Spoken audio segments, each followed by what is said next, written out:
Where am I? Gao Ren opened his eyes, bewildered, and realized he was confined within a cramped space.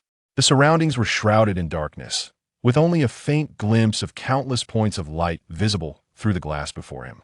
Stars? Gao Ren exclaimed in astonishment, struggling to believe his own eyes. Am I dreaming again? He recalled that after checking his college entrance examination results, he had discovered he had scored only 420 points.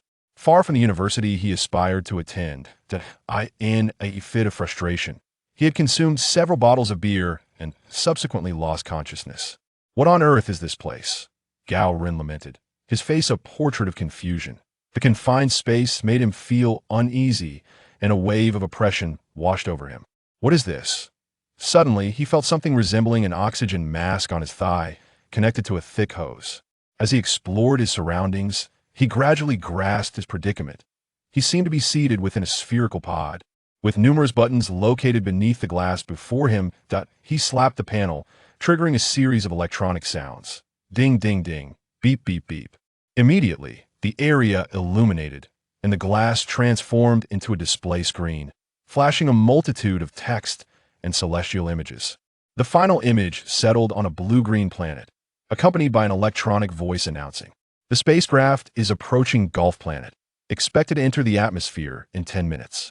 What the hell? My goodness! Gao Ren was even more bewildered, utterly at a loss regarding his location. This dream feels too real. He began to press random keys, causing the screen to go dark, although the surrounding lights remained bright. My appearance? Gao Ren's voice was laced with disbelief. It was only then that he noticed his reflection in the glass, a refined face with well-defined features. A prominent nose and long hair, most of which stood upright towards the dot sky on his left cheek. There was a sensor, and he was clad in a combat suit. Gao Ren touched his face, momentarily struck speechless by the revelation. No way. I've become a Saiyan. Gao Ren quickly regained his composure, a mix of excitement and anxiety flooding him. However, confusion soon overtook him. He was certain that this face had never appeared in Dragon Ball. He pinched his cheek and could not help but exclaim, "Ah, that hurts." Though unfamiliar, this is undeniably not a dream. Gao Ren murmured with newfound determination that he reminisced about his childhood, recalling how he had been captivated by Dragon Ball, dreaming every night of being Goku, soaring through the skies as a Super Saiyan, effortlessly destroying planets. Think that it had now come to fruition. He stifled his excitement and closed his eyes to attune to his new body. Minutes later, he gradually acclimated to this form, accepting his identity as a Saiyan. Yet, he still felt a sense of unease, uncertain of what dangers might lurk on Gulf Planet. But the thought of being a Saiyan invigorated him. It was the perfect opportunity to showcase his strength and indulge in the thrill of battle, fulfilling the desires he had long harbored in his dreams. I wonder what my battle power is now.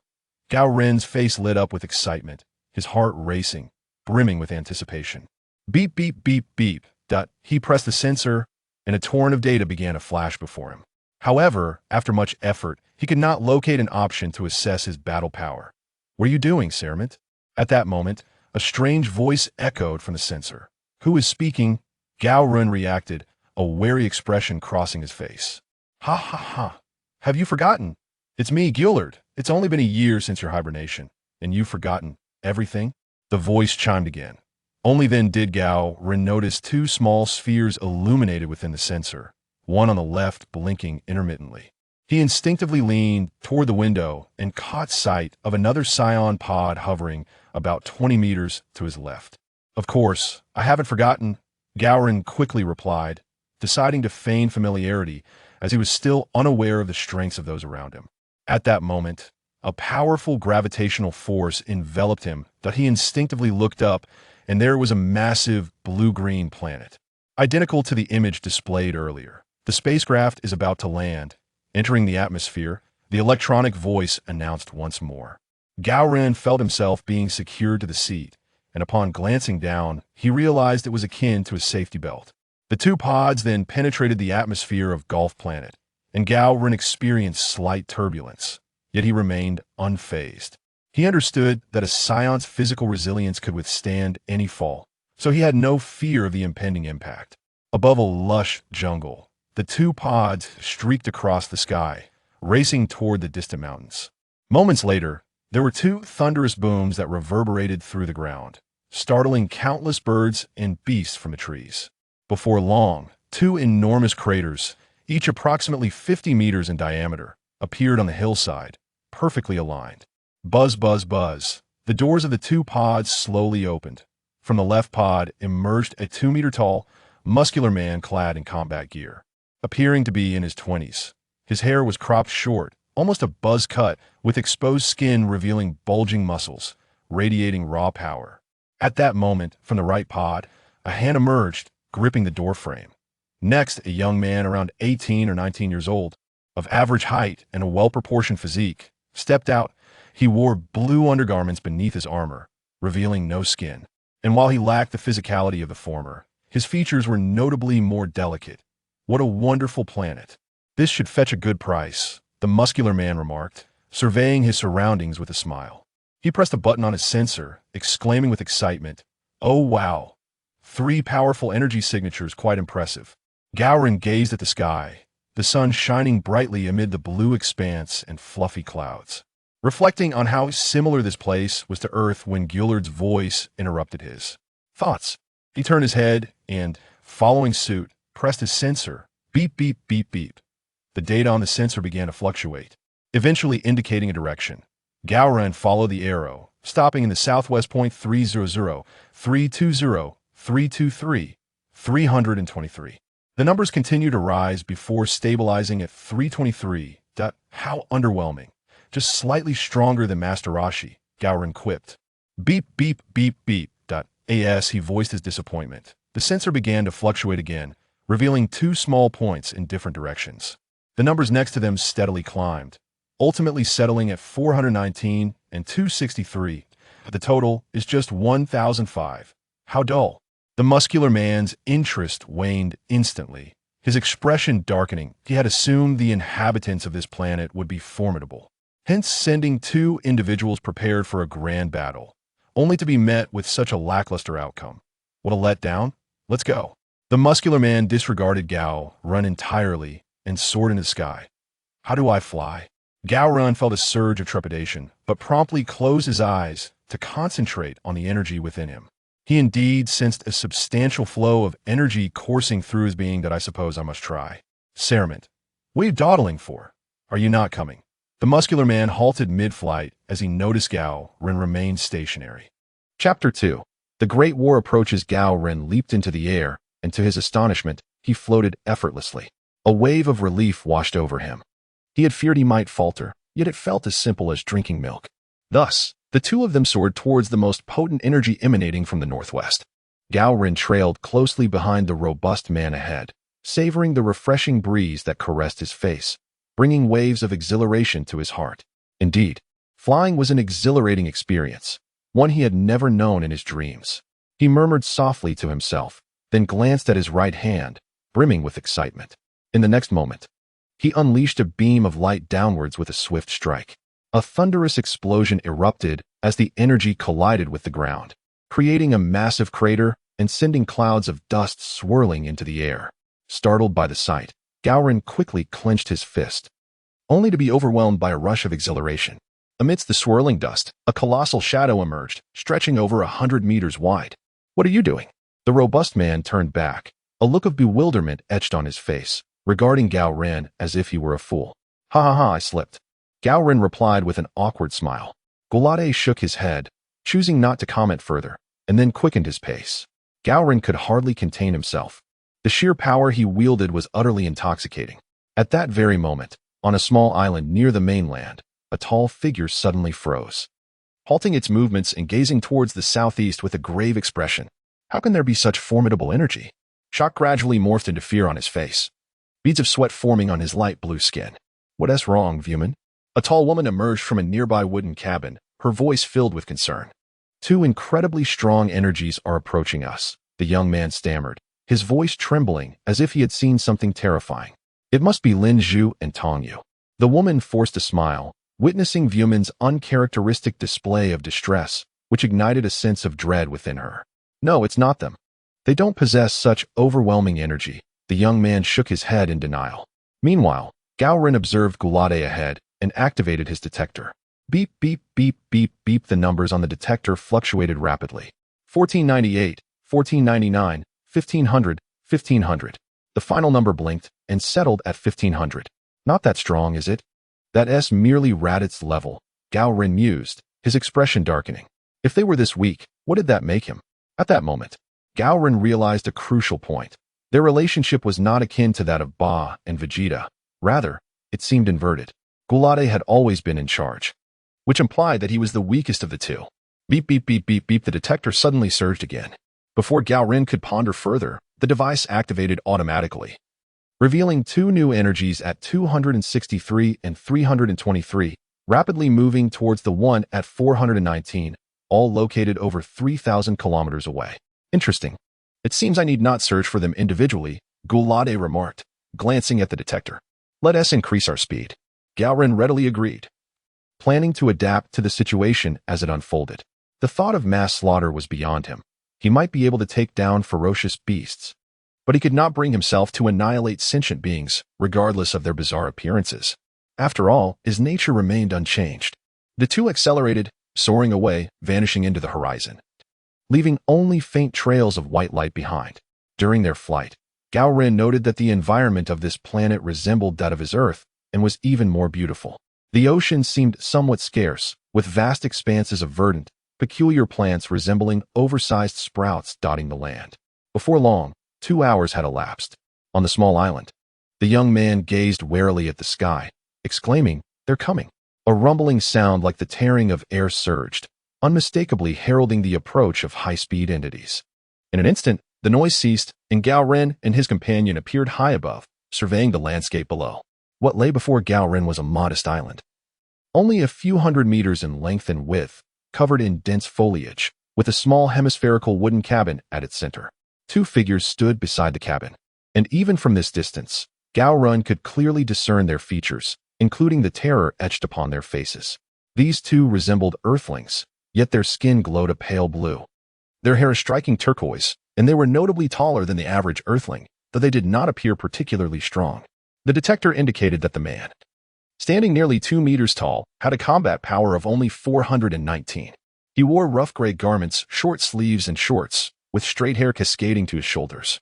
Appearing to be in his mid-20s, fixated intently on Gao Ren and Gulade.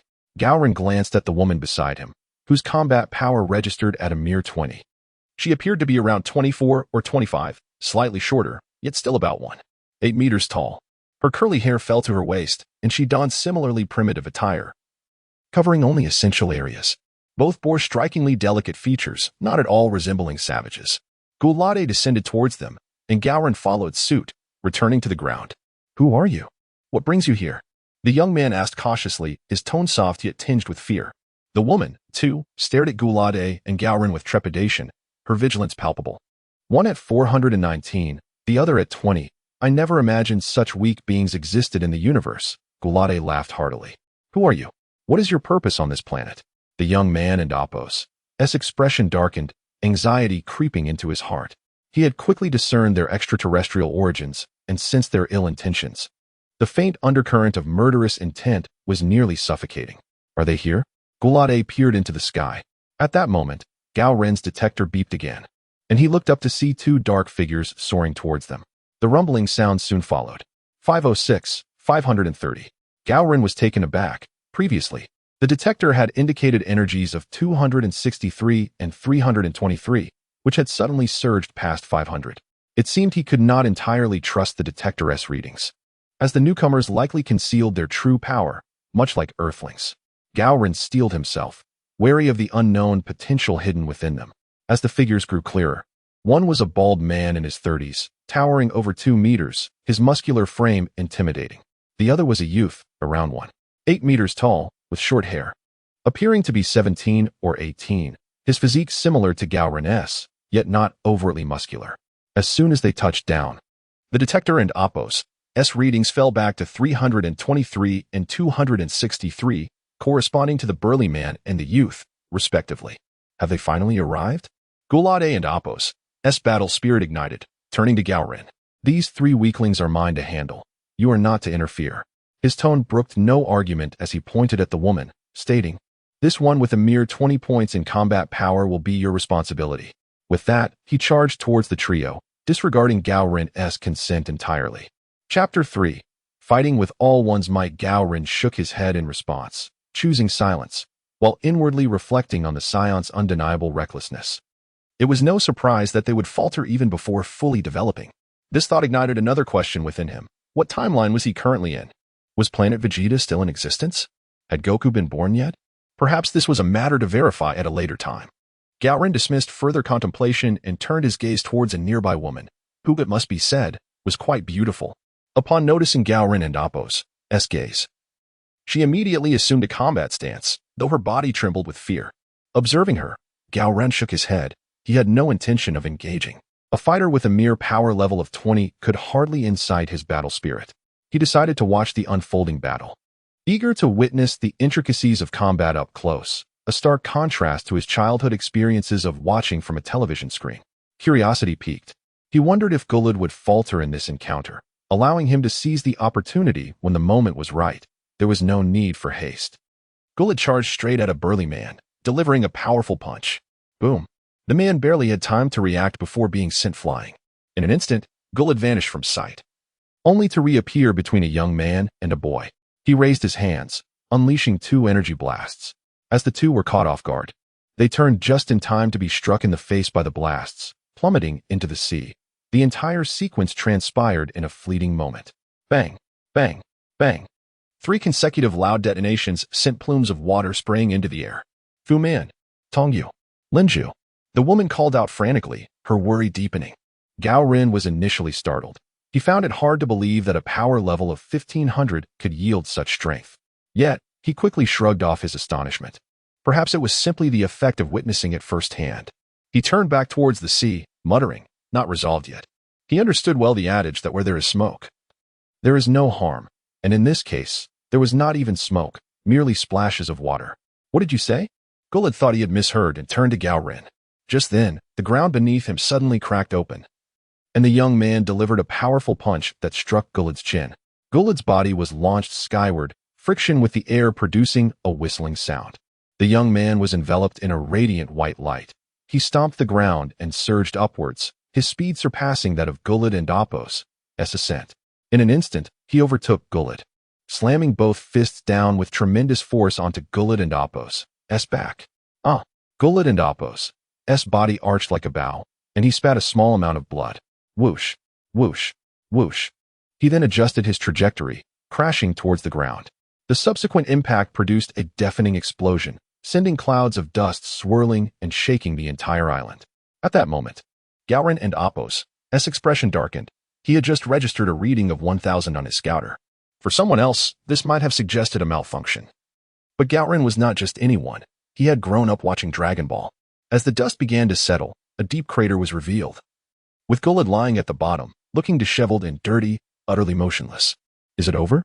The young man hovered in the air, a look of confusion on his face. Moments later, Gulid sprang up from the pit, standing tall. Honestly, you have made me feel a twinge of pain, he remarked, wiping the corner of his mouth. Not angered, but rather exhilarated. At that moment, 2 energy blasts shot from different directions across the sea, heading towards Gulid. A smirk appeared on Gulid and Appo's face as he leaped, causing the blast to collide with a resounding boom, emitting a dazzling light that left Gao Ren and Appo's eardrums ringing. Soon after, a torrent of dust engulfed the area, making it difficult to see. Gao Ren shifted to a higher vantage point and observed Gulid engaged in battle with the young man. Their fists collided, producing ear-splitting explosions that reverberated throughout the sky. Just then, 2 figures emerged from the sea, the very individuals who had been sent flying by Gulid and Appo's earlier attack. They swiftly joined the fray, and thus, 3 fighters battled against Gulid, creating a cacophony of sounds. The 4 figures darted about, becoming mere black dots, their speed astonishing, eluding the eyes of the average observer. Yet Gao Ren realized that with a bit of focus, he could discern their movements with clarity. Pondering whether this was the result of increased battle strength enhancing one and Appo's vision, he glanced towards the distant woman, who was gripping her hands tightly, her expression tense and her gaze frantic, clearly unable to follow the combat. Who are you? Why do you invade our home? She suddenly turned to Gao Ren, her voice laced with vulnerability. A smile crept across Gao Ren and Apos' lips. Why, of course. It is to eliminate all of you and sell this planet to other beings from the universe, he replied coldly. With that, he shifted his attention back to the battle above. The woman fell silent, a cold expression flashing across her face before it melted into resignation. The collisions of the four fighters continued, descending toward the ground. The moment they touched down, they either created a massive crater or sent towering waves crashing into the sea. Bang! Gullet and Apos' fist struck the young man and Apos' cheek, sending him hurtling back into the water. Following that, an elbow strike landed squarely in the burly man and Apos' abdomen. Raising his right hand, he unleashed a white energy beam that struck the young man not far below. Whoosh! The young man plummeted toward the ground. While the burly man clutched his abdomen, his face contorted in pain, slowly descending, unable to maintain flight. Boom! Boom! A series of resounding impacts echoed as the young man crashed into the ground like a cannonball, sending dust flying. As the smoke dissipated, the young man lay in a heap at the bottom of the crater, his clothes tattered, his chest heaving, a streak of blue blood marking his mouth. Fu Man, are you all right? The woman rushed into the crater, gently lifting the young man, tears streaming down her face. He shook his head, struggling to regain his footing, wiping the blood from his mouth as he gazed up at Gullet. Gullet, in turn, stared back, then unleashed another energy blast. Whoosh! The blast zoomed toward them at breakneck speed, poised to strike. Duck! The young man shouted. Beep, beep, beep, beep, beep. The scouters of both Gullet and Gao Ren blared simultaneously. 1200. So he was indeed hiding his strength. Gao Ren observed the data on his scouter in disbelief. At that very moment, the young man positioned himself protectively in front of the woman, raising a hand to deflect the energy blast, which then plunged into the sea. With a tremendous crash, vast amounts of seawater were propelled into the air, only to fall back down like rain. You can indeed amplify your energy, very well. This makes things interesting, Gullet remarked, his demeanor not one of panic but rather of frenzied excitement. He was no fool after several exchanges. He sensed an inkling of the young man's hidden prowess. He gradually descended to the ground, turning to the stooped, panting burly man. Then back to the young man and the boy who had just emerged from the water, smiling. No need to hide anymore. Let us join forces. I can take on you with one hand, he declared, placing his left hand behind his back, genuinely intending to fight with one hand tied. Gao Ren shook his head. Sighing, I can sense a potential disaster brewing. He found the scene oddly familiar. The young man and Apos' expression grew serious. Do you truly mean what you say? He inquired. A hint of incredulity in his tone. Assuredly, Glade responded calmly. Huaying, seek refuge at a distance. The young man turned to the woman, then nodded towards the youth and the brawny man. Tong Yu, Lin Zhu, forgo the probing. Unleash your full potential. Observing that Gao Ren did not impede the woman's retreat, he breathed a sigh of relief. The youth approached swiftly, and the trio convened to deliberate. Glade permitted their discourse, refraining from interruption. Shortly thereafter, a potent aura emanated from the three figures, their veins bulging, their physiques expanding noticeably. A gust of wind arose, causing the flora to sway violently. Glade and Gao Ren remained unperturbed, seemingly impervious to the surge of energy. The detectors of the two men beeped incessantly, their readings fluctuating wildly. 860, Gao Ren remarked, glancing at the youth, then shifting his gaze to the young man and the brawny man. 1300, 1106. Alas, Glade lamented with a hint of disappointment. Your combat prowess is not cumulative. Gao Ren was aware that, despite the aggregate of their combat capabilities exceeding 3,000, it did not guarantee victory over Glade, whose power was merely a few hundred points superior. The latter possessed superior speed, which could not be collectively matched by the trio. Abruptly, the three launched themselves at the impassive Glade. The young man executed a chop, aiming for Glade and Apos' neck, while the youth projected a beam of verdant light. Glade, unfazed, attempted to flick away the green beam casually. However, upon contact, the light adhered to his hand tenaciously, defying removal. What manner of sorcery is this? In an instant, the green light enveloped his entire being.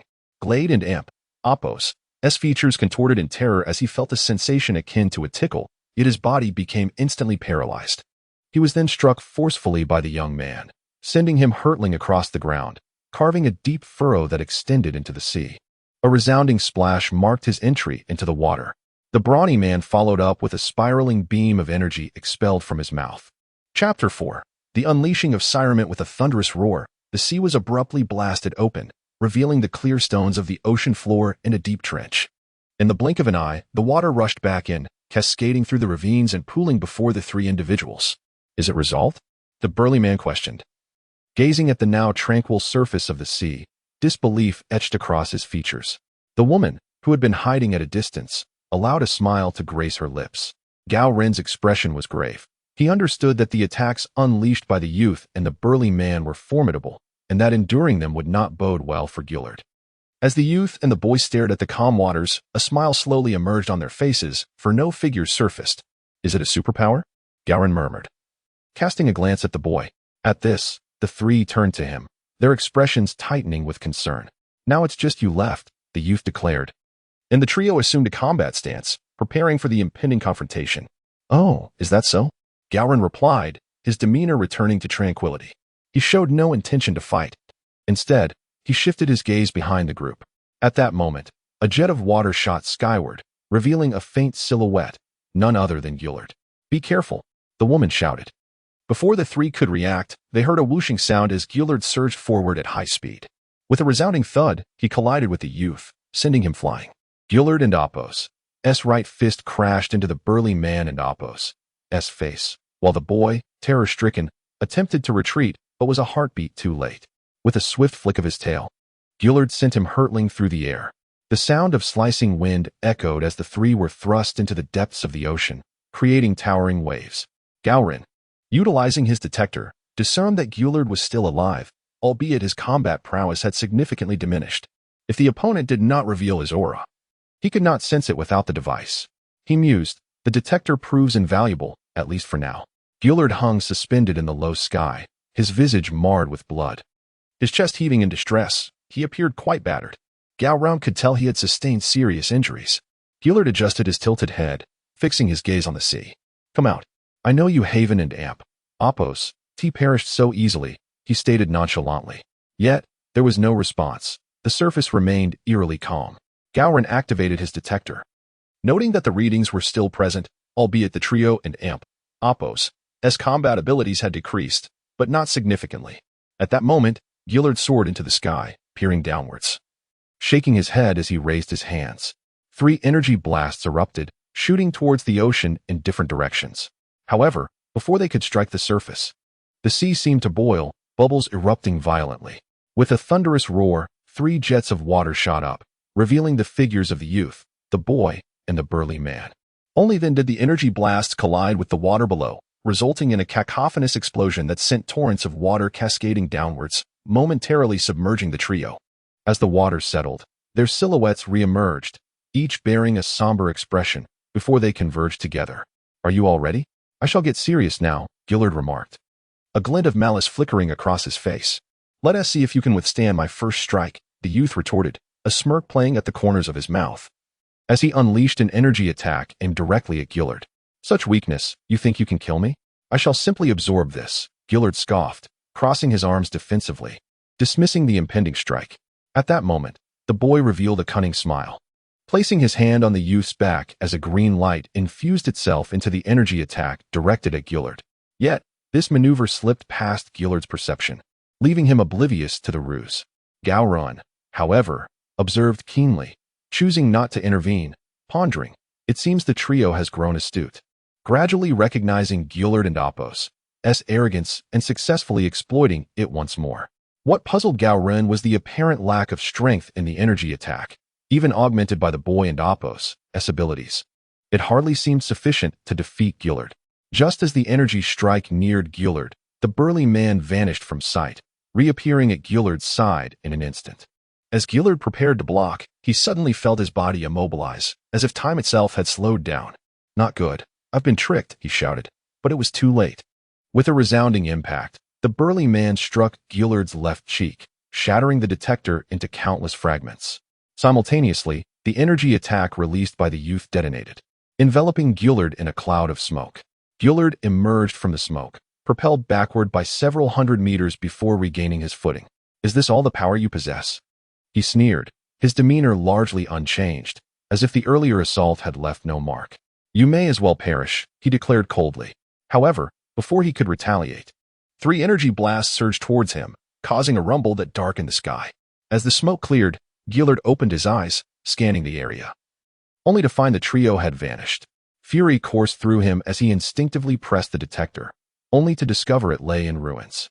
"Damn it," Gillard bellowed, his voice echoing ominously, his fists clenched in frustration. "Too foolish," Gao Ren muttered, shaking his head in disbelief, having witnessed the trio's swift retreat into the ocean following their energy assault. At that moment, Gillard turned to Gao Ren, shouting, "Sirement, toss me the detector," extending his hand. "I refuse," Gao Ren replied without hesitation, unwilling to relinquish the device so easily, as he had yet to fully explore its capabilities. "What did you say?" Gillard roared, his rage boiling over, questioning his own hearing, for Sirement had always been compliant in the past.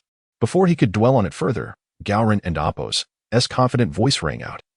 "If you and Appo's lacking the assurance to defeat them, I can handle them for you." With a calm demeanor, Gao Ren revealed his intentions, for through keen observation, he had discerned the trio's combat techniques, confident that he could dispatch them in mere exchanges. A surge of anticipation coursed through him, eager to test his own strength. At that moment, 2 beams of light erupted from the water, one thick and one slender, aimed at the skyward Gillard and the grounded Gao Ren. The thinner beam raced forth at remarkable speed. Gao Ren sensed it just in time, tilting his head to evade, the beam narrowly missing and severing a few strands of hair. Attempting to destroy the detector, his expression darkened, a glint of determination flashing in his eyes. The thicker beam, though slightly slower, quickly enveloped the unsuspecting Gillard. "This is impossible," Gillard exclaimed, as he was thrust skyward by the beam. Below the surface, the youth and the burly man withdrew their energy attack postures, while the boy retracted his finger that had been aimed at Gao Ren. Gao Ren and Appo's expression turned grim, a cold glimmer in his eyes as he focused on the sea, flicking his finger to launch a luminous sphere. The moment it left his fingertip, it expanded rapidly, hurtling toward the trio beneath the waves. "Not good," the 3 underwater shouted in unison, propelling themselves skyward. A resounding explosion echoed, marking a pivotal moment in the unfolding chaos. Suddenly, the surface of the sea beneath them erupted violently, the water being thrust outward in a tumultuous display, revealing an abyssal pit hundreds of meters deep. After a prolonged moment, the displaced water cascaded back, engulfing the chasm once more. The 3 individuals hovered in the lofty expanse, gasping for breath, their hearts racing in a relentless rhythm. They turned their gaze towards the seated figure of Gao Ren, their faces etched with terror. In turn, he regarded them with an indifferent stare. Gao Ren had just compressed the air at his fingertips, releasing a seemingly small orb of energy that belied the substantial force behind it. This unleashed an explosive power akin to Piccolo's special beam cannon, concentrating energy to amplify its might. "Didn't you claim you wouldn't intervene?" A woman interjected suddenly. Gao Ren turned to her, his expression icy. "I never stated that I wouldn't retaliate if attacked." At this, the woman lowered her head, silenced by the weight of his words. "Did I grant you permission to act?" came an enraged shout from above. All present, including Gao Ren, instinctively looked up to see Gillard, clad in tattered battle gear, descending slowly while clutching his left shoulder. His shoulder armor was absent, and he was drenched in blood, clearly gravely wounded. He hovered in the air, his gaze fixated on Gao Ren, fury radiating from his countenance. "Then you shall face the consequences alone," Gao Ren replied casually, not truly yearning to intervene, but rather intending to instill a sense of intimidation in the trio below. Upon witnessing Gillard and Appo's condition, the 3 felt a flicker of hope, but it quickly dissipated as they recalled the danger posed by Gao Ren. Their expressions darkened, for they understood that despite their tactics to neutralize Gillard in the air, the true challenge lay in confronting Gao Ren on the ground. The ominous aura from his previous strike had already instilled a sense of impending doom within them. Chapter 5. Let us become dust in the universe together. Gillard turned his gaze towards Voman and his companions, a tumult of fury evident in his demeanor. "You have truly provoked my wrath," he declared, his tone laced with indignation. Without a moment and Appo's hesitation, the trio retreated into the depths of the ocean. "Damn it," Gillard bellowed, his anger surging as he longed to tear them apart piece by piece. In an instant, he unleashed a barrage of energy blasts into the water, the sound echoing like a torrential downpour. The sea erupted, sending waves crashing skyward, only to fall back down in a deluge. Seated nearby, Gao Ren remained unfazed. As the water cascaded down upon him, it merely slid off, leaving him untouched. Meanwhile, a woman in the nearby wooden shelter peered out cautiously, her body trembling with fear as she fixated on the tumultuous sky above. After what seemed an eternity, Gillard ceased his assault, his chest heaving with exhaustion. Suddenly, an energy blast erupted from below the surface, hurtling towards him.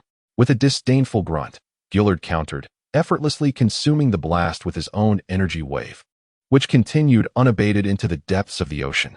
At that moment, 3 powerful beams of light shot forth from different directions, striking Gillard with precision. "Impossible!" he cried, his face contorted in disbelief and rage. The air and sea reverberated with simultaneous explosions. Gao Ren shook his head, his detector revealing the movements of the trio, who had strategically positioned themselves to launch their surprise attack from concealed locations. Their strategy mirrored the tactics used in battles long past, diverting attention while the true assault came from elsewhere. As the smoke began to clear, Gillard emerged, battered and weary, his battle attire torn to shreds, blood staining his arms, chest, and face. He appeared utterly spent, a man who had not rested in ages. Defeated? Gao Ren mused, observing the weakened Gillard, whose energy readings fluctuated erratically on the detector. A triumphant smile spread across the burly man and Appos' face. "Excellent," the youth exclaimed, relief washing over him. Voman and his companions exchanged glances, smiles breaking across their faces as they charged at Gillard, intent on delivering a final, decisive blow. However, Gillard and Appos' eyelids drooped, and he exhaled heavily. "Am I to perish?" His body swayed before plummeting downwards. "What an opportunity!" Voman grinned, quickening his pace, while the others seized the moment to surge forward. Just as Voman was about to land a punch on Gillard, he felt a sharp pain in his cheek, as though he had collided with an unseen barrier, and was sent flying backward. Gao Ren retracted his fist and turned, launching 2 energy blasts aimed at the burly man and the youth, who had been rushing towards Gillard. In a blink, Gao Ren found himself beside Gillard, while the 2 attackers were unable to alter their trajectory in time. "There is no escaping," the burly man gasped, raising his arms defensively, but as they made contact with the blasts, both he and the youth were sent crashing into the distant mountainside. At that moment, Gao Ren grasped Gillard, contemplating, "He cannot die yet. I have questions that remain unanswered." Having just arrived in the Dragon Ball universe, he was still uncertain of the current era and the remaining Saiyans, knowing that with his current power, he could not recklessly return to Frieza's planet. With a flick of his wrist, he hurled Gillard to the ground and turned towards the sea. "Come forth. I know this strike cannot defeat you." A faint smile graced his lips, his expression calm. Yet the ocean remained eerily still, the only movement being the gentle lapping of waves. "Are you not coming out?" Gao Ren and Appos' patience waned as he raised his left hand above his head. "Then you shall become dust alongside this planet." With that declaration, a brilliant energy orb materialized in his palm, swelling to the size of a large vat. Through his detector, he could clearly see the youth hiding below the surface, a mocking grin spreading across his face as he intensified the energy. Moments later, the orb had expanded to the size of an automobile and stabilized, making Gao Ren appear diminutive in comparison. Beneath the waves, the youth hesitated, acutely aware that the orb and Appos' power could obliterate the planet in an instant, or at the very least, claim countless lives. With a resolve forged in desperation, he broke through the surface, hovering in the air, his gaze fixed on Gao Ren, his face etched with resignation. "What do you want?" "Precisely what I had hoped," Gao Ren replied, gradually retracting the orb and lowering his hand. He turned his attention to the distant peaks, his voice cold and commanding. "How long do you intend to remain lying there?" With that, he unleashed 2 more energy blasts towards the mountains. Amidst the debris, the burly man, now bloodied, realized the imminent danger. "This is bad," he shouted, launching himself into the sky. With 2 resounding explosions, he stabilized his position and turned to see the mountains reduced to rubble, debris scattering in all directions. A thick cloud of smoke enveloped the summit, while the youth narrowly escaped before the attack landed. Though they harbored discontent, the 2 did not dare voice it, obediently returning to stand behind the youth. At that moment, Gao Ren's expression darkened. He turned, flicking his index finger, and a beam of white light shot towards the ground. The 3 youths gasped in shock, quickly redirecting their attention. They witnessed the woman on the ground, her dagger severed in 2, the blade clattering to rest before Gillard. "I advise you not to make any sudden movements." Gao Ren's icy voice resonated. The woman crumpled to the ground, her chest heaving, trembling uncontrollably, drenched in cold sweat. "Whying, do not act recklessly," the youth shouted, shaking his head at her. Gao Ren turned his gaze back to the trio, his expression devoid of emotion as he inquired, "Are there any individuals stronger than you on this planet?" The three exchanged uncertain glances, momentarily at a loss for words. "What? Is that question too difficult to answer?" Gao Ren's countenance darkened, impatience creeping into his tone. "And no. Volman stammered, his eyelids twitching as he hastily shook his head. "There should be no one stronger. We three are likely the most powerful beings on this planet." As he spoke, he scrutinized Gao Ren's expression, fearful of provoking him and inciting the annihilation of their world. Upon hearing this, Gao Ren felt a twinge of disappointment. He had anticipated the existence of an even mightier adversary lurking in the shadows. It seemed his plans would be much harder to realize than he had hoped. The trio sensed Gao Ren's discontent, their hearts racing with anxiety, yet they remained silent, not daring to disrupt the tense atmosphere. After a moment, Gao Ren regained his composure, lifted his head, and spoke with an air of undeniable authority. "I grant you a day to recuperate. Tomorrow at noon, I shall return for another confrontation." Having uttered these words, he paid no heed to their reactions, and in an instant, he was enveloped in a radiant light, disappearing swiftly towards the east. The three, initially relieved, soon found their expressions darkening once more as they looked up to see Gao Ren hovering in midair, glancing back at them. "He cannot perish, otherwise your fates are sealed," he declared, pointing resolutely at the figure of Gillard on the ground, before vanishing into the horizon. "Viewman, what should we do next?" the youth inquired, turning to the young man. The young man sighed and shook his head, a look of helplessness etched upon his face. "Alas, I cannot devise a better strategy.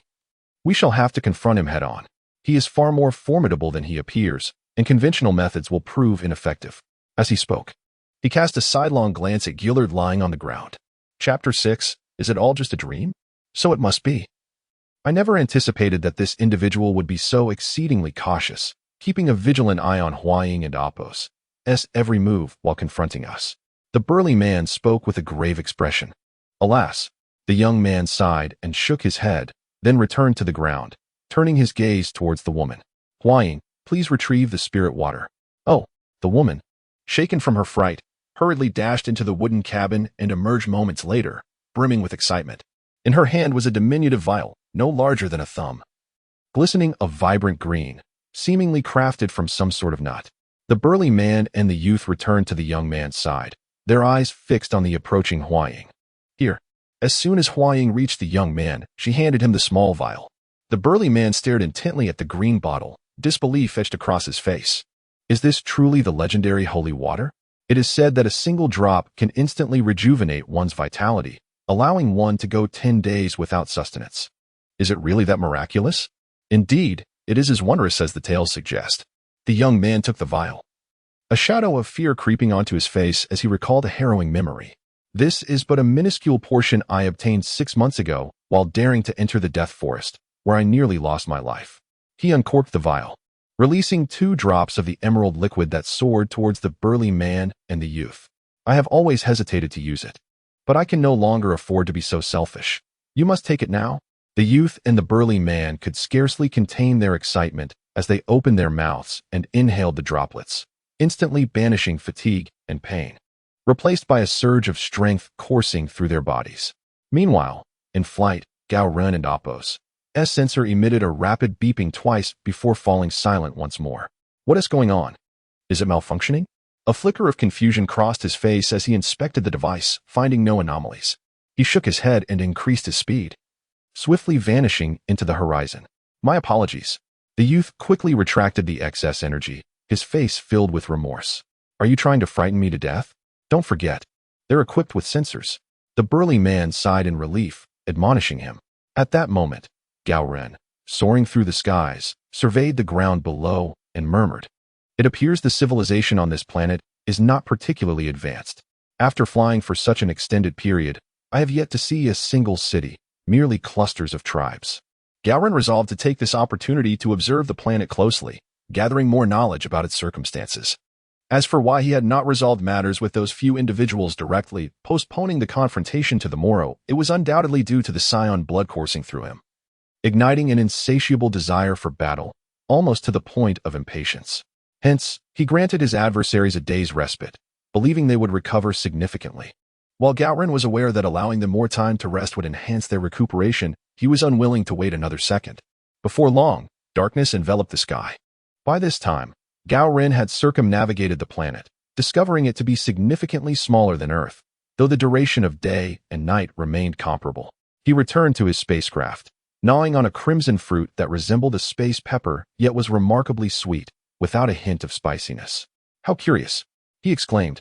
After a moment, he casually discarded the fruit's core and resumed tinkering with the ship's controls. Soon, his expression darkened.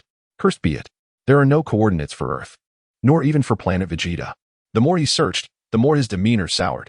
Suddenly, he spotted a familiar name, and joy illuminated his face as he exclaimed, "Ah, Planet Yardrat." Instantly invigorated, he thought, this is where Goku learned instant transmission, and it seems there are other formidable techniques to discover. I must find a time to visit. With determination, Gao Ren continued his research, uncovering the coordinates for Namek as well, but with the ship's speed, it would take over 3 years to reach. Returning to planet Frieza would require 5 years, whereas planet Golf was closest to Yardrat, taking approximately a year and a half to arrive. Thus, it became his primary objective. Gao Ren meticulously planned to first acquire new skills and then, using instant transmission, seek out the Dragon Balls on Namek to make his wishes. At that moment, a pressing question struck him. How could the Saiyan spacecraft lack the coordinates for their home planet, Vegeta? Had it truly been annihilated by Frieza? Shaking his head, he dismissed the thought. Regardless of whether it has been destroyed, it is beyond my control at the moment. I shall confirm once Gullit awakens. For now, the most pressing matter is to enhance my own strength. With that, Gao Ren ceased his contemplations, sealed the cabin door, and soon drifted into slumber. Is it truly all just a dream? An 18 or 19-year-old youth abruptly awoke from his slumber, sitting up in disbelief. With a loud crash, a beer bottle shattered on the floor. Gao Ren startled awake within the spacecraft. You nearly scared me to death. He wiped the sweat from his brow. He then opened the cabin door and stepped outside, gazing up at the sky, a brilliant blue expanse adorned with a few pale yellow clouds drifting at the horizon. Rays of warm sunlight broke through the gaps, bathing his face. So it was merely a dream. No, this should be called reality. He sighed with relief. A smile gradually spread across his face as he raised his hand and, with a swift motion, unleashed a blast of energy. The next moment, a resounding boom echoed as a deep crater formed atop a mountain peak. With a flurry of flapping wings, countless birds were startled from the forest. Gao Ren tilted his head back, relishing the refreshing breeze and the warm sunlight on his face, feeling utterly at ease, filled with anticipation for the events to come and for the future. Meanwhile, on the island, bang, bang, whoosh. The sounds of combat reverberated endlessly as Fu Man and his companions engaged in aerial skirmishes, their figures mere specks in the sky, accompanied by the myriad sounds of their fierce struggle. Let us take a moment to rest. The woman looked up at the sky and declared, placing a generous spread of food upon the grass. Let us eat something first. Although we've consumed the spirit water, vigorous activity will still leave us hungry. Fu Man paused in his movements. Very well, Lin Zhu and Tong Yu nodded in agreement, and the three descended beside the woman, settling down in a circle. The four began to partake in a variety of peculiar foods, resembling mushrooms and dragon fruits, clearly fruits and not any form of meat. Do you have confidence in defeating him? The woman inquired between bites. Alas, it's quite challenging. Fu Man shook his head, his expression darkening as his movement slowed. Their strength is unfathomable. Though the three of us practiced, the time was far too short. We scarcely improved our abilities. Lin Zhu and Tong Yu fell silent, tacitly agreeing with Fu Man's assessment. Could we possibly exhaust him with just the spirit water? The woman queried again. That, Fu Man and Tong Yu exchanged glances, momentarily at a loss for words. At that moment, Lin Zhu spoke up. Unless their strength does not significantly exceed ours, relying solely on this limited spirit water may prove futile. His expression conveyed the unspoken truth. They possessed little confidence. Judging by their adversaries' display of power yesterday, it was evident they had been toying with them. With a bitter smile, Tong Yumian glanced at the unconscious Gillard lying nearby, a flicker of helplessness crossing his eyes. Moreover, there is still one more, he remarked. Why not eliminate him now and reduce our enemies? Lin Zhu suddenly proposed a chilling idea. At her words, the three were taken aback. However, the woman hesitated, a fleeting look of terror crossing her face before she regained her composure. No, we cannot act rashly. This would provoke them, and we cannot predict what extreme measures they might take in retaliation. It would be wise to observe the situation before making a move, she asserted. Hua Ying is right. We should refrain from hasty actions and wait to see how things unfold to avoid inciting them before a fight even begins. Human nodded in agreement with Hua Ying's statement. Very well. Yet, I cannot shake off this unsettling premonition. It feels as though the situation is far more intricate than it appears. I simply cannot fathom what this person aims to achieve, Linju murmured, lowering her head. Chapter 7. Unleashing powers, yet facing threats by noon. It became evident that regardless of the circumstances, they would have to fight with all their might. Human expressed his resignation, echoing the sentiment shared by the others. Thus, as they dined, they deliberated on their strategy. At this moment, Gao Ren was still scouring for food, displaying an eagerness for the impending battle rather than any semblance of trepidation, albeit tinged with a hint of regret. He yearned to engage with adversaries stronger than himself.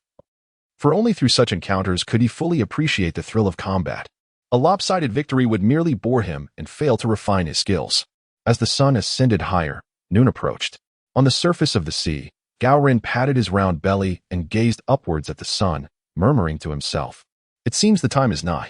A smile of excitement graced his features as he lightly tapped the water's surface, launching into the sky, leaving only ripples and a trail of white in his wake. An hour later, the group lay upon the sandy beach.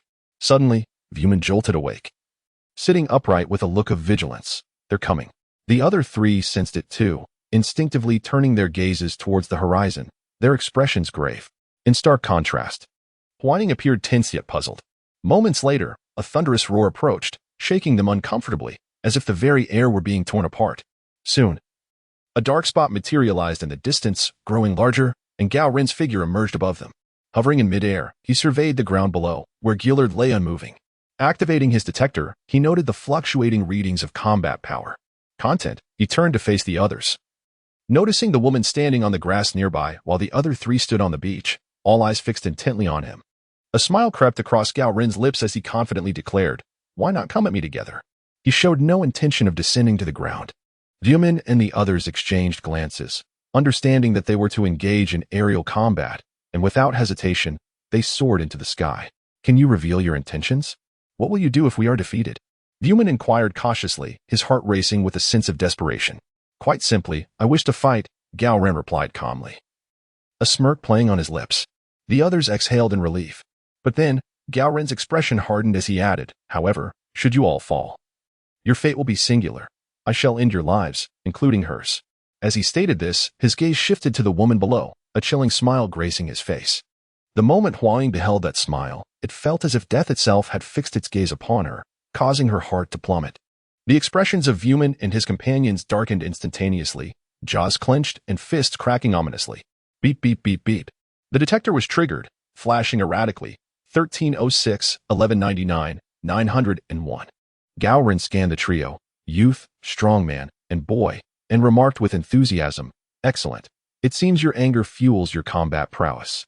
Prepare yourselves." He assumed a fighting stance. With a resounding crash, the moment Gao Ren's words fell, Vuman struck him squarely in the face. Whoosh. The sound of air being sliced filled the atmosphere as Gao Ren was sent hurtling towards the distant mountains. With a thunderous impact, he crashed into the rocky hillside, a cloud of dust rising dramatically. Gradually rising to his feet, he brushed off the debris clinging to him, wiping the blood from his lip. Before he could fully regain his composure, 3 beams of energy shot towards him. A deafening explosion echoed through the skies. The howling wind whipped the sea into a frenzy, crashing against the rocks with a dull roar. Vuman and his companions watched the distant explosion, smoke billowing as the wind tousled their hair, revealing their varying expressions of concern. "Is it over?" Linju asked. "I fear not," Vuman replied grimly, unconvinced that a mere confrontation could eliminate their foe. "He and Appos, S coming," Tongyu shouted. Gao Ren surged towards them at incredible speed. Before Vuman could react, he found himself face to face with Gao Ren. With a dull thud, Vuman was sent flying, while Gao Ren twisted his body, raising his arms to unleash 2 energy blasts aimed directly at Linju and Tongyu. The resulting explosions sent clouds of smoke billowing upward. "Linju! Tongyu!" Huang cried out. Panic etched on her face as her palms grew clammy. The sound of slicing air persisted. Vuman remained airborne, blood trickling from his mouth, his expression a mix of agony and disbelief. At that moment, a small dark figure appeared on the horizon, rapidly approaching. Gao Ren was upon him in an instant. Gao Ren gazed down at Vuman, shaking his head in disappointment. Is this all you can muster? That punch barely registered as a twinge of pain. With a swift elbow strike to Vuman and Apos' chest, he sent him crashing down. Blood spewing from his mouth as his body arched like a bow, plunging towards the sea. With a colossal splash, Gao Ren pursued, diving into the water and propelling himself towards Vuman, who was sinking beneath the waves. In moments, he was beneath him, delivering a powerful punch to Vuman's abdomen, sending him soaring towards the surface. With a thunderous roar, a massive water column erupted from the ocean. Gao Ren emerged, Vuman in tow, and soared back to the skies above the island. The entire ordeal transpired in a matter of moments, and as the two clouds of smoke began to dissipate, Lin Zhu and Tong Yu and Apos' disheveled forms became visible, their faces marred with blue blood, dripping incessantly from their chins. This cannot be, Gillard exclaimed, eyes wide in disbelief at the scene before him. That guy only has a combat power of 1400. How can he be stronger than me? This is impossible. His voice, however, was but a whisper, barely audible to Huaying nearby, while Gao Ren remained oblivious to their exchange.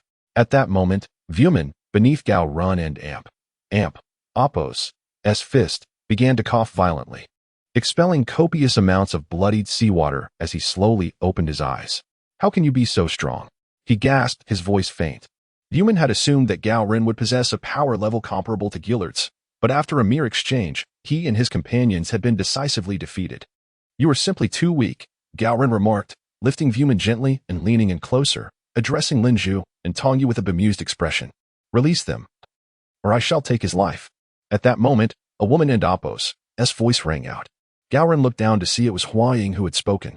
Her brow furrowed in determination as she pressed the short blade firmly against the neck of a bewildered Gillard. Gillard and Apos' complexion turned ashen, utterly mortified that a scion of his stature was being held at knife point by a piece of trash. It was an inconceivable predicament. Had he been able to move, he could have crushed her with a mere finger. Are you threatening me? Gao Ren inquired, his pupils constricting, his tone frigid. You may perceive it as such, Huang retorted, her resolve unwavering, seemingly impervious to fear, even death. Ha!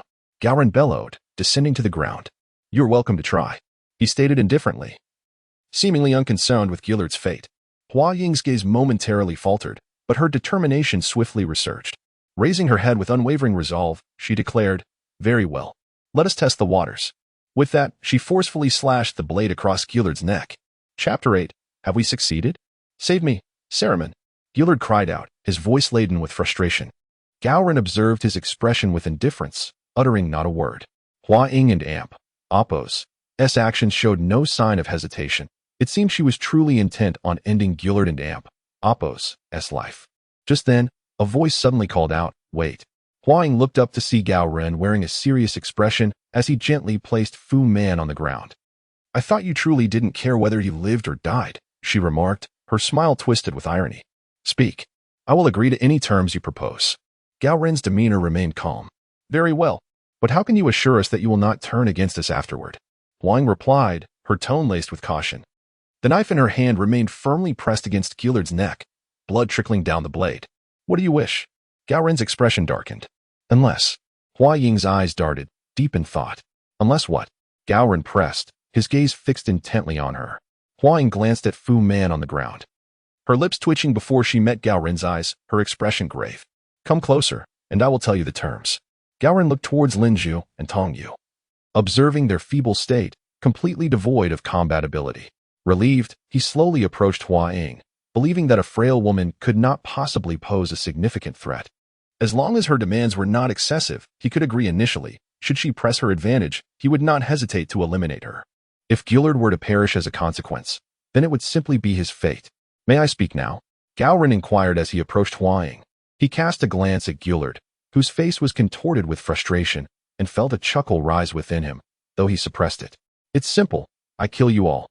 And that will suffice, Huaying declared, a triumphant smile gracing her lips as she flung the knife towards Gao Ren and dashed away. How absurd. You think you can kill me with that? Gao Ren scoffed, surprised by her audacity.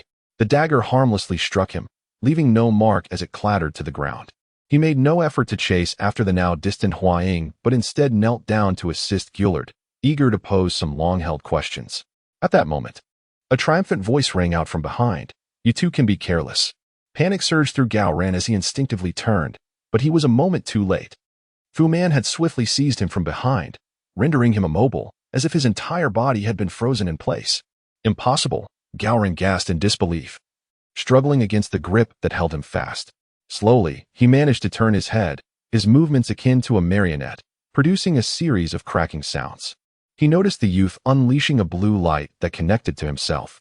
Meanwhile, the burly man returned to the ground, casting a cold gaze in Gao Ren's direction. Damn it! I was too careless, Gao Ren silently cursed, astonished at the hidden power his opponents possessed. The next moment, however, proved even more shocking as the trio erupted with tremendous energy, their power levels soaring back to their peak. This is impossible. How can you have senza beans? Gao Ren stammered, rendered speechless. I don't know what you're talking about, but you're truly trapped now. Fu Man's triumphant voice sounded from behind. The blue light emitted by the youth began to fade, and a look of worry crossed his face. In that moment, there was no time for Gao Ren to ponder the existence of senza beans. He refocused, realizing the binding force had vanished. An opportunity had arisen. A smile graced his lips as he prepared to strike back against Fu Man, using his tail to force him to loosen his grip. The resounding thwacks echoed as he struck. Damn it! Fu Man gritted his teeth, each blow leaving a blue mark on his back, yet he still held on tightly. At that moment, the youth and the burly man charged forward. Not good, Gao Ren exclaimed, feeling his strength wane. The youth seemed to anticipate his weakness and seized Gao Ren's tail to prevent him from continuing his assault on Fu Man. Gao Ren was filled with frustration, experiencing a level of helplessness akin to what Gillard must have felt earlier. No matter how he struggled, he could not escape, as if his very lifeblood were being constricted by his adversaries. The trio exchanged glances, astonished, but the burly man quickly regained his composure, stopping just short of Gao Ren. He brought his hands together, gathering energy, and soon a purple energy sphere the size of a basketball materialized. Fu Man and Amp, Oppos, S eyes lit up. It and Amp, Oppos, S's tail. That and Amp, Oppos, S's weakness. Tong Yu, Don and Oppos, T let go. He released his hold and looked at the youth. Don and Oppos, T worry. The youth assured him, nodding with a smile, tightening his grip. Gao Ren cursed inwardly, realizing that the current situation mirrored the battle between Piccolo and Goku against Raditz. He was now certain that they possessed senza beans, otherwise, it was impossible for them to regain their strength so quickly. The realization brought him mixed feelings of joy and exasperation. He had intended to seek out senza beans on Earth, only to discover they existed here as well. It seemed that wherever there were protagonists, senza beans would follow. He could no longer rely on his knowledge of the Dragon Ball script to feel invincible. The narrative merely showcased a small fragment of the Dragon Ball universe from an earthly perspective. As Gao Ren contemplated these matters, it was already too late. He found himself at a loss for how to escape this predicament. Should he adopt Raditz and Oppos' approach and concede defeat?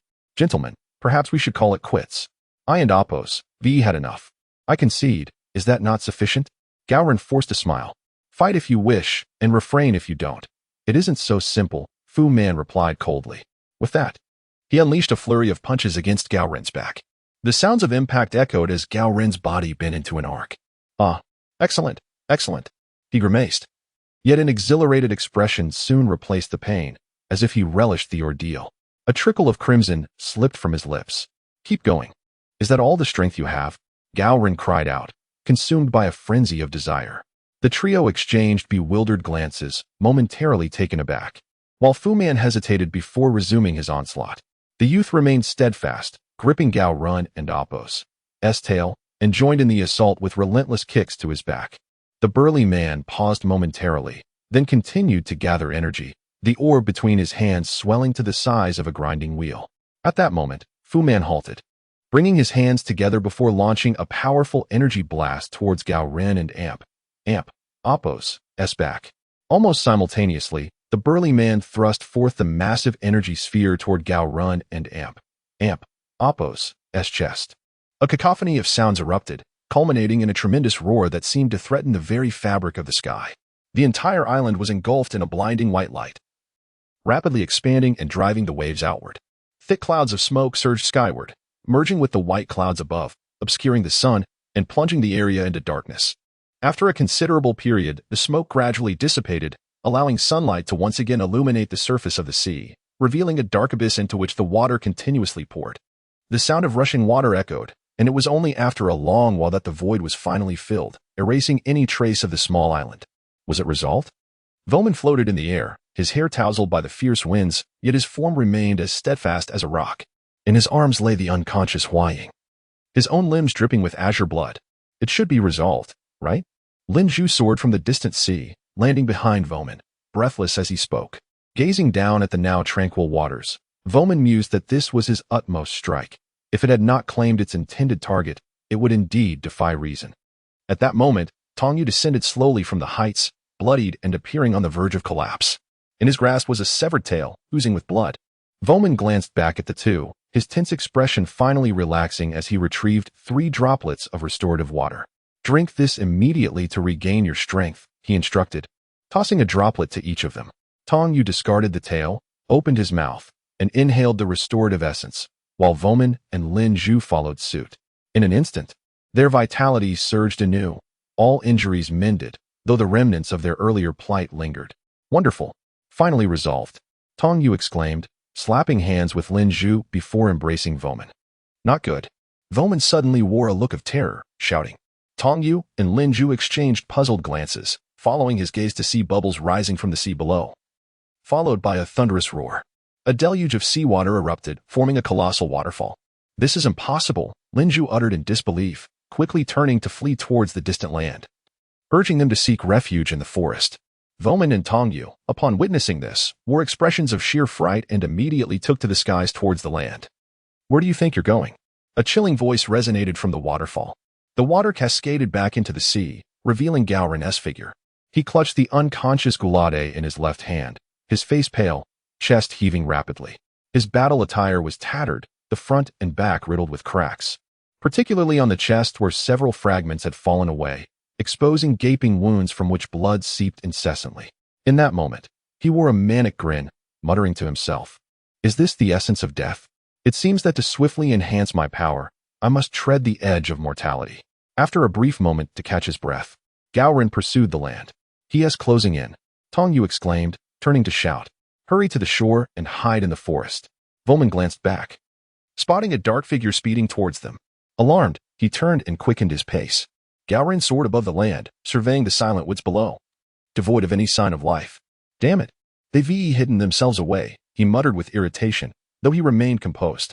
At that moment, Gao Ren sensed not a whisper of energy emanating from below. Even the detection device yielded no response. He scanned the area, searching for a trace, yet found nothing. With a sigh of frustration, he descended into the forest, surrounded by towering trees with dense foliage that blocked the sunlight, creating a shadowy environment. Gao Ren wandered for some time without success, gradually losing patience. Finally, he raised one hand, unleashing a surge of energy from his palm. A swift flash of white light surged through the trees, cleaving through the landscape. Tongyu, concealed behind a massive tree, turned in horror at the sound, hastily darting to the side.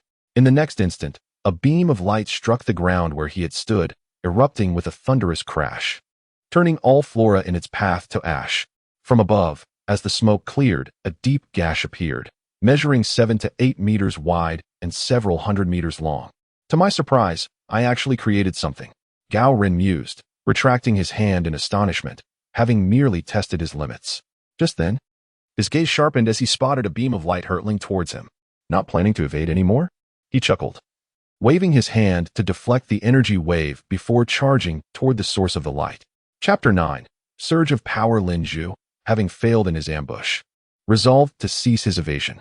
He understood that if his opponent lost patience and obliterated the area, he would still have to fight. It was better to engage in a desperate struggle now, as there might still be a chance. With a grim expression, he unleashed another powerful wave of energy. Gao Ren deftly turned his body, easily evading the attack, and was about to charge forward when the detection device suddenly blared. He turned to see Fu Man and Tongyu flanking him from either side. With a swift motion, he tossed Gulade behind a large tree and unleashed a flurry of punches to counter their assault.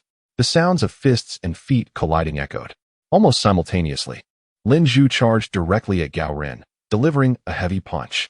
The impact sent Gao Ren flying, his body arching like a bow as he crashed through dozens of trees before finally hitting the ground with a thunderous crash, sending dust and debris into the air.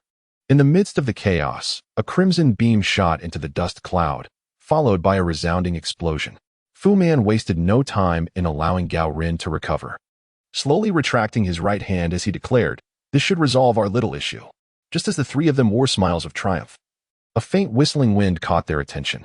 Instantly, their expressions shifted from joy to terror as a small black duck grew larger in the distance. "Not good," Fu Man shouted. Before he could react, Gao Ren was upon them, delivering a powerful punch that sent Fu Man flying. Tong Yu attempted to raise his hands in defense, but was met with a swift blow to the back, propelling him away. Gao Ren then executed a spinning kick to Lin Zhu and Amp, Appo's chest, followed by an elbow strike that sent him hurtling through the air. The three figures soared in different directions, crashing through trees and creating a cacophony of sounds, culminating in three massive explosions of dust and debris. Gao Ren pursued Fu Man's trajectory, unleashing a wave of energy that pierced through the haze. The ground trembled violently.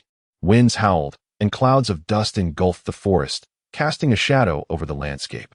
Gao Ren hovered in the air, panting heavily, on the brink of collapse, his eyelids drooping and his body racked with pain. Suddenly, a white and blue light streaked toward him from behind. Gao Ren instinctively dodged, recognizing the blue light as a supernatural ability. He veered towards Lin Zhu and Tong Yu, colliding with them once more. The sounds of punches and kicks resonated continuously, enveloping the entire forest. The three figures became mere black dots, darting through the air and skimming the ground, causing widespread destruction in their wake. As they zipped past the terrain, numerous craters formed, trees splintered, and debris scattered.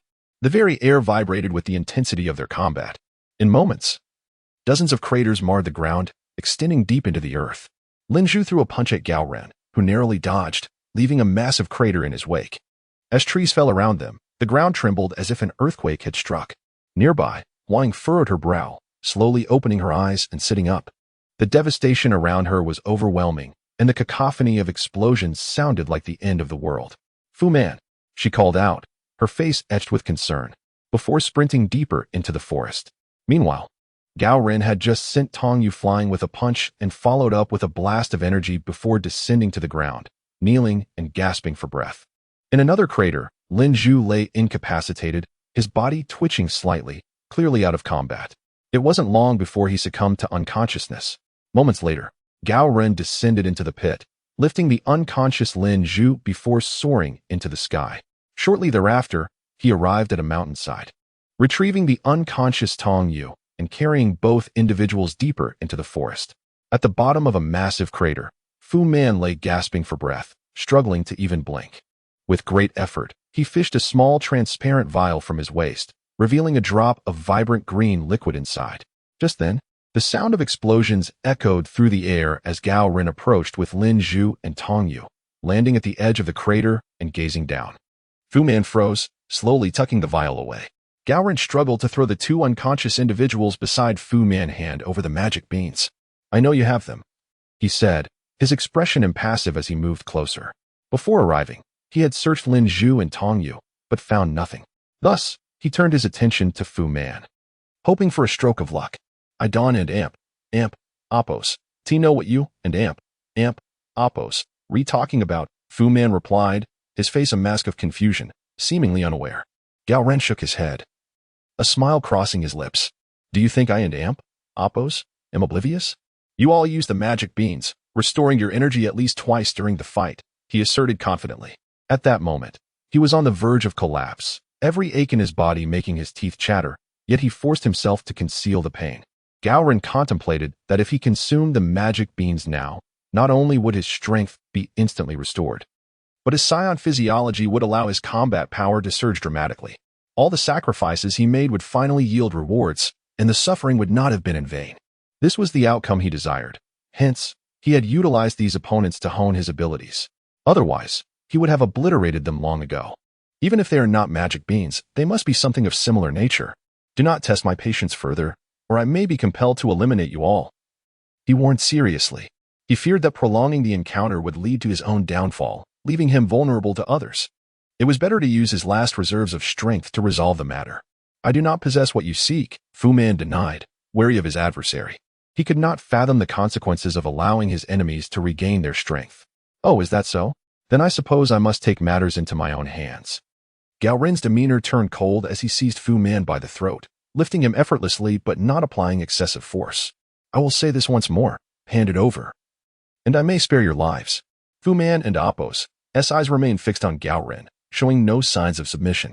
He grasped Gao Ren and Appo's wrist tightly, futilely struggling against the grip. Gao Ren sighed, a flicker of reluctance and resolve crossing his face. Just as he was about to teach Fu Man a lesson, a sobbing voice interrupted him. Let him go, and I will give it to you, came a plea filled with urgency.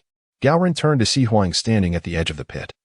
Tears streaming down her face, her hand raised, clutching a small green vial.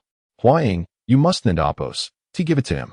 Fu Man implored, shaking his head vigorously. Bring it here, and I will release all of you, Gao Ren said, a glimmer of hope lighting up his face. After a moment's hesitation, Huang ran forward, extending the small vial towards him. Gao Ren noticed her trembling hands and, upon glancing at her tear-streaked face, felt a pang of guilt for his misdeeds. Gao Ren shook his head and decisively took the green bottle. Upon opening it, his initial joy quickly faded. How could there be only a single drop? He then turned his gaze back to Huang. I refuse to believe there is merely one drop. Gao Ren was merely gambling. He had no solid evidence regarding how much the other party possessed. Just then, Fu Man let out a sigh. As if she had made a firm decision, there is only one drop left. The rest is with me. Gao Ren turned to see Fu Man pulling a small transparent vial from her waist and offering it to him. He grasped it and discovered it contained 2 drops, eliciting another wave of delight. Excellent. I hope you keep your word. Fu Man fixed her gaze on Gao Ren and said, that goes without saying. Gao Ren released his grip, sincerity illuminating his features, the coldness on his face vanishing in an instant. He then poured out 1 drop, examining it with intrigue. Interesting, he murmured, but a flicker of caution crossed his visage as he flicked the droplet towards Fu Man. Swallow it quickly. What? Fu Man stared at the droplet suspended at her lips, bewildered. Lifting her gaze to Gao Ren, she recognized his wariness and understood immediately. With a slight smirk, she swallowed it without hesitation.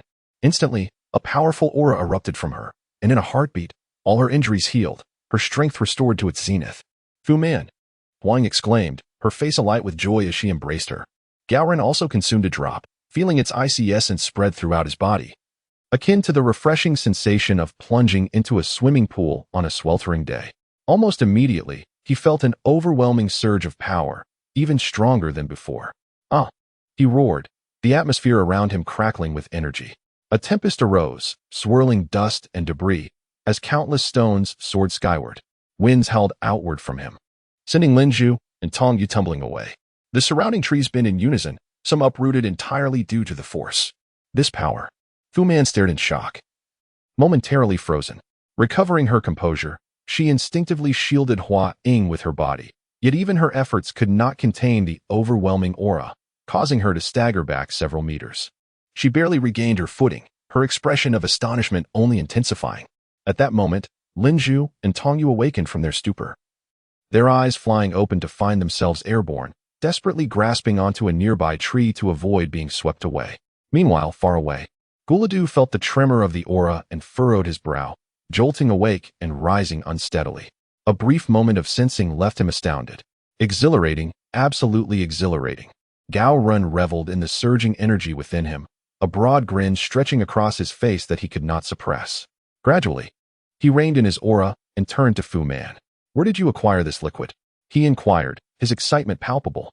Gao Ren had resolved that, since a trip to Earth was not feasible in the short term, he would amass this liquid in abundance, allowing him to resurrect repeatedly from the brink of death and thus rapidly enhance his combat prowess. As he suppressed his aura, all noise ceased, the bent trees straightening, and stones began to rain down. Chapter 10. The battle between Saramand and Gulade Voman hesitated, but realizing the formidable power of the opponent, he knew that remaining silent would likely lead to his demise. Gritting his teeth, he revealed, this is the spirit recovery water, a liquid extracted from the fruit of the eternal tree. Just a single drop can instantly heal all wounds and restore stamina, allowing one to go without food for 10 days without feeling hunger. Interesting, a voice belonging to an unfamiliar woman echoed from Gao Ren's detector. Panic surged through Gao Ren as he swiftly removed the device, recalling that it was capable of communication. Meanwhile, on a gray-red planet in the cosmos, thick smoke enveloped the sky, creating a hellish atmosphere devoid of sunlight. The ground was littered with massive craters, surrounded by countless dismembered limbs, resembling a gruesome slaughterhouse. A young man, appearing to be in his late 20s with a fierce countenance, chuckled and remarked, "Only now do I realize it is too late." Clad in Saiyan battle attire, with long hair cascading to his shoulders and a tail coiled tightly around his waist, he sat upon a corpse. Beside him stood a cold-faced woman, also a Saiyan, seemingly in her mid-20s, her hair flowing down to her waist. Intrigued, the woman turned to the man and inquired, "Shall we go?" "Of course," he replied with a grin that revealed blood-red teeth. Rising to his feet, he clenched his right hand and declared, "Such divine artifacts must be in the possession of me, Gao. One day, I will make Frieza bow before me." With determination etched on his face, Gao unleashed an energy blast into the ground and ascended toward the hovering spaceship above. The woman observed the trembling earth and struck the side of the spaceship, causing the hatch to open slowly. Saramant and Gulade, these two worthless beings cannot even conquer a lowly planet, yet they have brought some good news, she remarked before closing the hatch. In the next instant, both ships emitted brilliant white light and swiftly departed into the cosmos. The gray-red planet behind them shattered into countless fragments. Inside the spaceship, the woman sighed, "Once more, we shall fall into slumber." The man and Appo's voice resonated through her detector. "It is merely a 3-year slumber." With that, they donned their oxygen masks and succumbed to sleep. At this moment, on Golf Planet, Gao Ren finally severed the communication link. A heavy expression clouded his face as he had spent considerable time isolating the frequency connected to the other two detectors.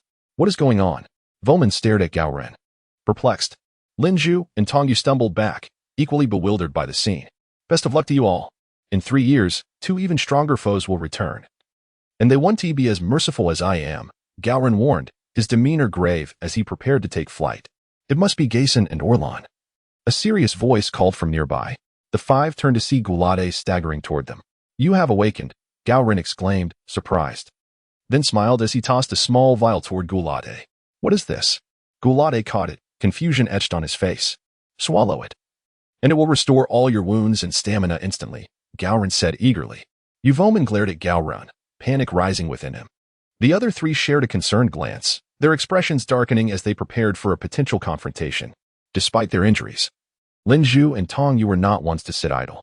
Ignoring their apprehension, Gao Ren focused on Gulade, who, after a moment's hesitation, decisively consumed the spirit recovery water. Gulade cried out, unleashing a powerful aura that shook the ground. Winds howled, and dust swirled around them. The detector beeped rapidly. 1440, 1450, 1460. Gao Ren eagerly reattached the detector, his excitement growing with each number. 1780, 1790, 1800, 1810, 1810. Unbelievable. A single battle has boosted your power by over 300. Scions are truly terrifying. Gao Ren marveled, equally exhilarated by his own growth. Gradually, Gulade calmed his aura and turned to face Gao Ren, raising his hand to unleash a powerful energy wave.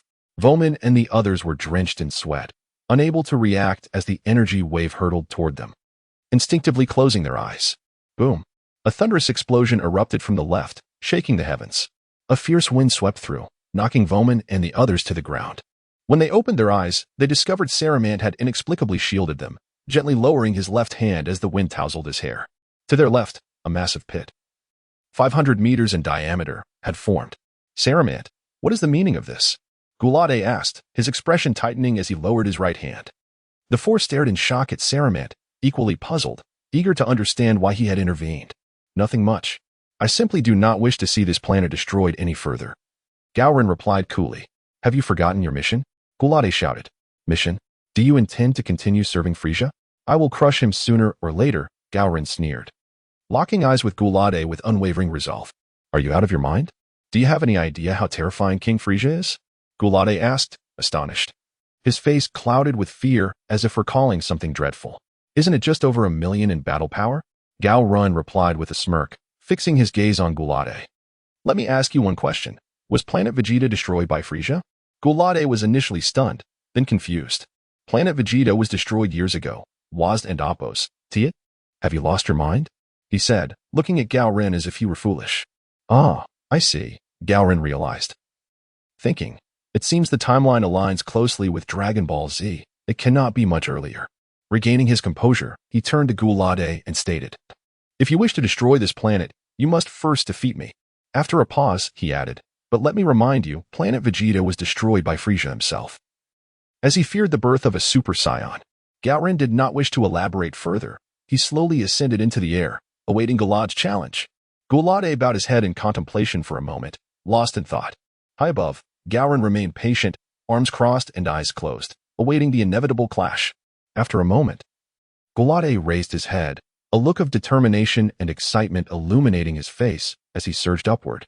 Gao Ren's eyes snapped open, a smile creeping across his lips as he exclaimed, "Finally, I can engage in battle with a worthy opponent." The previous skirmishes with Voman and the others were far too unsatisfying. What is happening? Why did they suddenly start fighting? Linju gazed at the two figures soaring in the sky, her face a mask of confusion. Regardless, it poses no detriment to us. "Let us fervently hope that the Saiyan named Saramint emerges victorious," suggested Vuman, his expression thoughtful. After a brief moment of silence, the group soared towards the distant mountains, landing gracefully on the mountainside while casting their eyes upwards. There, Gao Ren and Gulade remained locked in a gaze, seemingly awaiting something, their formidable aura surging forth, causing the pit beneath them to grow larger and deeper. At that moment, a series of muffled sounds erupted from the forest, startling a multitude of birds into flight. Almost simultaneously, the figures of Gao Ren and Gulade vanished without a trace. The deafening sounds of impact reverberated violently in every direction. At this instant, the entire sky trembled as the two transformed into mere black dots, colliding with one another, as if intent on shattering the very fabric of the void. Gao Ren unleashed a sweeping punch, but Gulade vanished with a swish, only to reappear behind him, delivering a fierce blow. Yet, it struck nothing but air. Gulade retracted his fist and turned to see Gao Ren smiling at him from the other side. Initially taken aback, Gulade soon mirrored the smile and charged forward once more. The rapid exchanges of punches echoed, swish, thud, bang, as they aimed for each other's heads, only for their strikes to be narrowly evaded. Thus, they engaged in a relentless flurry of attacks, limbs flying in a mesmerizing display. "How swift they are! I can scarcely discern their movements," exclaimed Xiongyu in astonishment, his mouth agape as if it could accommodate a sandbag-sized fist. Chapter 11. Entrapped in a prolonged conflict, I am increasingly unable to discern the true nature of the Saiyans. How have they suddenly become so formidable? Have they been concealing their power all along? Voman pondered as he observed the battle in the skies, his eyes darting back and forth, his face a portrait of disbelief.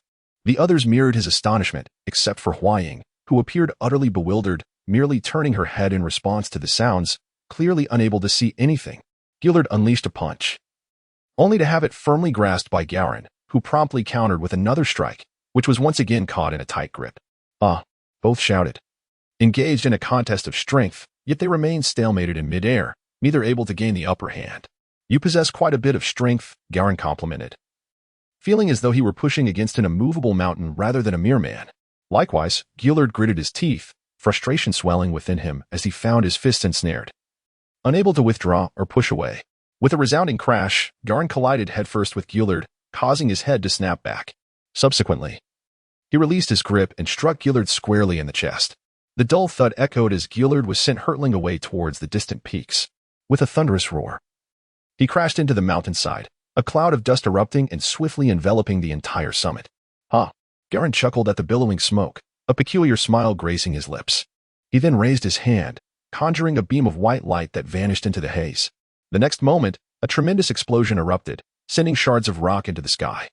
"Watch out!" Voman instinctively shielded Huaying, waving his hand to slice through the incoming debris.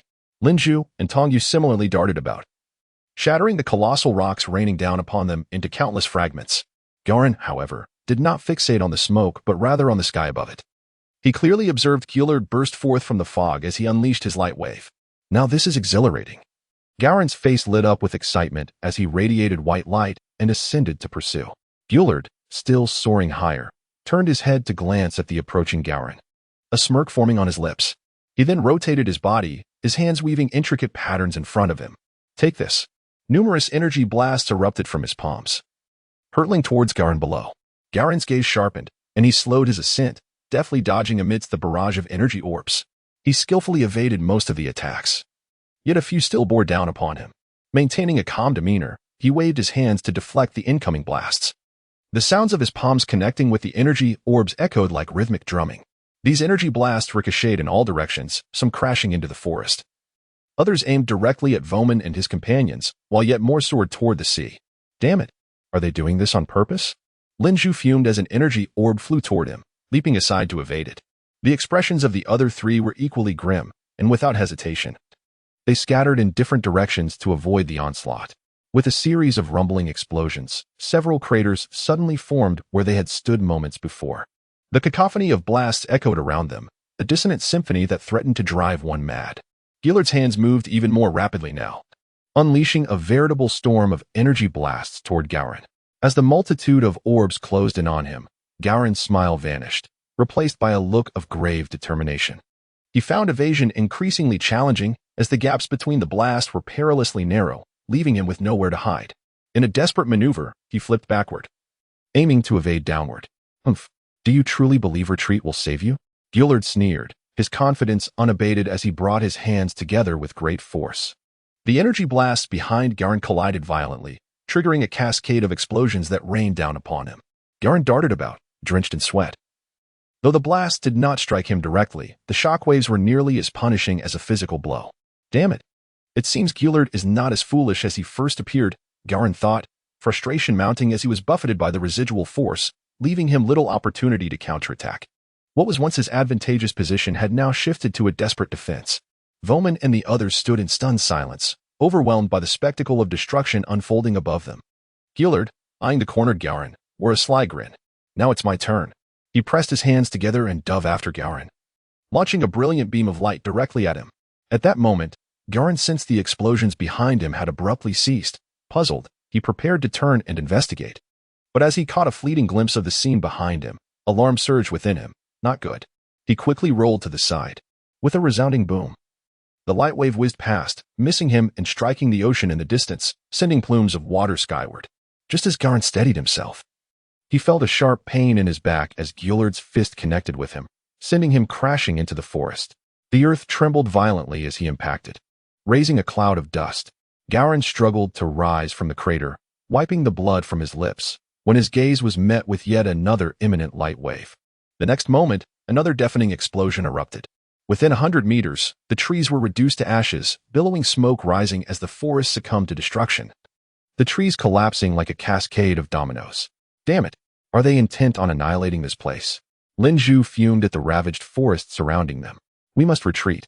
It's coming again, Voman exclaimed, cradling Huaying in his arms, shaking his head in defeat. Clearly, they had underestimated the power of these two combatants. The overwhelming shockwaves forced the four of them to flee to another mountain peak. Gillard surveyed the billowing dust below, puzzled. He did not believe this strike would suffice to vanquish Gao Ren. Just then, his pupils dilated, and he leaned back instinctively. With a violent roar, a beam of light shot forth from the smoke, whizzing past him narrowly. Gao Ren emerged from the haze, swiftly closing the distance to Gillard. As Gillard raised his arms to block, Gao Ren grinned triumphantly and surged forward, crashing through Gillard's defenses to land a powerful blow to his chin. Gillard spat blood, propelled upwards by the force of the impact. Gao Ren pursued relentlessly, landing another punishing strike to Gillard's abdomen, sending him plummeting to the ground like a cannonball. The earth quaked as the resulting shockwave toppled numerous trees, the devastation spreading outwards for dozens of meters. Gao Ren refrained from pursuing his victory, instead hovering in the air, observing the ground below. As the dust gradually settled, the figure of Gillard emerged. Ah! He wiped the blood from his face. His fists clenched tightly as he shouted, his aura flaring with intensity. Beep, beep, beep. The detector on Gao Ren's face was activated, pulsating with energy. 1840, 1850, 1860, 1899, 1900. The final number halted at 1,900. Intriguing, he had not anticipated an increase in strength. A look of exhilaration spread across Gao Ren's face. The greater the opponent, the more thrilling the encounter. Whoosh, whoosh, whoosh. Gillard surged toward the sky, engaging in a fierce duel with Gao Ren. The sounds of fists and feet colliding echoed through the heavens, causing the very sky to tremble. The air, heavy with the sound, resembled an invisible giant hand, relentlessly battering in all directions. Wherever it passed, trees toppled instantly, sinking deep into the ground, and dust rose in clouds. The swirling debris mingled with the air, quickly filling it with the scents of earth and charred dark clouds amassed above the two combatants, with flashes of lightning intermittently illuminating the scene. Simultaneously, on a grassy plain, a cluster of circular wooden huts formed a small tribe, where people of all ages moved about, men, women, the elderly, and the young. At that moment, they all paused in unison, gazing eastward. They observed a vast gathering of dark clouds, shrouding half the sky, with occasional lightning strikes. A series of thunderous booms reverberated from within, interspersed with heavy collision sounds. What is happening? Why has the sky darkened? An elder looked towards the horizon, his face a mask of fear and unease. It seems as if a battle is taking place, remarked a nearby youth, his brow furrowed in concern. This is impossible. How can such immense power extend all the way to us? Another elder responded, disbelief etched on his features. I must see for myself what is transpiring, the elder declared. And with that, he shot into the sky. Wait for me. I shall accompany you, a young girl's voice called out. As her words faded, a figure soared upward, closely following him. Very well, with Monli accompanying me, I need not worry about the outcome, the elder sighed in relief. Gao Ren landed a punch on Gillard's face, followed by a knee strike to his abdomen, sending him flying as he pursued. Whoosh. In midair, Gillard, his eyes tightly shut, began to stir, then opened them, twisting his body to halt momentarily before pivoting to deliver a kick at the approaching Gao Ren. Bang! Gao Ren raised his arms to block, grasping Gillard's leg tightly and swinging him around. Boom, boom. The speed escalated, becoming a blur, akin to a helicopter's rotor blades. Buzzing. He released his grip, and with a swift motion, hurled Gillard downward like a bullet from a chamber, shooting toward the distant ground. Gao Ren pressed down with both hands, diving swiftly, enveloped in a radiant white light, his speed increasing as he closed in on Gillard. He maneuvered behind him, wrapping his arms around him tightly. The white light emanating from him growing even more brilliant, his velocity surging by a third. Thus, they continued to accelerate toward the earth. And just as they were about to strike the ground, Gao Ren released his grip and veered upward into the sky. Chapter 12. The final strike with a thunderous roar. The earth trembled in that fleeting moment. Shortly thereafter, thick smoke billowed from the ground, intertwining with the ominous clouds above. In the next instant, the clouds were illuminated, followed by another deafening boom as a bolt of lightning descended. Not good. Gao Ren gasped, hastily retreating to evade the strike that thundered down onto the ground below. That was close. He exhaled sharply, his gaze fixated on the rising dust, when a sharp, acrid scent wafted through the air. Soon, the smoke began to dissipate, revealing a dark, deep pit, its entrance shrouded in shadows. Have we discerned the victor? Tong Yu crouched behind a large tree, her expression a mix of confusion and curiosity. The trio of young men and women beside her were equally engrossed, their eyes locked on Gao Ren in the sky, a silent curiosity etched upon their faces. Upon closer inspection, one could see Gao Ren's chest heaving rapidly, the recent battle having drained much of his strength. In a brief span, the sky darkened further, and then, with a rustle, rain began to fall, intensifying with every moment. It's raining. Gao Ren looked up at the sky, his expression serene as the raindrops cascaded onto his hair, gradually soaking him through. Whoosh. At that moment, a massive beam of light enveloped him from below. What is this? Gao Ren pondered, feeling no discomfort. Instinctively, he glanced down, only to find his movements had slowed considerably. Not good. A sense of foreboding surged within him as he attempted to break free. Just then, a smug voice resonated from below. Too late. You've been struck by my slowing light. With my next blow, your fate is sealed. Gillard soared upward along the light beam, swiftly closing the distance to Gao Ren. This is bad. Gao Ren's heart raced as panic set in, but under the influence of the slowing light, he could hardly muster a defense. Bang! A dull thud echoed as Gillard's iron head collided forcefully with Gao Ren's abdomen. Wah! Gao Ren spat out a mouthful of blood, his body contorting into an arc as Gillard pressed him upward, sending him soaring into the sky. Whoosh! It felt as though he might be propelled out of the atmosphere. Gao Ren's face twisted in agony. The pain in his abdomen was excruciating, nearly rendering him breathless. This is the end. Gillard chuckled triumphantly, accelerating as he vanished into the clouds. Are they aiming for the cosmos? Huang mused, gazing skyward at the billowing clouds. The other three remained fixated on the clouds, brows furrowed, as if they could pierce through the veil of obscurity. Gao Ren howled in torment, suppressing the excruciating pain. Gathering his strength, he conjured 2 energy blasts in his hands and hurled them toward Gillard below. Is this your desperate struggle? Gillard's lips curled into a smirk as he instantly vanished, reappearing behind Gao Ren. With a powerful swing, he unleashed a heavy punch from left to right. Bang! Gao Ren's back was struck with tremendous force, his body bending impossibly, forming a crescent shape. Whoosh! He plummeted toward the ground. Bang! The impact resonated through the earth, and he was buried deep beneath the rubble. Damn it! Why am I not out of energy? He roared in frustration, pondering how his opponent's more frequent attacks should have drained him faster. Is my combat prowess truly inferior to Gillard's? Could it be that my potential is so lacking? After this skirmish, my strength has scarcely increased. Not enough, not enough. His face twisted with madness and defiance, he surged forward, determined to fight with greater fervor to awaken the Saiyan blood coursing through his veins. With a thunderous blast, the ground erupted, sending countless fragments soaring skyward, unveiling Gao Ren's battered form. He floated quietly just above the ground, eyes locked onto the distant Gillard atop the mountain, and charged forth. Whoosh! Gillard lowered his arms, intrigued. This is interesting, he chuckled, his fighting spirit unwavering as he met Gao Ren head-on. Whoosh! The two soon collided once more, unleashing a flurry of punches and kicks, each strike echoing in the air. Bang, bang, bang, clap, clap, clap. Gao Ren and Gillard's figures transformed into mere shadows as they sped into the distance. It's not over yet. A gasp escaped Hua Ying's lips. Let us follow them, Lin Zhu exclaimed, a hint of longing in her voice, as she took off after them. All right, Tongyu responded. Soaring into the sky, let us join them. Fu Man glanced at Hua Ying, lifting her into his arms as they ascended. Hua Ying cast a somber glance at the ravaged forest below, sighing heavily as she leaned against Fu Man's chest. Fu Man surveyed the chaotic scene beneath them, shaking his head. It's inevitable. Their power is simply too great. With that, he quickened his pace, swiftly navigating through the forest. Gillard unleashed a powerful punch toward Gao Ren, who nimbly evaded with a leap. The missed punch struck the ground, causing a thunderous crack as fissures appeared. Bang! The cracks erupted, leaving a profound pit in the earth as Gillard pursued relentlessly. Gao Ren swiftly widened the gap between them, turning to fly backward. A smile of triumph on his face as he unleashed a barrage of energy blasts towards Gillard.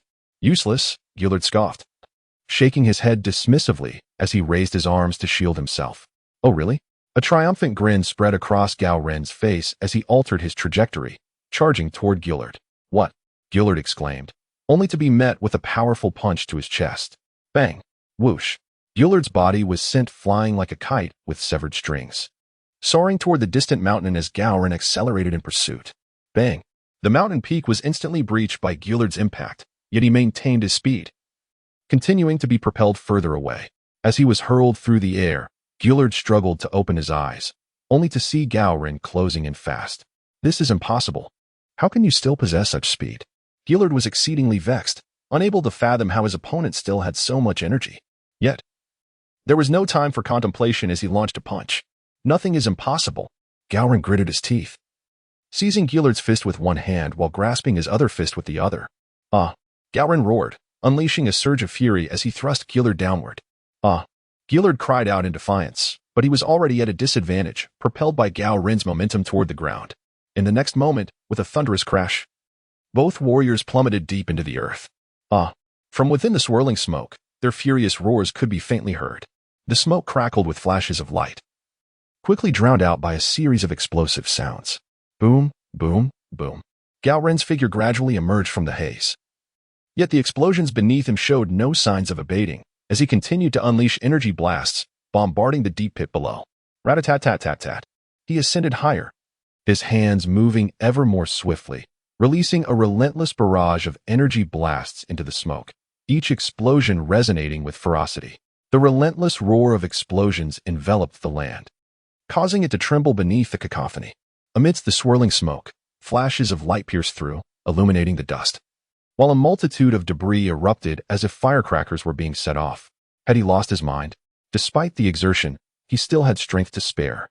With a mixture of astonishment and speechlessness, along with a hint of envy, the four companions alighted on another peak not far away, their gazes instinctively fixed upon Gao Ren, their expressions akin to those witnessing a monstrous spectacle.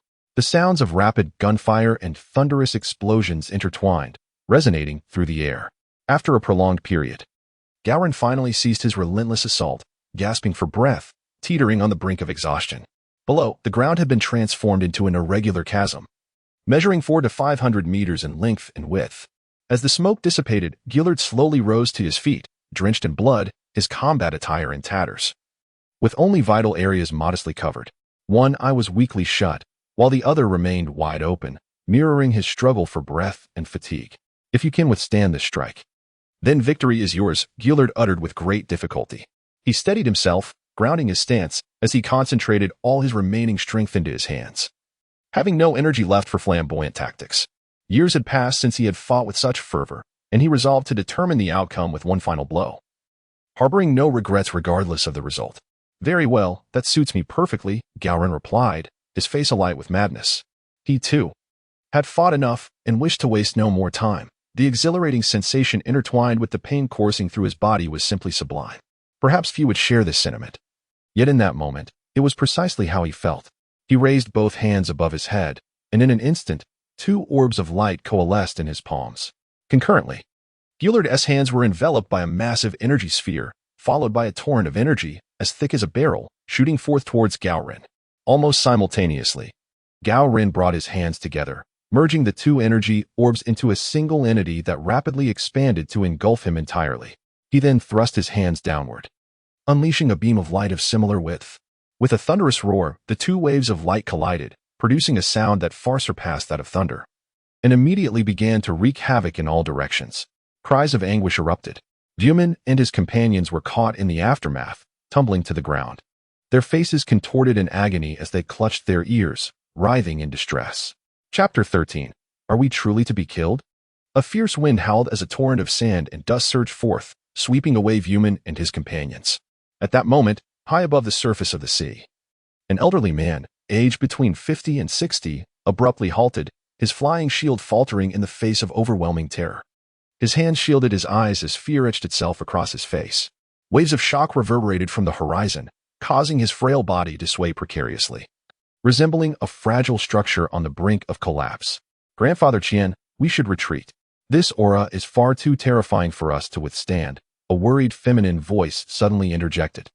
Hovering beside the elder was a young girl of about 16 or 17, with her striking features and athletic physique. Her long hair was intricately braided and cascaded down her back.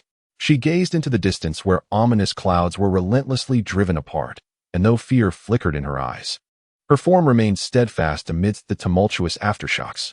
The relentless winds battered the two, tossing their hair about, yet could not mask the astonishment on their faces. Alas, the elder sighed, shaking his head. Let us depart, Munya. Continuing further would only squander my remaining life. His expression revealed deep-seated yearning. He longed to witness such a grand battle, yet reason prevailed over desire, compelling him to turn away. The girl cast a lingering glance toward the battlefield, her own eyes brimming with longing. She understood her own limitations all too well, and, recognizing her inability to reach such heights, reluctantly followed the elder in retreat. Ah! Gao Ren roared. Between the two, a sphere formed from the collision of energy waves steadily approached him. Curse it! Am I truly to be outmatched? He lamented. If only I could muster a bit more strength, victory would be mine. Gillard smiled, as if he could already envision triumph. With a forceful push, he anchored his feet deeply into the ground, sinking further as if burdened by a colossal weight. Ah, it is over, Gillard exclaimed, unleashing the energy sphere that had formed from their clash. Gao Ren immediately felt the pressure intensifying.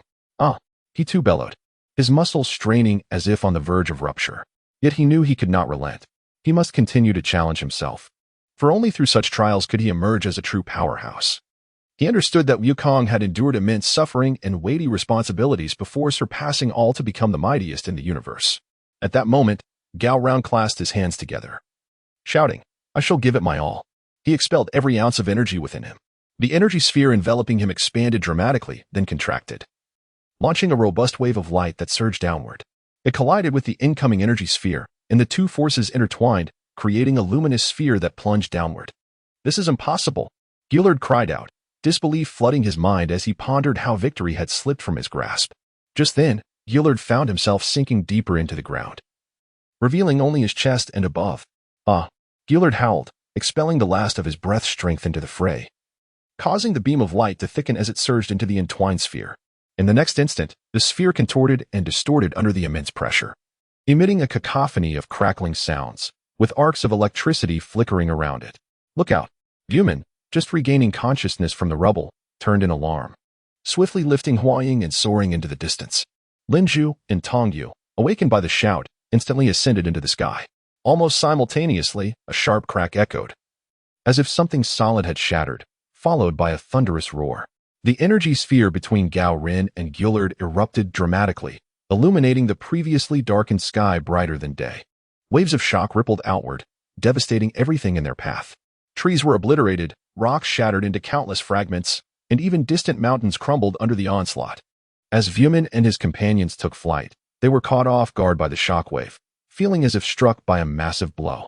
They staggered, losing control, yet were fortunate to be swept away by the immense force, drifting helplessly like leaves in the wind. Simultaneously, high above, the elder and the girl, caught unawares, were engulfed by the final and most potent shockwave. Their struggles appeared futile against the overwhelming tempest, which mercilessly swept them away. Moments later, the tumult subsided, revealing Gao Ren and Apos' form suspended in the air. His eyes were tightly shut, his complexion as pale as paper, before he plummeted like a broken lantern into a massive crater, sending plumes of dust into the air. Within the crater, the earth had been reduced to fine powder, partially burying him. Not far off, another figure lay in a similar state, Gillard, motionless and half-submerged in the sand, his eyes shut, clearly unconscious. Meanwhile, on the distant sea, a hand broke the surface with a splash, followed by a head gasping for air. It was Vuman. He scanned the surroundings anxiously, calling out for Huaying, Linju, and Tongyu. "Here we are," Linju exclaimed, emerging alongside Huaying and Tongyu, gasping for breath. He gradually ascended into the sky. "Thank goodness you are all safe."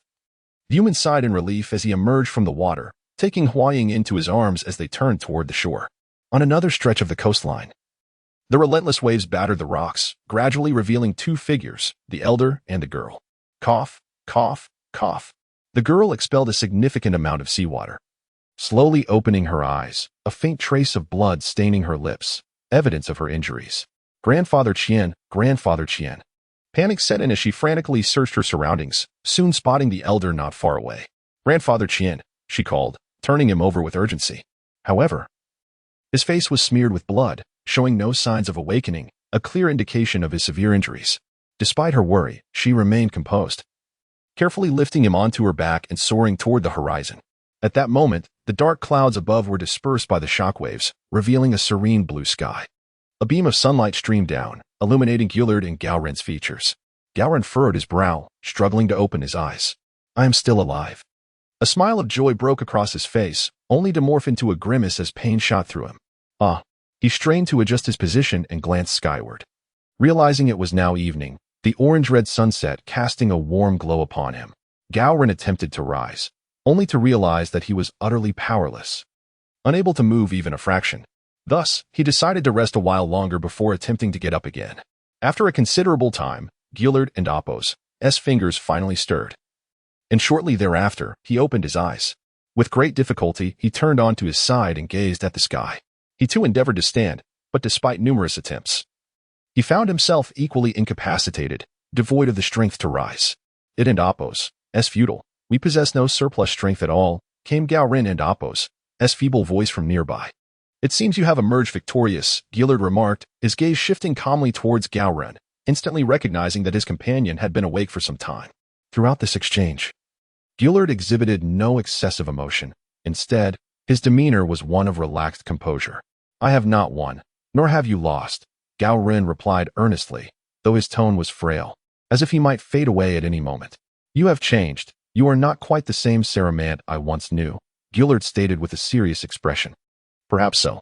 You are not quite the same either," Gao Ren responded with a tranquil demeanor, though he felt that Gillard had a somewhat different aura compared to their initial encounter. His expression then turned grave as he inquired about the matters that weighed most heavily on his mind.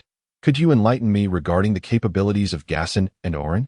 "Alas, it appears you truly remember nothing," Gillard sighed, falling into contemplation before finally speaking with a grave countenance. "The two of them are the strongest scions aside from Prince Vegeta.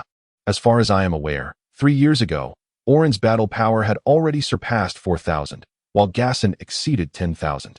Upon hearing this, Gao Ren fell silent, acutely aware that in the presence of these two, he was but a mere wretch, a reminder of how terrifying the disparity between individuals could be.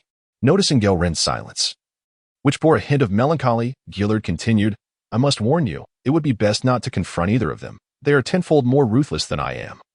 And even among Saiyans, they would not hesitate to strike with lethal intent. With that, Gillard painfully retrieved a small remote control from an unknown source, featuring a single prominent button, which he pressed without hesitation. At that precise moment, thousands of miles away, the spacecraft nestled within a cavern slowly sealed its hatch, enveloped in a radiant white light. With a whoosh, it ascended into the sky, transforming into a mere speck before vanishing from sight. Instinctively, Gao Ren touched his chest and discovered a similar remote control, yet he refrained from producing it. For he harbored intentions of his own and did not plan to abandon this planet just yet. A streak of white light zipped overhead, passing above the four from Fumin. It's a spaceship. They are making their escape. Tong Yu exclaimed, pointing at the luminous trail in the sky. We cannot allow them to flee. Lin Jue's expression darkened with a glimmer of murderous intent, and she immediately accelerated in pursuit. Fumin, accompanied by Hua Ying and Tong Yu, swiftly followed suit. The spaceship gradually descended beside Gillard and opened its hatch. I have no intention of lingering on this planet. Those individuals will undoubtedly come to eliminate us. I urge you to leave at once, Gillard stated, beginning to crawl towards the hatch. Gao Ren understood that this was indeed their most vulnerable moment. Should their adversaries wish to kill them, they would seize this golden opportunity without hesitation. Yet, before he could devise a strategy, a chilling voice echoed. No one is permitted to leave. Just as Gillard grasped the doorframe, poised to enter the spacecraft, he halted abruptly. Gao Ren inwardly cursed, alas, have we arrived too late? He turned to see Fumin and his companions landing slowly before them, with Hua Ying being the one who had spoken. The expressions of both Gillard and Gao Ren darkened instantaneously. Yet their strength had not sufficiently returned, rendering them incapable of standing to resist or flee. Despite this, Gillard paused only momentarily before disregarding the newcomers and continued his arduous crawl into the vessel. A low hum resonated from behind him. Lin Ju stood poised behind him, her hand raised, and in an instant, she conjured a sphere of energy within her palm, directing it towards his head. Chapter 14, The Daring Venture into Death Island. Meanwhile, Hua Ying pressed a knife against Gao Ren's neck, yet she hesitated to strike, her gaze coldly fixed upon him. Gao Ren met her stare with equal defiance, his face betraying not a hint of fear. After a moment, Hua Ying's eyes flickered, revealing a trace of uncertainty. Her expression becoming somewhat unnatural as she struggled with her resolve. The knife remained poised, but unmoving. Lin Ju, too, held his energy sphere at the ready, seemingly waiting for an opportune moment. Gillard, however, continued his actions without a hint of pause, as if danger eluded him entirely. He soon managed to clamber into the spaceship, settling in with considerable difficulty, his movements frail and labored. The thought of whether to kill lingered in Lin Ju's mind, and he abruptly turned to look at Fu Man. With a heavy sigh, Fu Man lowered his head, clearly conflicted and unable to make an immediate decision. Just then, Gillard halted, fixing his gaze on Lin Ju. A faint smile gracing his lips, devoid of any trace of fear, as if he had transcended the notion of life and death itself. Gao Ren scrutinized Hua Ying and Appo's visage, discerning her moment of hesitation, yet he maintained a facade of calm, revealing no joy in her struggle. Are you not afraid I might kill you? Hua Ying lifted her head again, locking eyes with him, her expression resolute and unwavering. Gao Ren, unperturbed, replied with a faint smile, Fear? What purpose would it serve? Do you think that would deter you from killing me? He, too, was human and felt the instinctual pangs of fear, yet he recognized its futility. There was nothing left to discuss at this juncture. Indeed, Hua Ying exhaled. Her thoughts drifted back to the numerous occasions Gao Ren had had the opportunity to kill her. Yet he had refrained. Despite the harm he had caused her friends and the devastation he had wrought upon the environment, he had not taken a life. With her eyes tightly shut, she reopened them with a calm demeanor, declaring, You should leave. Do not return to this planet. With that, she withdrew the knife from Gao Ren and Appo's throat. She was not a bloodthirsty person and ultimately could not bring herself to strike. Are you really going to let them go? Lin Ju questioned, his face etched with reluctance as he turned to Fu Man. Let them go, Fu Man said, lifting Hua Ying into his arms. He glanced at Lin Ju and Tong Yu. We must leave. With those words, he soared into the sky, vanishing into the distance, while Tong Yu followed suit without a word. Lin Ju sighed heavily, retracting the energy sphere in his hand. Consider yourselves fortunate this time, he muttered before ascending into the sky. With two beeps, Gillard's expression softened as he pressed a couple of buttons on the control panel. The hatch slowly began to close with a low hum. Gillard, if I were you, I would not return to planet Frieza, but rather seek a quiet place to focus on my training until I have become exceedingly powerful. Gao Ren's voice echoed in Gillard's spaceship. Gillard's lips twitched, but he said nothing as the hatch sealed completely. In an instant, the spaceship erupted with blinding white light, shooting into the sky with a whoosh, displacing a pair of debris that quickly fell back to the ground. Gao Ren merely intended to offer a word of caution. For Gillard was the first person he had encountered in this world and shared the same Saiyan heritage. Moreover, he did not seem to be a bloodthirsty individual. Whether Gillard heeded this advice was entirely up to him. Gao Ren was no saint and could not concern himself with such matters. As the sun descended, a cool breeze swept through, and Gao Ren felt the refreshing chill. He stood with difficulty, relieved that his injuries were not severe, merely a consequence of excessive energy expenditure. He staggered toward a large tree, taking a considerable time to reach it, whereupon he leaned against it and succumbed to slumber. The following day dawned with a similarly blue sky, now adorned with fluffy white clouds. As the first rays of sunlight pierced through the clouds, Gao Ren slowly opened his eyes.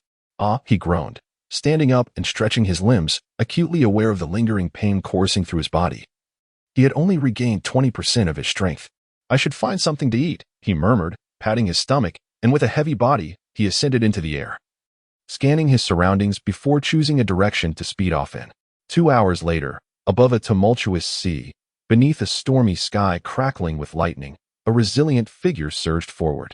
A girl of 16 or 17, fierce winds battered her, making it difficult for her to keep her eyes open. Her cerulean braids whipped wildly in the gusts, tangling about her face, obscuring her vision. She gently pushed the hair aside, revealing a determined expression. "Monli, you cannot waver. You must obtain the elixir of life," she whispered to herself, propelling herself toward a darkened island shrouded in ominous clouds, known as Death Island, one of the most perilous locations on Golf Planet. Despite the island and Appos' treacherous reputation, where lives were lost almost daily, many still endeavored to enter its depths, seeking the fabled elixir of life. Time swiftly progressed to midday. Gao Ren found himself soaring above the ocean, observing an increasing density of dark clouds and rising winds that dimmed the sky to an evening hue. This must be the right direction, he mused uncertainly, having followed Fu Man's guidance for half a day.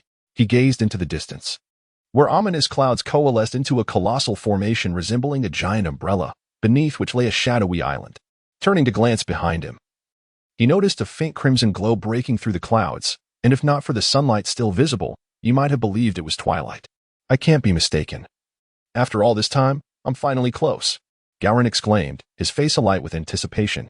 With a burst of speed, he transformed into a beam of white light, racing toward the island, disappearing in an instant. On a darkened shore, a short-haired middle-aged man looked incredulously at a plump, bald man beside him.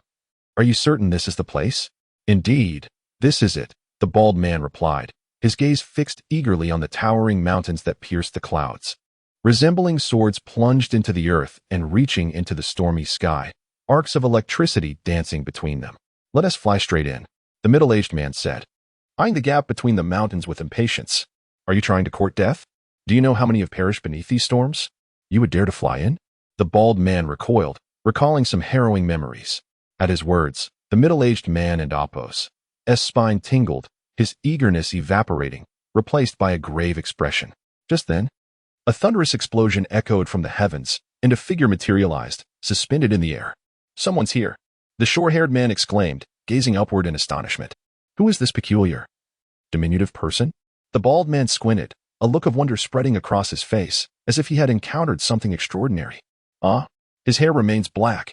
How intriguing." The middle-aged man also seems interested. At this moment, Gao Ren gazes at the towering peaks ahead, pondering if this is truly the Island of Death. It appears rather unremarkable. His expression is one of calm. He feels no fear from the arcs of electricity crackling through the mountains, convinced that such minor threats could not deter him. Beep, beep, beep. The detector activated automatically. Gao Ren glanced down at the two individuals on the ground, his face displaying disdain. The two together barely weigh 150. He then lifted his gaze toward the island, murmuring to himself, 170, 109. Quite a number of people, yet what sort are they? Is this island truly so easy to traverse? However, recalling the allure of the spirit water, he found it unsurprising. Just as he contemplated the challenges ahead, A look of astonishment crossed his features as he muttered, "Ah, why have several life signatures suddenly vanished? Have those individuals perished in an instant?" The expressions on Gao Ren's face shifted continuously. After a moment, he shook his head, declaring, "One must not be overly careless." He then enveloped himself in a shroud of white light and flew directly into the island. Such audacity to enter unreservedly, truly reckless, the plump, bald man scoffed. Having witnessed this for the third time, the first two had long since turned to dust. "Let us proceed." The plump, bald man urged the middle-aged man forward, both wearing expressions of vigilance. "Why is there not a single tree? Is this truly the forest of death?" Gao Ren's face reflected confusion. He had already traversed a considerable distance. Yet, all he could see were scattered stones, with nary a speck of soil in sight. According to Fu Man, the spirit water is the essence of the fruit from the tree of life found within the forest of death. Although the information was vague, Gao Ren sensed no deceit in his words. After searching for quite some time, he regrettably failed to spot even a single tree. The surroundings grew increasingly dim, and the sky's clouds turned a deeper crimson, casting an eerie ambience. The moment he entered this place, he felt as though his body had doubled in weight, accompanied by an inexplicable sense of oppression, as if a colossal stone were pressing upon his heart. Nevertheless, he managed to endure, easily evading the sporadic flashes of lightning. At present, nothing seemed capable of hindering his advance. Gao Ren quickened his pace, heading straight for the center. Though his stamina had only replenished to about 20 or 30%, he remained confident in his ability to successfully pluck the fruit of immortality, which would restore his vitality in an instant. The thought invigorated him, and he ceased to be frugal with his energy, propelling himself forward at full speed. However, before he could soar for long, the crimson clouds above began to churn ominously, soon unleashing blood-red lightning that relentlessly struck toward Gao Ren. "What foul sorcery is this?" Gao Ren gasped in alarm, hastily slowing his pace and dodging the incoming bolts. This blood-red lightning was far more formidable than any he had previously encountered. Its mere aura sent shivers down his spine, and he dared not confront it head-on. Fortunately, as he reduced his speed, the frequency of the lightning strikes diminished significantly. Thus, Gao Ren continued to fly for an extended period, gradually revealing a pitch-black forest ahead. Chapter 15. Peril in the forest. The forest lay shrouded in an impenetrable darkness, as if even the trees were cloaked in deep black. The moment Gao Ren beheld the forest, an overwhelming excitement surged within him. Fully aware of the peril posed by the thunder and lightning, he nonetheless quickened his pace, propelling himself straight into the heart of the forest. At this moment, a young girl was laboriously navigating through the charred trees, which stood leafless and grotesque, their thick branches resembling the remnants of a fire.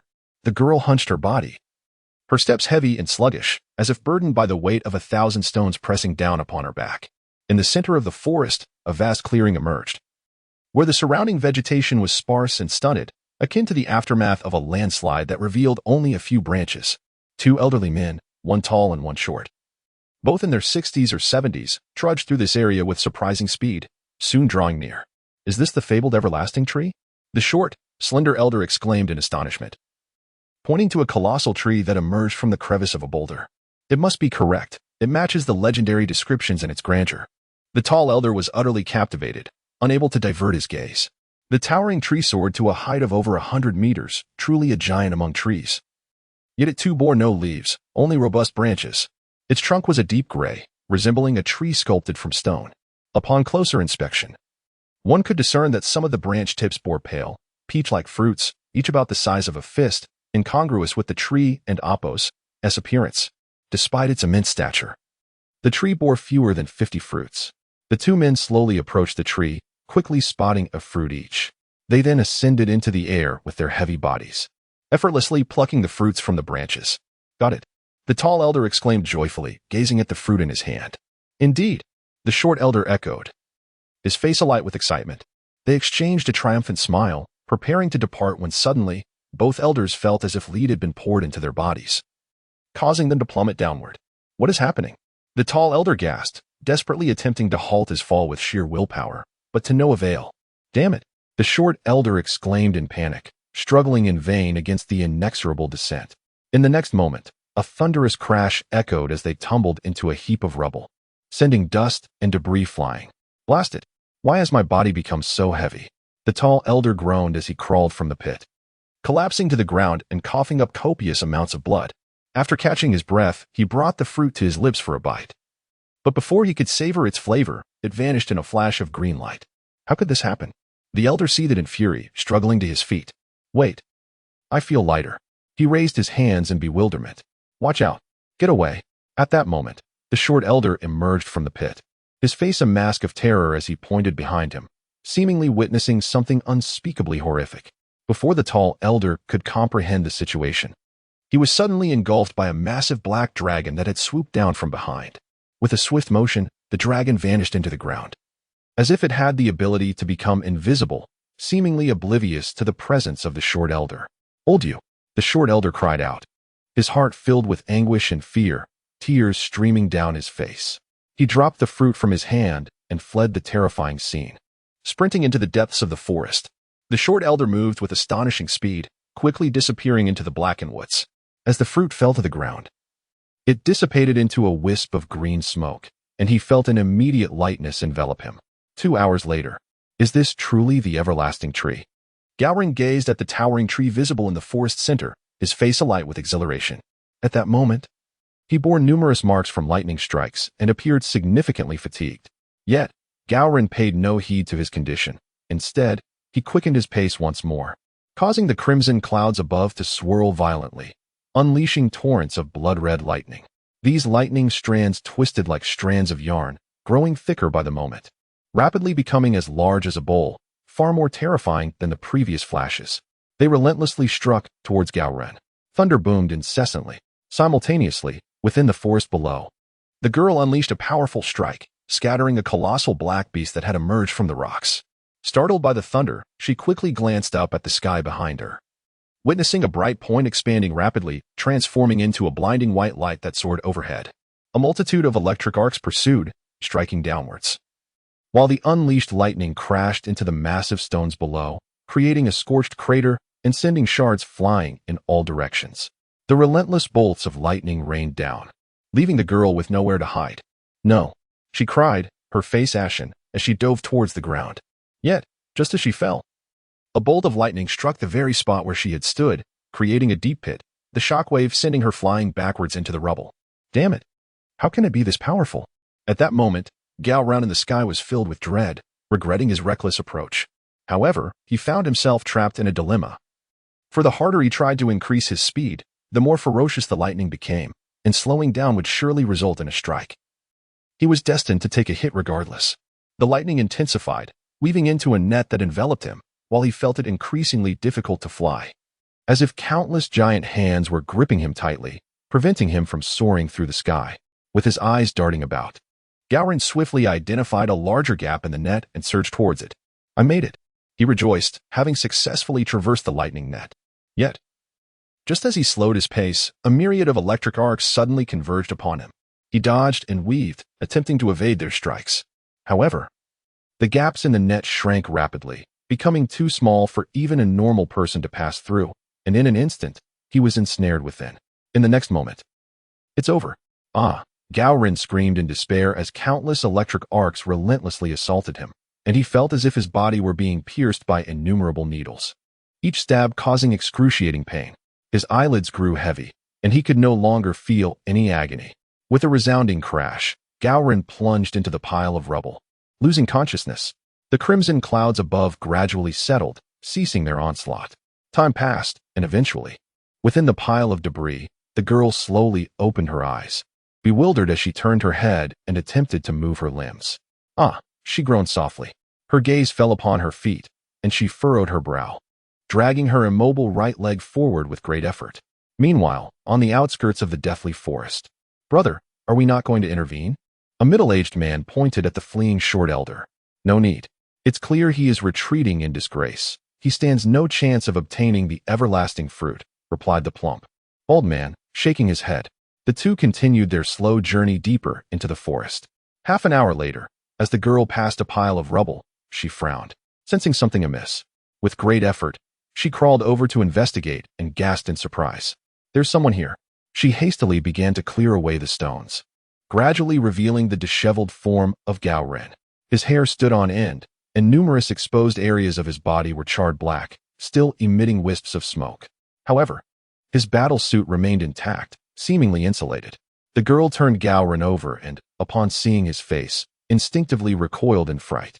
His countenance was smeared with blood, his eyes tightly shut, showing no sign of awakening. It's red blood. How remarkable, she mused, her curiosity piqued by the sight of his bloodied face. Gently, she wiped away the blood and soot from his features, finding him rather endearing. A smile of interest blossomed on her face as she cradled his back, resting him against her chest, and lowered her head to retrieve a gourd from her waist. She uncorked it and poured some clear water into his mouth. Cough, cough, cough. Moments later, Gao Ren erupted into a fit of violent coughing. You're awake. The girl's face lit up with a bashful smile. Gao Ren slowly opened his eyes, and the first thing he saw was the innocent face of a girl, startling him, prompting him to hastily shift away, feeling somewhat flustered. Are you all right? She inquired, a hint of awkwardness in her demeanor, yet she maintained a semblance of composure. Me? Gao Ren hesitated, moving his limbs and discovering nothing was severely amiss, only a lingering numbness. He turned his gaze back to her, a look of confusion etched on his face. Who are you? I'm Monli, she replied, placing her hand on her chest with a smile. Gao Ren scrutinized her closely. Her attire was similar to that of others he had encountered, a rough fabric covering her essential parts while the rest of her body was bare. This marked the seventh golfer he had seen, and irrespective of age or gender, they were all significantly taller than Earthlings, averaging between 1.80 to 2 meters in height. Although this girl was considerably taller than him, he discerned from her visage and demeanor that she was likely only 16 or 17 years old. Noticing Gao Ren's prolonged examination, Monli felt a tad uncomfortable and decided to initiate conversation. By the way, what is your name? Me? Gao Ren became momentarily bewildered, lowering his head in contemplation before raising it again to meet her gaze. I'm Saromat. He thought it fitting to adopt a name from this world, feeling that Gao Ren seemed somewhat out of place here. After all, a name is merely a label, not something to dwell upon excessively. Saromat, what a long name, she remarked, her eyes sparkling with intrigue. Why? Are you not afraid of me? He asked, puzzled by her proximity despite this being their first encounter. Afraid? Why would I be? She replied, a look of innocence crossing her face, followed by a smile. Is it just because we don't look quite alike? All right. Saromat recognized her childlike innocence and decided not to pursue that line of conversation further. Instead, he directly inquired, You're not here searching for the longevity fruit as well, are you? Yes. I must obtain it. It is vital for me, she affirmed with a determined expression. Oh, Saromat nodded, pondering for a moment before addressing her again. Then let us join forces. It would be safer to have each other as company along the way. He felt a twinge of apprehension, realizing he should avoid wandering aimlessly lest he attract more lightning strikes. Sure, she replied with a radiant smile, but then her expression shifted as she lowered her gaze, her tone turning somber. However, my foot, I fear I won't be able to keep pace with you. Following her line of sight, Saromat noticed some swelling around her right ankle. Let me take a look, he said, looking back at her. Okay, she nodded obediently. Thus, Saromat gently grasped her ankle to examine it. Why is it so swollen? He observed, noting the excessive swelling that had tightened her cloth shoe. She gasped, a flicker of pain crossing her face as her chest heaved with each breath. I'll be gentle, he reassured her, applying a softer grip and discovering that her bones were unbroken. The bones are intact, yet the swelling is unusual, he pondered, perplexed. She remained silent, perhaps too embarrassed to express her discomfort, or maybe the pain had diminished. After scrutinizing further, Saromat deduced that her foot was likely fractured and thoughtlessly removed her shoe, revealing her delicate, pale blue foot. Although she was tall, her feet were surprisingly small and slender, and he noticed the arch of her foot was markedly raised, suggesting 2 bones were protruding. No, you mustn't. She protested vehemently, hastily covering her foot with her hands and attempting to put her shoe back on. She cried out in pain as she could barely manage to slide her foot in halfway. Chapter 16. The harvest of the longevity fruit. Only then did Saromat realize that he had, rather presumptuously, removed her shoes, which felt quite inappropriate. A faint blush crept upon his cheeks as he stammered. I. He raised his gaze to the young girl, only to find that as their eyes met, she immediately averted her gaze and lowered her head, remaining silent, her demeanor appearing rather awkward. Saromat also lowered his head, observing that she struggled to put on her shoes, constantly covering her foot with her hands, lost in hesitation. After a moment, he bravely spoke up. The bone. It should not be broken, but it must be reset immediately, or it will not heal properly. The girl nodded slightly, emitting a barely audible sound, then gradually withdrew her hand, revealing her delicate foot once more. Sir Ramant gently grasped her foot and placed it on his knee, securing her ankle with one hand while resting the fingers of the other on her instep. I will apply some pressure now. It may hurt a bit, so bear with me, he said, looking into her face. Yet, before she could nod in readiness, a couple of sharp cracks echoed through the air. The girl cried out, instinctively retracting her foot. How do you feel now? Sir Ramant asked, unable to suppress a grin. And no, it's fine now. The girl kept her head lowered, her eyes darting momentarily, revealing a blend of shyness and embarrassment in her smile. She understood that Sir Ramant had done this intentionally, fearing she might shy away, thus denying her the chance to prepare herself. With this thought, she shook her head and revealed a pure smile. She then struggled to put her shoes back on and stood up, only to immediately stumble and fall. Are you all right? Sir Ramant quickly rushed to support her. Concern etched across his face. I'm fine, just a bit of pain. The girl quickly crouched down, reaching for the instep of her right foot, her face contorted in pain. When I saw you putting on your shoes, your instep was quite swollen. Is there still some bruising? Sir Ramant pondered, perplexed, wondering if he had misjudged the situation or inadvertently caused her further injury. A flicker of concern crossed his face. He quickly crouched down, looking at the girl with a serious expression. Please, do not resist. Let me take another look. The girl nodded gently, still somewhat shy, but she no longer resisted as she had before.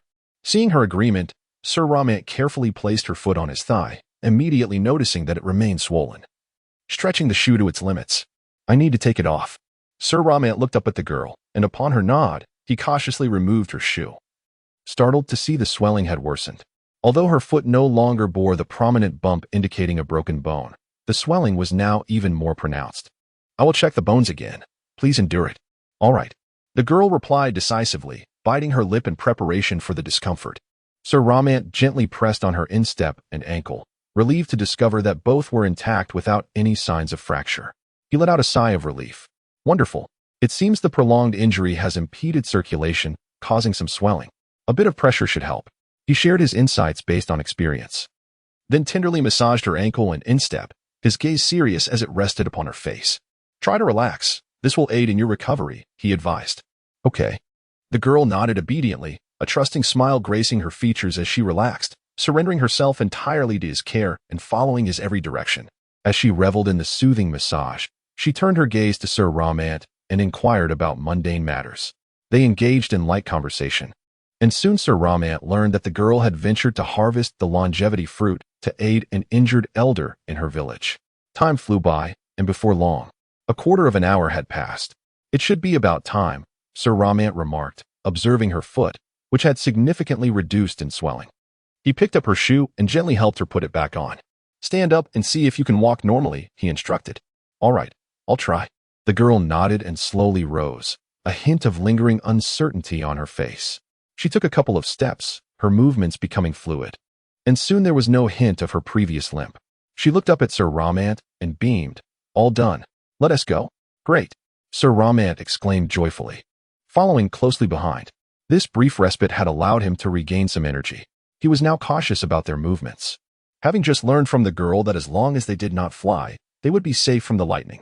Additionally, the gravitational forces on the ground were far lighter than while airborne, enabling them to proceed at a reasonable pace. As they walked, they occasionally encountered fearsome dark beasts, but Sir Ramant dealt with them effortlessly. Wow, Sir Ramant, you're amazing, the girl exclaimed, unable to contain her admiration after he had dispatched 6 massive black tigers in quick succession. Sir Ramant shook his head, downplaying his prowess. These creatures are hardly formidable. However, for someone like you, with a combat power of nearly 100, it may still pose a challenge. The thought of her claiming to be the strongest warrior in her village made him chuckle. Perhaps it was due to his own experiences that he found it amusing. After clearing the obstacles, they continued on their way, and before long, an hour had passed. The journey had been smooth, and they gradually approached the central longevity tree. Is this the fabled longevity tree?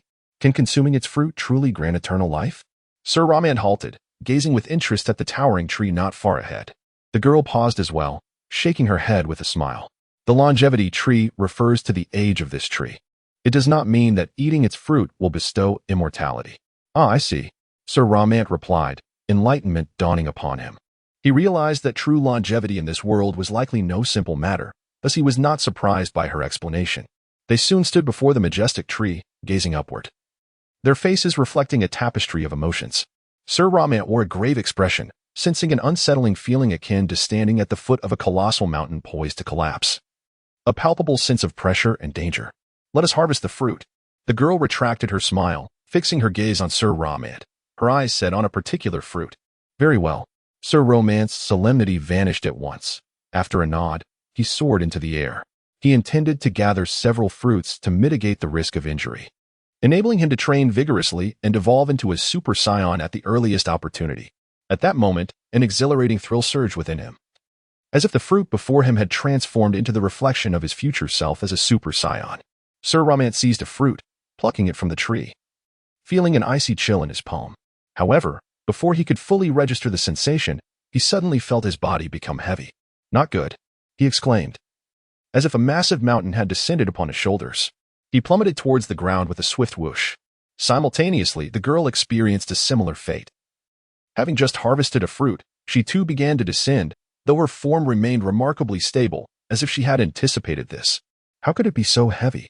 Sir Ramant rolled upon landing, regaining his footing, astonished at the unexpected weight. He crouched down, not plunging directly into the rubble. Yet it was evident that he bore a weighty demeanor.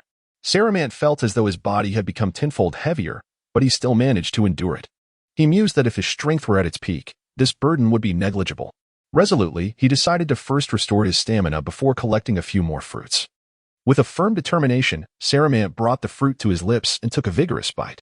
At that moment, the young girl, who had just steadied herself on the ground, looked up at Saramant and was taken aback, urgently exclaiming, "Do not eat that." However, Saramant had already bitten down, and before he could savor the flavor, the fruit transformed into a green light and vanished, as if he had bitten into thin air. Fake? Confusion washed over his face, as if he had been deceived. Danger. Move away, the girl shouted again.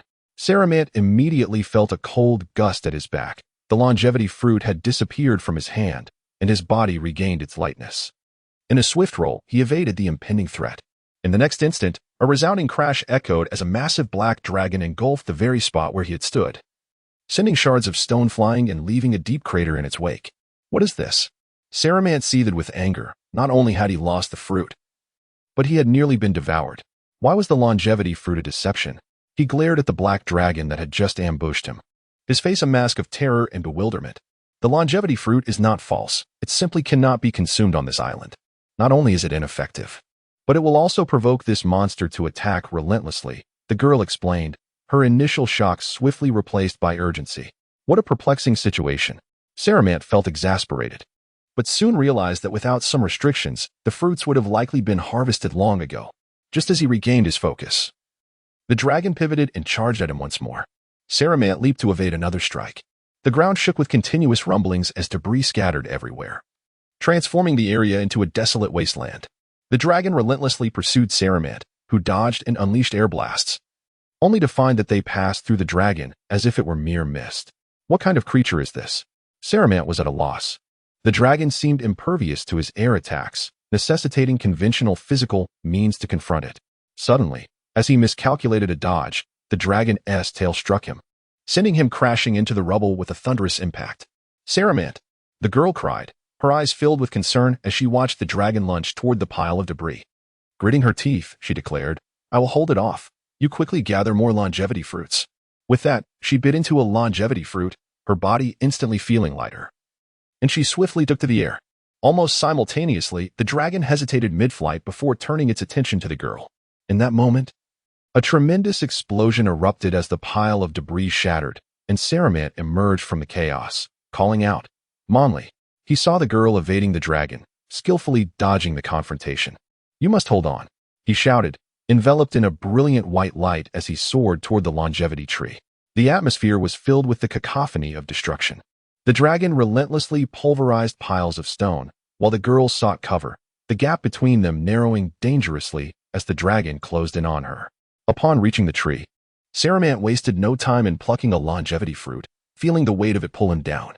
Gritting his teeth, veins bulging, he soared again toward the next fruit. Meanwhile, the girl crashed heavily onto a massive stone, which splintered into countless fragments, burying her beneath the rubble. A torrent of stones rolled away, revealing her battered form. The girl lay among the debris, barely clinging to life, blue blood trickling from her lips as she turned her gaze toward the longevity tree, where Saramant continued to harvest the fruits. "Hurry," she urged weakly, her spirit jolting as she rolled aside just in time. With a thunderous roar, the dragon barreled toward her, sending debris scattering, and she was flung away amidst the chaos. Her clothes tattered, she felt her eyelids grow heavy. "Am I to perish?" she mused softly. The last image to meet her eyes being the dragon's gaping maw filled with menacing fangs, closing in upon her. Chapter 17. The acquisition of the spirit water. Just as the young girl believed she was on the brink of death, she suddenly felt a strong hand supporting her back. Instinctively, she opened her eyes to behold a gentle face before her. "I apologize for my tardiness," said Saramant, his voice laced with regret. In an instant, he dodged the attack from the colossal dragon, enveloped in a radiant white light, and swiftly retreated to a safe distance. The girl leaned against Saramant's chest, struggling to utter his name, Saramant, before losing consciousness. Saramant held her tightly, feeling an immense weight pressing down on him, as if 10 mountains were simultaneously bearing down.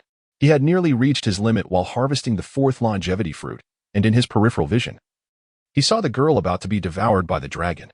Summoning every ounce of strength, he rushed to her aid, narrowly rescuing her. He told himself not to give up and to accelerate his escape. "How long will they pursue me?"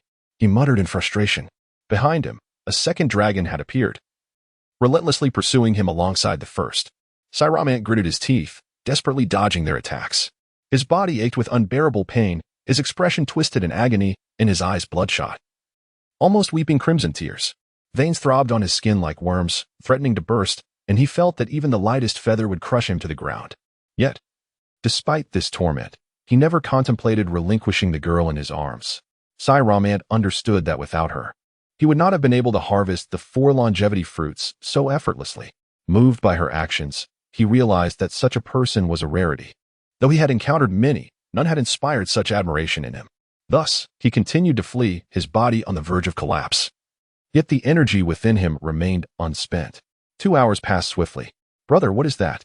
a middle-aged man exclaimed, pointing at the dark shadow amidst the tumultuous thunderstorm in the sky, just outside the death forest. "Run. Someone has angered the tree of longevity." The plump, balding man, filled with curiosity, was suddenly overtaken by fear and bolted away without a second thought. "Ah, wait for me, brother." The man trailing behind felt a jolt of terror and hurriedly followed suit, fleeing for his life. "Damn it," Saramant shouted in exasperation, consumed by rage as he was relentlessly pursued by the dragons and struck by bolts of lightning. Glancing down at the ground, he mused that the weight pressing upon him was not as unbearable. He believed he could evade the dragons without flying and avoid the lightning, so he descended. Upon landing, Saramant immediately hoisted the girl onto his back and dashed away without looking back. The ominous red clouds above began to dissipate, and the lightning gradually faded. But the dragons showed no signs of relenting, continuing their relentless pursuit. They crashed into him repeatedly, but thankfully, as he moved further from the tree of longevity at the forest and Appos' center, the oppressive feeling lessened, granting him a chance to escape their clutches. The ground trembled beneath him as he narrowly avoided each dragon and Appos' strike, creating deep craters in his wake, sending debris flying. Despite the dire circumstances, he never faltered, though exhausted. Thoughts of his impending rewards invigorated him. With unwavering determination, Saramant fled without looking back, consumed by the singular thought of success. Unbeknownst to him, he had indeed escaped the island and reached the shore. Glancing back, he saw no trace of the dragons and allowed himself a moment of respite. "Ah, I'm utterly spent. I finally made it out." Saramant gently placed the girl on the ground and collapsed, gasping for breath. He looked up at the sky, which was now a deep, dark hue, devoid of stars or clouds, yet not entirely black, allowing him to discern his surroundings. Beneath his tattered battle attire, for sizable bulges indicated his greatest treasure, the 4 fruits of the tree of longevity. At that moment, Saramant felt utterly drained. Reflecting on how he had persevered through the ordeal, he had simply run, driven by hope. To his astonishment, he had truly escaped. Had the dragons emerged now, he would have lacked the strength to flee again and would have resigned himself to fate.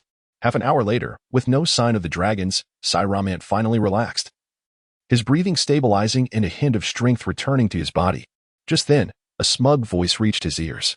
"Kid, if you leave the longevity fruits behind, I can spare your life, otherwise. The threat was palpable. Instantly alert, Saiyan sat up and turned to see two figures behind him. One slender and the other plump. It was evident that the latter was the one speaking. Get lost. Saiyan's expression darkened, and with a fierce roar. He did not need to make a move. A deep chasm appeared before the two men. Without hesitation, he lifted the girl onto his back and soared away from the island, opting not to confront the two directly. The plump man and the middle-aged figure felt a chill run down their spines, collapsing to the ground as Saiyan departed, only daring to breathe once he was gone. Thank goodness he didn't attack us. Otherwise, we'd have been reduced to ashes, the plump man said, trembling as he lay on the ground. The following morning, the sky was significantly clearer than the day before, with the sun gently rising from the azure horizon, illuminating the earth. In a forest, beneath a great tree, Saiyan and the girl leaned against each other, their eyes closed, appearing to be fast asleep. Soon, a gentle breeze swept through, tousling their hair. At that moment, the girl furrowed her brow and slowly opened her eyes, confusion washing over her as she took in the bright forest around her, teeming with vibrant flora. Where am I? How did I end up here? She wondered, her face a mask of perplexity. It was then that she realized she was resting on someone else's shoulder. Turning her head, she was relieved to see Saiyan's peaceful face. She gazed at him, a warm smile gracing her lips as she recalled their journey from meeting to harvesting the longevity fruits, especially the final moments when she felt despair, believing she would truly perish until he appeared beside her. His presence brought her peace, as long as he was near. She feared nothing, not even the prospect of being swallowed by a dragon. Now, awakening to his face once more, the face that brought her solace, she felt it etching itself into her heart. The girl smiled tenderly at him, reaching out to touch Saiyan's prominent nose, her expression radiating the innocence of youth. Just then, Saiyan seemed to sense something, his brow twitching slightly as he slowly opened his eyes. Startled, the girl instinctively withdrew her hand, straightening up as she looked at him with gentle warmth. You're awake, she said softly. Yes. Saiyan revealed a joyful smile, then stood up, stretching his limbs with a series of crackling sounds. The young girl also rose to her feet. Immediately feeling a multitude of aches throughout her body, she too moved her limbs to alleviate her discomfort. I am so exhausted, Saiyan remarked, acknowledging that this sensation was no less taxing than after a fierce battle. Yet, his expression brightened suddenly as he produced 4 longevity fruits from beneath his combat attire. Look, he said, his smile radiant. Uncertain of how to transform the longevity fruits into restorative water, Saiyan had refrained from experimenting last night, fearing that an incorrect method would render his efforts futile after such a taxing ordeal. Observing this, the girl beamed back at him. Here, these 2 are for you, Saiyan said with a smile, unhesitatingly offering her 2 of the fruits. The girl gazed at his face, gently shaking her head, and then reached out to accept one, saying, one is enough for me, keep the other. She then looked back at Saiyan with sincerity, adding, thank you for saving me this time. Saiyan shook his head in response. We are partners, and besides, you saved me before. If it weren't for your brave act in holding off the black dragon, I wouldn't have been able to obtain these 4 longevity fruits. He understood well that had he been alone and unaware, he likely would have returned empty-handed, pursued relentlessly by the black dragon. The girl persistently declined, insisting on accepting only one. Saiyan, respecting her wishes, shifted to the question that occupied his mind. How exactly do we extract the restorative water? It's quite simple, she replied with a smile. Once we leave the Isle of Death, just crush the longevity fruit. As she spoke, she demonstrated in front of Saiyan, with a gentle squeeze. The longevity fruit transformed into a ball of green light, condensing into a small emerald liquid that hovered in midair, roughly the size of a fingertip, amounting to about 10 drops. You only need to take 1 drop of restorative water at a time. Taking more would be wasteful and of little use, she explained. Afterward, she retrieved a small green vial, removed the stopper, and filled it with the restorative water, before looking back at Saiyan. So that is how it works, he exclaimed, realization dawning upon him. He then proceeded to crush one of his longevity fruits, finding the texture more akin to that of a soft shell than a fruit. This fruit, too, transformed into a green light and condensed into an equally sized emerald liquid. Saiyan scratched his head, a hint of embarrassment crossing his face as he observed the restorative water. Chapter 18, Journey to the Planet Adrat. Upon witnessing the scene, the maiden realized that he lacked a vessel to contain the elixir. With a gentle shake of her head and a smile, she said, you can crush the remaining longevity fruits, and I shall assist you in storing the restorative water. She then lowered her gaze and retrieved a slightly larger transparent vial, roughly the size of her thumb. With a deft motion, she uncorked the bottle and proceeded to fill it with the restorative liquid. Excellent, Saruman exclaimed with delight. Without hesitation, he crushed the last 2 longevity fruits, and the maiden promptly poured them into the vial until it was filled to the neck, sealing it tightly before handing it to Saruman. Here you go, she said with a smile. Thank you, Saruman replied, unable to conceal his excitement as he carefully accepted the vial, examining it with great satisfaction. Why did you come to harvest the longevity fruits without any preparation? It is quite perilous. Consuming the restorative water directly on the island is ineffective and could provoke relentless attacks from monsters. Saruman looked up to find the maiden gazing at him seriously.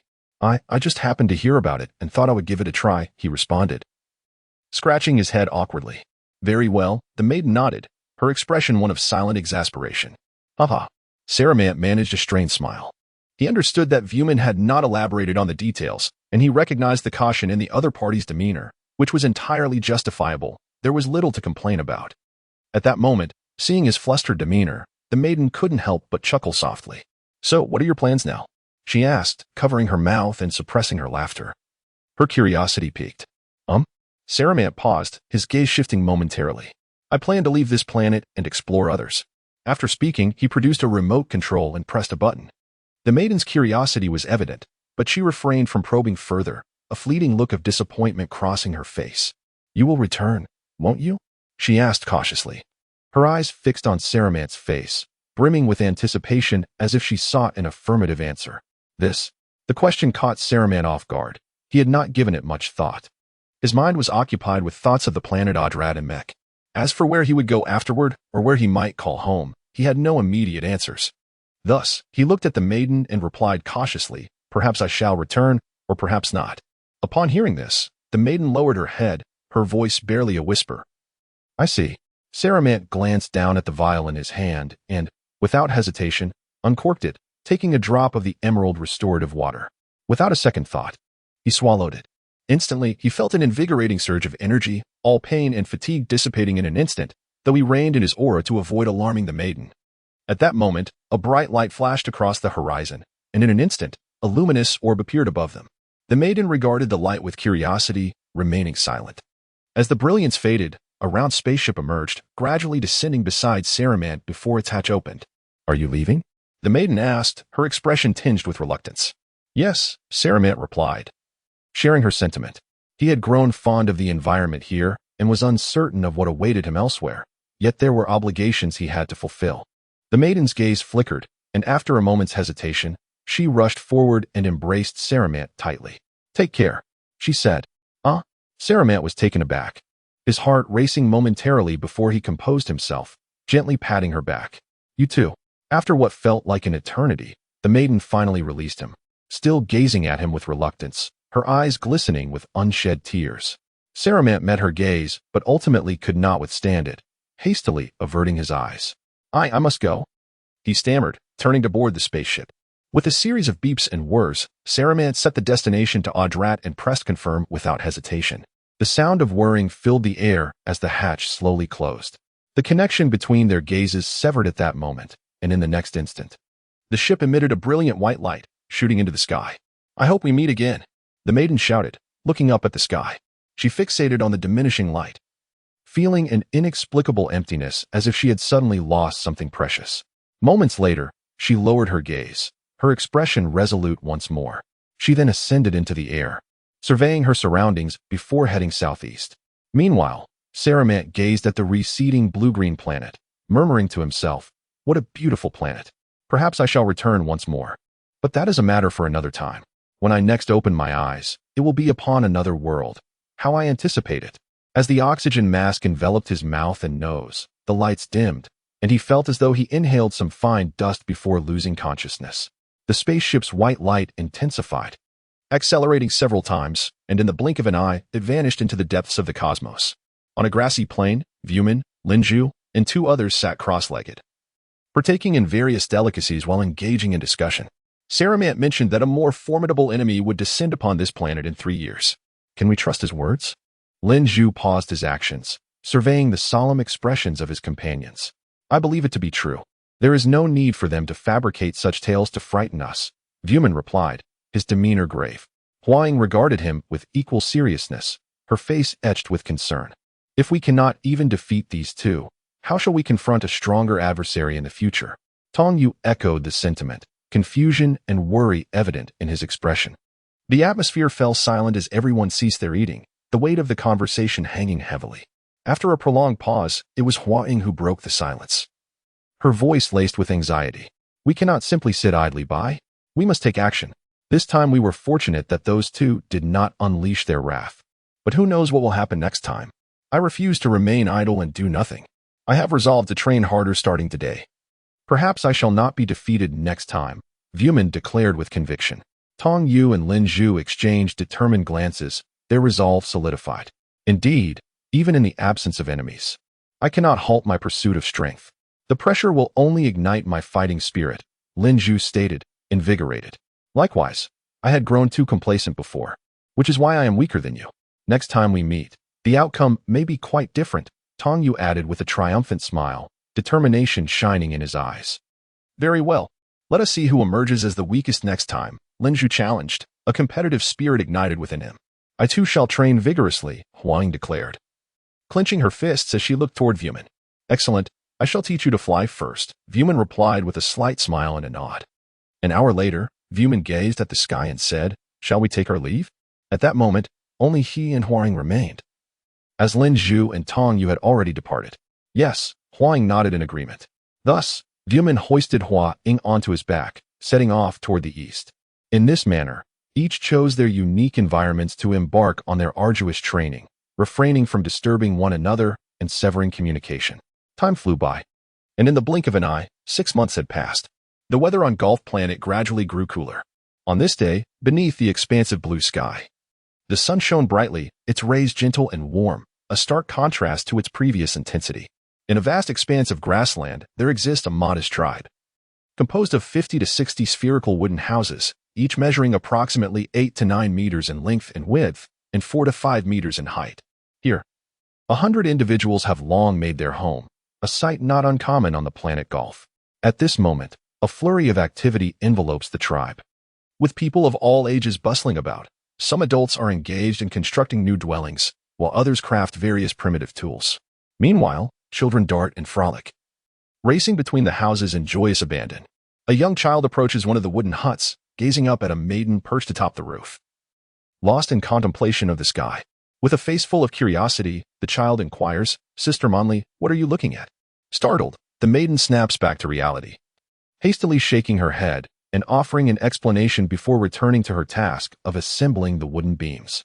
The child, satisfied with the response, beams with delight, fixating on the maiden without any intention of departing. Xiaoyu, they've all run off. Aren't you going to chase after them? The maiden asks, intrigued by the child's reluctance to leave.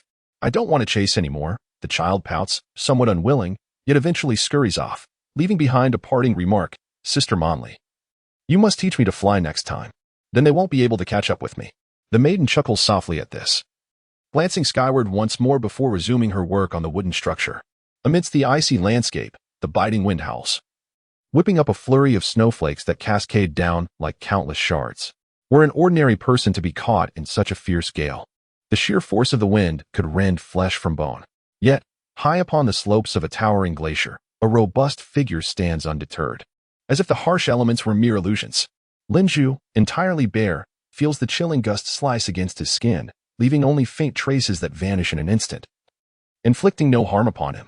With gritted teeth, he delivers a powerful punch to the glacier, and a sharp crack resonates through the air, followed by the sound of splintering ice. Numerous fissures swiftly radiate from the point of impact, particularly upward, where the cracks are both wide and deep, spreading rapidly as if deliberately orchestrated by Lin Zhu himself. Chapter 19.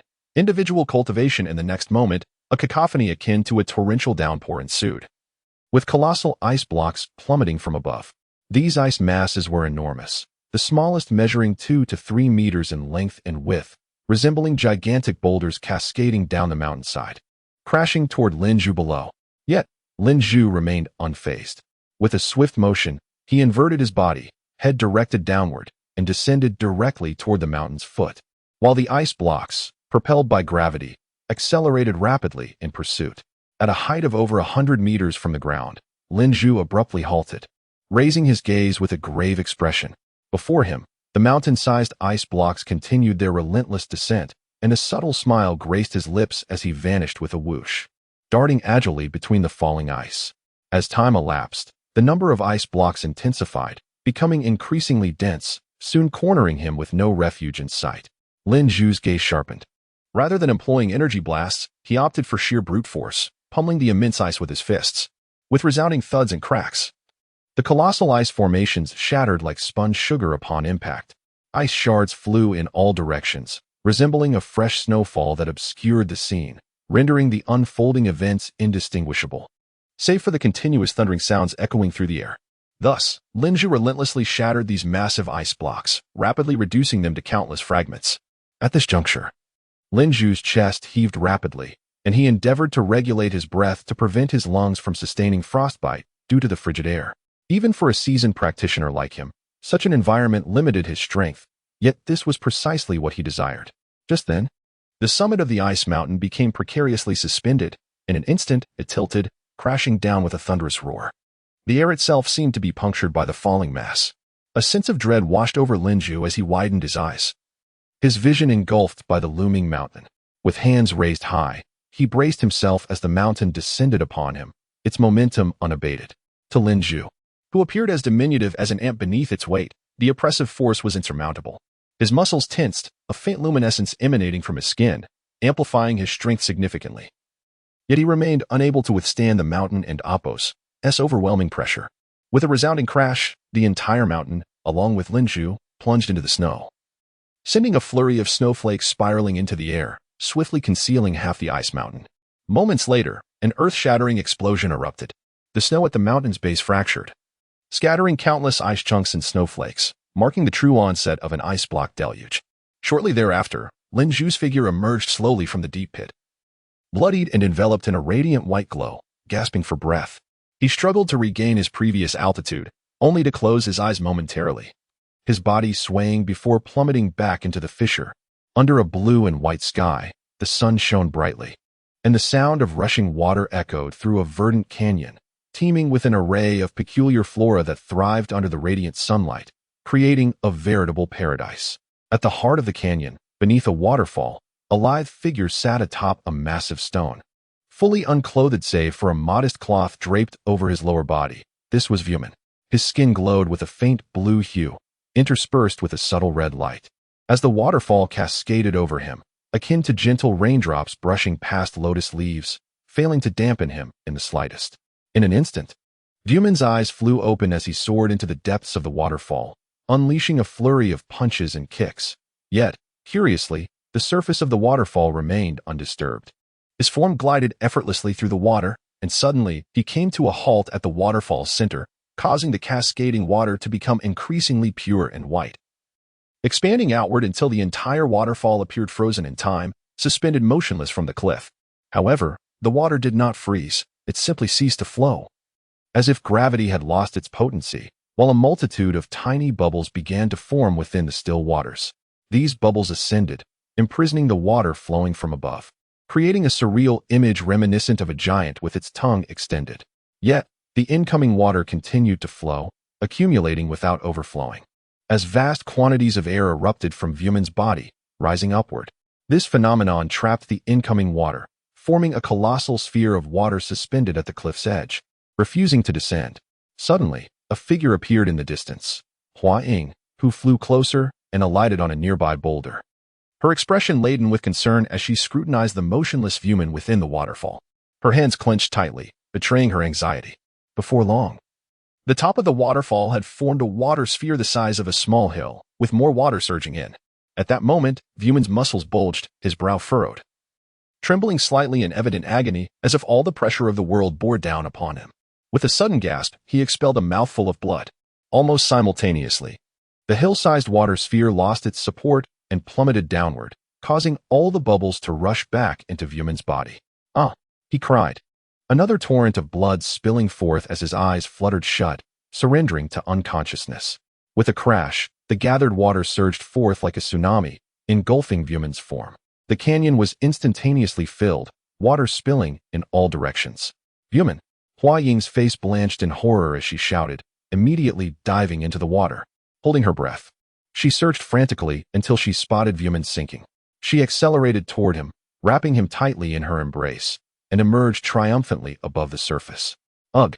On the grassy bank, Vuman lay still, unconscious upon Hua Ying and Appo's lap. Vuman! Vuman! She called out repeatedly, but he remained unresponsive, his eyes tightly shut, showing no signs of awakening. Gazing at the motionless Vuman, a trace of blue blood at the corner of his mouth, Hua Ying's tears flowed freely. She tenderly caressed his face, wiping away the blood with her thumb, and then leaned down, pressing her lips against his. After an indeterminate period, Hua Ying lifted her head, a smile illuminating her face as Vuman slowly opened his eyes. Hua Ying, I and Appo's. I'm fine, he managed to utter with great effort. Vuman, you pushed yourself too hard. With such a perilous method of cultivation, a moment's inattention could lead to chaos in your energy, and you could perish. Hua Ying exclaimed tearfully. Vuman shook his head, placing his hand on Hua Ying's slightly rounded abdomen. If I don't do this, not only will we perish, but our child will be affected as well. Indeed, Hua Ying and Appo's abdomen had begun to swell, clearly indicating several months of pregnancy. No. Hua Ying shook her head, weeping as she clung tightly to Vuman. On the other side, beneath the thick clouds, the earth glowed a fiery red, resembling molten lava.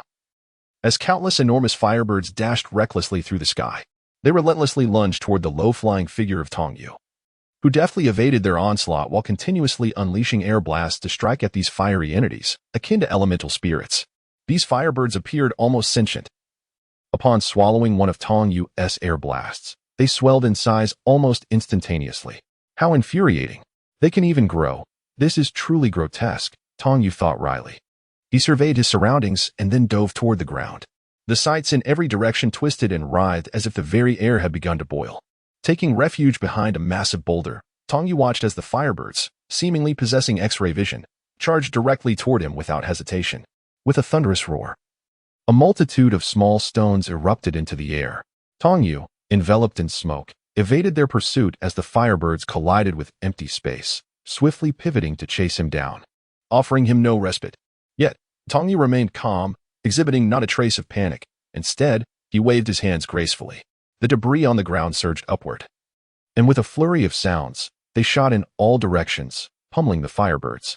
With each impact, the stones pierced through the firebirds, leaving behind mere pinholes in their forms.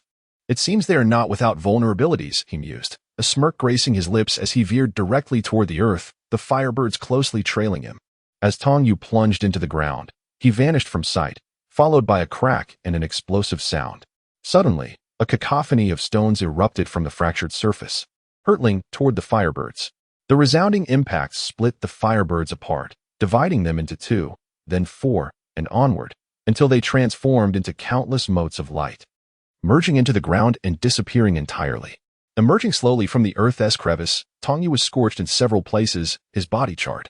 He floated quietly in the air, panting heavily, beads of sweat cascading down like a string of broken pearls. With a hissing sound, before the sweat could touch the ground, it evaporated into the air, vanishing without a trace. Thus, each individual's training never ceased. They employed various methods to navigate through harsh environments, all in pursuit of self-improvement. The intensity of this brief training period had already surpassed the totality of their years of cultivation. Ultimately, each individual's goal remained the same, to grow stronger, so they might endure the trials that awaited them in 2.5 years. Seasons changed, spring, summer, autumn, winter. Time quietly slipped away, either in joy or in suffering. And soon, a year had passed. In the pitch-black expanse of the universe, 2 bright points streaked across the void, revealing within a spacecraft a pair of Saiyans in slumber, silently approaching the planet Gulf. Upon a deep crimson planet, the sky bore no sun, only a thick sea of red mist.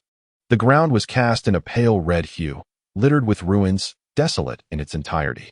Even the distant towering structures were entwined with vines, evidently abandoned for an extended duration.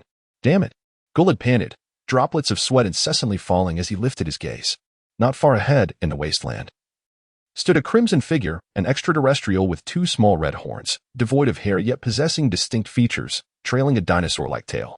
His skin was a pale red, adorned in several places with indestructible silver armor. "Continue," he stated coolly.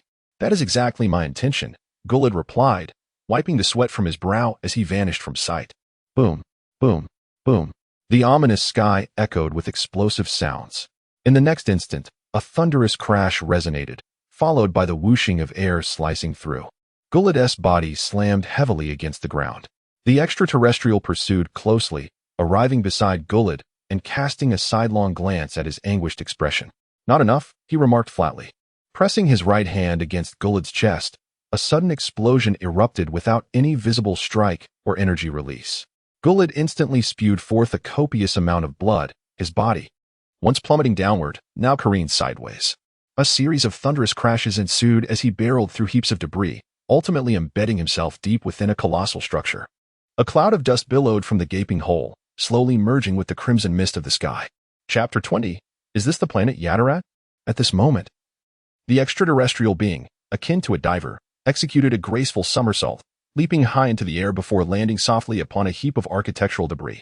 His gaze pierced through the atmosphere, devoid of expression, as he fixated on the towering edifices that continued to exude thick plumes of smoke, seemingly awaiting an event. After a considerable time, the smoke dissipated entirely, revealing a vast chasm, yet no figure emerged from its depths. A flicker of perplexity crossed the extraterrestrial's face, but soon a smile graced his lips, and he gradually relaxed his arms. With a subtle elevation of his right hand, his index finger flicked gently. With a sharp sound, an invisible wave emanated from his fingertip, surging toward the towering structure that remained intact. In the next instant, a cracking noise echoed. As the surface of the colossal building became adorned with a myriad of intricate fissures, as if it had been assailed by countless blades simultaneously. Subsequently, the edifice erupted in a violent explosion, sending a deluge of debris soaring into the air. Some fragments ascended toward the heavens, others plummeted to the ruins, while a few hurtled directly toward the extraterrestrial. However, the being appeared oblivious to the chaos, standing steadfast in place, his eyes unblinking and his demeanor utterly unfazed. In an astonishing turn, a multitude of fragments passed through his form as though he were a mere mirage. With a sudden whoosh, the extraterrestrial vanished from his original position, leaving behind a pile of rubble that disintegrated into fine powder, creating a profound pit on the ground. In an instant, he reappeared above another desolate area, gazing down at the smoldering remnants below. His penetrating gaze seemed capable of piercing through all obstacles, fixating intently on the debris, inquiring, "Are you not afraid of death?" A series of coughs erupted from the rubble. Soon after, the sound of stones clattering resonated as a disheveled figure emerged from the debris. Guled, struggling to regain his composure. He collapsed to the ground, staring at the sky, gasping for breath, unable to utter a single word. His body was marred with countless lacerations, blood seeping from the wounds. His hair entirely shorn, and his visage barely recognizable. The extraterrestrial observed this scene, remaining unmoved, silently gazing down without uttering a word. After what felt like an eternity, Guled finally mustered a faint voice, proclaiming, "If I have dared to come here, why should I fear death?" His tone held no trace of fear, only resolute determination. The extraterrestrial and Apos' gaze narrowed as he descended to the ground, acknowledging, "Saiyan, I must concede your remarkable courage." He approached Guled, looking down upon him. "I have encountered several Saions before. They were far stronger than you, yet none possessed your level of bravery." With that, the extraterrestrial transformed into a fleeting shadow, vanishing without a sound. Guled's lips twitched as he attempted to rise multiple times, but to no avail. Eventually, he gazed skyward, suppressing the searing pain that coursed through his body, reflecting on his past. The memories of being subjugated by other Scions ignited a flicker of resentment and fury within him. He no longer wished to live such a life. He understood that only by growing stronger could he seize control of his destiny. In that moment, he vowed that no one, not even Frieza, would ever dare to belittle him again. Meanwhile, far away on the planet Yatarat, a thick veil of dust cloaked the sky, imbuing the atmosphere with an ominous aura. The ground was littered with collapsing structures, their ruins stretching far into the distance. Boom! The sound of explosions reverberated from the wreckage. "How about it? Are you reconsidering your stance? If you surrender all your skills, I might allow your civilization to retain a remnant." A creature resembling a sea monster proclaimed, adorned with numerous tentacles and deep blue skin, speckled with various patterns. Its ears were mere holes, devoid of a nose. Yet it possessed a single large eye and a mouth filled with serrated teeth, exuding an aura of terror. Opposite this being stood three Yatarat beings, panting heavily. The one on the left clutched his left shoulder tightly, which was devoid of flesh, blood streaming profusely. The one in the center, slightly taller, bore a deep gash across his chest, exposing bone and the pulsating organs within. The last, more robust, appeared relatively intact except for a charred patch on his back. Never. We will never surrender the treasures of our civilization to scoundrels like you. The one with the severed arm retorted fiercely. Indeed, even if you annihilate us all, you will never attain your desires, the central figure declared resolutely. Very well, I shall grant your wish. The sea monster and amp, Appo's expression twisted into one of cruelty as he turned his gaze toward the severed arm of the first being, raising a finger mockingly. One hand is rather unsightly. Two empty sides would be far more appealing. His tone dripped with disdain. In a sudden rush, he lunged forward, only to miss his target. He glanced back, chuckling, this is amusing. Let us see how many more times you can teleport. The trio instantly appeared 100 meters behind the extraterrestrial. The one with the chest wound withdrew his hand from the shoulders of the other two, stating, then let us see you try. Observe how many more times I can teleport. His tone was filled with quiet defiance. As the sea monster pursued, each attempt fell just short, inciting its growing frustration. Suddenly, it relaxed, bursting into laughter, then turned its attention toward the distant structures, a sinister grin spreading across its face. You can evade, but can they? Raising a hand, palm directed at the city, it unleashed a beam of energy toward the urban landscape. You the severed arm being exclaimed, disbelief etched across his face. You fiend. The gravely injured one exclaimed, his expression heavy with despair and resentment. Curse you. The charred being lamented, his visage a mask of resignation and pain. Yet, in the next instant, whoosh, the gravely wounded Yatarat being vanished from sight. Boom. A tremendous explosion echoed, the energy wave detonating in midair, sending plumes of dust spiraling upward while debris rained down. Oh, just as I anticipated, the sea monster remarked, a triumphant smile illuminating its features. Riffit. The severed arm and charred beings cried out simultaneously, their faces contorted with agony and rage. Alright, the severed arm being shouted toward another. Very well, Mookie. The charred one nodded resolutely at the severed arm being. In unison, they turned toward the sea monster, determination etched into their expressions. A thin crimson aura enveloped their forms, resembling a mist of blood, as their energy surged threefold in that moment. Interesting, it seems you possess quite a repertoire, the sea monster remarked, intrigued, refraining from immediate attack, choosing instead to observe their desperate struggle. With a swift motion, Mu-E unleashed a beam of crimson light, while simultaneously, Alete clasped his hands together, releasing a deep green wave of energy. The two waves intertwined in the air, instantly amplifying their might by more than threefold, and surged towards the monstrous sea creature before them. The creature, initially taken aback, soon regained its composure, a smirk gracing its lips as it chose not to evade but to shield itself with its arms. With a thunderous roar, the beam struck the creature, erupting in a violent explosion. Both combatants were propelled backward by the shockwave, tumbling far away until they managed to stabilize themselves. Almost immediately, they each coughed up a mouthful of blood, their vitality visibly waning as life slipped away from them. Is it over? Mui inquired, gazing at the billowing smoke. No. Not yet. Its presence remains, Alete replied, fear etched across his face as he stared into the haze. You speak the truth, a voice, brimming with arrogance, echoed from the smoke. In an instant, a figure burst forth from the fog, swiftly capturing both individuals in a tight grip. This is impossible, they exclaimed in disbelief. The sea creature, save for some charred marks on its forearms, appeared utterly unscathed. Now, you may divulge the skills you possess, it coldly commanded, tightening its hold further. Is this the end? Mu-E pondered, recognizing that the three of them were the strongest beings of their civilization. He was uncertain of what fate awaited his kin. Perhaps this was indeed the final chapter. Alete struggled weakly, lamenting his own inadequacy to protect his people, feeling sorrow for their civilization's vast skills, yet lacking the strength to wield them. Neither of them harbored intentions of surrender. Resigned, they closed their eyes, awaiting the inevitable embrace of death. Very well, the sea creature acknowledged with a nod, preparing to extinguish their lives. But at that moment, a sudden rush of sound interrupted the tension. A blinding white light streaked across the horizon, piercing through the air above the trio, whipping the creature and Apos' tentacles into a frenzy. Are there others? It turned in astonishment, lost in contemplation, and momentarily lessened its grip. Alete and Mui, having braced for death, were startled by the commotion and cautiously opened their eyes. Upon recognizing a spacecraft, despair washed over them anew. Damn it! Another invader!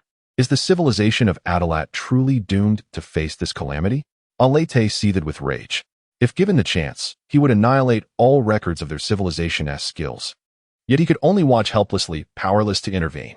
With a resounding crash, the vessel of Sai Luamanti barreled through a towering structure, embedding itself within another. Then, with a chilling snap, the building collapsed, and the ship plummeted to the ground. Moments later, a low hum resonated from the crater. The hatch of the spacecraft slowly opened, revealing Sai Luamanti, who ascended into the air and surveyed his surroundings, muttering in confusion. Is this what they call the planet Adalat? It appears quite different from what I had envisioned. Chapter 21. The Battle of Saramint against the sea monster. Saramint surveyed the billowing smoke around him. His brow furrowed in deep concern, as an unsettling premonition crept into his mind. Had he perhaps ventured to the wrong place? No. The Yadratracians were renowned for their love of peace, so what could possibly be amiss? He glanced up at the overcast sky, confusion etched on his face, before shaking his head to dispel his doubts. Suddenly, a powerful surge of energy caught his attention. Saramint pivoted sharply, his eyes widening in astonishment as he gazed into the distance. Although no figures were visible within his line of sight, he sensed an extraordinarily potent presence not far ahead, radiating its energy with reckless abandon. How intriguing. After a prolonged slumber, it seems my hands have grown restless. His expression shifted from shock to exhilaration. With a swift motion, he soared westward, activating his long-dormant detector. Beep, beep, beep. The data on the device fluctuated rapidly, culminating in an arrow that pointed directly ahead, accompanied by a series of flashing numbers. Starting at 3,000, the figures climbed swiftly. 3,000, 3060, 3070, 3080, 3090, 3100, 3110. And still rising. Fascinating. A combat power of 3,300. Saramint and Apos' lips curled into a triumphant smile, his body trembling with anticipation. At that moment, the warrior blood of the Saiyan surged within him, igniting a fervor that, despite a tinge of trepidation, could not be stifled. Meanwhile, the sea monster regarded him with a curious grin, relaxing its hands and turning to the left. Moments later, with a whoosh, Saramint's figure appeared 100 meters to the left of the three, hovering as he scrutinized them intently. Mookie and Air Raid exchanged glances, intrigued by Saramint's sudden appearance. It seems I was not mistaken. A look of mixed delight and astonishment illuminated Saramint and Apos' features. He rejoiced at the sight of the Yadratracians, but was alarmed to discover what appeared to be an enemy beside them. In this scenario, achieving his goal of learning would prove challenging. It appeared that he must first resolve the immediate threat they faced. Saramint murmured to himself, shifting his gaze to the sea monster, who was already assessing him with keen interest. 3,300. Facing it head-on would likely end in defeat. He contemplated devising a strategy.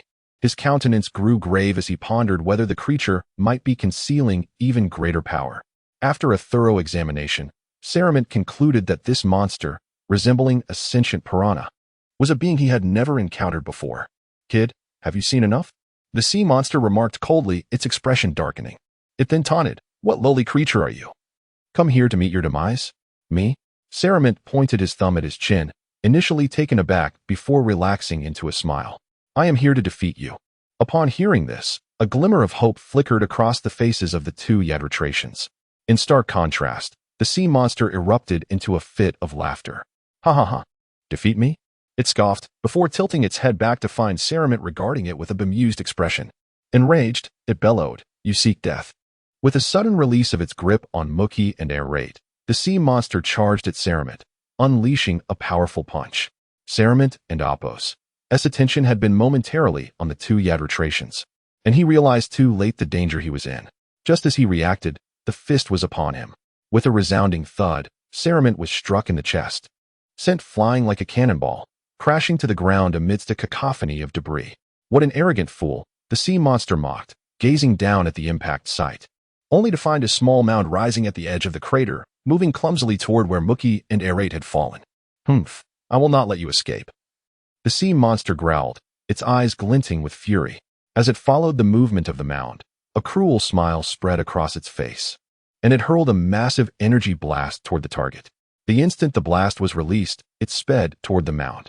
Yet, before it could make contact, the mound erupted in an explosion. Saruman emerged from the debris, swiftly seizing both Yadratrations and rocketing into the sky. Boom! The explosion reverberated behind them, sending stones flying and leaving a substantial crater in its wake. The sea monster looked up, witnessing Saruman grasping the two by their shoulders, and coldly remarked, "What purpose does saving those two weaklings serve? They will soon meet their end at my hands." Ignoring the taunts, Saruman discreetly produced a drop of rejuvenating water, dividing it in half and applying it to the lips of both Yadratrations. Instinctively, they licked at it, feeling their vitality stabilize. "Thank you, young man," Mookie said, her voice still feeble. "Yes, thank you, but this foe is too powerful. Even united, we may not prevail." Aerate struggled to open his eyes. Weariness etched on his face. Both were curious about the substance that had restored their fading life force, but given the gravity of the situation, they refrained from inquiring further. Saruman shook his head, casually stating, "Do not fear, I will handle this. You two should find a safe place to hide, as far as possible, to avoid being caught in the crossfire. Once I have dealt with him, I have matters of great importance to discuss." "Deal with him? How amusing." The sea monster bellowed with laughter, unconcerned, confident that even a fraction of its strength would be sufficient to annihilate them all. The two Yadratrations hesitated, but seeing Saruman and Apos' resolute demeanor, they acquiesced. "All right, but be careful. We will not refuse your request afterward." Saruman nodded with satisfaction, turning back to face the sea monster. "I've kept you waiting long enough." His voice brimmed with excitement, devoid of fear. The reason he had administered only half a drop of rejuvenating water was to prevent the enemy from detecting any clues, ensuring he would have the opportunity to use the remaining portion if necessary. Satisfied that the foe seemed oblivious, he felt reassured. "Have you finished your farewells? Then let me send you on your way," the sea monster declared, charging forward. "Humph, who will send whom on their way remains to be seen," Saruman retorted, meeting the charge head-on. "I will show you the folly of your arrogance." The sea monster unleashed a ferocious punch, and Saruman reached out to intercept it, nearly failing to grasp it. A jolt of realization struck him. Is this the disparity of power? Perish! The sea monster caught Saruman's arm and yanked him down, delivering a crushing elbow strike to his back. "Ah!" Saruman cried out, blood spewing forth as he plummeted toward the ground. In the next instant, a deafening crash echoed as dust and debris erupted into the air, scattering in every direction. Mookie, hidden behind a distant structure, stood frozen in disbelief, unable to process the scene before her. "Do not rush. The battle is not yet lost, and I can still sense his presence." "Ah!" Red and Amp, Apos' gaze remained fixed on the swirling smoke, his expression betraying a semblance of composure. Saruman slowly rose from the pit, his chest heaving violently, a trace of blood visible at the corner of his mouth. This cannot be possible. The sea monster, looming in the heights, looked down below, a look of astonishment gradually appearing on his face. He had harbored a disdain for his adversary, intent on dispatching him in a single blow. Although he had not exerted his full strength, he had employed the majority of his power, yet he was astonished to find that his opponent could still rise. Alarmed, he snapped back to reality. Suddenly, a luminous orb shot upwards from below, prompting the sea monster to hastily raise his hands in defense. With a deafening roar, the explosion engulfed him in a cloud of thick smoke. "I advise you not to dawdle in battle." Saruman, undeterred by the disparity in power, boldly surged into the smoke. Following the energy sphere, the sounds of combat reverberated from within the haze, rendering it impossible to discern who was striking, who was receiving blows, or who held the advantage in this chaotic exchange. At that moment, a tremendous crash resonated as the smoke cloud erupted violently, only to be replaced by an even denser fog. Whoosh! Two figures emerged from the smoke, each taking a stance on opposite sides, obscured from one another's view by the lingering haze. Saruman, panting heavily, found his already fragile battle attire in tatters, now reduced to mere remnants of a base layer.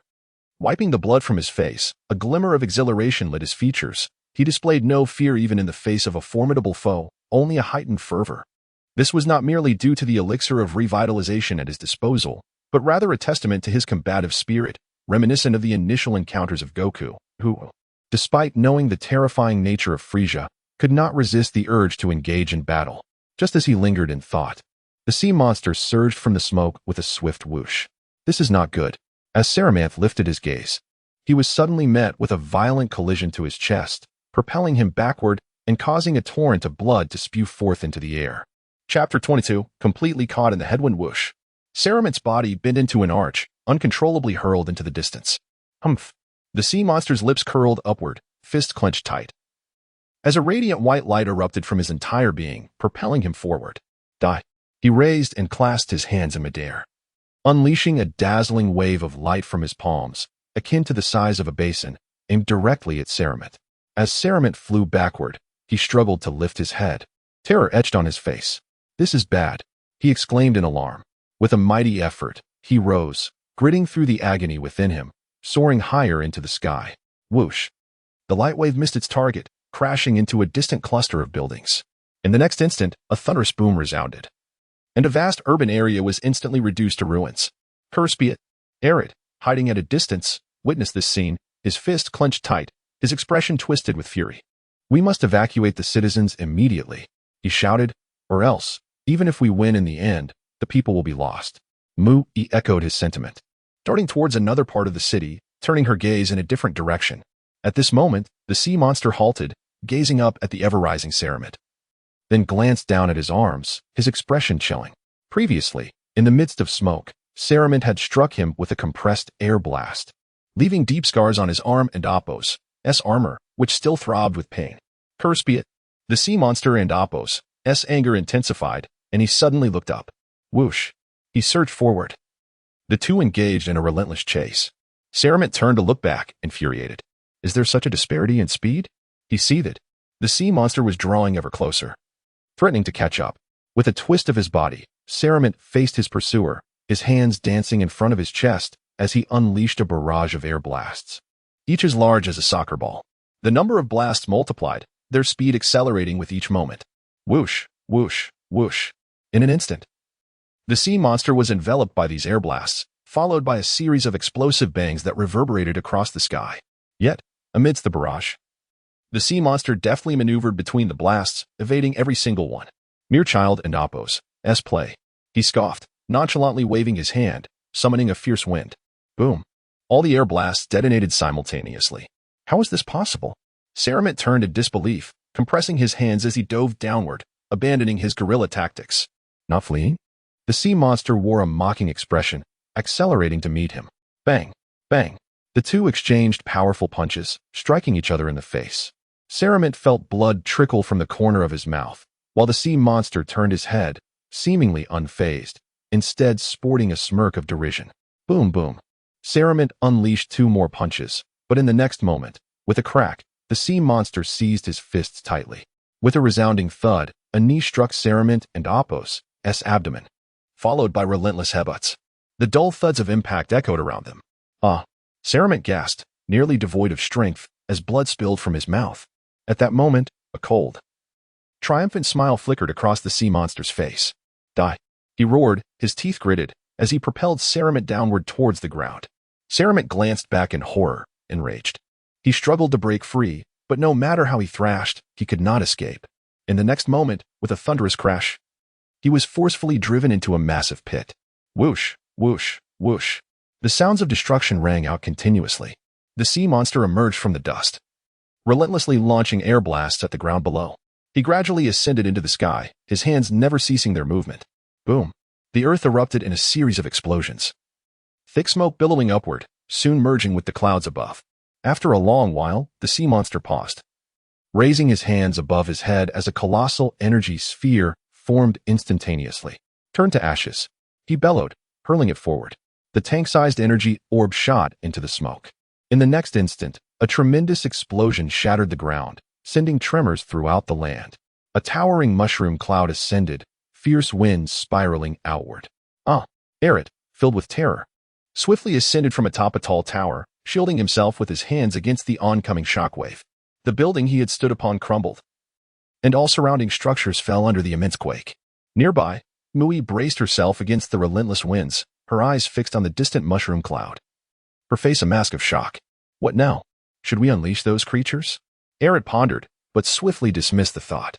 No, if we release those monsters, even if we defeat the enemy, the planet Adrat will cease to exist.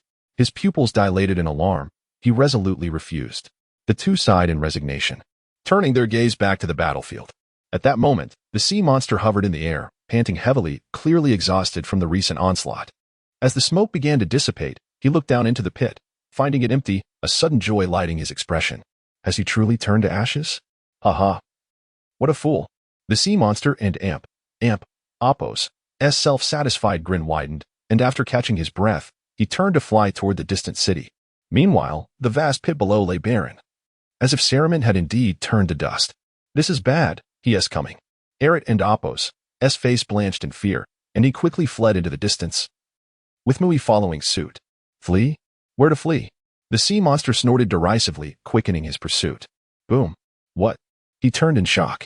Just then, a beam of faint golden light shot up from the ground, striking the unsuspecting sea monster and propelling him high into the sky. Moments later, Saruman emerged from the ground. Pausing in midair to catch his breath, this attack had been his most powerful yet. He had compressed the air to an immense density before unleashing it, its destructive force far surpassing that of a conventional strike. Saruman gazed upward, spotting the sea monster reduced to a mere speck, vanishing into the clouds. That was close. I almost didn't manage to swallow a drop of the rejuvenating water, he sighed in relief, speaking to himself. At this moment, his battle suit was tattered, leaving only scraps of fabric, and though his wounds had healed, the bloodstains from earlier had not yet dried, rendering him a ghastly sight. Above the clouds. This is impossible, the sea monster shouted, still being propelled upward by the air blasts. Just as he neared the edge of the atmosphere, he struggled to roll to the side, narrowly escaping the onslaught of energy blasts. Whoosh! The blast shot out of the atmosphere, entering the cosmos. Gasping for breath, the sea monster hovered in midair. This is impossible. That guy not only survived but possesses such formidable power. He raged, scratching at his head, his demeanor erratic, momentarily thrown into chaos. After a short while, his expression shifted from panic to confusion, then to a grave demeanor, and finally settled into a triumphant smile. The sea monster did not immediately return to the ground. Instead, it became ensnared in hesitation. You have forced my hand, it proclaimed, its visage completely overtaken by madness and exhilaration. Its body writhed incessantly, all its tentacles retracting, while its features began to contort grotesquely, presenting a visage of profound agony. Beneath the clouds, success was achieved. Mui, brimming with excitement, flew over. Is it resolved? Eret approached Saruman, a trace of gravity still evident on his face. I cannot say, Saruman replied, shaking his head.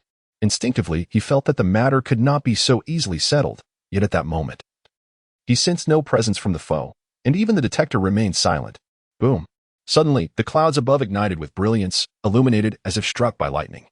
Yet there was no sound, only a colossal beam of light plunging downward. Be cautious, Saruman exclaimed, glancing upwards, urgently grasping the two and fleeing at full speed. In the next instant, where the three had been standing, they were enveloped by a massive light column several dozen meters wide, which pierced the earth. A resounding crash echoed, as though something had been shattered. Though Saruman was swift, he could not evade the ensuing shockwave, which violently hurled him away. The impact against his back felt akin to a whip and Apos' lash, throwing him into disarray and causing him to release Mui and Eret. With a whoosh, the three were propelled in different directions. Saruman soared through the air for over 1,000 meters before finally managing to halt near another urban area. Turning to survey his surroundings, his face a mask of terror, beads of cold sweat trickling down his back. He understood all too well that had he failed to evade the descending beam of light, he would have met a certain demise, with no chance of consuming the divine water to regain his senses. Chapter 23. The unseen approach. Mui and Alute were abruptly hurled into the city, a thunderous roar resounding as they crashed through 5 or 6 towering structures, finally embedding themselves deep within the next edifice. Meanwhile, the ground below, which had been struck, remained devoid of further explosions or loud noises, leaving behind merely a vast, pitch-black chasm approximately 40 to 50 meters wide, its depths unfathomable. From within the abyss, a series of dull thuds reverberated, causing the ground to tremble incessantly.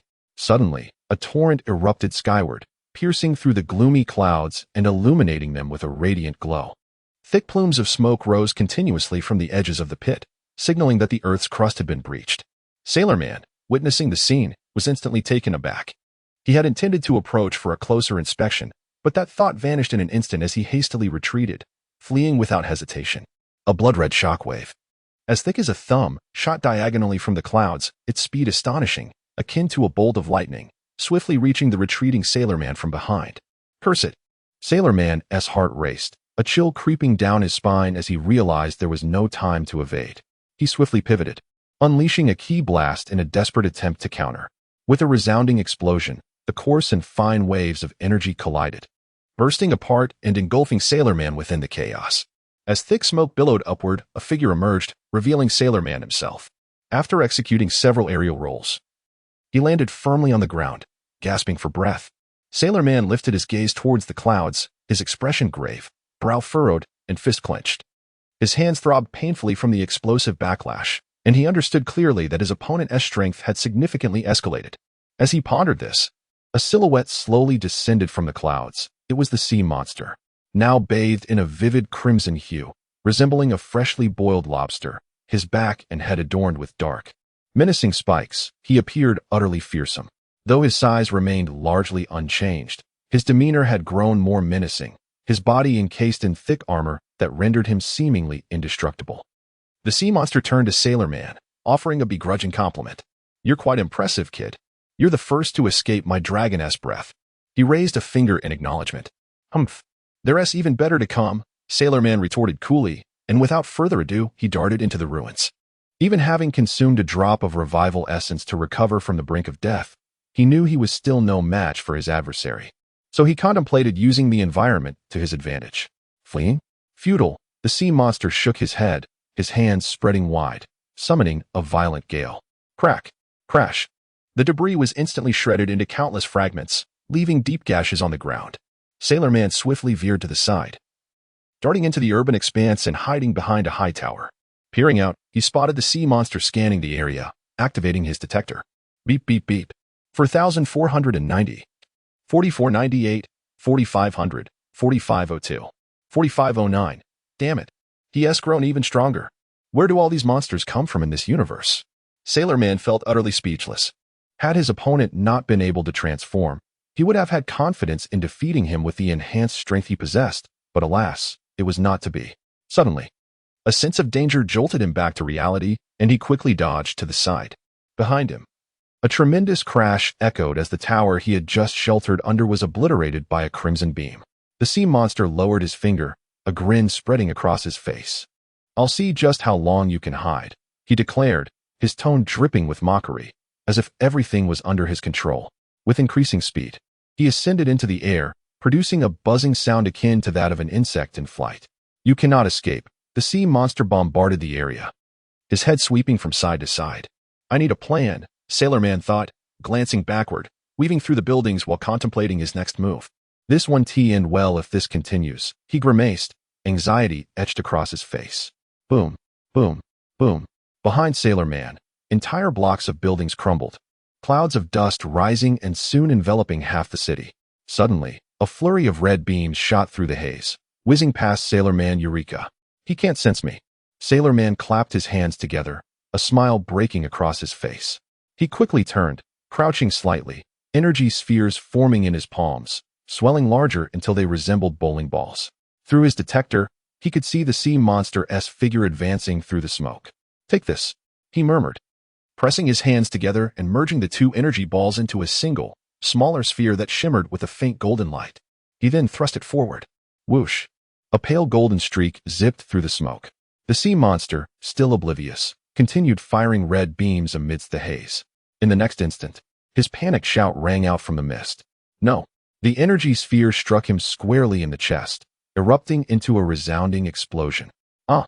The sea monster convulsed violently, his form twisting like a noodle under the force of the blast.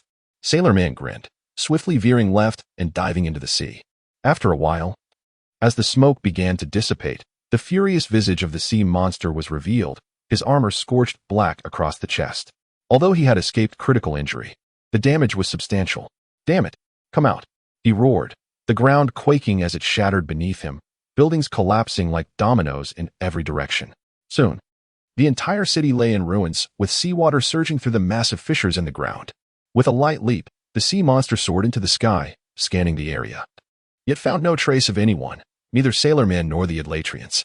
Then let them all vanish, he bellowed, unleashing a barrage of destruction upon the city. Boom, boom. Meanwhile, Sailor Man remained submerged, peeking above the surface, a smirk on his face as he gathered energy in his palms to unleash another key blast at the sea monster. What? The sea monster sensed the disturbance behind him, vanishing in an instant, reappearing to evade the attack. His expression darkened as beads of sweat formed on his brow, and he turned sharply towards the sea, locking eyes with Sailor Man's triumphant grin. I want to let you hide, the sea monster growled. Propelling himself forward with incredible speed, the air around him crackling with intensity. A barrage of beams erupted from his fingertips, striking the ocean surface and covering a vast area in mere moments. Thud, thud, thud. The beams penetrated the water without detonating, instead producing a melodious sound. Underwater, Sailor Man evaded the onslaught, continuously launching basketball-sized pale blue energy spheres from his palms. The energy orbs did not soar directly from the water and Appo's surface. Instead, they were released and then gradually drifted in various directions, suspended motionless in the air. After unleashing a series of 10 or so energy orbs, he felt a wave of exhaustion wash over him. He quickly surfaced, gasping for breath, while simultaneously swallowing a droplet of revitalizing water. If he wished to hide, then let him remain submerged. The sea monster, with a frenzied expression, halted his barrage and fixed his gaze intently on the water's surface. He planned to strike the moment Saruman emerged, denying him any respite, intending to suffocate him beneath the waves and thereby quell the fury that simmered within him. Damn it! Saruman cursed inwardly, his face a picture of frustration. As soon as he broke the surface, he was met with an oncoming attack, leaving him no time to breathe before he was forced to dive back underwater. The scene resembled a game of whack-a-mole, undeniably comical. At that moment, Saruman and Appo's face flushed crimson.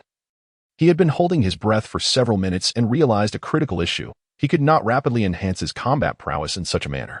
Although his stamina was entirely replenished after consuming the second droplet of revitalizing water, his fighting capability remained unchanged.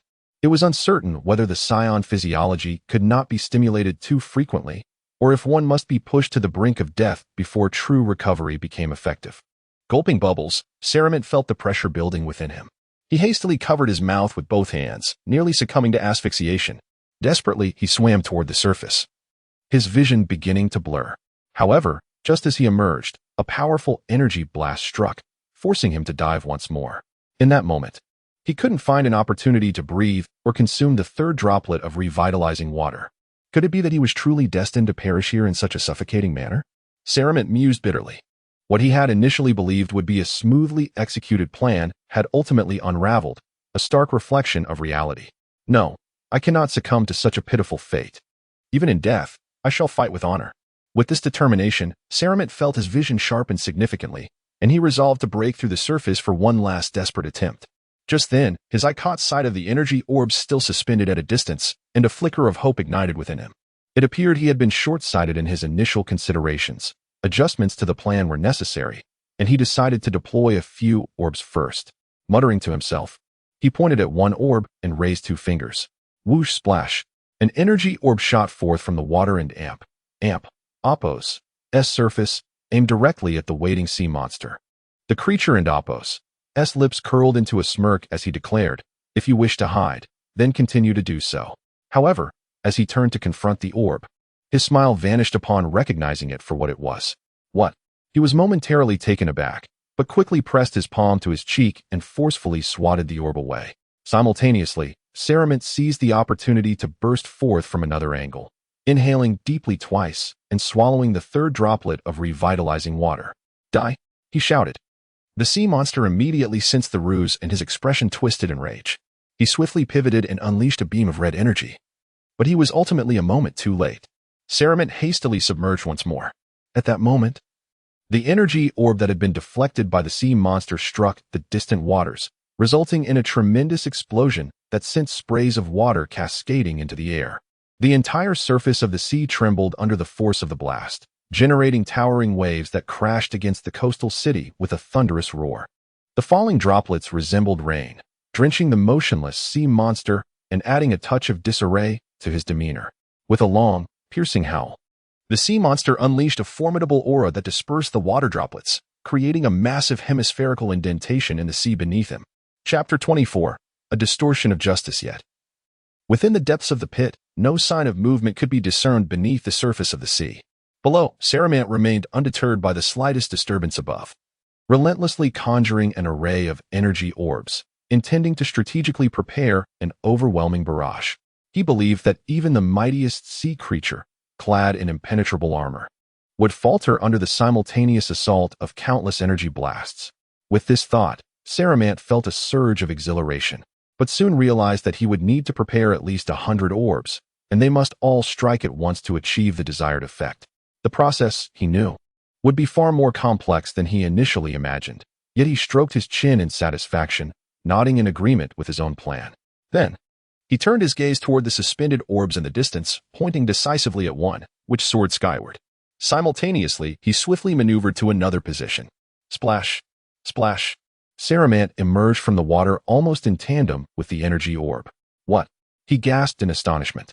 As he broke the surface, he found the sea creature grinning wickedly, fixated on him, seemingly indifferent to the impending energy blast aimed at his back. It appeared that the creature intended to withstand the orb and Apos' impact while dealing with Saramant, who had just surfaced for air. Before he could even take a breath, an energy blast struck him head-on, robbing him of his opportunity to inhale and causing a drop of his precious restorative water to dissolve into the sea. Humph! A mere trick? Seeking to fool me? Such a foolish endeavor. The sea creature smirked. At that moment, the energy blast collided with his back, creating a thunderous explosion that enveloped him in smoke. What a chance, Saramant thought, elated, as he rose to the surface, only to be met by a beam of red light shooting from the smoke toward him. Oh no! His eyelids flickered as he swiftly submerged once more. The sea creature had learned to ignore incoming attacks, opting instead to withstand them. His senses keenly attuned to the slightest ripples on the surface, ready to strike at any sign of Saramant and Apos' emergence. With a deafening bang, the smoke was violently dispersed by an overwhelming force, revealing the creature and Apos' cold, indifferent countenance. He lowered his hand, stating, "Did you truly believe I was unaware of your schemes?" As he spoke, his expression contorted, and he arched his back, casting a glance over his shoulder. To his dismay, he noticed numerous fine scratches and darkened spots on his armor. Damn it, that stinks. He seethed, gritting his silver teeth, his eyes glinting with fury. In his heart, he vowed to suffocate this intruder in the depths and then flay him alive. How wretched! I have underestimated him. Below the surface, Saramant cursed inwardly, having thought to distract the creature to seize a moment for air. It seemed he had been overly naive. He closed his eyes, compelled to reconsider his strategy. The sea creature remained suspended in the water, his head darting about, eyes fixed on every movement around him. His senses were fully engaged. Any disturbance would provoke an immediate response. At that moment, 3 rapid-fire sounds erupted from 3 different directions above, each launching an energy orb directly toward the creature at lightning speed. What? The creature and Apos' pupils contracted, a chill running through him as disbelief coursed through his mind. He attempted to evade, but the instinct to remain still from before lingered, preventing him from moving in time. His body trembled as the 3 orbs struck him simultaneously. Boom! The explosion unleashed a cloud of smoke that enveloped him once more. Let us see if you dare withstand such force again, Saramant thought triumphantly, surfacing to successfully take a breath and swallow a 4th drop of restorative water before diving back down. Damn it! The next moment, the creature and Apos' furious roar pierced through the smoke, echoing through the air. Then, with a resounding crash, the smoke was entirely blown away, unveiling the creature's disheveled form, limbs rigid in an X-shaped position. After a brief moment, his tense muscles relaxed, and he hunched over, gasping for breath. He was unsure if his anger or the ferocity of the prior attack was the cause of his exhaustion. Despite his heavy armor, being struck unexpectedly by 3 powerful orbs had taken its toll, and pain coursed through him. His back, chest, and shoulders bore rough scars, visibly painful despite not being too deep. "Ah, you will perish within," he bellowed, his eyes bulging like a fish and Apos' fingers jabbing insistently. A multitude of energy beams erupted from his fingertips, plunging into the depths below. Whoosh! Whoosh. Underwater, Saramant gasped at the sheer volume of energy waves descending upon him, prompting a frantic retreat as he maneuvered to evade while simultaneously guiding the dozens of orbs away from danger. If any of the orbs were struck and detonated, it would trigger a catastrophic chain reaction, jeopardizing not only his safety, but also the meticulously crafted plan he had devised. Damn it! Saramant felt the weight of pressure, equal to that of the creature above, anxiety gnawing at him.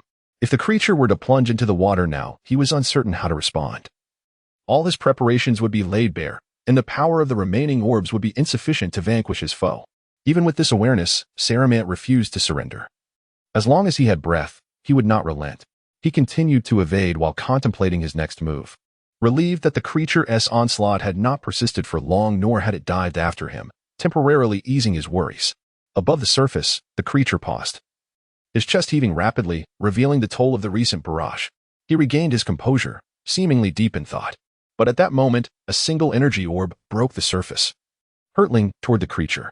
The creature and Oppo's body tensed, snapping him back to attention as he swiftly turned, thrusting his hands downward, releasing a basketball-sized energy orb in retaliation. Boom. The two orbs collided midair with a resounding explosion, sending shockwaves through the atmosphere.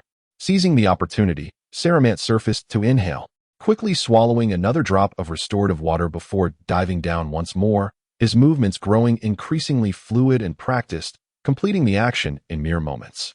Damn it! How dare you toy with me? The creature, realizing the ruse, pivoted sharply, launching an orb that struck precisely where Saramant had just surfaced.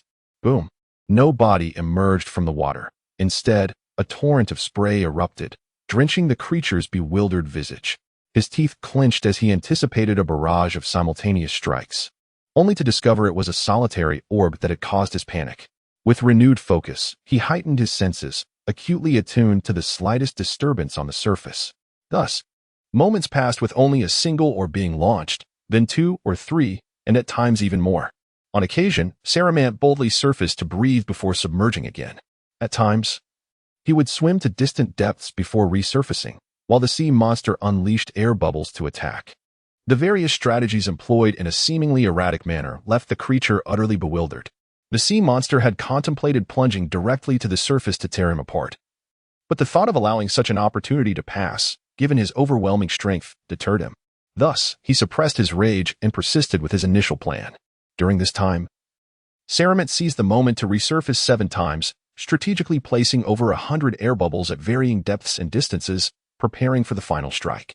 He intended to surface once more, consume a drop of restorative water to regain his strength, and immediately eliminate his foe, unleashing the pent-up fury that had built within him.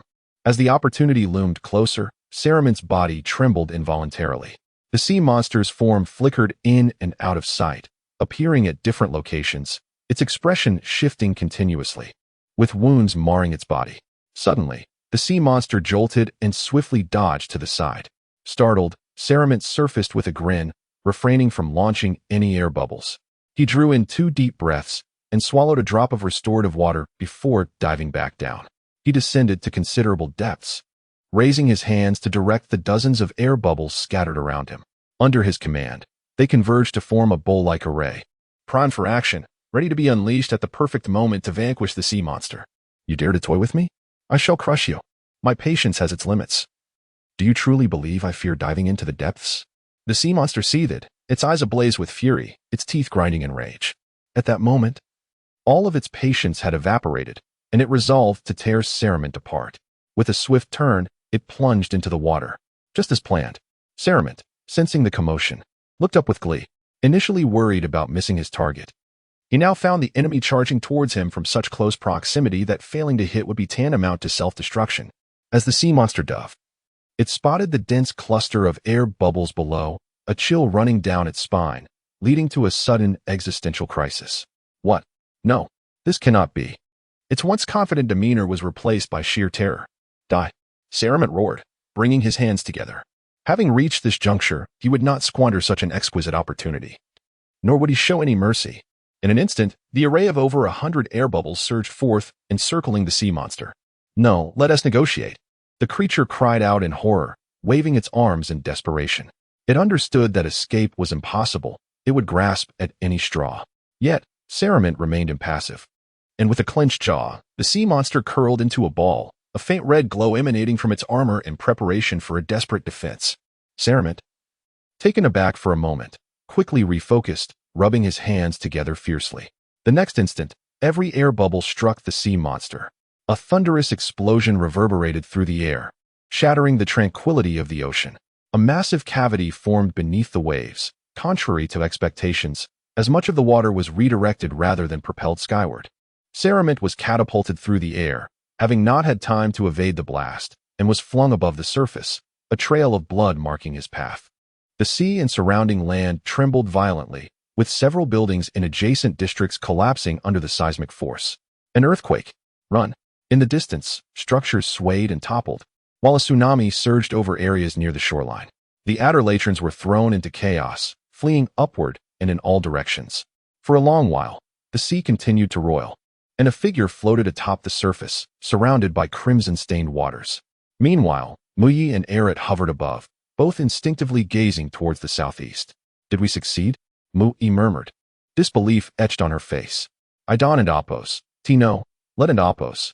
Check, Eret replied, darting off. After a brief hesitation, Muyi followed suit, coughing up a copious amount of blood. Saramint struggled to open his eyes. He resembled a figure drenched in blood, unable to cleanse himself despite the relentless waves.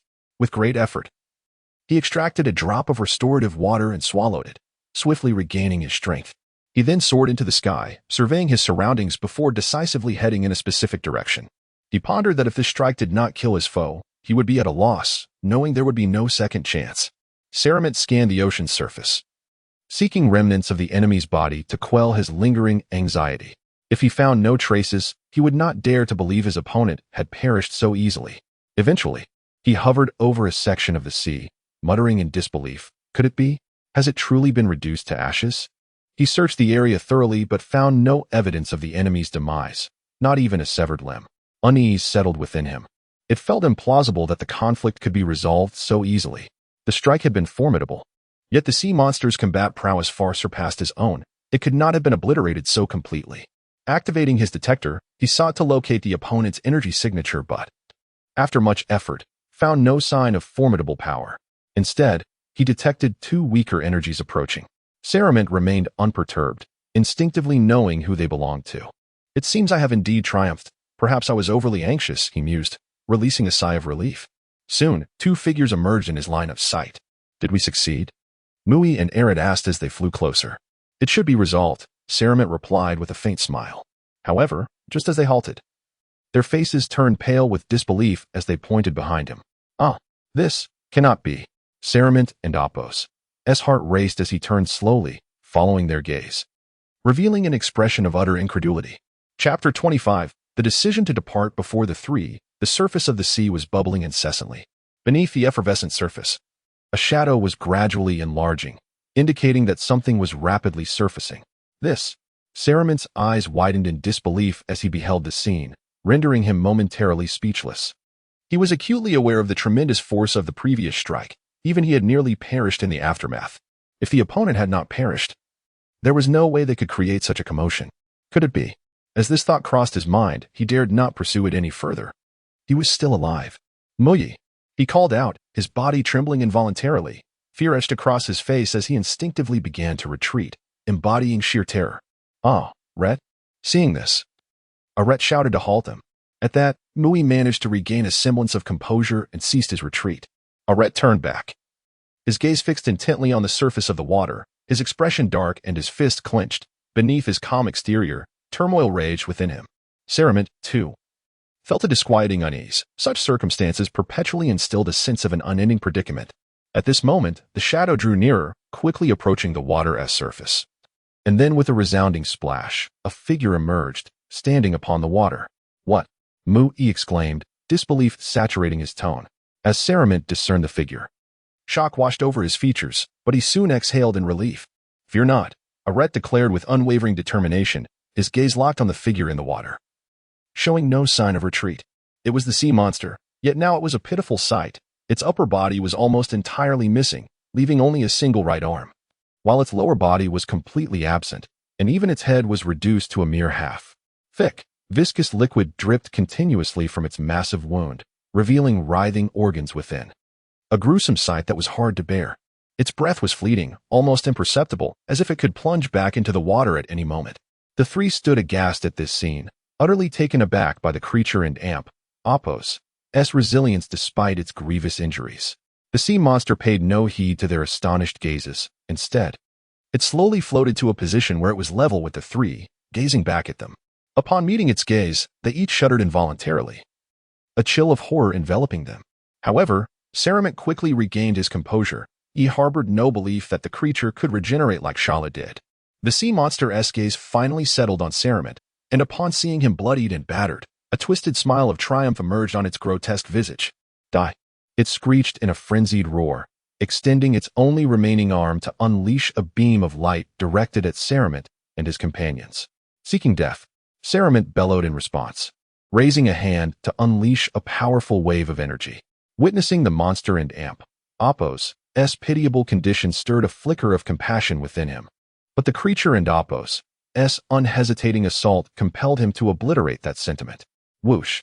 Two beams of light, one large and one small, collided mid-air in an instant. Following that, Saramit and Appos' energy wave effortlessly engulfed the monster's attack and surged toward the dazed sea creature. Impossible! How do you still possess such strength?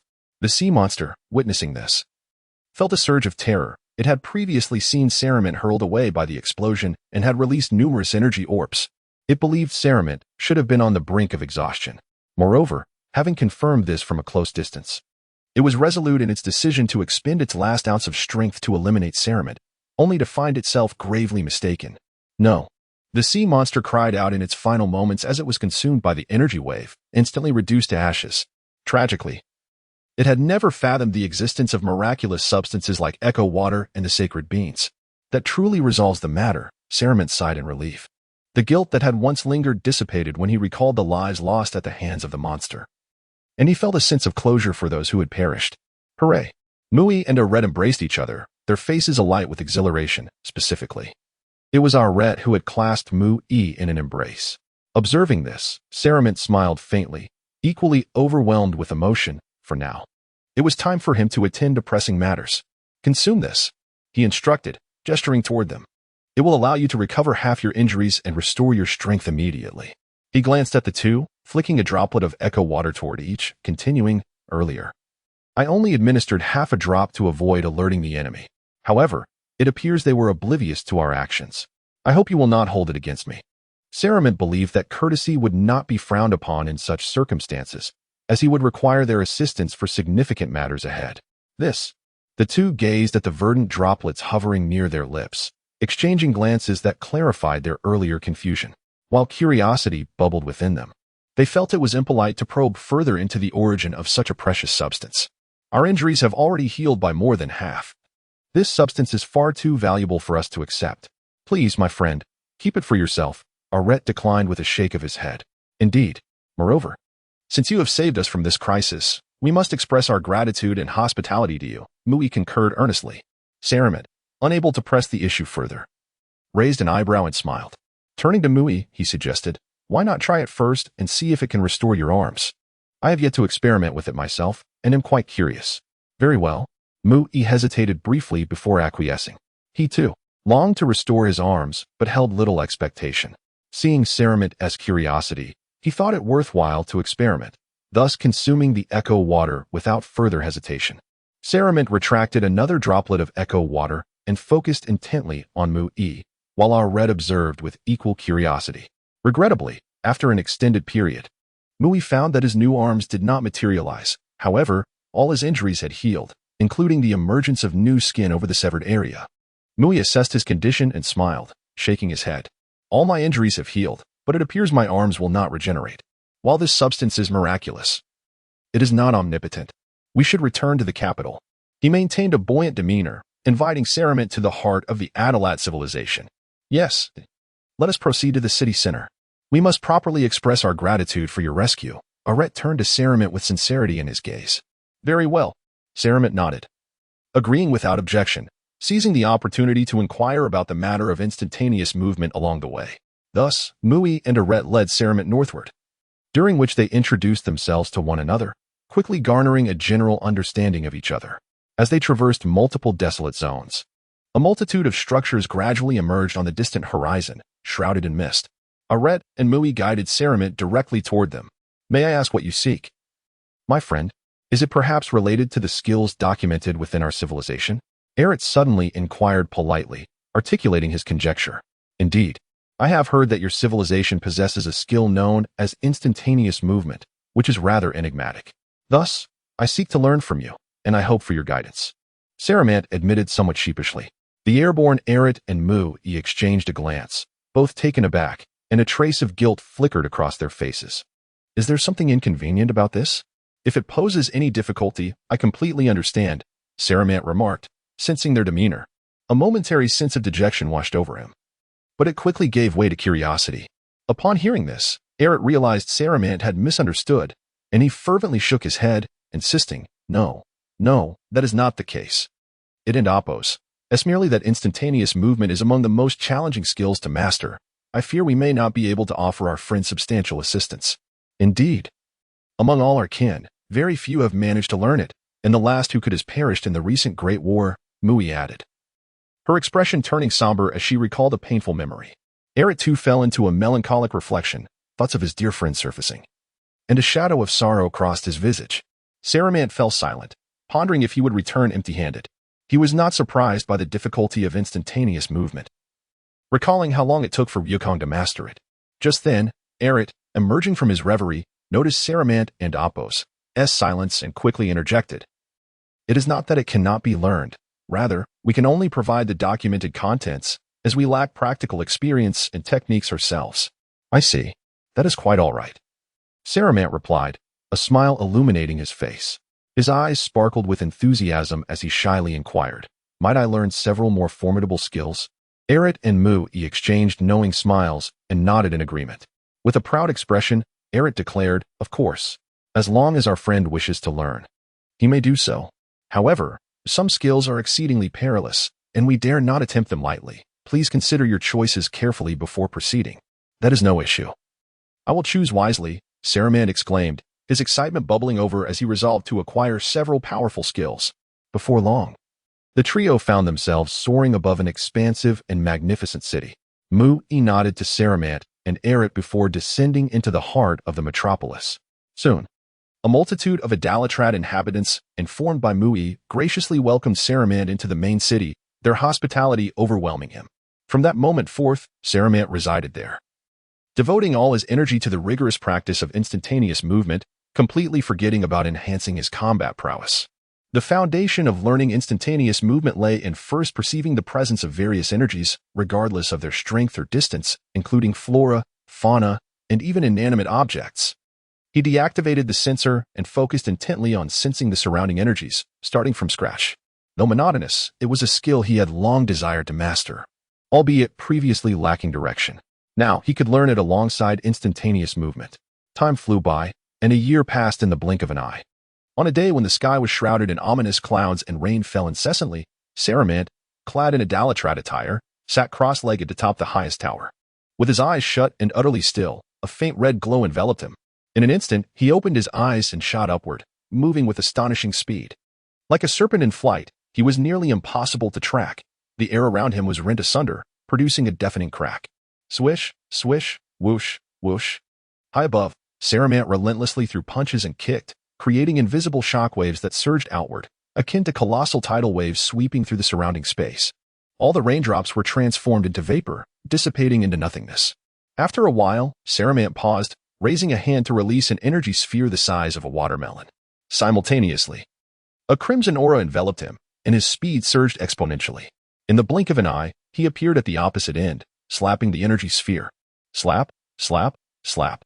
Whoosh, whoosh. The energy sphere ricocheted like a rubber ball, each strike increasingly forceful, propelling the sphere to greater speeds while his own velocity escalated correspondingly. Saramit consistently materialized at the sphere and Appo's new trajectory, sending it flying once more. After what felt like hundreds of repetitions, the energy sphere reached an unfathomable velocity. In the next moment, before he could react, he was struck head-on by the energy sphere. With a thunderous explosion, smoke engulfed him. Moments later, as the haze dissipated, his weary figure emerged, drenched in sweat and panting, yet a satisfied smile remained etched on his face. "Friends, I must take my leave," Saruman called down. Over the past year, he had nearly mastered instantaneous movement, but due to his still limited strength, he could not yet perceive the energies emanating from throughout the universe all at once. Thus, he was only able to instantaneously move to nearby planets, requiring gradual steps to reach more distant locations, though this was still far swifter than traveling by spacecraft.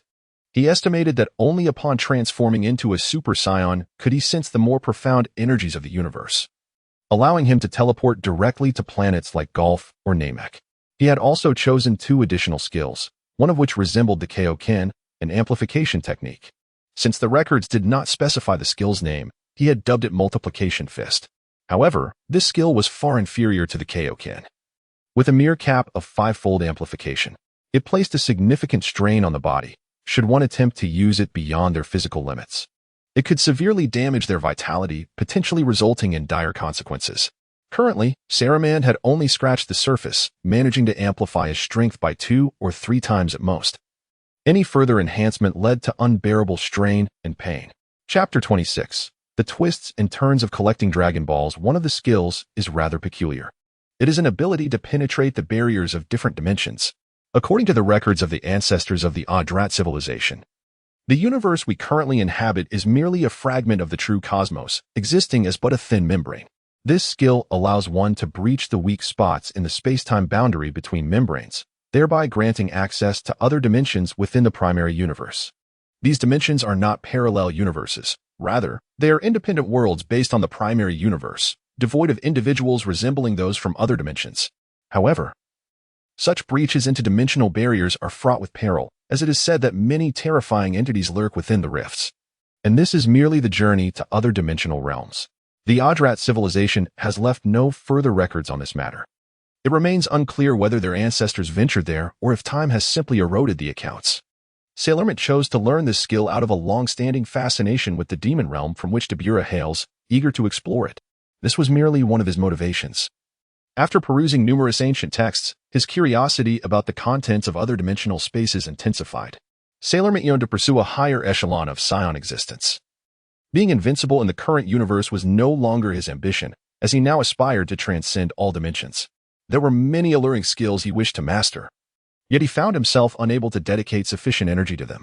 Over the course of a year, he had not genuinely rested nor had the opportunity to enhance his combat prowess.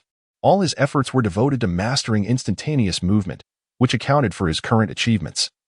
While his understanding of the multiplication fist remained superficial, and he had barely begun to practice the 3rd skill, one cannot have both fish and bear's paw. The pursuit of additional skills inevitably detracts from the time available to cultivate genuine combat strength. True combat power is the main battlefield. These skills are merely auxiliary. Sailorman exerted considerable effort to suppress his urge to continue learning other skills. "Are you leaving?" Mu-E emerged from a towering spire, soaring directly toward him. "Indeed." Sailorman replied with a resolute nod. At that moment, Aret and more than 20 other Adrat beings also approached, a mix of men and women, young and old, all gazing at Sailorman with reluctant expressions. Sailorman acknowledged each one with a nod. Then, with a face full of sincerity and reluctance, he spoke. "My friends, it is time to bid farewell. I am immensely grateful for your companionship during this time. It has been my fortune to know you. Farewell, everyone." Over the past year, he had come to know many of the Adrat beings and had formed friendships with them. Yet, as the saying goes, all good things must come to an end. He had to journey to Namek to seek the Dragon Balls and could not linger any longer. He hoped to reconnect at a later date. "Take care, Sailorman." The group chorused as they bid him farewell, aware that he had important matters to attend to, despite their reluctance to let him go. They silently prayed for his success. Sailorman cast one last deep glance at his pure-hearted friends, something he felt he could never find in his original world, though they were of different races. Their hearts resonated as one. He bestowed upon them a gentle smile before vanishing in an instant. "I shall return, wishing you all the best until we meet again." After leaving behind their blessings and hopes, they lingered in the air, gazing at the void where Sailorman had disappeared for a long while before departing. At that moment, Sailorman found himself on a gray, unfamiliar planet. He surveyed his surroundings, noticing peculiar plants growing on the ground, yet he sensed no presence of human civilization. prompting him to proceed to the next planet. Sailorman had memorized the maps of several important planets from his ship, aware of their approximate locations. He felt confident that if he continued in this direction, he would soon reach Namek. However, he faced a dilemma. He had yet to encounter any Namekians. Unaware of their essence, he would have to explore the vicinity and test each one he encountered. Nevertheless, he was not overly concerned, with instantaneous movement at his disposal. And given the scarcity of civilized planets along his journey, he believed locating them would not pose significant difficulty. As he arrived on an ochre planet, he was nearly choked by the atmosphere, which was unbreathable, prompting him to quickly teleport to the next planet. Thus, he continued to approach the direction of Namek, using divine water to sustain himself when he could not find edible food. Time flew by swiftly during his earnest endeavors, and soon 4 months had passed. At this moment, on a certain part of Golf Planet, whoosh, whoosh, whoosh, boom, bang, bang. The air vibrated with incessant sounds, punctuated by the sonic booms of rapid punches and kicks, causing the very sky to tremble. As the sun dipped low, casting a soft red glow, a figure interspersed in black and pale blue flitted about, leaving only fleeting shadows before vanishing and reappearing elsewhere, eluding capture. The only trace left behind was the sound, which always lagged behind the figure. Suddenly, a gentle female voice resounded from below. Amon, come down and rest for a moment. On the grassy ground below lay a modest gray blanket, upon which sat a poised woman. She possessed a delicate beauty. Though tall, she was slender and graceful, her softly curled long hair cascading over her shoulders, appearing to be in her mid-20s. This was Hwang. She tenderly caressed the head of the infant in her arms, her face aglow with maternal affection. The infant, with striking azure eyes and long lashes, also sported the same blue-tinted hair, clearly a girl, exuding adorableness. The name Amon that Hwang had just called referred to Fu Man, a term of endearment used by Golfians for their husbands after having children. All right. As the booming sound subsided, Fu Man's slightly weary voice followed, and soon a tall figure descended. He bore a fatigued expression, particularly evident in his dim eyes. Clad in heavy weights that were dark as coal, seemingly forged from an extremely dense mineral. As Fu Man released the weights with a series of loud thuds, they sank into the ground as if stones had plunged into sponge, shaking the earth with the resonance of their impact. Wah wah wah. The infant in Hua Ying's arms was startled by the commotion, her little brows furrowing as her large eyes darted around before she let out a wail. Little Manning. Don't cry, don't cry. Huang quickly began to soothe the infant, casting a reproachful glance at Fu Man, who stood nearby. My apologies. Fu Man exclaimed in embarrassment, rushing over to gently stroke the baby's small face. During this time, Fu Man and Hua Ying had not changed much from their previous appearances, especially Fu Man, who had not gained a single ounce of muscle. His figure remained unchanged from before, standing just shy of 2 meters tall, with a well-proportioned physique that hardly suggested he was a formidable warrior, as if he had not engaged in any strenuous activity over the past 2 years. The infant girl was quite docile, quickly settling into silence. Don't startle the baby. Huang looked up at Fuman and promptly handed him a large, spherical water bottle. Without a second thought, Fuman accepted the bottle and tilted his head back, gulping down the water with fervor. Gulp. At that moment, Huang turned her gaze toward the setting sun, her brow furrowed, a look of sorrow etched upon her face. In 2 months, it will be 3 years. I wonder what it will be like then. Sigh. I can end amp, opos, to shake the sense of unease. Fuman sat beside Huang, patting her shoulder with a confident smile. Rest assured. With my current strength, even if I were to face both Sai Roman and Gillard simultaneously, I am confident I could triumph over them. Huang shook her head gently. It and Opos. Es not that I don and Opos. T believe in you. I simply cannot find peace of mind. I have a nagging feeling that something significant is about to occur. Her concerns seemed insurmountable, yet she had witnessed Fuman and Opos' strength grow day by day, naturally placing her trust in his words. Seeing her persistent worry, Fuman continued. You need not fret. Besides, we have Linju and Tongyu on our side. With their tenacity, they will not take things lightly. At this, a flicker of defiance crossed his face but vanished as quickly as it appeared. Especially Tongyu, being young and gifted, if he applies himself, he will surely surpass both me and Linju this time. So, with the 3 of us united, what adversary could we not overcome? Upon hearing this, Huang nodded, her expression visibly softening. She gently caressed the infant and Opos' head and said, perhaps since having the baby, I and Opos' become more prone to worry about this and that. I might be overthinking it. After saying this, she leaned against Fumin's shoulder, and the two of them gazed at the sunset together. Meanwhile, in a certain dwelling on Namek, a large group of individuals gathered around a table, eagerly observing the commotion. I bet it an amp, oppos, this one, Roman declared confidently as he picked up the cup in the center, only to widen his eyes in astonishment. How is this possible? He stood there, momentarily frozen, beginning to question his existence. For beneath the cup lay nothing at all. In the vicinity, an elder Namekian triumphantly opened one of the cups on the left, revealing a small, white ball the size of a ping-pong ball. The crowd of Namekians erupted into hearty laughter. It had already been a month since Roman had arrived on Namek, having lost his way in the star region for quite some time before finally finding his way here. The nearby star regions were teeming with planets harboring civilizations, and he had miscalculated, needing to trial and error his way through the darkness. Yet, perseverance paid off, and he eventually arrived at this location. Upon encountering countless Dragon Balls, Roman was exhilarated. After several exchanges, he expressed his intention to borrow a Dragon Ball. To his astonishment, the Namekians readily agreed, and he successfully obtained the 4-star ball along with information on the next Dragon Ball's whereabouts. Elated, he thought he could gather all the Dragon Balls that very day. But reality swiftly dealt him a blow. The guardian of the next Dragon Ball demanded a battle of wits, stating that only after passing his test could Roman claim the Dragon Ball and learn of its location. However, the test was no mere intellectual contest. It held deeper complexities. Through unwavering determination, Roman eventually succeeded in acquiring the second Dragon Ball along with its next location, having collected 5 Dragon Balls to date. While some trials were easily passed, others required hundreds, even thousands of attempts. Despite lacking significant advantages and finding little use for his combat skills, he persevered and gathered 5 Dragon Balls. When attempting to collect the 6th Dragon Ball, the Elder Guardian stated that the challenge was straightforward, merely guessing a small ball. Upon hearing this, Roman felt a surge of confidence. With his keen eyesight, how could he fail to discern the truth?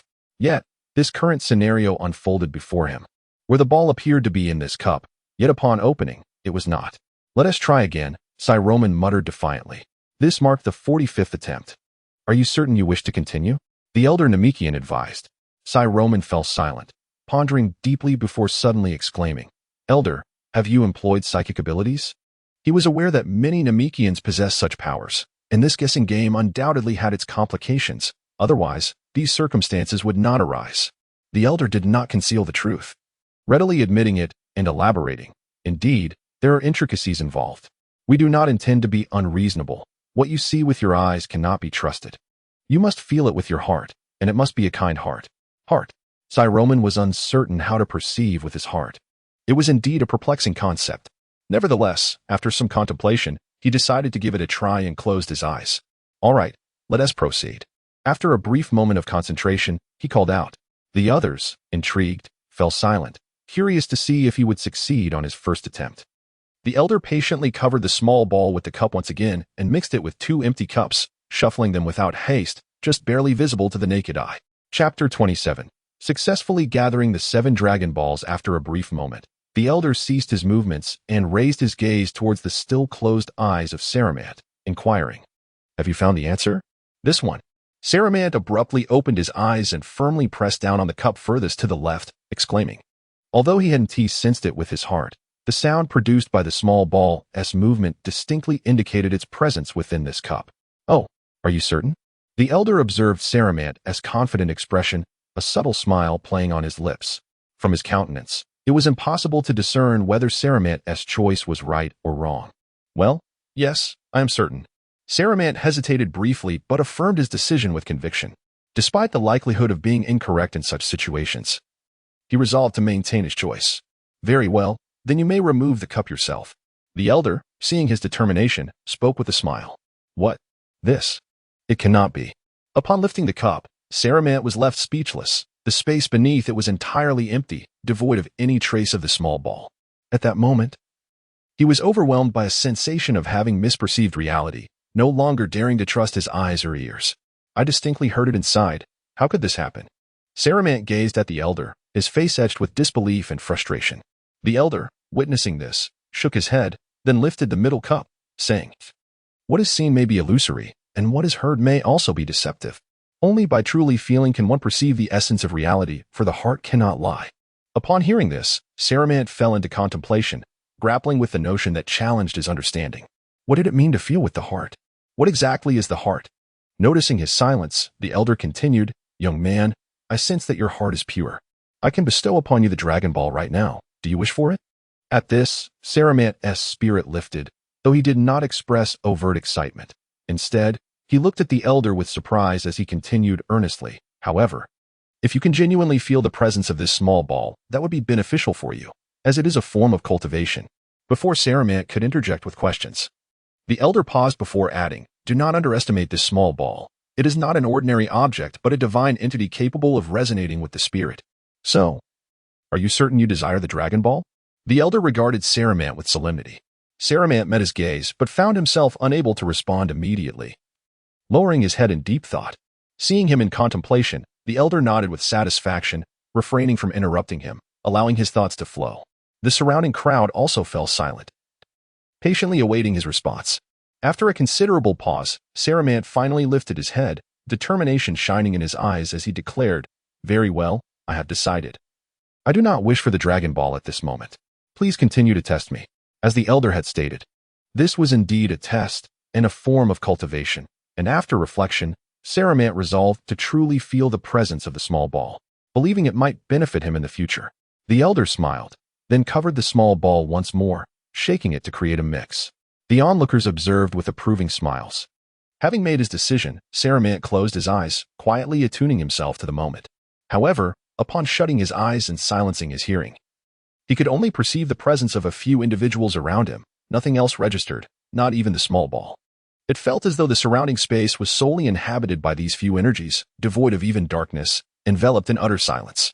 It was a peculiar sensation, difficult to articulate. If one were to describe it, it would be akin to emptiness, void. After a long while, Saramant released his senses, slowly opening his eyes to find the crowd gazing at him with anticipation, and he awkwardly admitted, I didn't feel anything." At this declaration, the crowd nearly stumbled in disbelief. Having seen him perform with such poise, they were unprepared for this outcome. Seeing their reactions, Saramant scratched his head in embarrassment, saying, "Let us try again."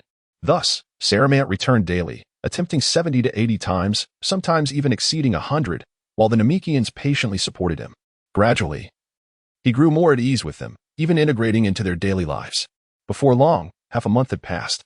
Throughout this time, Saramant never ceased his attempts but encountered failure each time. In his leisure, he joined them in planting trees. One afternoon, the weather remained as it always had. The sky unclouded, and Saramant gathered once more with the elder and others. "Are you prepared?" The elder kindly inquired, observing Saramant seated in meditation. "Yes, we may begin," Saramant confidently affirmed, closing his eyes to attune himself once more. No light, no sound, no scent. It felt as though time had halted at this moment, leaving only a profound silence. Suddenly, a faint ripple stirred within Saramant's spirit, akin to a droplet creating ripples upon water's surface. It was so delicate that even the slightest disturbance could quell it, yet it bore immense strength, penetrating deeply into Saramant's heart, resonating within his innermost being. "I understand now." He abruptly opened his eyes, a confident smile gracing his face. The crowd beamed back at him, as though they too felt the ripple he had sensed. The elder watched intently, his gaze unwavering, as if unaware of when his own actions had ceased. Saramant, witnessing this, experienced a flicker of surprise. Though he had merely closed and opened his eyes, it seemed as if the crowd had waited for him for quite some time. He shook his head, dismissing these trivial thoughts, and turned to the elder with excitement, stating, "This is it." As he spoke, he placed his hand on the cup furthest to the right, his face and tone brimming with confidence, as though he had personally placed the small ball within it. "Open it." The elder smiled with satisfaction. The Namekians surrounding them watched with eager anticipation, quietly awaiting the revelation. Without hesitation, Saramant lifted the cup, revealing a small white ball, which swiftly transformed into countless points of light and vanished. "Congratulations, young man," the elder and the onlookers chorused in unison. "Thanks to the guidance of all the esteemed elders during this time, I could not have succeeded otherwise." Saramant bowed deeply to everyone, expressing sincere gratitude. At that moment, the elder retrieved the Dragon Ball and extended it towards Saramant, smiling, "Young man, may this Dragon Ball fulfill your wishes."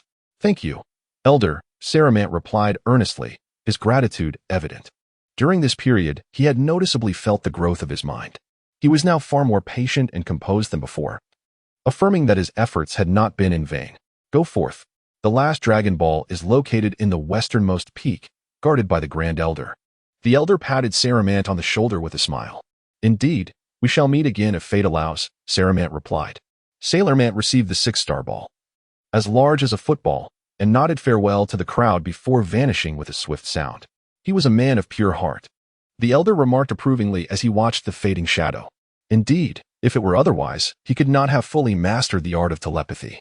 Among the crowd, an Elder Namekian nodded in agreement. With a whoosh, Sailor Mant reappeared on a patch of grass, where he found a small depression containing 5 Dragon Balls he had collected half a month prior. On the 3-star ball, 2 frogs rested quietly, serving as markers for instantaneous movement. With this addition, only 1-star ball remained. He placed the Dragon Balls within, murmuring to himself in excitement. However, as he turned his gaze westward, his joyful expression swiftly faded, replaced by a grave demeanor. The moment Sailor Mant set foot on Namek, he sensed an overwhelming aura, nearly 10 times stronger than his own. He recognized that this formidable force likely belonged to the most powerful Namekian on the planet, known as Neru, or perhaps Neil. Consequently, Sailor Mant had refrained from activating his scouter. He was capable of discerning the general strength of the aura without its aid. After taking a deep breath, Sailor Mant vanished once more. Simultaneously, in a vast chamber, a remarkably large elder sat in a chair, his countenance serene, eyes gently closed, as if in slumber. He has arrived. Open the door and let him in, the elder spoke in a calm tone, never once opening his eyes. Yes, replied a young man standing by, bowing slightly before darting down a side passage. As Sailor Mant contemplated how to knock on the spherical giant structure before him, a humming sound reverberated. He looked up to see the hatch slowly opening, revealing a young, agile Namekian who regarded him with a tranquil expression. Bick, no, it's Neil, Sailor Mant exclaimed. Then shook his head, realizing the resemblance was uncanny. Come in. The Grand Elder wishes to see you, Neil said calmly before proceeding inside. His gaze was piercing. The moment Sailor Mant met his eyes, he felt a jolt of apprehension, even though he sensed no malice from Neil. Yet, the sensation of being crushed by a mountain lingered insistently. Upon hearing Neil's words, a flicker of surprise crossed Sailor Mant's face before he vanished from sight. He understood that the Grand Elder's capabilities surpassed those of an ordinary deity, and it was not surprising that he possessed foresight into certain matters. Regaining his composure, Sailor Mant raised his head, steeling himself against the oppressive feeling, and followed Neil inside. The interior was vast, and following Neil through another passage. Sailor Mant ascended to the 2nd floor, emerging into an even larger chamber. Grand Elder, he immediately spotted the immense figure in the distance and instinctively called out. Youth. Come here, the Grand Elder said, slightly furrowing his brow before opening his eyes, which sparkled with vitality, betraying no hint of his advanced age. Yes. Sailor Mant nodded and boldly approached, standing before the Grand Elder. I can offer you the Dragon Balls, but I would like to hear your reasoning first, the Grand Elder said, calmly observing the seemingly insignificant Sailor Mant. I seek to harness the Dragon Balls solely to fulfill some personal wishes. I have no intention of using them for malevolence, Sailor Mant replied, gazing earnestly into the Grand Elder and Appo's penetrating eyes. I can sense your sincerity. Yet I still wish to understand what compelling reason you possess, the Grand Elder pressed. HM? Sailor Mant realized he had misunderstood and pondered briefly before responding. Should Namek face any insurmountable calamity in the future, I will lend my utmost assistance within my capabilities. He contemplated the possibility of transforming into a Super Saiyan to confront Frieza during the invasion of Namek, though he recalled that Goku would likely handle it. Naturally, this was contingent upon the original timeline not deviating significantly. To be honest, Sailor Mant preferred not to interfere too much in Goku and Appo's path. Yet, he decided to address such matters when the time came. You? The Grand Elder interrupted Neil, who had been about to speak. Neil fell silent, standing quietly by without further comment. Sailor Mant glanced at Neil and noticed a hint of disdain on his face, indicating that Neil looked down upon his current strength. However, this was undeniably true. The disparity in their powers was vast, and should Neil desire it, he could extinguish Sailor Mant with a mere finger before he could even utilize instant transmission to escape. At that moment, the Grand Elder nodded, drawing Sailor Mant back to the present. Indeed, I sense that Namek will soon face a great calamity. Whether you choose to intervene is up to fate, he remarked. The Grand Elder's words took Sailor Mant by surprise, But before he could ponder further, the Grand Elder retrieved the Dragon Ball resting above him and handed it over. "Thank you," Sailor Man exclaimed, taking it eagerly, his heart racing with exhilaration. Were it not for the solemnity of the occasion, he would have shouted in joy. Now he had truly gathered all the Dragon Balls, yet as he gazed at the orbs in his hands, a sense of unreality washed over him. "Eh? Grand Elder? What is this?" Sailor Man, still lost in his excitement, was suddenly grasped by a large hand on his head. He looked up, bewildered. "Let me assist you further." "Is this not what you desire?" the Grand Elder said with a gentle smile. "Then I shall rely on you, Grand Elder," Sailor Man replied, his joy intensifying as the Grand Elder began to awaken his latent potential. He had been unsure of how to express his needs, yet here was the Grand Elder, proactively drawing forth his hidden capabilities, which was truly fortuitous. He understood that the Grand Elder owed him nothing. It was not an expectation that he would simply grant him enhancements without reason. Thus, he felt the need to articulate his request. Chapter 28. 3 Wishes. Sailor Man quietly closed his eyes, fully relaxing his body while opening his heart, offering no resistance as the Grand Elder cast his divine techniques upon him. In this moment, he could distinctly sense a wave surging into his being, penetrating deep within his soul. It was not any form of energy or essence, but rather akin to the vibrations emitted by that small orb before. Neil stood beside him, observing the scene with an expression devoid of emotion, as if he had long grown accustomed to such occurrences. At that moment, a faint white glow enveloped Sailor Man, resembling a mist that clung to him. The Grand Elder's face momentarily flickered with surprise, as if sensing something unusual. Yet, he did not cease his actions. His eyes remained closed, and the look of astonishment quickly vanished. After a brief pause, he remarked with interest, "Young man, though you are a Saiyan, you appear somewhat different from others, indeed, from everyone. To put it plainly, your spirit seems somewhat at odds with your physical form." Upon hearing this, Sailor Man was taken aback, abruptly opening his eyes, pondering whether the Grand Elder had discerned that he did not belong to this world. Neil, standing by, raised an eyebrow, revealing a hint of curiosity, and shifted his gaze to scrutinize Sailor Man. While Sailor Man was still in shock, the Grand Elder's calm voice resonated once more. "Do not be anxious, young man. Relax. It will soon be over." With these words, Sailor Man exhaled, relieved, as the sensation of being seen through was indeed disconcerting. The Grand Elder did not press further. And naturally, Sailor Man would not volunteer any information. He promptly closed his eyes again, immersing himself in the tranquility and comfort of the moment. Before long, the Grand Elder and Apos' deep voice broke the silence. "You may open your eyes now." Sailor Man slowly complied, his expression one of confusion and uncertainty. After a moment of sensing, he found no significant change. Were it not for his knowledge of the Dragon Balls, he might have thought the Grand Elder was deceiving him. The Grand Elder nodded gently and turned to Neil, stating, "Neil, assist him in fulfilling his wishes." "Yes," Neil replied expressionlessly, casting a brief glance at Sailor Man before bowing to the Grand Elder. "Thank you," Sailor Man acknowledged with a nod, then proceeded towards Neil. The enhancement of his combat power could be contemplated later. His immediate focus was on making his wishes come true.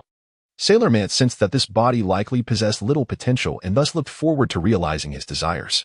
He approached Neil and said, "Excuse me," placing his right hand on Neil's shoulder as they executed a technique to instantaneously vanish from their location. Once they departed, the Grand Elder opened his eyes, filled with profound contemplation. He gazed up at the barren ceiling, murmuring, "Is this all inevitable?" Moments later, enlightenment struck him, and he continued to speak to himself, "Indeed, everything in this world has its purpose. I simply did not foresee such an outcome." With a resigned shake of his head and a deep sigh, the Grand Elder closed his eyes once more. Meanwhile, on the grassy expanse beside the Dragon Ball pit, a swift sound heralded the appearance of the two figures. Sailor Man placed the last Dragon Ball into the pit, causing all 7 Dragon Balls to truly converge.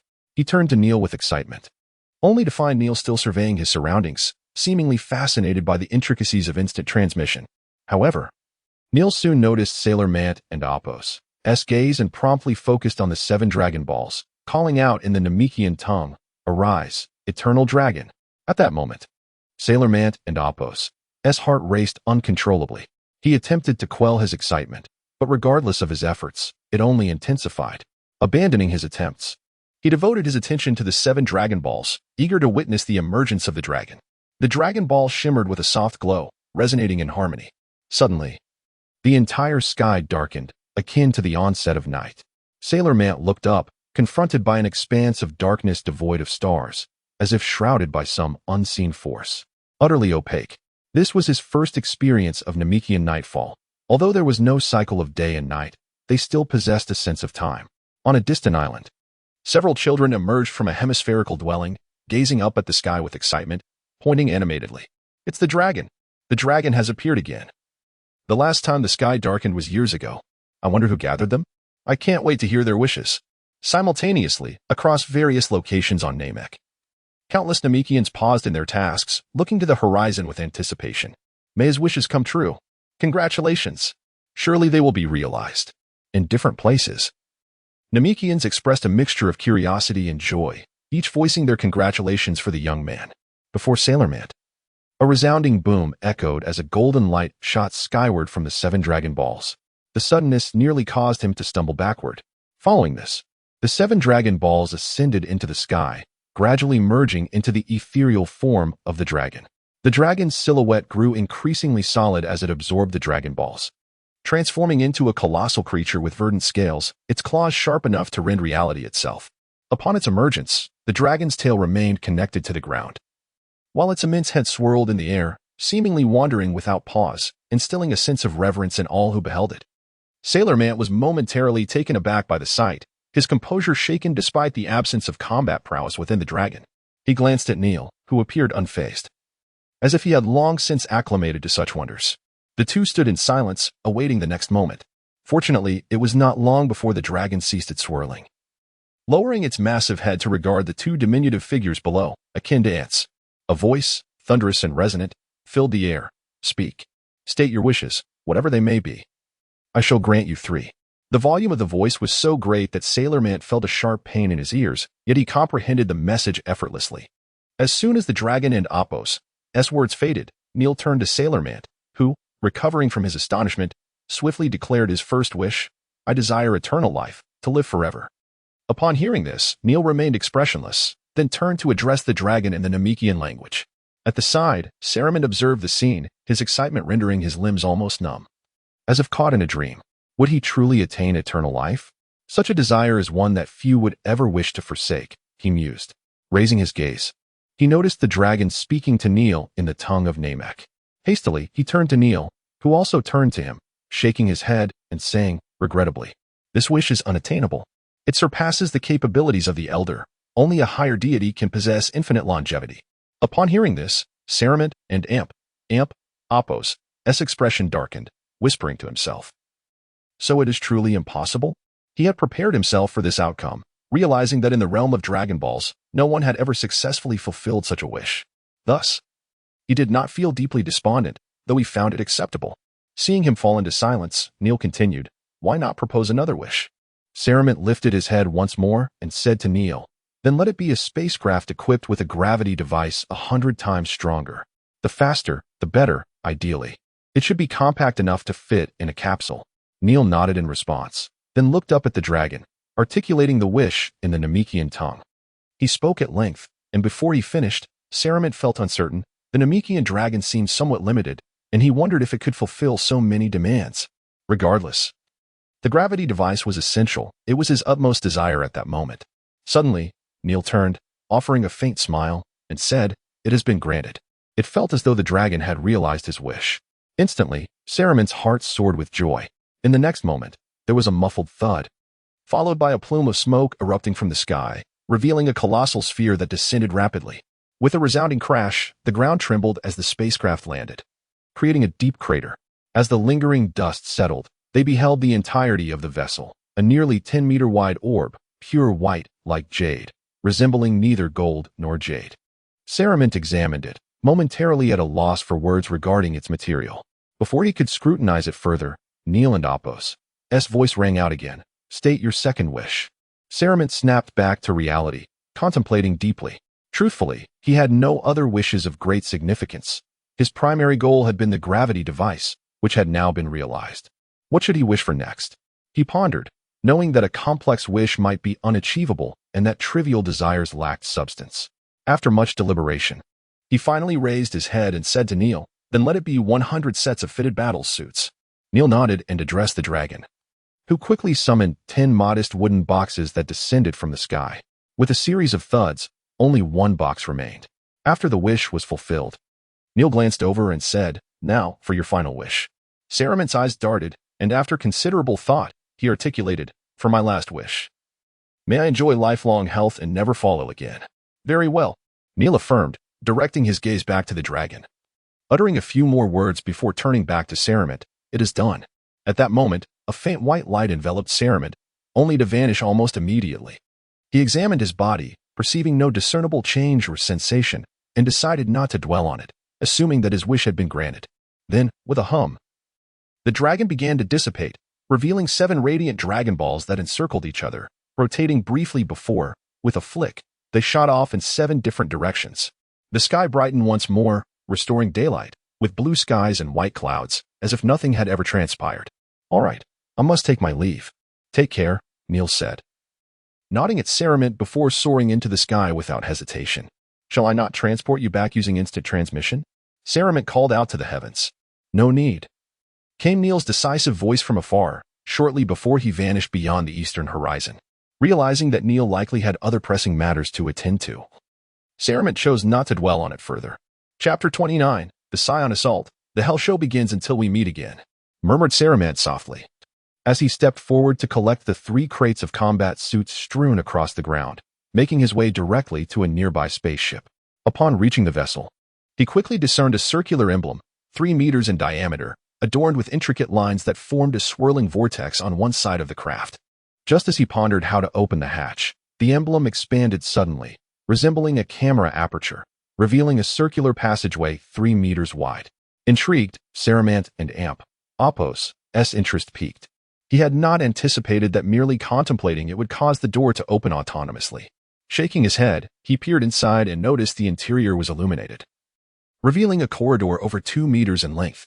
The walls of the passage were a soft gray, not metallic in nature. After a brief moment of hesitation, his curiosity compelled him to carry the crates into the vessel, observing his surroundings as he progressed. Upon traversing the corridor, he entered a spacious hall, approximately 5 to 6 meters wide, where the walls shimmered with a cold, metallic sheen, imparting an impression of unyielding strength. Several passageways branched off from the hall, leading to various locations, while a control console resembling a table occupied the center of the space. After a casual glance around, he explored further and discovered numerous rooms behind the corridor, including bedrooms, bathrooms, kitchens, and storage rooms. Additionally, an abundance of furniture was present, nearly all necessities accounted for, exhibiting a remarkable level of human-centered design. He mused whether the dragon had become more human-like or if Neil had made additional wishes during his invocation. Sarament shook his head, dismissing these thoughts, and had no intention of testing the spaceship or its gravity system just yet. He swiftly exited the vessel, returning outside to retrieve the remaining 7 crates of combat suits, ensuring they were all stored properly within the ship. He observed that the suits were quite similar in design, some equipped with shoulder pads while others were not, resembling Saiyan battle attire, though not identically. After casually donning a gray combat suit devoid of shoulder pads, he stepped out of the spaceship once more. Circling the craft, he noted the absence of any markings aside from the hatch and the capsule emblem beside it. He returned to the hatch, lightly pressing the capsule emblem. With a resounding bang, a plume of smoke erupted, and the spaceship transformed into a capsule, descending gently. "It is time to depart," he declared to himself. "If memory serves, those 2 stronger Scions should soon arrive at Golf Planet. I cannot allow such an opportunity for battle to slip away." Grasping the fallen capsule tightly, a smile of eager anticipation crept across his face. Moments later, he tucked the capsule beneath his combat suit and closed his eyes, attuning to the energy of distant planets. After a brief moment of concentration, Sarament suddenly opened his eyes. Disbelief etched across his features. "To think I can sense such distances now." Excitement and curiosity bubbled within him, and with clenched fists, he slightly crouched, gradually closing his eyes once more. A faint white light enveloped him, and the ground trembled beneath him. A tempestuous wind erupted, swirling in all directions, bending distant trees at 90-degree angles yet not breaking them. His hair danced wildly in the gale as he sensed a significant enhancement in his power, a confident and exhilarated smile forming on his lips. "Though my potential may be limited, at least my strength has increased substantially. Excellent. This will expedite my return." In the next instant, with a swift whoosh, he departed from Namek. Time flew by, and in the blink of an eye, a month and a half had passed. On Golf Planet, a serene tableau remained, unmarred by war, conflict, or destruction. The inhabitants enjoyed their freedom, constructing homes, training in martial arts, blissfully unaware of the impending calamity. One afternoon, as the sun dipped low, the sky retained its azure hue, and warm sunlight bathed the earth, illuminating the hearts of all with joy. Suddenly, 2 meteors streaked across the sky, vanishing in the blink of an eye. They traversed the ocean, the continent, and the small islands, ultimately heading toward a colossal island in the sea. This massive landmass, over 10 kilometers in length and width, stood in proximity to a continent. Lush with verdant foliage and thriving flora and fauna, home to a thriving population for centuries. From above, one could discern numerous clusters of buildings. With a whoosh, 2 spaceships soared over the continent, hurtling toward the center of the island, disappearing in an instant. A pair of thunderous booms reverberated, shaking the ground nearby, startling countless birds from the trees. What was that? An earthquake? Exclaimed 2 children, aged 11 or 12, abruptly halting their chase, turning to gaze in confusion. Having distinctly heard a loud noise emanating from that direction, they observed the earth tremble thereafter.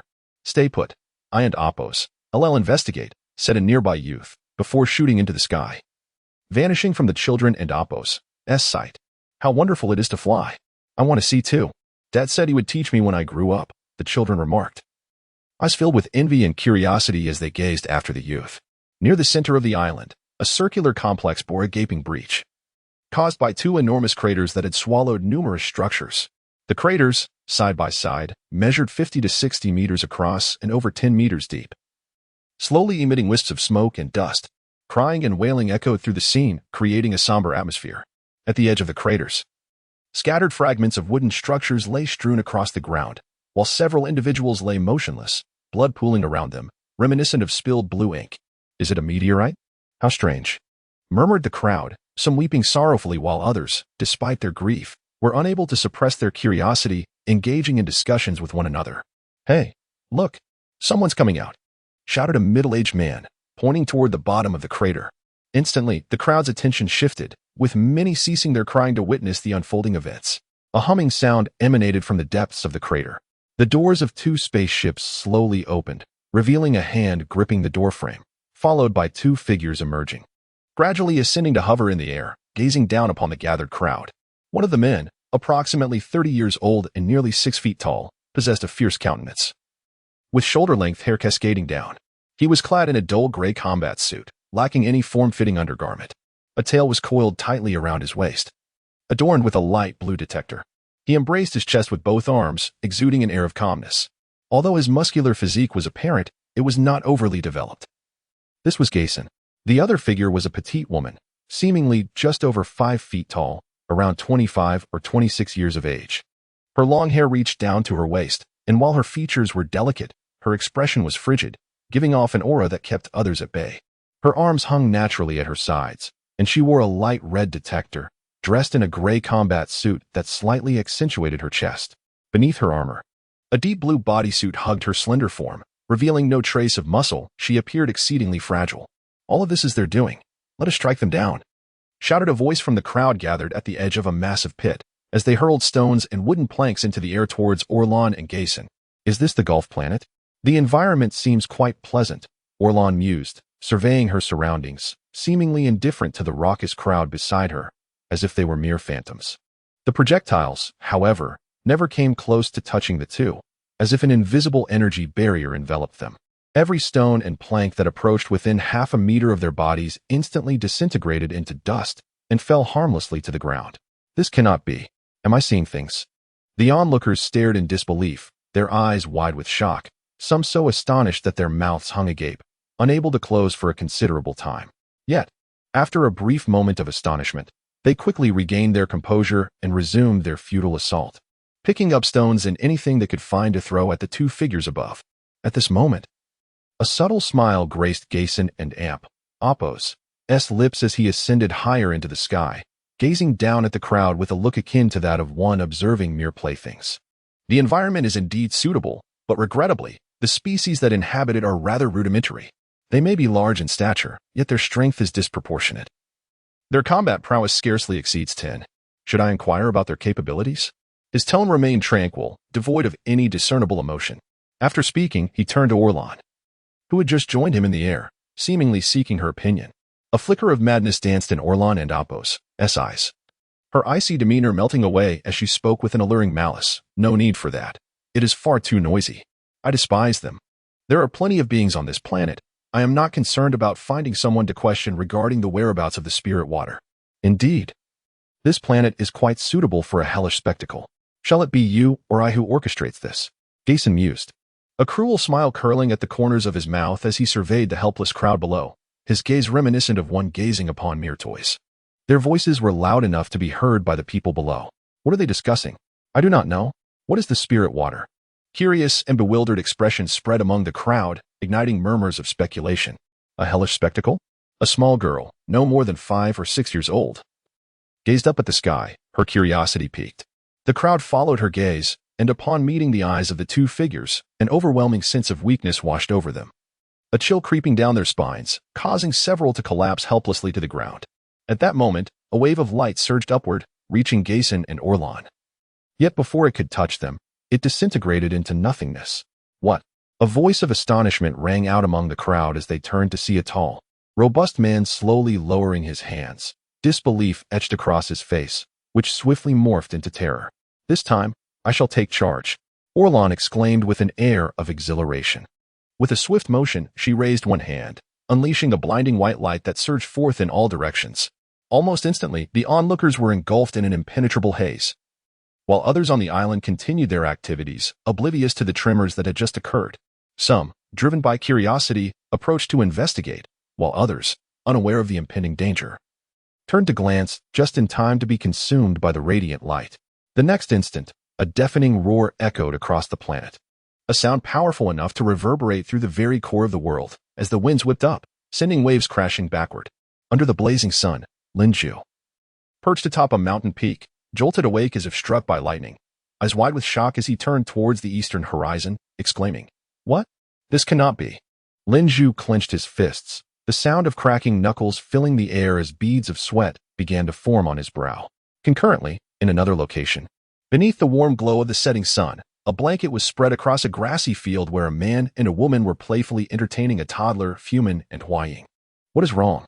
Huaying inquired, noticing Fumin retracting his hand, her face a mask of confusion. Fumin was drenched in sweat, staring intently towards the west, his expression one of sheer terror. Huaying's concern deepened as she grasped Fumin's hand tightly, but he remained unresponsive, his demeanor growing increasingly somber. "What is happening?" "Fumin," Huaying pressed urgently. Finally, Fumin lifted his gaze to the sky, his voice weak as he uttered, "Alas, enemies are approaching, far more terrifying than we anticipated. Tens of thousands have perished in an instant." "What?" Huaying gasped, believing she must have misheard, clapping her hands over her mouth, her eyes bulging in disbelief, rendered speechless for what felt like an eternity. "Wah, wah, wah." The toddler, who had been playing on the blanket, suddenly fell to the ground, weeping profusely. Meanwhile, beneath the starry night sky, as the stars twinkled above, a dark pool of murky water, reminiscent of a swamp, gradually revealed a figure rising from its depths. The viscous black liquid that enveloped him dripped away, leaving him pristine, as if untouched by the world around him. Gradually, the features of a handsome young man emerged, an older version of Tongyu, his expression serious, yet devoid of panic, exuding a quiet confidence. In the blink of an eye, he vanished from sight. "I must intervene. Otherwise, the inhabitants of this planet will soon face annihilation," Fumin declared, his expression more serious than ever. He turned to Huaying, a grave determination in his eyes. "Huaying, you and Mianying must remain here. No matter what occurs, do not venture out." "No, Fumin, I will go with you," Huaying insisted, gripping his arm tightly, her eyes filled with worry and reluctance. She was not naive. She understood the gravity of the situation and the urgency behind it. Yet she feared for Fumin's safety, terrified that this journey might lead to their final farewell. Chapter 30. The Delayed Warrior. No way. Without a moment's hesitation, Fu Man dismissed the notion. He turned to Huaying and shook his head, saying, "You have no idea how terrifying they are." Saramit and Gillard can be described as adorable in comparison to these two. Tears shimmered in Huaying's eyes. She was not naive. Confronting such formidable foes directly would ultimately lead to dire consequences. The thought was too overwhelming for her to continue. "All right, be obedient." Fu Man gently caressed her cheek, wiping away the tears at the corner of her eye with his thumb, his tone resolute. Huang squeezed her eyes shut for a moment, then opened them again, filled with helplessness, before reluctantly releasing her grip. Yet, the worry and unwillingness in her expression remained unchanged. Xiaomining, wait for Daddy to return. Fu Man looked at the child and Huang and Amp, Appo's other arm, fondly ruffling the little one and Amp, Appo's hair before soaring into the sky, heading westward. On. We will wait for you to come back. Huang stood up promptly, shouting towards the horizon. After her call, her gaze remained fixed in that direction, unwavering. At that moment, from outer space, one could clearly see a dark void emerging in the ocean, not far from a continent near the Tropic of Cancer on the Gulf planet. This void was significantly larger than the original massive island, and the surrounding seawater seemed to be held at bay, reluctant to flood in and fill the space. Interesting. I never expected that this planet is not entirely devoid of capable individuals, Gason muttered to himself while operating the detector, a look of intrigue suddenly gracing his face. Beep. Beep, beep. Beside him, Orlan activated her detector as well. She glanced eastward and then westward, sneering, 4,200 kilometers to the east, 3,600 kilometers to the west, and about 17,300 kilometers behind the planet. Humph. The combined fighting power of those three is under 5,000. Beneath them lay an endless abyss, pitch black and unfathomably deep, yet tinged with a hint of deep blue at its edges. The scene made it appear as though the two were suspended at a height of 10,000 meters, yet they had not moved an inch. Not even a trace indicated their presence. Such a colossal explosion had left them utterly unscathed. Oh no, they are moving at high speed and seem to have detected us. Coming this way. Looks like we won and Oppos. Have to seek them out, Orlan remarked with a wicked grin as she glanced at Gason. No need, let us depart. They seem to be able to sense our presence, so let them come to us, Gason replied calmly, transforming into a streak of white light as he headed northwest.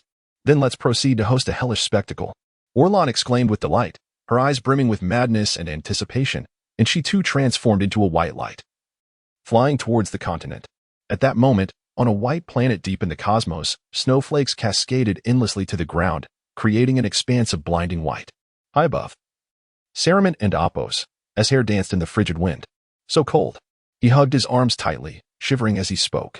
With a sudden surge, a powerful aura erupted from within him, and his hands fell to his sides.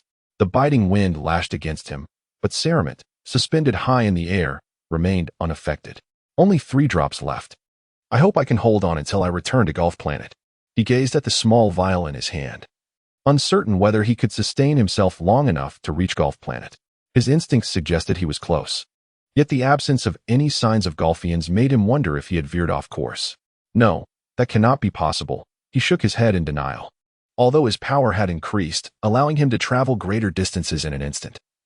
Traversing the year's worth of distance required by the ship in just half a month was still a daunting task.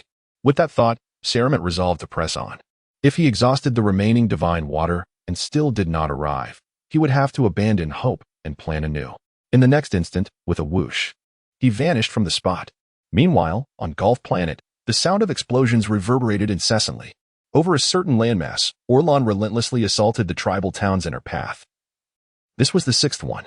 Countless lives were obliterated under her onslaught, too many to comprehend, with many unaware of their demise, perishing without even realizing how they met their end. As the two advanced rapidly, the sun and Oppos' position in the sky rose ever higher, resembling a sunset in reverse. It had been afternoon, yet it now felt as if midday approached. Simultaneously, above a specific stretch of ocean, a streak of white light darted northeast at incredible speed, creating a massive splash in its wake. Damn it! Lin Zhu, enveloped in the white light, seethed with rage, his veins bulging and teeth clenched. He sensed the actions of Orlan and her companion. I will tear you to shreds. Lin Zhu and Oppos' fist clenched, producing cracking sounds as he accelerated, vanishing in the blink of an eye. In a secluded tribe engulfed in smoke, numerous houses lay in ruins, some reduced to rubble. Amidst the debris, craters dotted the ground. Surrounding these pits were countless shattered remains, with blue liquid flowing across the earth, as if large containers of dye had spilled, staining the gray soil. Spare us. Whatever you want, we will give it to you. A woman in her 20s, disheveled and trembling, clung to a door panel in desperation. Beside her, 2 children, aged 7 or 8, huddled close, their faces reflecting sheer terror. They dared not utter a sound, silent tears streaming down their cheeks. Only the infant in the woman's arms continued to wail. Enough with the noise, Orlan shouted, the sheer force of her presence sending the four, including the door panel, flying. Bang, bang. Ah. The two children fell to the ground, coughing violently, blood seeping from their mouths. Mommy, they gasped for breath. Struggling to rise and return to the woman's side. She clutched the infant tightly, slowly sitting up, her expression one of utter pleading. Please, spare us. Of course. Orlan flashed a gleeful smile, as if she were genuinely entertained. Seeing that smile, hope flickered in the woman's eyes, but Orlan's next words extinguished it entirely. If you want me to spare you, crush the baby in your arms, and I will let you go. What do you say? Orlan and Apos' wicked grin appeared. And the expression fell upon the woman's and children's faces, revealing a terror more profound than that of a predator's gaze. No. The woman's face turned ashen. Tears streaming down her cheeks as she shook her head frantically, retreating step by step. Orlan's smile remained, matching the woman's pace as she slowly approached. Her expression one of perverse enjoyment. You have no say in this. As she spoke, she reached for the infant in the woman and Apos' arms, her movements deliberately slow, seemingly granting them a chance to flee. Run. The woman shouted to the children, rising and sprinting in the opposite direction. As the woman uttered those words, the two children instinctively darted in opposite directions. Alas, the woman had barely begun to flee when her head snapped back, nearly causing her to fall. It turned out that Orlan, seeing her attempt to escape, seized her hair with her left hand. Simultaneously, she extended her right index finger from beneath her left arm and, with a sharp sound, a beam of white light shot from her fingertip, instantly piercing the head of the fleeing little girl. The girl stumbled forward a few steps before collapsing to the ground with a thud, forever departing from this world. No. The woman, upon hearing the sound, turned her head and emitted a heart-wrenching scream, nearly driven to madness, as if that blow had struck her own being. There and Apos' another one, Orlan coldly stated, pointing to the other side and snapping the woman's head in that direction, forcing her to witness the scene.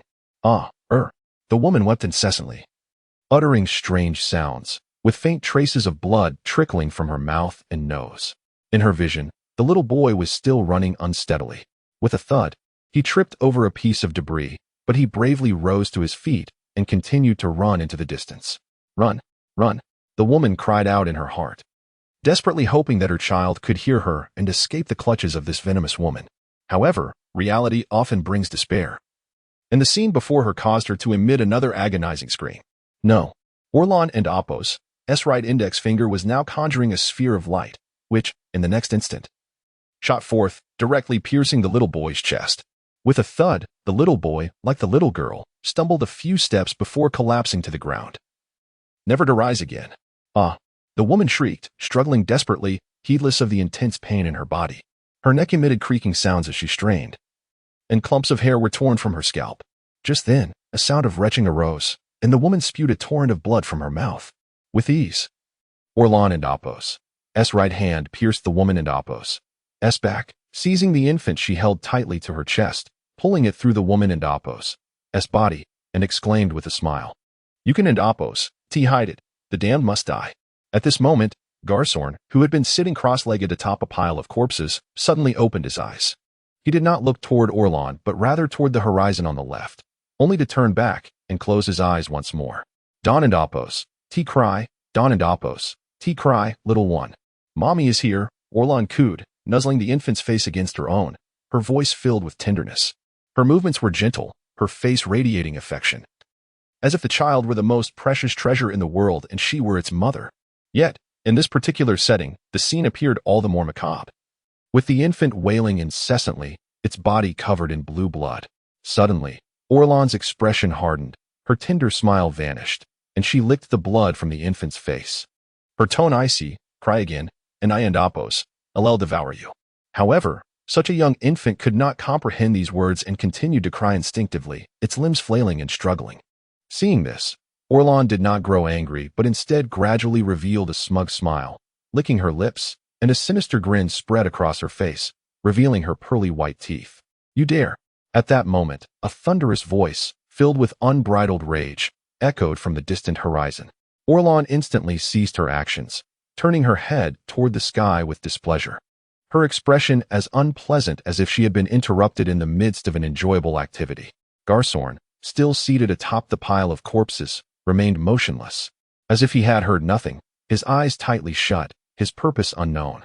Chapter 31. The frustrating battle. A flash of light appeared in the sky, followed by a dark figure that grew larger, revealing a silhouette suspended in midair, radiating fury as it gazed downward. This was a tall and robust figure, towering over 2 meters, with tightly clenched fists and muscles rippling with raw power, sporting a mere crew cut. Orlan turned around, lifting her gaze to Lam-Z, her brows slightly twitching, before activating her detector, which emitted a series of beeping sounds as the numbers fluctuated. Only 2,300 combat power?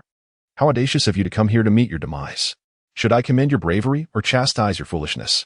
Her tone dripped with disdain, her eyes surveying him as one would an ant. Humph.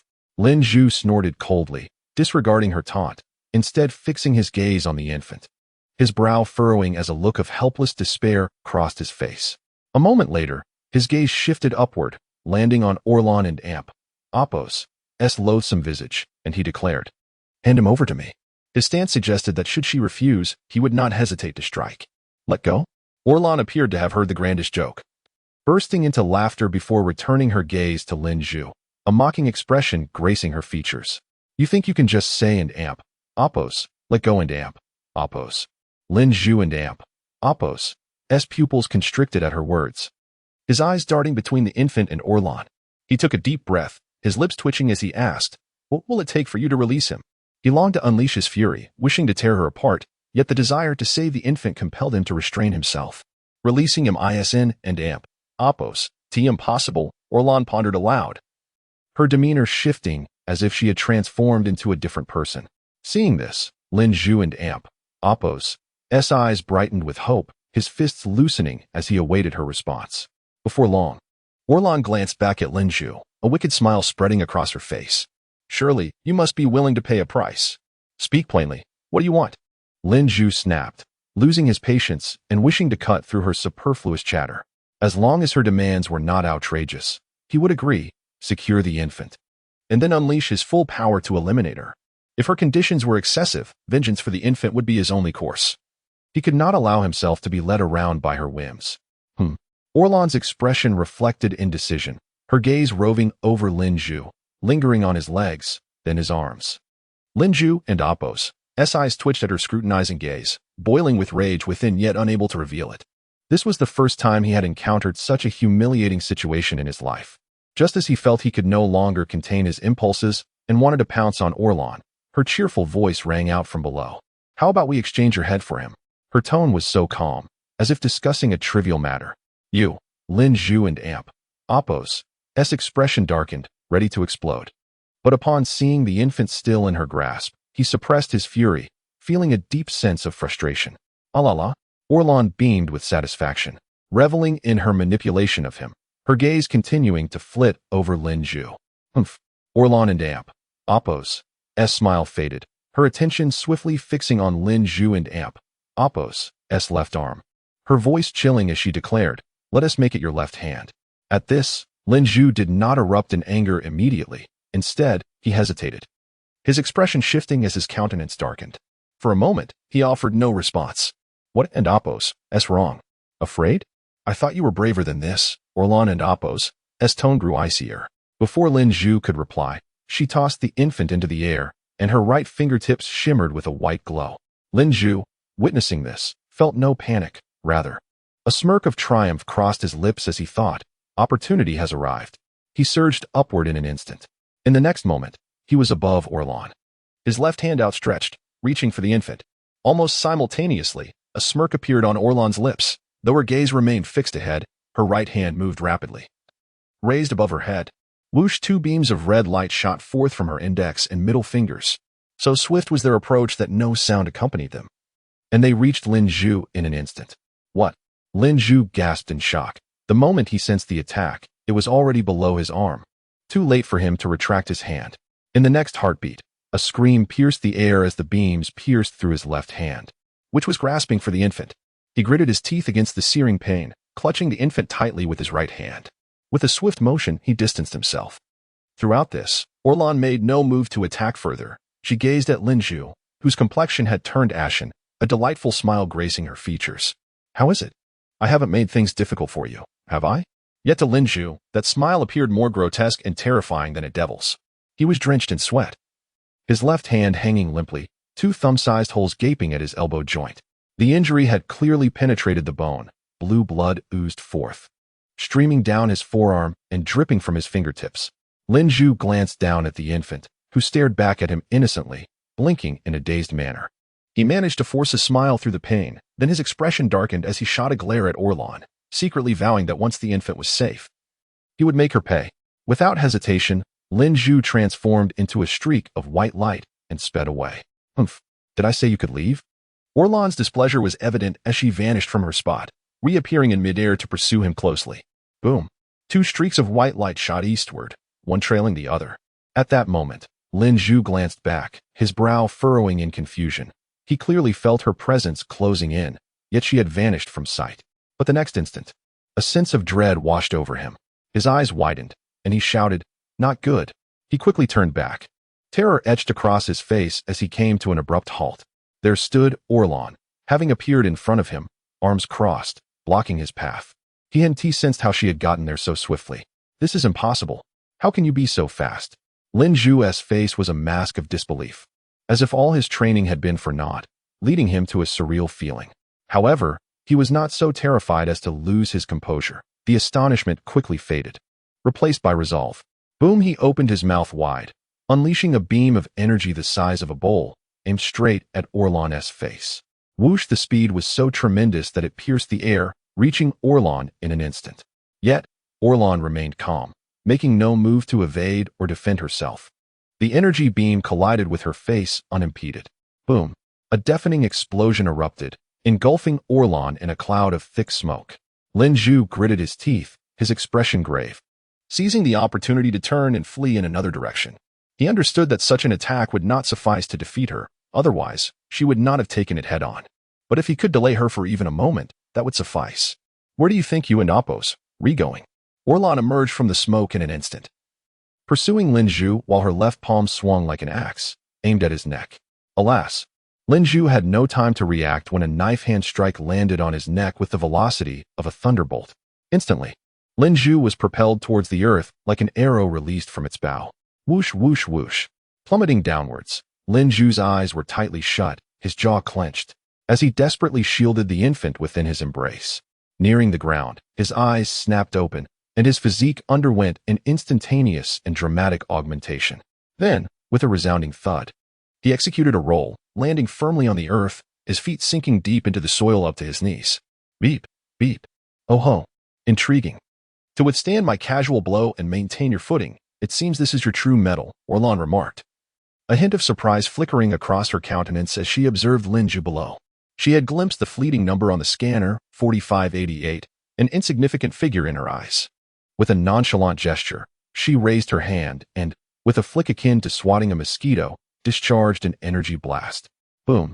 The sonic boom echoed.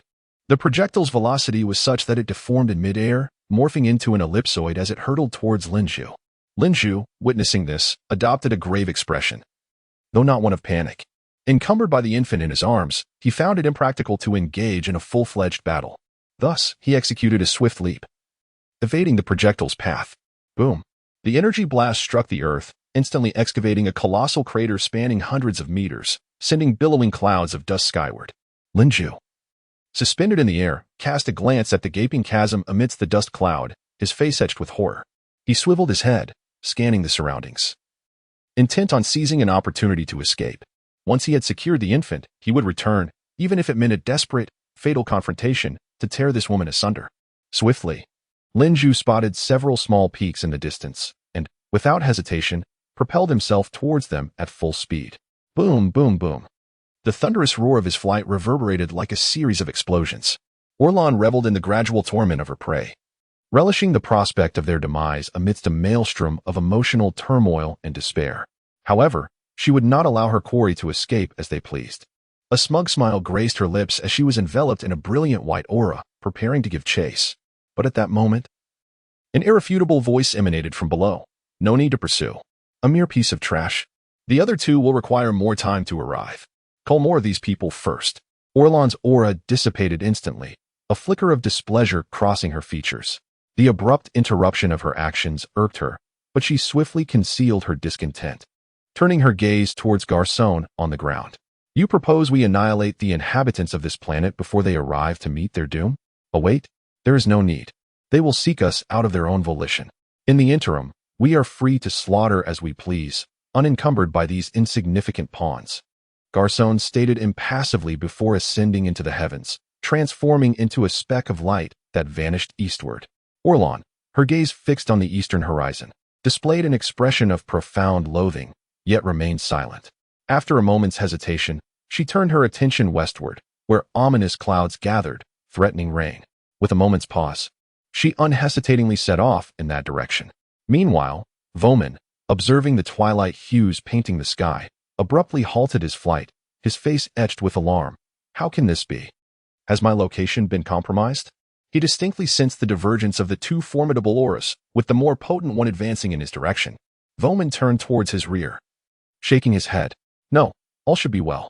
He felt a sudden pang of concern for Hua Ying and Apos' safety. Yet, he swiftly dismissed the notion that she could be detected, given the feebleness of her aura. Thus, Voman diminished his own aura, abandoning flight and descending into the forest below. After deviating slightly from his course, he proceeded southwest. His intention was to circumvent his pursuer before overtaking the other and eliminating them. Then, in concert with his comrades, he would return to confront this adversary.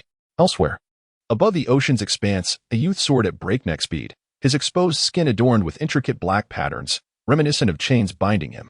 The current incarnation of Tongyu exuded an air of maturity and severity, a testament to the trials endured over the past 3 years. Observing the approaching dawn, he smiled, muttering, "Offering themselves willingly? Very well, sparing me the chase." With that, his velocity increased, leaving in its wake a deep trench upon the ocean and Apos' surface. The waters slowed to reclaim their place. In the blink of an eye, he vanished into the horizon, leaving behind a faint trail of dark purple light. What transpires? Lin Zhu, suspended above a mountain peak, gazed at the western clouds, perplexed. The infant he had cradled was now safely ensconced elsewhere, and the wound on his left hand appeared to have healed considerably. He had anticipated a pursuit. Yet his adversary had not only refrained from doing so, but had also divided their forces, proceeding in opposing directions. Having lacked the opportunity for a proper confrontation earlier, he had been caught off guard. Now that the infant was safe and the adversary isolated, the moment was ripe to chastise this woman and vent his pent-up fury. Disaster! Lin Zhu exclaimed, a sudden realization dawning upon him. Instantly, he was enveloped in a white aura, propelling himself westward, his face contorted with rage. An hour later, above a grassy plain, Orlan hovered, surveying a multitude of wooden dwellings below. She licked her lips, her expression akin to that of a wanderer discovering an oasis in the desert. Her journey had yielded few opportunities for slaughter, and the enforced relinquishment of her prey had left her seething with suppressed anger. How remote!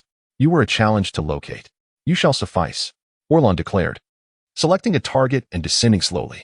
Unaware of the impending danger, the inhabitants of the settlement continued their daily routines, children frolicking and chasing one another.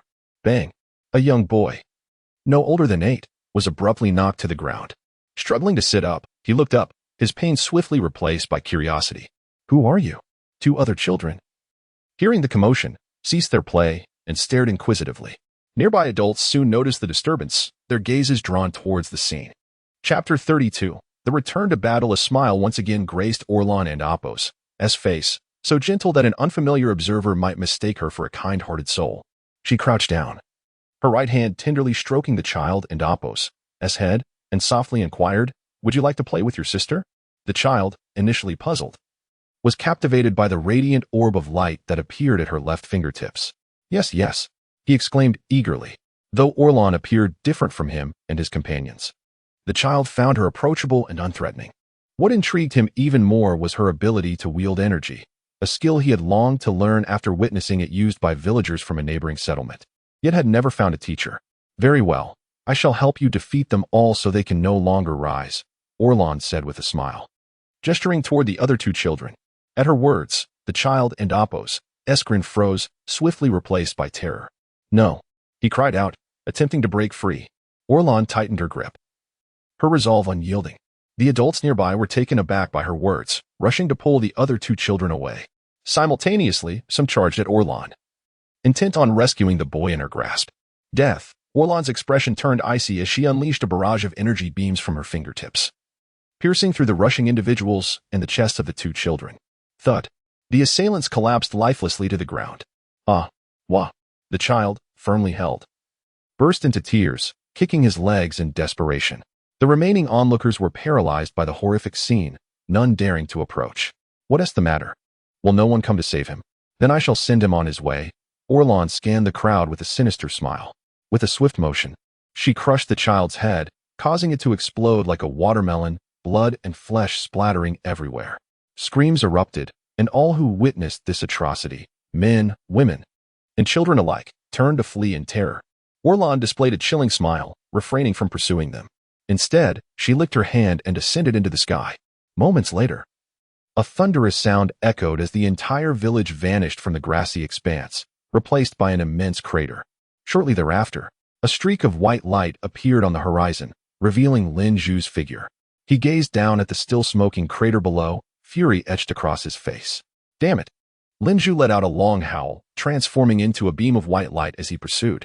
In another part of the prairie, a mini-tribe consisting of 70 or 80 wooden huts lay nestled in the landscape.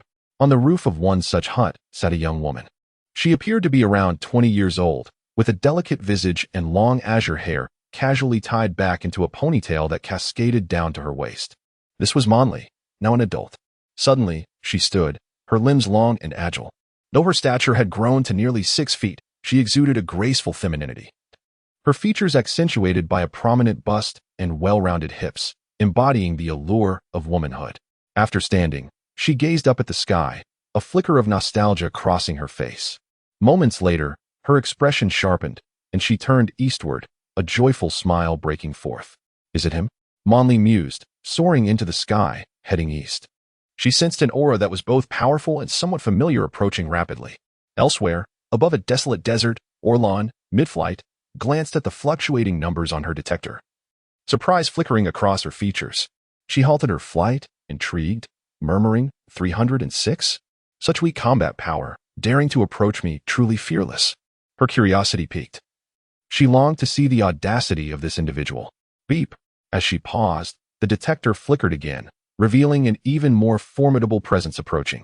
3,980? Who could this be? Why has a new number suddenly appeared, and why are they pursuing me? Has he altered his aura? Orlan turned eastward, her face a blend of surprise, anticipation, and confusion.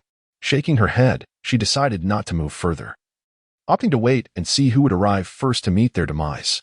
The sky fell silent as the sun descended in the west, occasionally obscured by drifting clouds, while dark storm clouds spread ominously toward her position. Beneath the faint sunlight, Orlan stood with her arms crossed, patiently awaiting her next encounter. The gentle breeze tousled her dark locks, which danced in the wind. Her eyes were closed, a self-assured smile gracing her lips. Any would-be assailant would find their end at her hands. After an undetermined time, a voice pierced the tranquil air, filled with excitement. Saramant, you have finally returned. Orlan was jolted from her reverie by this call, gradually opening her eyes to see a pale blue figure racing toward her. Initially taken aback, she quickly donned a proud smile. At last, you have arrived. A woman materialized before Orlan, halting just in front of her. You are not Saramant. Monli and Appos, heart sank, a wave of disappointment washing over her as she recognized the figure before her. She had flown with all her might upon spotting the familiar dark blue silhouette, only to discover it was a false hope. How unexpected that Saramant would associate with such lowly creatures. Of course, waste belongs with waste, Orlan remarked, initially surprised but quickly revealing a disdainful smile. Why are you wearing the same clothes as him?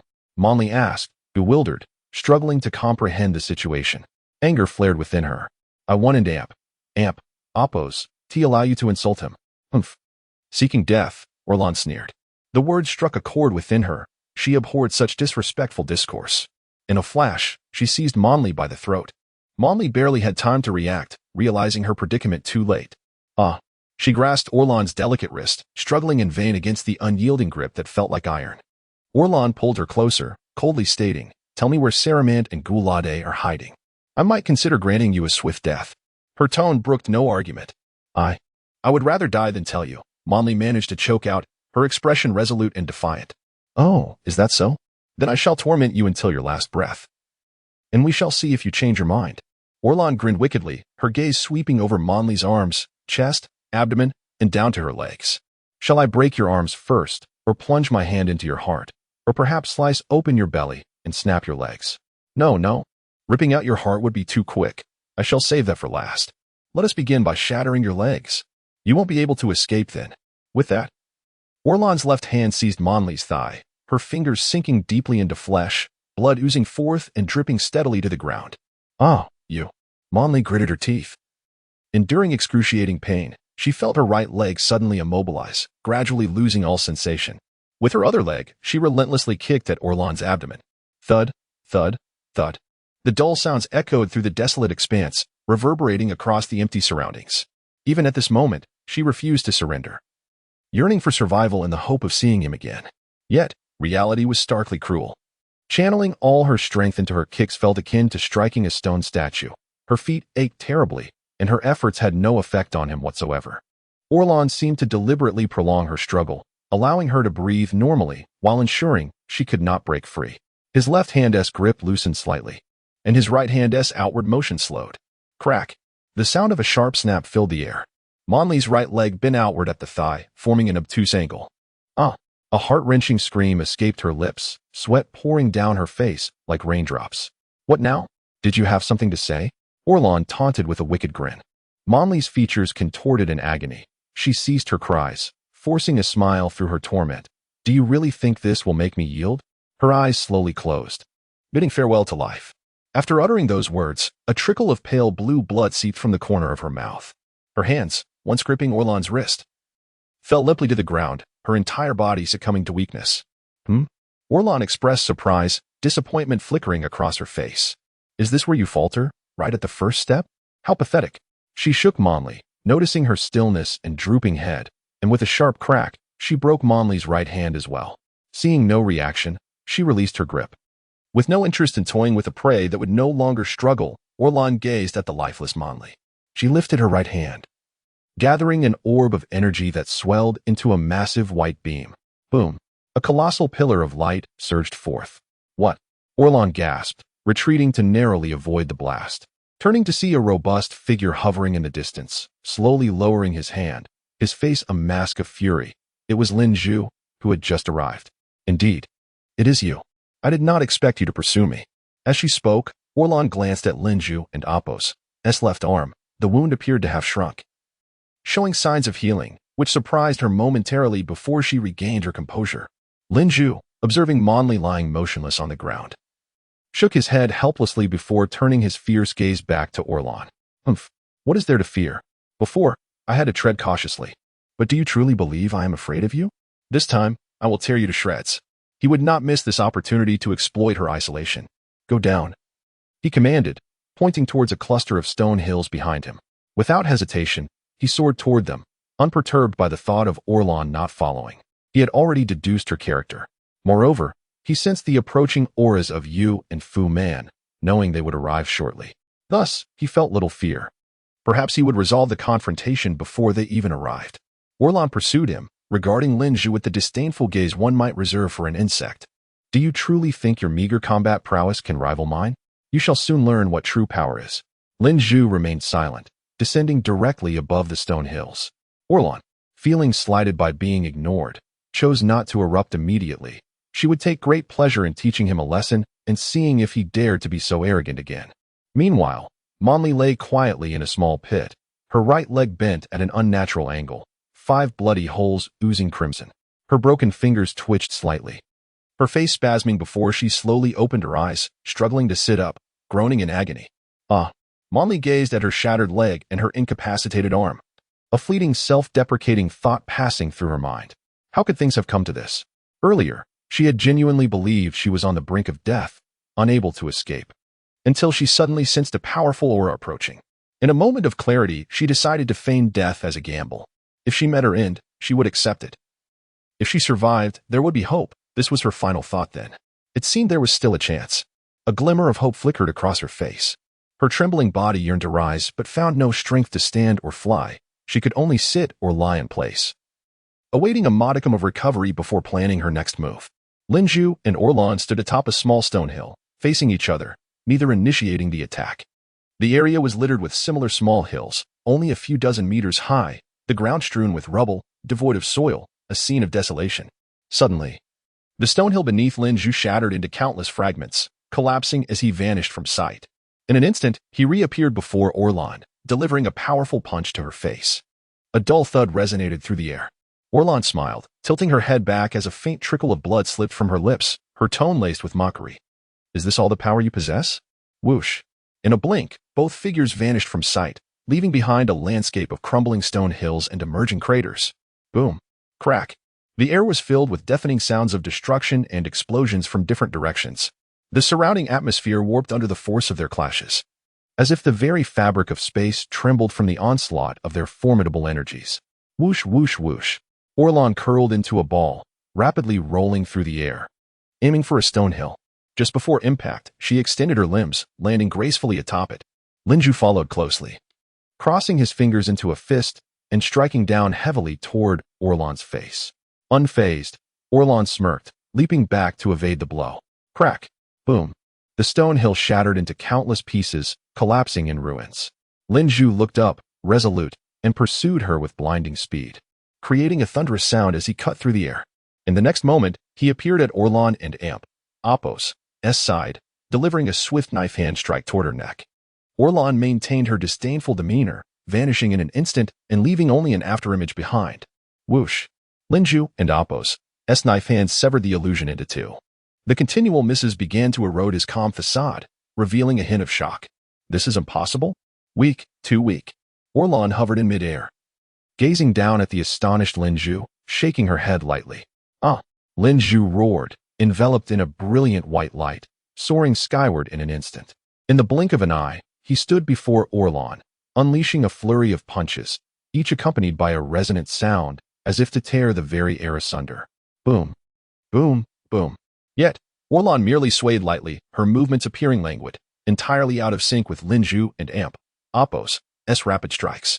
Strangely, regardless of how swiftly Lin Zhu and Amp, Appos' fist flew, they never touched Orlan, as if her form were an ethereal illusion, his punches passing through her without impact. Chapter 33. Vuman arrives. The battle continues suddenly. Orlan grinned, her right hand shooting forward with a punch that sliced through the air, a whistling sound trailing its astonishing speed, aimed directly at Lin Zhu and Amp, Appos' face. Caught off guard, Lin Zhu's eyes widened in shock as he instinctively leaned back, attempting to create distance to evade the ferocious strike. However, they were too close. Before he could fully react, the attack was already upon him. With a resounding thud, Lin Zhu was hurled backward. He soared through the air like a meteor, crashing toward the rocky ground below. Disappointed, Orlan shook her head, then swiftly flipped her body and pursued him. In an instant, she was at Lin Zhu and Amp, Appos' side, casting a sidelong glance at him. Lin Zhu and Amp, Appos' face contorted in pain, his eyes tightly shut, appearing unable to halt his momentum. Humph. Is that all you and Amp, Appos' got? I haven't and Amp, Appos, to even have my fun yet. Orlan scoffed, delivering a powerful elbow strike to Lin Zhu's chest. Just then, Lin Zhu's eyes flew open, his body rolling as he swung his right knee like a hammer, striking fiercely at Orlan's back. Impossible. Orlan gasped, realizing too late that Lin Zhu had concealed his true strength. Before she could react, her back was struck with tremendous force. With a dull thud, she plummeted to the ground like a meteor. Meanwhile, a smirk played on Lin Zhu and Amp, Appos' lips as he vanished in a flash, reappearing behind Orlan to deliver a fierce kick. What? Orlan exclaimed, startled by the rush of air, but before she could steady herself, the kick struck her ribs, sending her flying sideways. Lin Zhu seized the opportunity, closing in rapidly, his fingers interlaced and fist raised for a powerful blow. Ah! A heavy punch landed on Orlan's back. Boom! The ground shook violently as Orlan crashed deep into the rubble, a cloud of dust erupting around her. Lin Zhu surveyed the swirling debris with a cold expression, then flicked his finger towards the cloud, unleashing a green energy sphere that shot down into the haze. Another explosion reverberated as the smoke dispersed, revealing Orlan, who gazed up at Lin Zhu with an expression of nonchalance, a faint smile gracing her lips as if nothing had happened. Lin Zhu, slightly taken aback, quickly regained his composure and calmly declared, "Unleash your full strength. I know you are holding back." Orlan responded with a confident grin, raising 3 fingers and stating, "I've only used 30% of my power. You had better use all of yours, or you'll be meeting your end with the next strike." Lin Zhu's eyelids twitched, his expression turning serious, yet not overly alarmed. Despite exerting nearly half his strength, he suspected Orlan's words might not hold true. He would not concede defeat so easily. The true measure of strength would only be revealed through battle, and he would not yield until the final moment. "Very well. I want to go easy on you just because you're a woman, nor will I show any hesitation. In battle, it matters not where the blow lands." Lin Zhu declared coldly, resolved to fight with all his might, disregarding gender and aiming solely for a lethal strike. Orlan's gaze flickered. Then a smile broke across her face as she waved her hand, saying, "Please, do." With a swish, both figures vanished once more. Boom, boom, boom. The sky erupted with a cacophony of explosions, shockwaves radiating in all directions. In the next moment, the ground trembled with a series of cracking sounds as the rocky terrain crumbled. The combatants danced between the skies and the earth, appearing as if they could vanish at will, leaving only the sounds of their clashes and the explosions behind, while the ground was marred with deep craters and collapsing rocks. Suddenly, they were high above again. With a thunderous crash, Lin Zhu's fist connected with Orlan's face, followed by a swift gathering of energy before him. Orlan steadied herself but was too close to defend as a powerful energy blast struck her, resulting in a massive explosion. Thick smoke enveloped both Orlan and Lin Zhu, spreading ominously in all directions. As Lin Zhu prepared to retreat and escape the smoke, he was suddenly startled. A hand seized his leg, pulling him back into the fray. The sounds of battle echoed from within the smoke, but the outside world remained oblivious to the chaos inside. Moments later, a loud explosion erupted as the smoke parted. A figure shot forth from the haze, hurtling toward the ground, while Orlan, small yet fierce, chased after Lin Zhu. Lin Zhu, blood trickling from the corner of his mouth, struggled to lift his head, witnessing Orlan closing the distance, almost upon him. He smiled, seemingly unfazed. Orlan, perplexed by Lin Zhu and Appo's smile amidst his distress, felt a surge of anger. "Let us see if you can still smile after my next blow." With that, she accelerated, her right fist glowing with radiant white light as she aimed for Lin Zhu. However, Lin Zhu, sensing the impending strike, grinned triumphantly. He crossed his arms before him, overlapping his hands, fingers forming an unusual gesture. With a mighty shout, snow-like brilliance erupted from him, illuminating the dimming sky with a brilliance surpassing that of the sun reflecting on snow. "What? My eyes!" Orlan screamed, halting her movements as she shielded her face, unable to mask her agony. Even Mianli, nearly 1,000 meters away, experienced a moment of blindness, let alone Orlan, who faced the blinding light directly. At that moment, a triumphant smile crossed Lin Zhu's lips as he pivoted, forcefully stomping the ground. With a resounding rumble, a massive crater formed where his foot landed, and Lin Zhu vanished from sight, launching himself like a cannonball toward the suspended Orlan. Struggling to lower her hands, Orlan was met with the blurry shadow of Lin Zhu. And before she could react, he collided with her headbutt. Boom. Orlan cried out in pain, blood streaming from her nose as her body soared upwards like a kite severed from its string. "Not yet. Prepare to meet your demise." Lin Zhu and Appo's voice dripped with murderous intent as he surged upward with newfound speed. He gazed down at Orlan, descending toward him, and without hesitation, he clasped his hands together. Instantly, a blinding energy sphere, as large as a water barrel, materialized before him, crackling with arcs of electricity. With a forceful push, he shouted, "Ultimate explosion." The immense energy orb, akin to a comet streaking across the firmament, hurtled toward Orlan, who was being propelled backward. Boom. The energy sphere flashed, reaching Orlan and Appo's back in an instant. No, impossible. Orlan, hurtling through the air, sensed the approaching projectile. Her face contorted, her brow twitching, and her eyes snapped open. Just as the energy sphere was about to strike her back, she twisted her body, facing the orb and extending her hands in defense. The massive energy sphere instantly forced her hands back, then struck her chest with devastating force. Boom. The energy sphere and Orlan crashed toward the ground, accompanied by a deafening roar. Boom. A cataclysmic explosion erupted, unleashing an unbearable radiance and a powerful shockwave that rippled in every direction. The earth trembled, and countless rocky peaks crumbled. Lin Zhu, high in the sky, was caught in the aftershock and hurled backward, only stopping after a considerable distance. His gaze remained fixed on the rising dust cloud below, his breath coming in ragged gasps, and his energy visibly depleted, indicating the toll the previous attack had taken. Nearby, in a sand pit, Monli emerged from the sand, her face etched with astonishment as she gazed at the distant cluster of rocky mountains. Did he win? She wondered aloud. She had witnessed fragments of the preceding battle. With great effort, she took to the air, flying unsteadily toward the scene to assess the outcome. Soon, the dust cloud dissipated, revealing a shallow crater, merely tens of meters across, far smaller than one might have imagined. Within the crater, Orlan lay motionless, her eyes closed, her gauntlets torn at the forearms. Her combat suit was ripped open at the chest, exposing a significant portion of her breasts, marred by scratches but devoid of blood. Finally, "It's over," Lin Zhu sighed in relief. If this hadn't been enough, he wouldn't have had much strength left for further combat. He descended into the crater and approached Orlan, gazing down at her battered form. "It's time to end this," Lin Zhu said, relaxing his stance. He knelt, grasping Orlan's neck with his left hand and lifting her. Orlan's head lolled, a stream of crimson blood trickling from her lips onto Lin Zhu's hand. He stared at her ravaged appearance, his eyes devoid of pity, filled only with deep-seated hatred and a desire for vengeance for the countless lives she had cruelly extinguished. He yearned to tear her to shreds. But now that the moment had arrived, he hesitated, unsure how to proceed. Lin Zhu shook his head, deciding to simply end her life, lest her allies arrive and complicate matters further. Resolving himself, he raised his right hand, palm facing Orlan and Amp, Apos, left breast. Buzz. An energy sphere materialized in an instant. But before he could unleash it, Orlan suddenly raised her head and smiled wickedly. What? Lin Zhu recoiled in shock, hardly believing what he was seeing. Just moments ago, she had seemed on the verge of death, yet now she was suddenly alert. But there was no time to ponder.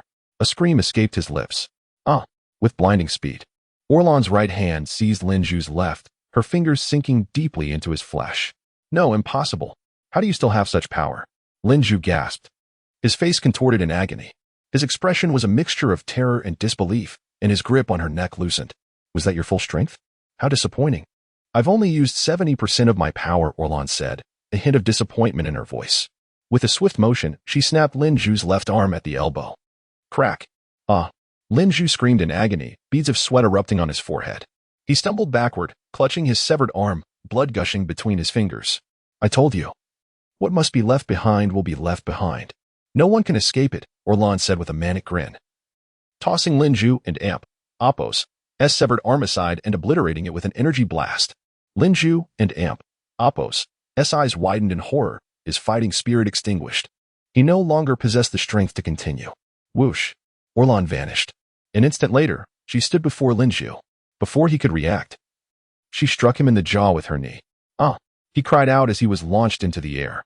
Orlan smiled triumphantly, raising her right hand above her head, palm open, and unleashing a beam of energy.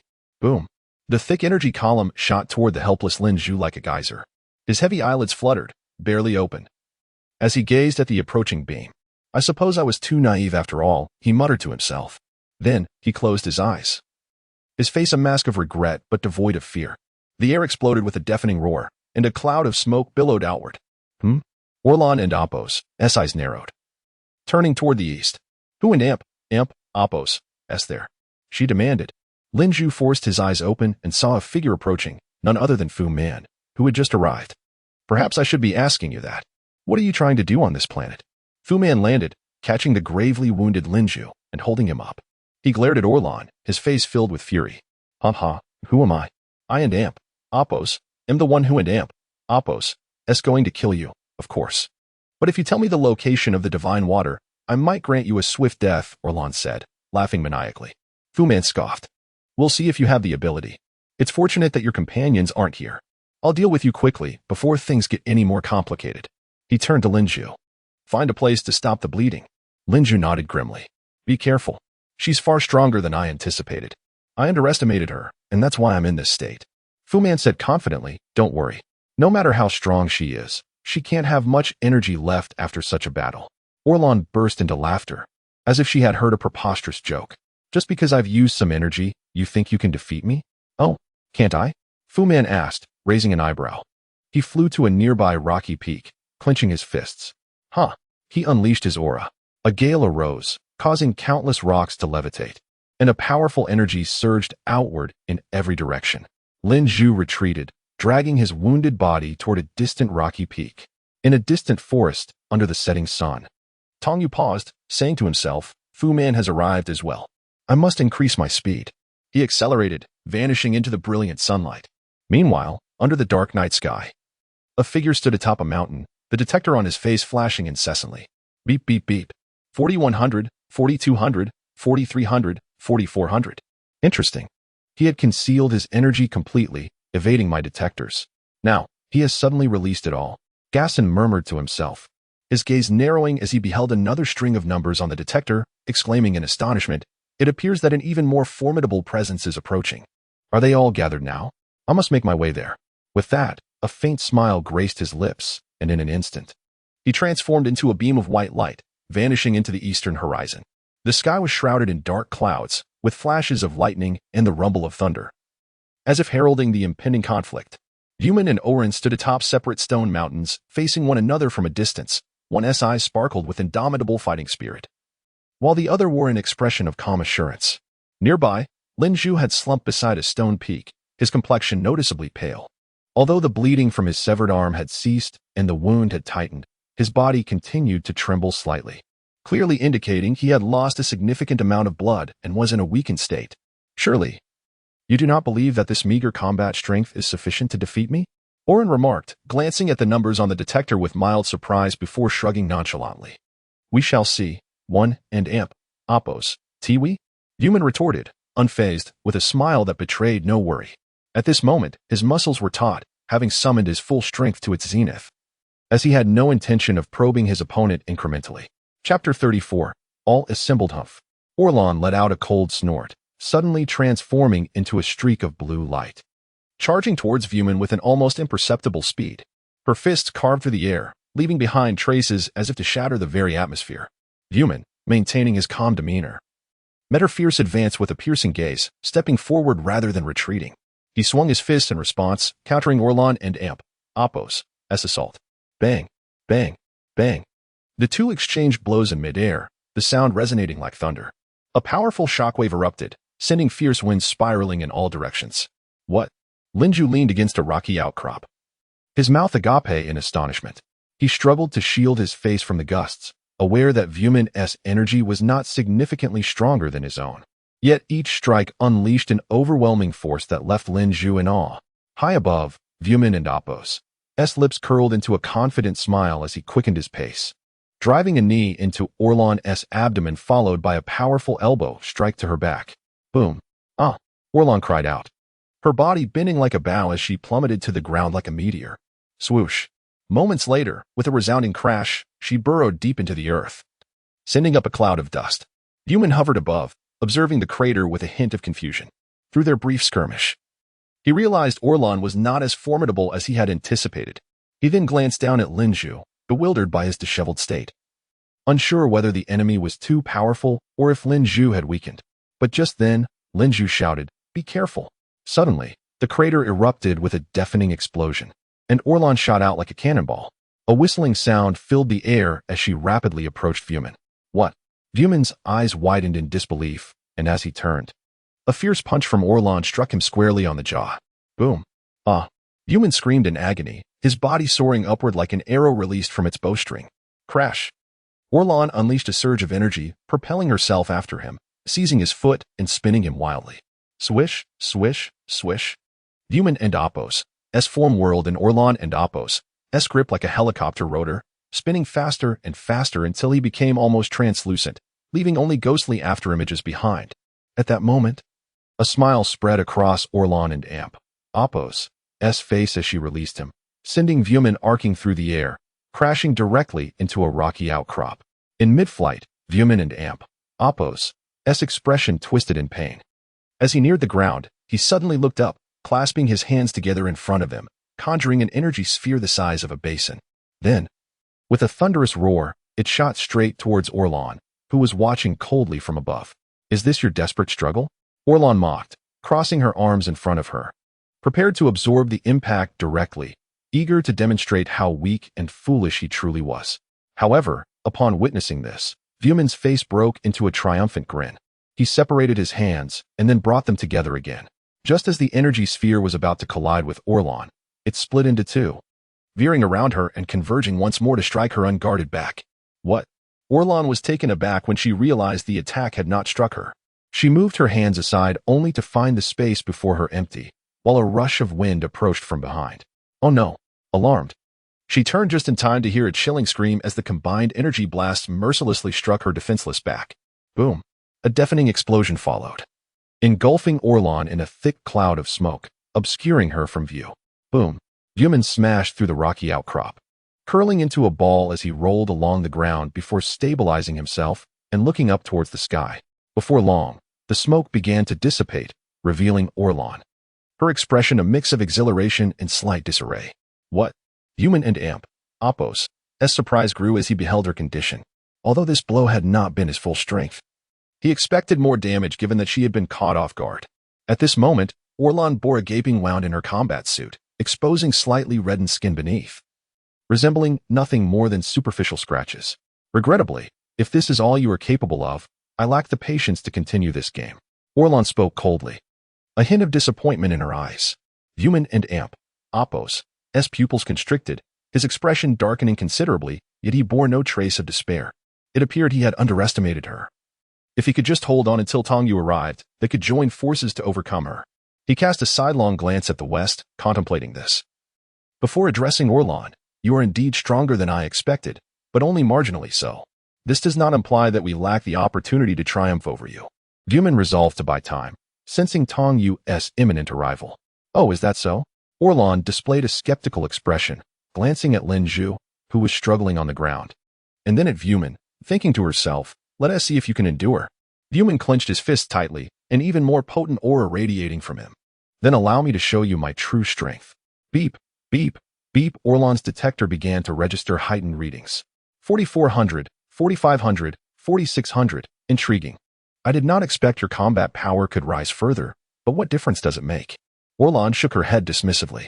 Vuman remained silent, his aura condensing as he fixed his gaze on Orlan, uncertain of the gap between them, yet recognizing he had no other choice. The only option left was to wager all his remaining strength. Swoosh! The two figures vanished in an instant. Bang, bang, bang. Their fists collided with a thunderous resonance. After a flurry of exchanges, Vuman swiftly distanced himself. He reappeared behind a rocky outcrop, yet before he could catch his breath, his eyes narrowed, and he vanished once again. With a resounding crash, the rock shattered into countless fragments. Orlan emerged from the debris, only to disappear once more. Vuman materialized behind another rocky outcrop, which too was swiftly obliterated. No matter where he went, Orlan relentlessly pursued him, refusing to be shaken off. After a series of evasive maneuvers, Vuman found himself soaring high above, his expression shifting to one of sheer terror as he chose not to dodge any longer and stood frozen in place. How long do you intend to run? Weren't you quite arrogant just moments ago? Orlan appeared behind him, arms crossed, leaning against him. Swoosh! Vuman furrowed his brow, his gaze sharpening as he swiftly turned, executing a knife hand strike, but struck nothing but air. As he darted his eyes in search of Orlan's form, swoosh! She materialized behind him once more, delivering a heavy blow to his back. Bang! The moment Vuman turned, Orlan's fist connected forcefully, causing him to spit blood as his body was sent hurtling away. Orlan suddenly grasped Vuman's arm tightly, dragging him straight down towards the ground. Just before crashing into the earth, she hurled him down forcefully. With a thunderous roar, the ground was smashed, creating a deep crater. Whoosh! After a somersault in midair, Orlan landed gracefully beside the pit, casting a scornful glance at the debris-covered hole and taunted, "Is this any different from before?" Click! The sound of falling rubble echoed. Ah! Vuman and Appos' face contorted in agony as he struggled to crawl out from the depths of the chasm, collapsing onto the ground, gasping for breath. On the other side, Lin Zhu watched the scene unfold with worry and helplessness, attempting to rise but finding himself utterly unable to stand. Beep beep. The detector blinked twice. Orlan suddenly turned her gaze westward, her expression brightening. Have they arrived so soon? Vuman and Lin Zhu also turned to look, yet the horizon revealed no signs of movement. Nevertheless, smiles blossomed on their faces as they sensed the imminent presence of energy. Soon after, a light appeared, gradually taking the form of a blurred silhouette. Whoosh! A figure swiftly approached, hovering in the sky. This was a tall individual with long hair and a handsome visage, adorned with intricate black patterns winding across his face, arms, and legs. Finally, You and Appos, V made it. He exclaimed, exhilarated. Tong Yu, you finally arrived. Voman smiled at the figure in the sky, feeling a flicker of hope. Tong Yu, it's been a while. You look rather disheveled, Tong Yu remarked, glancing at Voman on the ground. He then turned to Linju, who was barely propped against the rocky mountain, frowning slightly with a flash of anger that quickly dissipated without further comment. Beep beep beep. Orlan was momentarily startled. But upon examining the stabilized readings on the detector, she scoffed. Only 4,000 combat power? Looks like another fool come to meet his end. What a disappointing surprise. It and Appos, SU. You don't seem very strong, Tong Yu casually assessed Orlan. Tong Yu, do not be deceived by her appearance. She may look petite, but her strength far surpasses what we can imagine, Voman cautioned, his brow furrowed with concern, sensing something off about Tong Yu, who was not like this before. Oh? Then I must witness this for myself. Tong Yu and Appos' interest peaked, and in the next instant, he vanished from sight, reappearing before Orlan, delivering a brutal knee strike to her abdomen while she wore an expression of disdain. This is impossible. Orlan gasped, her body bending backward as she was flung away. Nothing is impossible. Tong Yu seized Orlan by her hair, lifting her slowly while relentlessly pummeling her abdomen. Thud, thud, thud. The dull thuds resonated continuously. Orlan and Appos' face was a mask of disbelief and agony, with blood seeping from the corner of her mouth. What? Voman could hardly believe his eyes. The energy he sensed from Tong Yu was not vastly superior to his own. How could he suddenly become so formidable? Was it possible that their enemy was running low on strength? Linju also stared in disbelief, a flicker of defeat crossing his face, realizing that Tong Yu had surpassed both him and Voman. At that moment, Tong Yu released Orlan, spinning around to execute a fierce roundhouse kick that struck her ribs with force. Orlan offered no resistance, as if all will the fight had vanished. With a scream, she arched in an odd angle and plummeted toward the ground, creating a series of sonic booms as she fell. Whoosh, whoosh, whoosh. A moment later, crack, boom. Orlan smashed through 3 rocky peaks before plunging deep into the earth. Is that all? Tong Yu remarked disdainfully at the smoke and dust rising from the crater. Suddenly, the pit cracked open, fissures spreading outward, and with a thunderous roar, a figure emerged from the cracks, surging directly toward Tong Yu's unguarded back. Watch out! Voman shouted urgently. Tong Yu smirked, unperturbed, and swiftly reached back, effortlessly seizing Orlan by the neck just as she was about to strike him with a clenched fist. No, this can't be. Orlan cried in terror, struggling fruitlessly against his grip, her face contorted with pain. Humph, you'll join the fallen, Tong Yu declared coldly, directing his other hand towards Orlan's chest. In an instant, he formed a pale blue energy sphere in his palm. The sphere swelled to the size of a basketball before being unleashed, striking Orlan squarely in the chest. With a thunderous explosion, thick smoke engulfed both combatants. For a long moment, neither figure emerged from the cloud, including Tong Yu. Has it been resolved? Linju murmured against the rocky terrain, a mix of confusion, joy, and unease etched on his face. Voman, however, wore a frown, his expression peculiar, as if he sensed something amiss. As the smoke gradually dissipated, Orlan's battered form emerged, her battle attire torn even further, especially at her left side, which hung limply.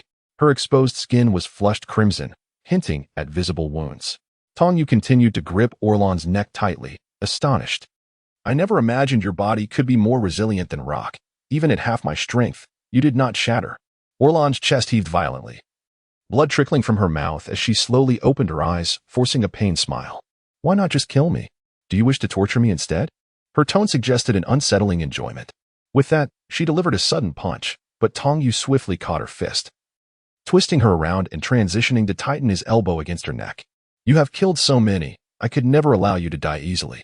I want you to experience the same despair they felt before their demise, to die slowly in agony, Tong Yu declared, his voice icy, a glimmer of madness and fury flickering across his face. Voman and Linju exchanged incredulous glances, witnessing their once formidable foe reduced to such vulnerability. As if trapped in a dream, Voman's brow furrowed, silently questioning, how did Tong Yu become so powerful all of a sudden? A hint of madness lingered in his thoughts. Meanwhile, Linju wore a troubled expression, tinged with unease, as if a storm raged within him. Just then, he abruptly turned eastward, eyes widening in alarm. Quick, kill her. Her companion is coming. Oh no, he's here. Voman's face paled with terror as he recalled hiding in the mountains, witnessing the overwhelming presence of their adversary pass nearby, nearly robbing him of breath. Now, sensing that same energy again sent chills down his spine.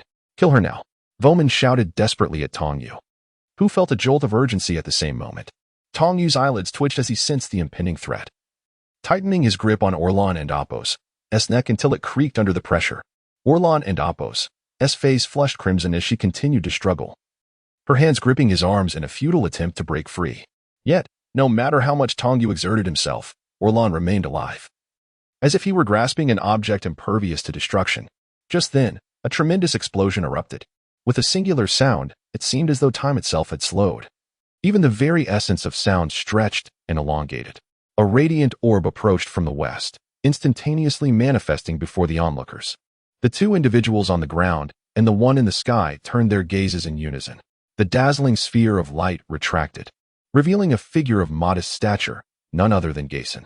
A residual luminescent white mist clung to him, reminiscent of phosphorescent powder gradually ascending. In an instant, the expressions of the three transformed to ashen pallor. The realization of each other and Appo's presence occurred in the blink of an eye. Gason's speed had escalated to a level that rendered their mere sensory perceptions inadequate, at least until he approached within proximity.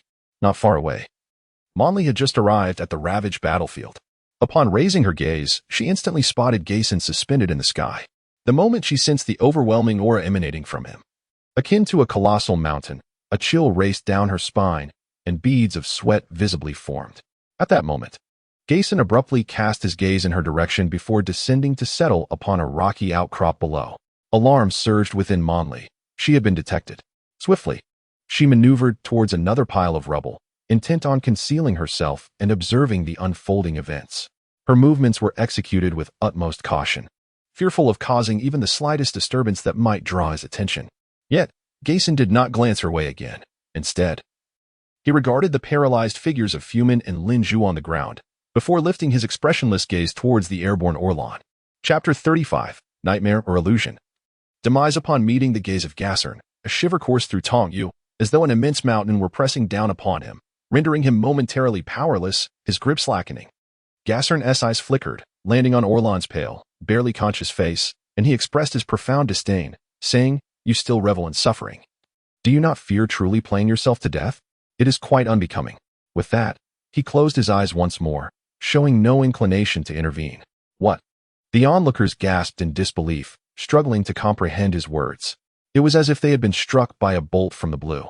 Their expressions contorted with incredulity as they turned to gaze at Orlan in the sky. Slowly, Orlan opened her eyes, her pained expression giving way to a flicker of displeasure. She had intended to launch a surprise counterattack, delivering a devastating blow just as her opponents believed victory was within their grasp, forcing them to plunge from hope into despair. Alas, her plans had been thwarted by that insufferable Gao. Frustration surged within her, yet she dared not express it openly, instead redirecting her ire towards the others. At this moment, Tong Yu's grip had loosened significantly, and his pupils dilated in disbelief, as if he were hallucinating. His head turned stiffly, like a marionette, to face Orlan. No. This cannot be real. Die. He trembled, gritting his teeth and attempting to tighten his hold once more. He had grown immensely strong, surpassing Lin Zhu and Fu Man. Even together, they would hardly be his match. He refused to believe that this woman could toy with him. Suddenly, Tong Yu let out a cry. Just as he prepared to exert force, Orlan's face contorted with madness as she sank her teeth into his arm, biting deep into the flesh. "Release me," he roared, thrashing his arm in a desperate attempt to shake her off, blood spattering in all directions. Yet, Orlan clung to him as if she were part of him, impervious to his attempts to dislodge her. Moreover, like a vampire, she began to drink from the blood flowing from him. Damn it! Tong Yu's face contorted with rage and fear. He understood all too well that if this continued, he would soon succumb to blood loss, perhaps even perish, a most humiliating end. Die! He bellowed, his right hand forming a fist, relentlessly striking Orlan's back. The air reverberated with the sound of his blows. The others on the ground stood frozen, astonished, their minds momentarily blank, unable to react. In stark contrast, Orlan in the sky displayed nothing but madness. Her eyes were shut tight, seemingly impervious to pain. Or perhaps she derived pleasure from it, biting down even harder. Tong Yu let out a desperate scream as a surge of energy enveloped him, propelling him toward the ground with lightning speed. As he neared the ground, he forcefully slammed Orlan into the earth. A tremendous crash resounded, sending dust and debris flying. Tongyu, trembling, rose from the crater, glancing at Orlan still clinging to him, a look of determination crossing his face. He placed his right hand against her back. A white light shimmering from his palm, with sparks of electricity dancing about, and then unleashed a swift strike. Simultaneously, Orlan's closed eyes shot open, transforming into a fleeting shadow. Tongyu's attack passed through the illusion and struck into the distance. Breathing heavily, his face contorted in exertion. Beads of sweat materialized on his brow as he glanced down at his arm, discovering a crescent-shaped wound near his elbow, with fury etched onto his face. Tongyu turned to Orlan, who stood not far away, her brow furrowed. How bitter, truly distasteful, she spat, wiping the blood from her lips and looking at him with disdain. Tongyu, observing her countenance, felt a flicker of trepidation. Despite her evident injuries, she maintained an air of nonchalance, instilling fear within him. I never imagined such a perverse creature could exist in this world, he said gravely, yet even at this juncture, he showed no signs of retreat. Orlan shrugged, dismissively stating, "You can only blame your own weakness. How I choose to ravage is entirely at my discretion." Tongyu turned to Fu Man, whose lips twitched as if to articulate something. But he quickly redirected his gaze toward Orlan, seemingly hearing the most ludicrous of jokes. "Humph, who is ravaging whom is yet to be determined. Do you truly believe you have secured victory?" With that, he clenched his fists, unleashing a formidable aura that enveloped him in a mist, akin to a pale flame rising. The powerful energy surged forth, causing the black patterns on his body to retreat rapidly, coalescing into a peculiar design on his back. The ominous clouds above dispersed under the weight of his might, revealing a sunset that now appeared only partially visible, brightening the battlefield. Beep, beep, beep. Orlan and Gasser'n and Appos' detectors blared simultaneously. 4700, 4750, 4760. 5050, 5060, 5064. Orlan observed the numbers with mild surprise, but quickly regained her composure, smiling. Indeed, those are impressive figures. Even in the cosmos, they are rare. But what does it matter? If I desire your death, it is but a matter of 2 strikes. Standing on the last remaining elevated patch of ground, surrounded by a crater, Tongyu shone with determination, his long hair billowing in the wind, exuding an aura of invincibility. Meanwhile, Gasser'n remained seated, his eyes closed, seemingly indifferent to the unfolding spectacle. Fu Man and Lin Zhu gazed incredulously at the scene, their minds finally acknowledging that Tongyu had far surpassed them. Hidden among the rubble, Monli peered out, anxiously observing the 2 adversaries. He should be able to win, right? She murmured, a sense of disillusionment creeping in, believing that no matter how the tide turned, victory was unattainable. Damn it, had I known this would happen, I should have conserved my spirit water, otherwise I wouldn't Appos' be in this predicament. Monli clenched her left fist, casting a resigned glance at her severed limbs before shifting her gaze to the wounded Lin Zhu and Fu Man. At that moment, with a whoosh, both Orlan and Tongyu vanished from sight. In the sky, Tongyu transformed into a streak of blue light, soaring higher. He glanced back to see Orlan in hot pursuit, her gaze sharp as she accelerated her speed. Humph, do you wish to compete in speed? Orlan scoffed, her face betraying her disdain as her velocity surged, swiftly closing the gap behind Tongyu. With a swift motion, she struck out with her right hand, the sound of air being sliced ringing out. Tongyu's eyes widened as he contracted his body, narrowly evading her attack. In a swift roll, he maneuvered behind Orlan, crouching low to strike. What? Orlan was momentarily startled by his movement, spinning her body to defend, but she was a beat too slow. As she turned, Tongyu delivered a powerful kick to her abdomen. Ah!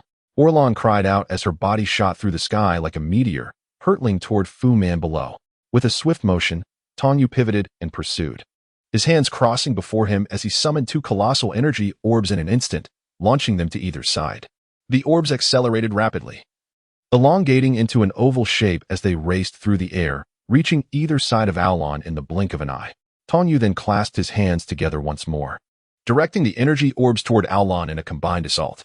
Aulon furrowed her brows, glancing from side to side, and with a confident smile declared, "I shall not fall for the same trick twice." Instead of evading, she quickened her descent toward the ground, intending to redirect the attack back at her adversaries. Seeing this, Voman remained unfazed, a smirk creeping onto his lips as he brought his hands together before him, gathering a potent force between his palms. Just as Aulon neared, he unleashed a powerful shout, cataclysmic explosion. With a forceful thrust, he released an energy wave as thick as a water barrel, hurtling directly towards Alan. What? Alan gasped, astonished that her opponent not only stayed put, but also possessed such formidable power. Yet, her surprise was fleeting. She quickly turned to see the energy orbs had caught up to her. Humph, you think such tricks can defeat me? A mere daydream. She grinned, her patience waning. And with a tilt of her head, she soared diagonally upward, aiming to let their attacks collide. I've been waiting for you. A triumphant voice echoed suddenly. Tanyu had positioned himself high above, and before his words faded, a beam of blue light descended. What? Alan gasped, a mix of surprise and alarm washing over her. This is bad, she shouted, only to be struck by Tanyu's binding beam, freezing her in place as a thunderous explosion illuminated the sky. Almost simultaneously, Voman and Tanyu surged forward. While Alan remained immobilized, Voman seized her tail tightly, and Tanyu grasped her from behind, this time with both hands to prevent her escape. Now, let's see how you intend to break free, Voman boasted with satisfaction. Tanyu mirrored his confidence, acutely aware that Alan's strength was waning. Oh, is that so? Alan shot back, her demeanor chilling as she recognized their struggle as a final gasp. Then allow me to send you on your way. What? Tanyu exclaimed in shock, only to be met with a swift elbow strike to his abdomen from Alan, causing him to double over in pain. Ah, he cried out, releasing his grip in terror as he staggered backward, clutching his stomach. Humph. Perish. Alan's eyes glinted with malice as she executed a spinning roundhouse kick, landing a devastating blow to Voman's neck, catching him completely off guard. With a sickening crack, his head twisted at an unnatural angle, and he plummeted to the ground. At that moment, Tanyu, recovering from his agony, thrust his fist toward Alan's head. You shall die too, he roared. Alan simply leaned aside, effortlessly dodging the attack. In an instant, she vanished from sight, reappearing behind him to deliver a lethal strike to his back. Incoming. Tanyu sensed the imminent danger and propelled himself forward, attempting to create distance. However, Alan was lightning quick, plunging half her hand into his back. Ah! Tanyu let out a soul-wrenching scream, his body stiffening before collapsing to the ground. You are not dead yet. But it and amp, oppos, as not because of your prowess, it and amp, oppos, as simply that I am not finished playing. Alas, I am done now, Alan remarked coldly, lifting her hand to inspect it with a wicked smile. Quite warm, indeed. She licked the blood clean from her fingers. Ah! Monli gasped in shock at the sight, her face pale with terror, quickly covering her mouth. Alan and amp, oppos, expression turned contemplative as she glanced over, initially surprised, then grinning. So you're still alive. Well, once I finish with these fools, I'll be sure to attend to you. Don't even think about escaping. It's futile. Just wait quietly. Monli felt her strength drain away, collapsing to the ground, her face etched with despair. On the other side, Lin Zhu sighed deeply, his gaze returning to the weary Tanyu and Voman, his expression one of helplessness and frustration. How could it have come to this? He clenched his fists, his teeth grinding, feeling utterly powerless as he awaited his demise.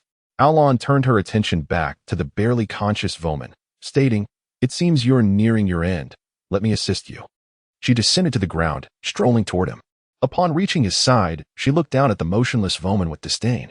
Quite the pitiful sight. Weren't you so formidable before? What happened to you now? With that, she grasped Voman, observing his tilted head with a lack of grace. Shaking her head, she took hold of his head and slowly twisted it back into place. Ah! Voman shrieked in agony, blood streaming from the corner of his mouth. Much better, Alan remarked with satisfaction as she gazed at Voman and amp, oppos, head, now aligned correctly, a smile of contentment gracing her features. Stop! Lin Zhu suddenly bellowed, his face contorted with rage.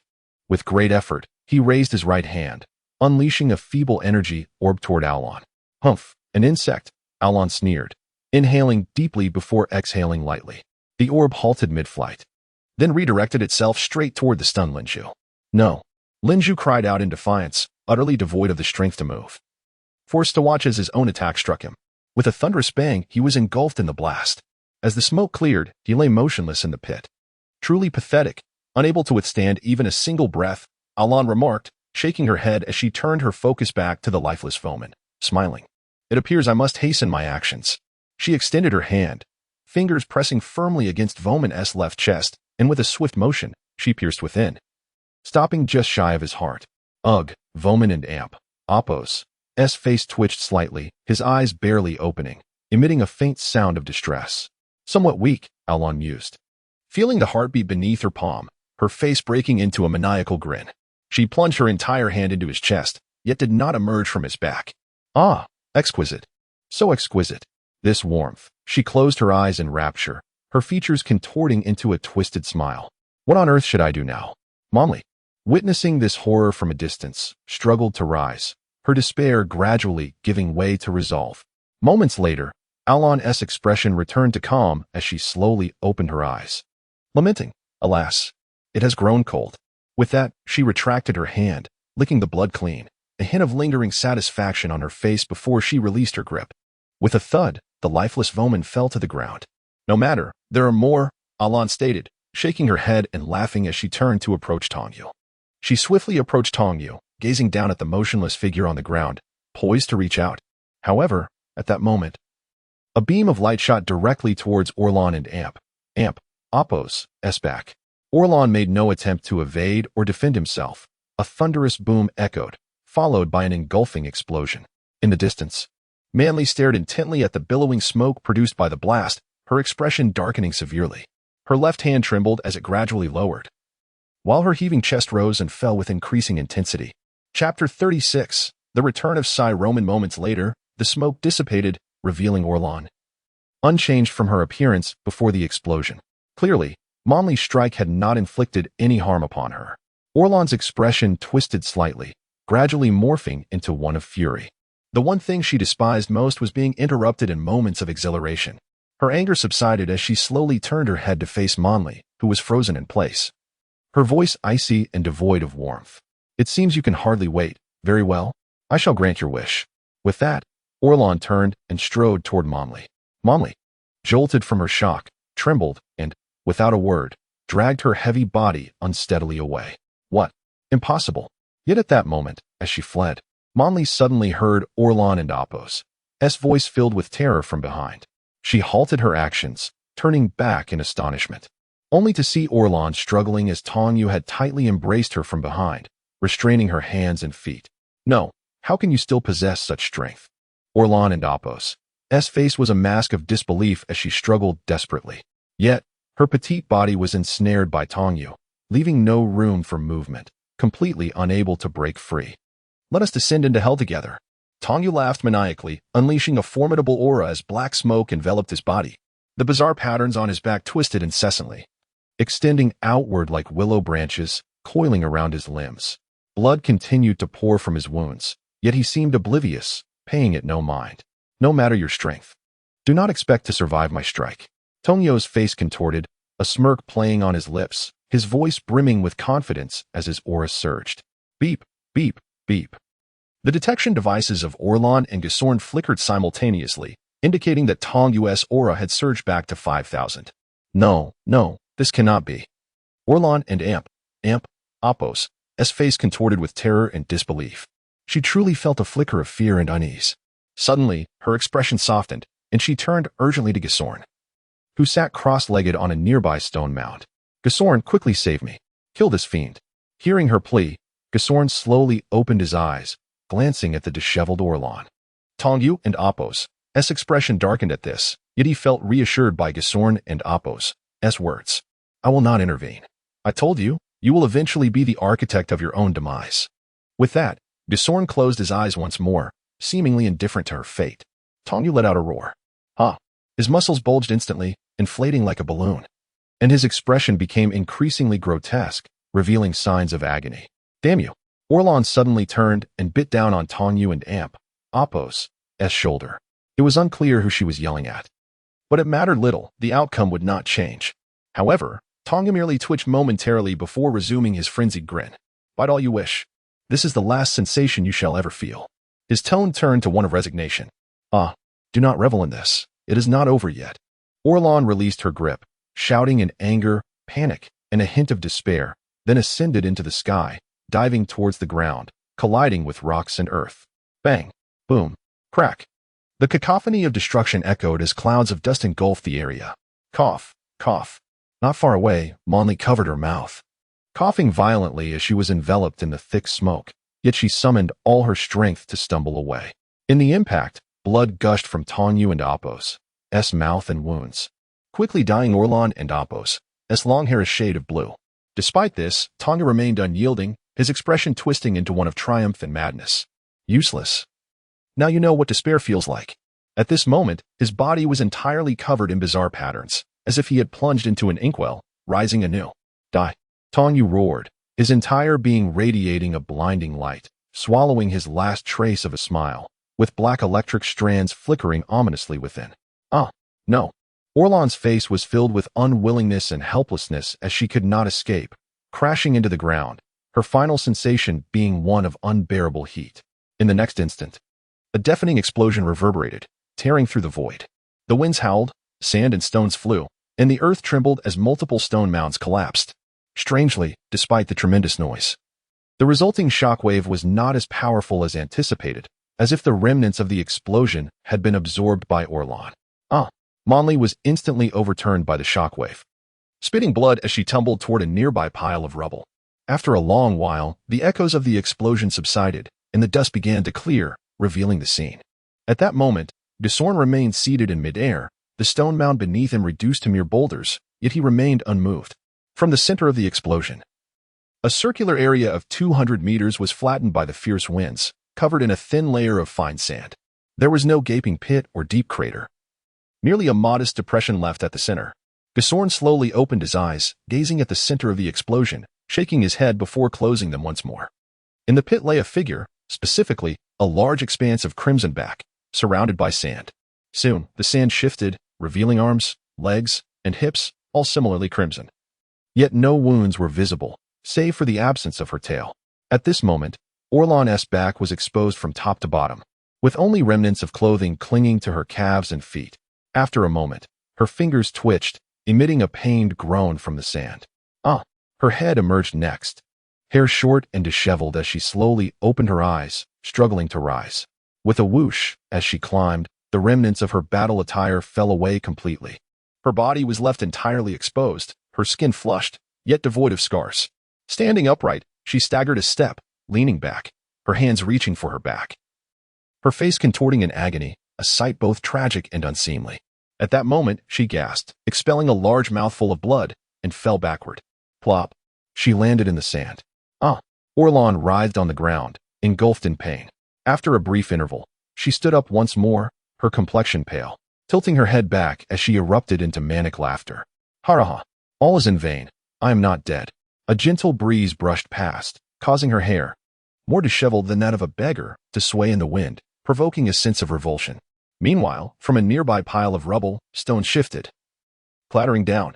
Monli laboriously emerged, gasping for breath as she hurriedly glanced towards the explosion site, her face a mask of disbelief.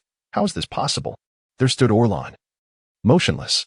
She could hardly believe what manner of creature her opponent was, one that could not be slain no matter the effort exerted. Monli and Appo's eyes darted about, seemingly contemplating something. Turning her gaze towards Gason, not far off, she noted his eyes were tightly shut, showing no sign of movement. Gritting her teeth, she resolved to fly towards Oren, intending to seize the opportunity during the opponent's moment of weakness to attempt another strike, hoping to finally vanquish them. If she failed again, or if she were to be killed by another adversary, she would have no choice but to accept her fate. Thus, Monli stealthily approached the motionless Oren, resembling a statue. Drawing nearer, she soon found herself merely 10 meters away, her heart racing with apprehension, terrified of being detected or of another assailant striking suddenly. Yet, as she closed the distance to 2 meters, and with both parties remaining still, she let out a slight sigh of relief, momentarily quickening her pace. Her left hand slicing towards the back of Oren and Appo's neck. She summoned all her strength, acutely aware that if the strike failed, she would be left with no chance for survival, a path leading only to death, and none would escape unscathed. What? Oren suddenly opened his eyes and whipped his head around, a smile spreading across his face, revealing a sinister grin. I almost forgot about you. It's time to fulfill our promise. This smile, set against his current state, appeared utterly terrifying. What? Monli halted midair, struggling to believe that despite being gravely injured, Oren could maintain such an unaffected demeanor. Yet, having come this far, even if discovered, she had no option but to press on. Gritting her teeth, She surged forward with renewed speed, her left hand striking down with ferocity. Oren, however, stood unmoving, whether due to exhaustion or disdain for her attack remained unclear. Let them accompany you to the grave. Monli and Amp, Appos, S blow landed heavily upon Oren and Amp, Appos, S neck. Bang what? Monli could scarcely believe her eyes. But there was no time for contemplation before a piercing scream escaped her lips. Oren withstood Monli's strike, then instantaneously seized her arm, his fingers digging painfully into her flesh, a triumphant smile adorning his face. Did you really think that after such injuries, you could inflict harm on me? Perhaps you should take a look at your own state. His tone dripped with contempt as he glanced at her broken left leg and right hand, the corner of his mouth curling upwards. With a sickening crack, Monli's left hand was effortlessly snapped by Oren, her body succumbing to weakness, her head drooping. Her left hand still clutched by him. Oren released her hand to grip her throat instead, lifting her again, bringing her face close to his. Scrutinizing her agony. How does it feel? Satisfying, I hope? I trust one haven't disappointed you? Monli's face twitched, beads of sweat forming and cascading down her skin. She launched a fierce kick towards Oren with her right leg. Humph. So you still have a right leg left? Oren and Appos' voice was icy. Yet his expression was one of delight and enjoyment. He seized her right leg and twisted it with a crack, contorting it into an unnatural shape. Kill me already. Monli and Amp, Appos' eyes widened slightly, tears escaping her corners as her lips trembled, her voice quaking. To wish for death, how could it be so simple? This was merely the beginning. There remained much yet to be done. Even if you divulged the whereabouts of the spirit water and cerament, it would be of no use to me now. Oren, maddened, shook his head, reveling in the moment. Dream on. A grotesque smile twisted upon Monli and Appos' distorted features. Yet she refused to yield. Her body convulsed under the searing pain, drenched in sweat. Very well, I shall see if your body is as resilient as your words. I hope you can endure until the very end before you perish. Oren and Amp, Appos' tone was exceedingly harsh. He then grasped her limbs and proceeded with his torment. Crack. The air was filled with horrific screams and the sound of bones snapping. Moments later, Oren hoisted the now grotesquely contorted Monli, laughing maniacally. How does it feel? Still pleasurable? Monli and Amp, Appos' head hung low, her eyes tightly shut, her face convulsing, drenched in an indistinguishable mix of sweat and tears. Yet she seemed to be attempting to muster a smile. Her hands and legs had not only been broken multiple times, but were also twisted into a horrifying pose. Contorted behind her. What? Is this how you wish to die? Let me see if your heart is grown cold. As Oren spoke, his right fingertip pressed against Monli's heaving left breast, applying pressure until his entire hand sank deeply within. Monli's head shot up, her once delicate features transforming into a visage of grotesque terror, rivaling that of a demon. Are you willing to speak now? Oren paused, his hand touching her heart, inquiring. Then, he cast a sidelong glance at Monli and Amp, Appos' face, momentarily taken aback, before his expression darkened, impatience overtaking him. Still smiling? Good, very good. Let's see if you can still smile after your heart has shattered. Man. Monli emitted faint sounds, her voice trembling. A mere whisper to keep consciousness at bay. Stop dreaming. It is of no use. The outcome remains the same. Oren and Appos' grip tightened with ferocity. With a resounding crack. Oren prepared to exert force when sudden agony surged through his face, and he was sent careening sideways, akin to a kite with its string severed. Boom, he crashed heavily into a pile of rubble, sending dust soaring into the air. Monli felt her body lighten, as if lifted by someone, struggling to open her eyes. She thought she was dreaming, only to behold a familiar face, the very visage she had envisioned. Cerament and Appos' hair danced gently in the wind as he cradled the battered Monli. His expression contorted with anguish. I and Amp, Appos', am sorry, I always arrive too late. In truth, he had not paused during his journey, even foraging for food becoming a distant thought, relying solely on the spirit water to sustain him. Fortunately, after consuming another drop of spirit water, he sensed the presence of the Golstars after 2 instantaneous relocations, but was startled to find the powerful aura of Vyaman absent. Instead, he detected another familiar energy near 2 Saiyans. Realizing something had gone awry, and without hesitation, he teleported to their location. Is this heaven? Monli managed to utter weakly through her twitching lips. Do not speak, Saruman urged, observing the pallor of her face. Instinctively glancing down, he was horrified to discover a large, deep wound on her left breast, blood gushing forth like a spring. Stop the bleeding. Saramant and Apos. S voice trembled as he pressed his left hand firmly against the wound, desperate to staunch the flow. In that moment, panic surged within him. A wave of fear flooding his heart at the thought of Monli perishing. As a loud crash echoed, Gason abruptly opened his eyes. He witnessed several stone formations toppled, dust billowing into the air, and immediately turned his gaze towards the spot where Oren had stood. Saramant? He exclaimed, though only catching a glimpse of a silhouette. He recognized the distinct hairstyle of the Saiyan. At that moment, a whoosh echoed, and Saramant, along with Monli, vanished from sight. What? They and Apos, V disappeared. Gason rose, furrowing his brow. His expression a mix of astonishment and confusion. Almost simultaneously, a thunderous explosion resonated in the distance. A multitude of rubble was sent soaring into the air, accompanied by a cloud of dust, from which emerged a naked figure, none other than a bewildered Orlan. Who did this? She exclaimed in fury, scanning her surroundings incessantly. Upon finding nothing, her gaze turned questioningly towards Gason. Gason, lost in contemplation, exhibited no signs of panic. His initial shock had quickly dissipated into calmness. He turned to Orlan, whose cheeks were swollen and who remained utterly confused, and stated coolly, "It was Saramant." "What? That's impossible. Where is he? Show yourself," Orlan replied, her expression one of utter disbelief, as she soared towards the crevices in search of any place that could conceal him. Chapter 37. This is impossible. How can your combat power? At the same moment, on a patch of grass, Salamanti gently laid Monli down. His movements so delicate that he feared any slight misstep might plunge her into eternal slumber. Fortunately, Monli kept her eyes open, though she appeared exceedingly frail and did not immediately lose consciousness. "Hold on. Once I realign your limbs, I will administer the revitalizing water to you."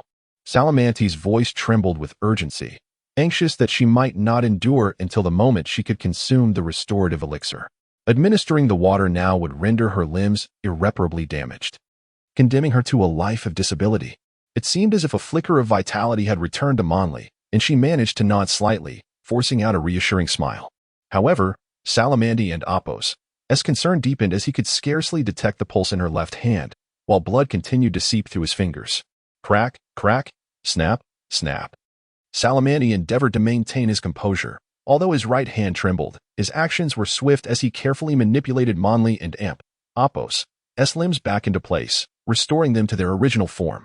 His movements were both gentle and decisive, executed with utmost caution. As his expression darkened, his eyes blazed with intensity.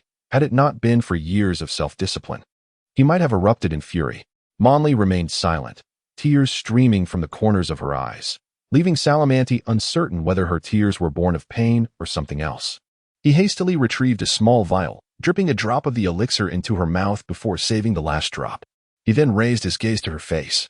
"Swallow it quickly," he urged, his tone laced with anxiety, wishing he could transform into her to assist her in consuming it. Yet all he could do now was wait. And time seemed to stretch unbearably in that moment. Gently, he caressed Monli's cheek, his thumb brushing away her tears, but her complexion remained pallid and devoid of color. How could this be happening? Is it too late? Panic surged within him as he cursed silently, wishing he had the magical beans that could save her. Just then, a rhythmic thumping sound echoed in the air. Salamanti's expression suddenly stiffened as he felt a powerful vibration from the area of his hand resting on Monli's chest, the rhythm quickening and soon rising and falling. Instinctively glancing down, he felt a surge of joy. Monli's chest was rising and falling robustly. Elated yet anxious, he realized that the vigorous heartbeat signified her recovery. However, he also sensed that something was amiss with the area he was pressing down on, and instinctively withdrew his hand as if jolted by an electric shock. Quickly standing up, he dared not look at her face, turning away while stammering an explanation. "I apologize. I just wanted to stop the bleeding." Monli lay quietly, her face slightly bluish, yet she bore no anger. Instead, a hint of a shy smile graced her lips as she gently moved her limbs. In that moment, Salamanti had been so focused on stopping the blood loss that he had acted without considering the nature of his touch.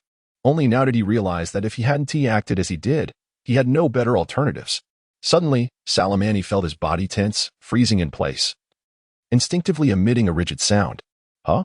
But he had no time for further contemplation as he heard Monli's voice, tinged with tears. "Salamanti, I thought I would never see you again."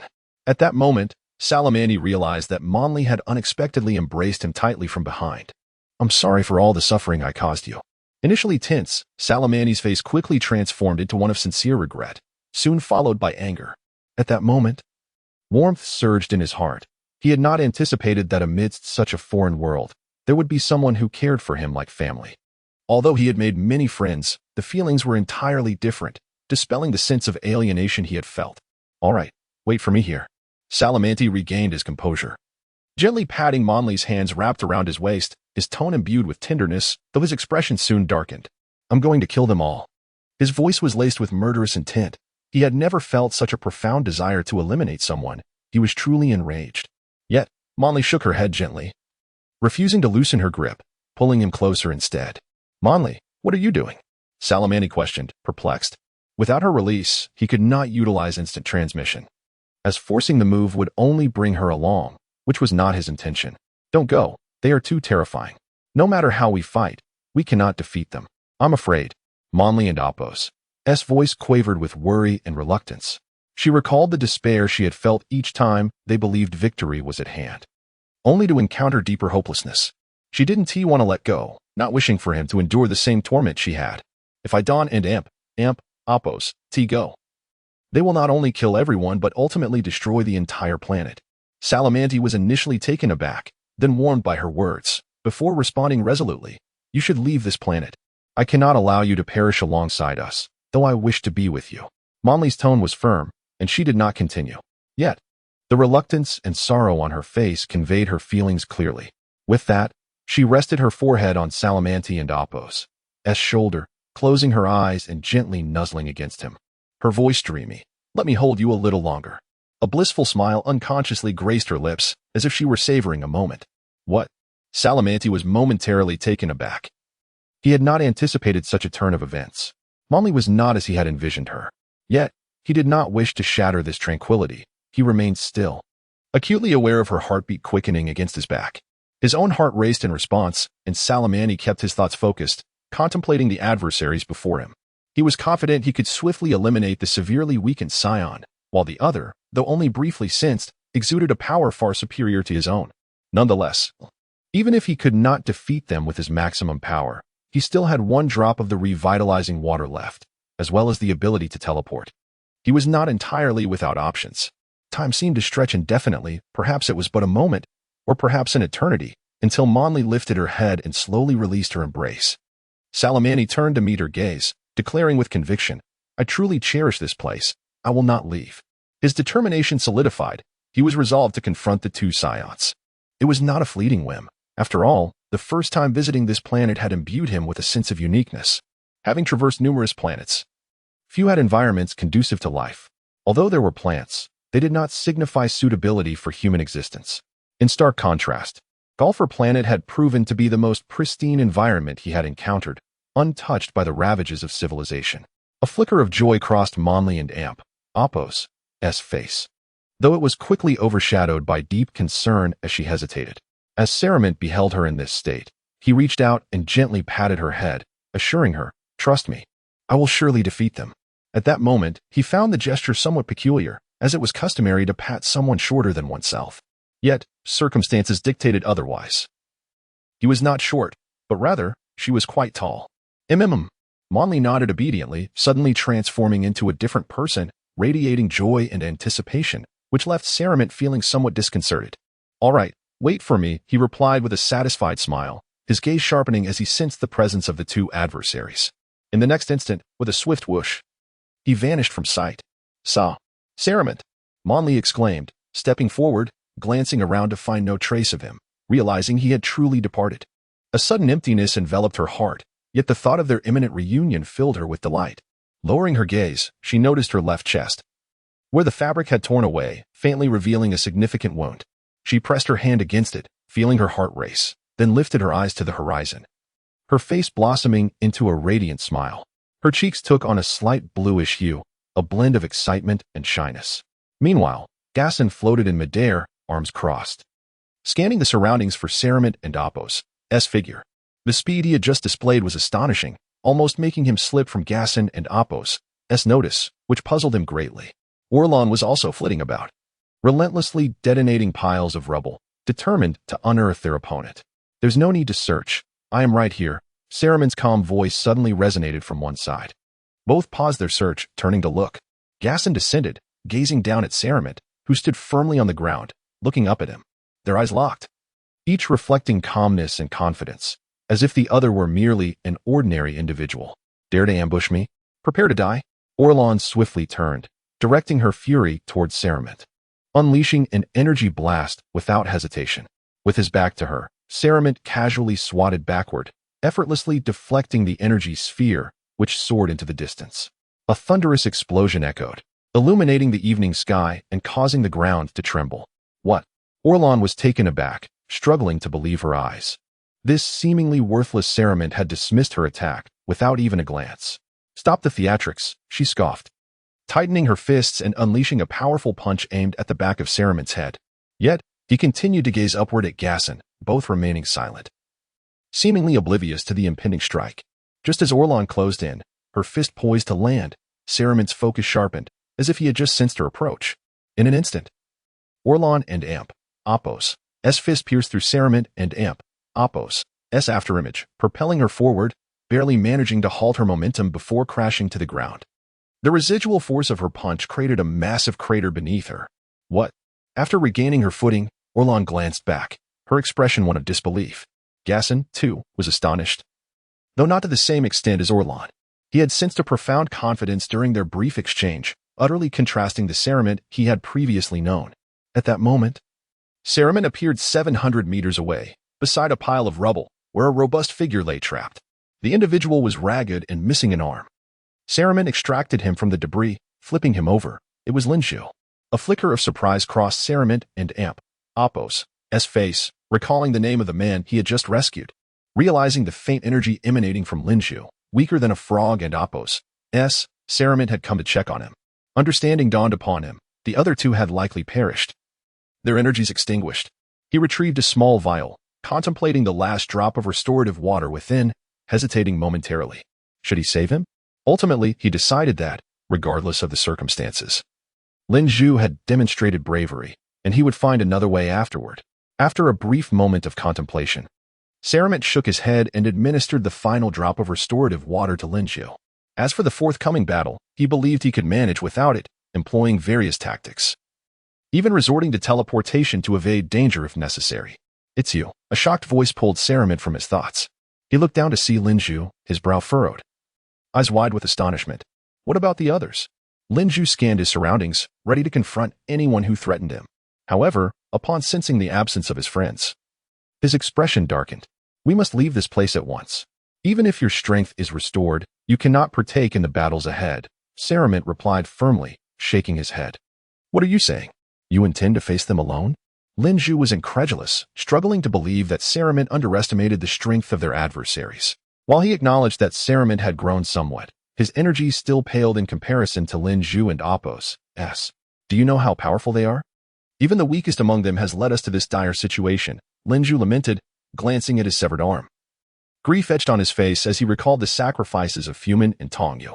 You need not concern yourself with that. Saramon stood resolute, turning his gaze to the distance.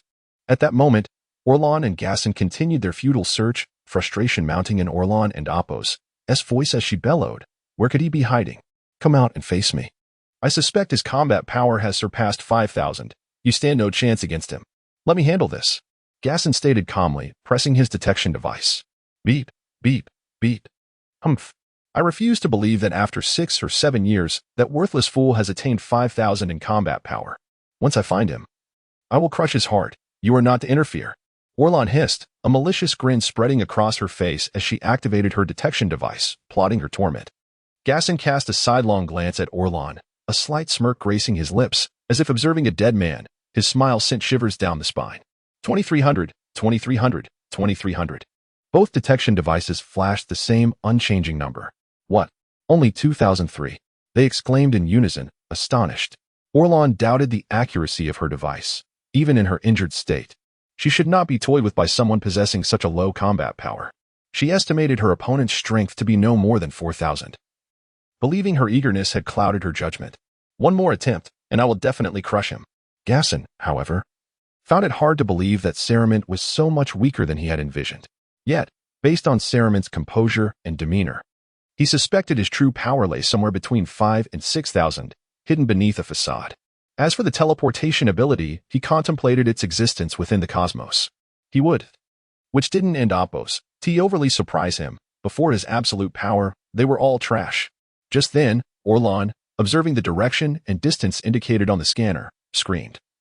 Prepare to meet your end. She raised her right hand, intending to launch an energy blast. With a swift whoosh, a gentle breeze stirred. Behind you, Garcon bellowed. In an instant, Saramant materialized behind Orlan, back to back. What? Orlan exclaimed in shock. Even without Garcon and Appos' warning, she had sensed the movement behind her. She quickly turned around. Her surprise replaced by stark terror. She was and Appos, truly foolish. With such speed and proximity, a single strike could have severely injured her. Take your own life, Saramant uttered casually. Then closed his eyes. I refuse to sully my hands or my sight. He suppressed his initial fury, unwilling to witness her defiled form, not even for a fleeting moment. You dare suggest I kill myself? Perish. Orlan roared in outrage, her previous fear now concealed. She relentlessly assaulted Saramant's back.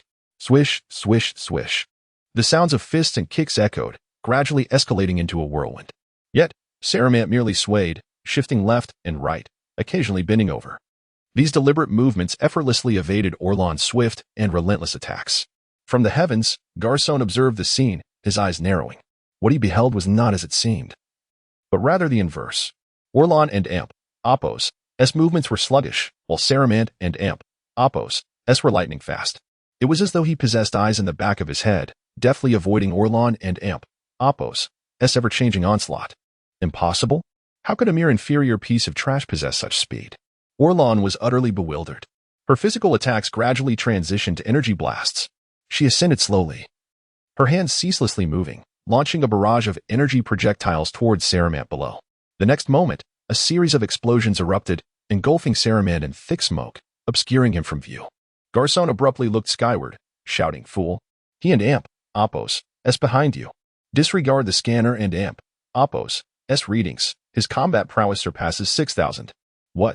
Orlan stood frozen, her pupils dilating, her mouth agape. Like a puppet, she slowly turned around. Saramant stood behind her, though at a slight distance, still with his back turned, radiating disdain. Insolent. Boom. Orlan spun around with incredible speed, throwing a punch that generated a sonic boom. Yet, once more, she struck only an afterimage. Whoosh. Saramant appeared behind her again.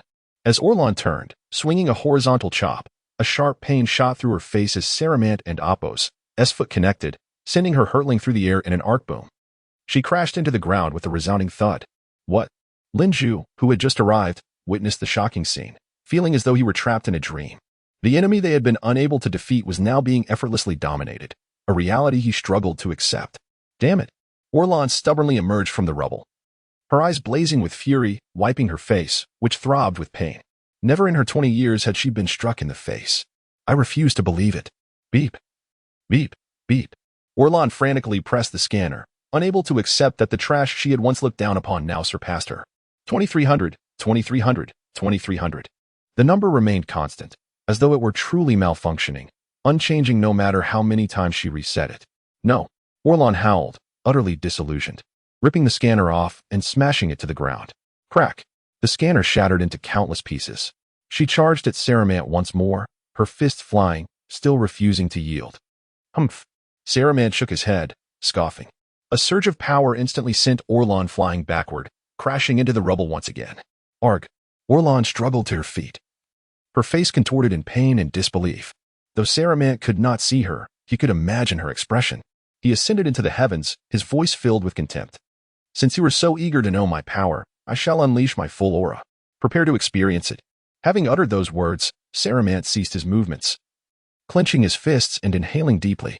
With a resounding bellow, his semi-erect hair stirred despite the absence of wind, his muscles tensed, and his physique began to subtly enlarge, accompanied by a faint aura. Instantly, a tempest arose, scattering sand and dust, while the retreating clouds in the sky were swiftly dispersed once more, revealing the somber expanse of the starlit heavens. Though darkness had fallen and the moon was absent, visibility remained adequate. Gaston, with a slight upward tilt of his head, gazed at Saramant aloft, his countenance serene, albeit with a hint of curiosity. The detector on his face flickered incessantly. Beep, beep, beep. Impossible. Oren, positioned beside the gaping chasm below, exclaimed in astonishment, her jaw agape, unable to fully comprehend the spectacle unfolding before her.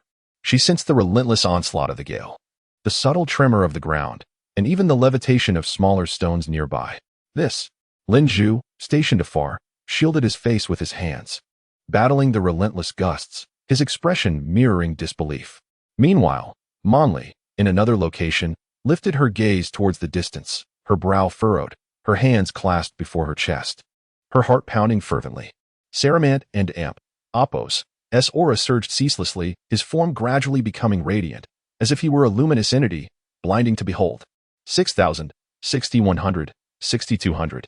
Gasson, observing the numerical readings on his detector, knitted his brow slightly. Frankly, the other's strength somewhat exceeded his expectations, though he remained merely surprised. At that moment, Saramant unleashed a thunderous roar, his muscles instantaneously bulging, his veins becoming prominent. An even more formidable aura emanated from his being, transforming into gales that cleaved in all directions. Swoosh. Boom. Elongated fissures appeared sporadically across the terrain. Crack. The surrounding rocky hills, upon contact with the violent tempest, were instantly fragmented into numerous sections, collapsing with a deafening crash. What? Gasson blurted out in dismay, abruptly lowering his clasped hands, his brow furrowing, his demeanor shifting from indifference to gravity. Boom. Oren narrowly evaded a cleaving gust, her face etched with astonishment as she questioned Gasson, what is his combat prowess? Though Gasson's expression bore a hint of solemnity, his tone remained composed. It has surpassed 8,000. What? No. Oren was rendered nearly speechless, her eyes widening as she fixated on Saramant in the sky, unable to avert her gaze. Just then, Saramant straightened his posture high above, relaxing his limbs and body. His aura instantly receded, ceasing its outward surge. And his swaying hair stilled. Whoosh. All the levitating stones, in unison, lost their buoyancy, crashing back to earth. Thump, thump, thump. My power extends far beyond this, Saramant declared with assurance, having now unleashed the full extent of his ordinary strength, without resorting to the doubling fist technique. Humph. Intriguing.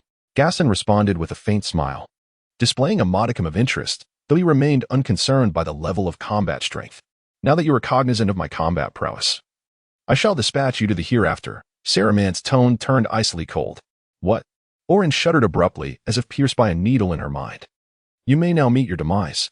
Before she could react, Saramant and Amp, Apos, S voice echoed beside her, so proximate, so frigid, and so agonizing.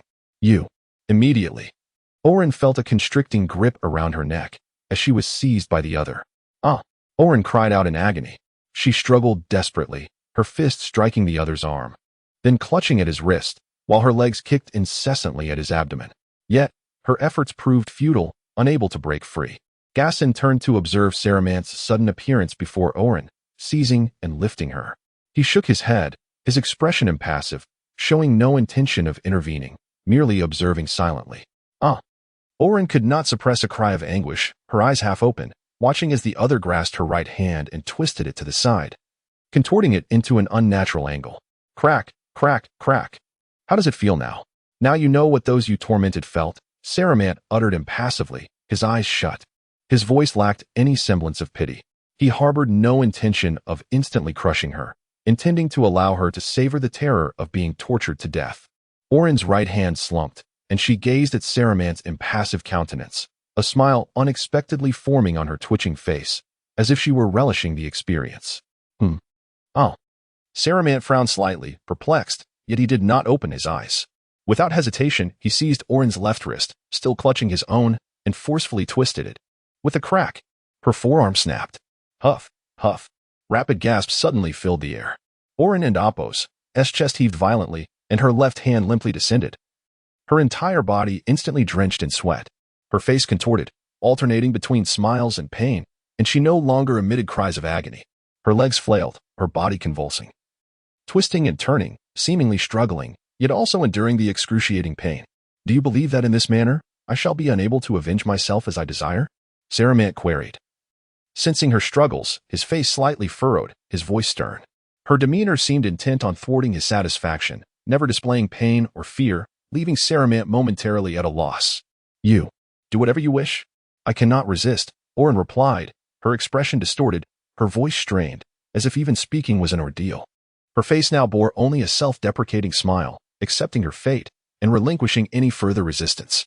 Though Saramant could not discern her expression, he could surmise its essence from her tone. He exhaled and declared icily, "I had initially intended to break your legs and feet, every bone in your body, and then tear open your chest, leaving you in a state worse than death." He paused, shaking his head. "But no, I am not as depraved as you, and I do not wish to further defile myself with your tainted flesh."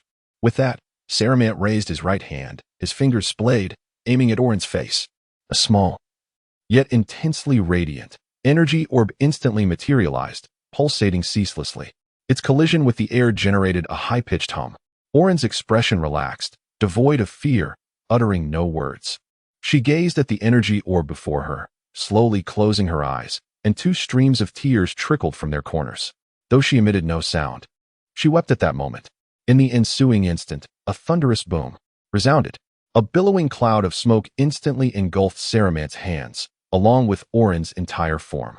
Saramant turned to face Gasson in the sky and stated calmly, "Are you not going to intervene to save her?" "Humph." The corners of Gassorn's mouth curled slightly, revealing a look of disdain. His voice was calm as he said, "I have no need for such trash. It is utterly revolting." Then he chuckled, adding, "Besides, she is already dead." Saramant's expression twitched, inwardly reflecting on the Scion's coldness, though it was to be expected. In the next moment, he vanished with a swift whoosh. Gassorn, lifting his gaze, saw Saramant reappear 20 meters in front of him, his face devoid of expression as he regarded Gassorn. At that moment, a dull thud echoed from the ground as a headless female corpse, that of Orlan, tumbled out from the smoke. "Do you truly believe that with your mere 8,500 battle power and your teleportation skill, you can defeat me? How naive." "Ha ha ha." Gassorn scoffed, bursting into laughter, his demeanor remaining composed throughout. "Humph. How would you know unless you try?" Saramant replied, his expression serious but unflustered. He sensed the formidable strength of his opponent. Although he was inferior, he still possessed some formidable skills. In a real fight, victory was not impossible. Especially since he had come this far, his awakened warrior bloodline would not allow him to retreat. With a swift whoosh, Saramant suddenly disappeared, leaving only an afterimage that seemed to meld into the darkness of the dim night.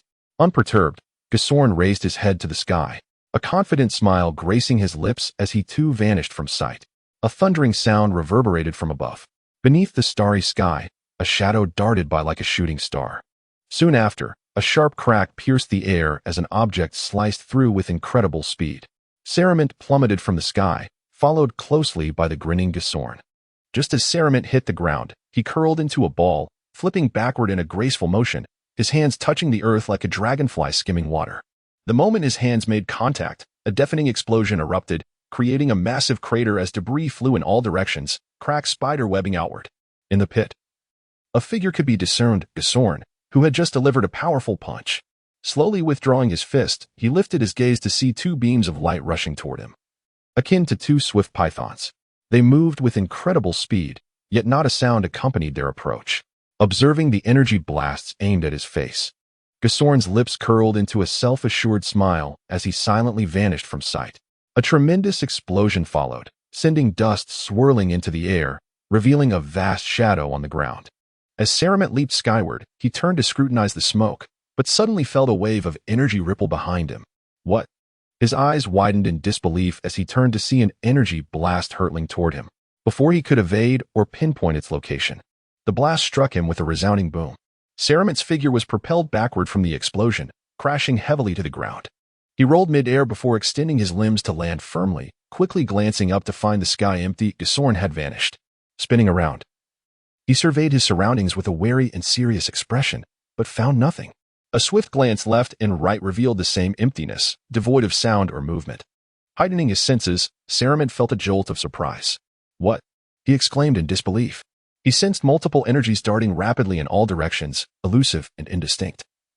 He could not accurately locate Gassorn. It was as if he were encircled by numerous manifestations of Gassorn, indicating that his opponent's speed far surpassed his own perception. Frustration welled within Saramant as he turned his head in every direction, changing his stance continuously. He remained vigilant, ready to dodge and counter at the slightest movement. With a whoosh and a boom, he leaped and landed, alternating between the ground and the air. After a while, Saruman perched atop a pile of stones. Ears and eyes keenly attuned to the surrounding noises, his focus sharper than ever. Yet, he could not discern Gasorn's whereabouts, nor did his opponent make any aggressive moves. As if he were the only one present. Nevertheless, he understood that Gasorn was merely biding his time, perhaps toying with him. This feeling was infuriating. Suddenly, the ground beneath him erupted in a violent explosion. Almost instinctively, Saruman sensed the disturbance and leaped, but felt a tight grip on his ankle, halting him. What? He gasped, incredulous that Gasorn had caught him, and looked down in shock. In the next instant, an energy blast struck him squarely in the face with a thunderous crash.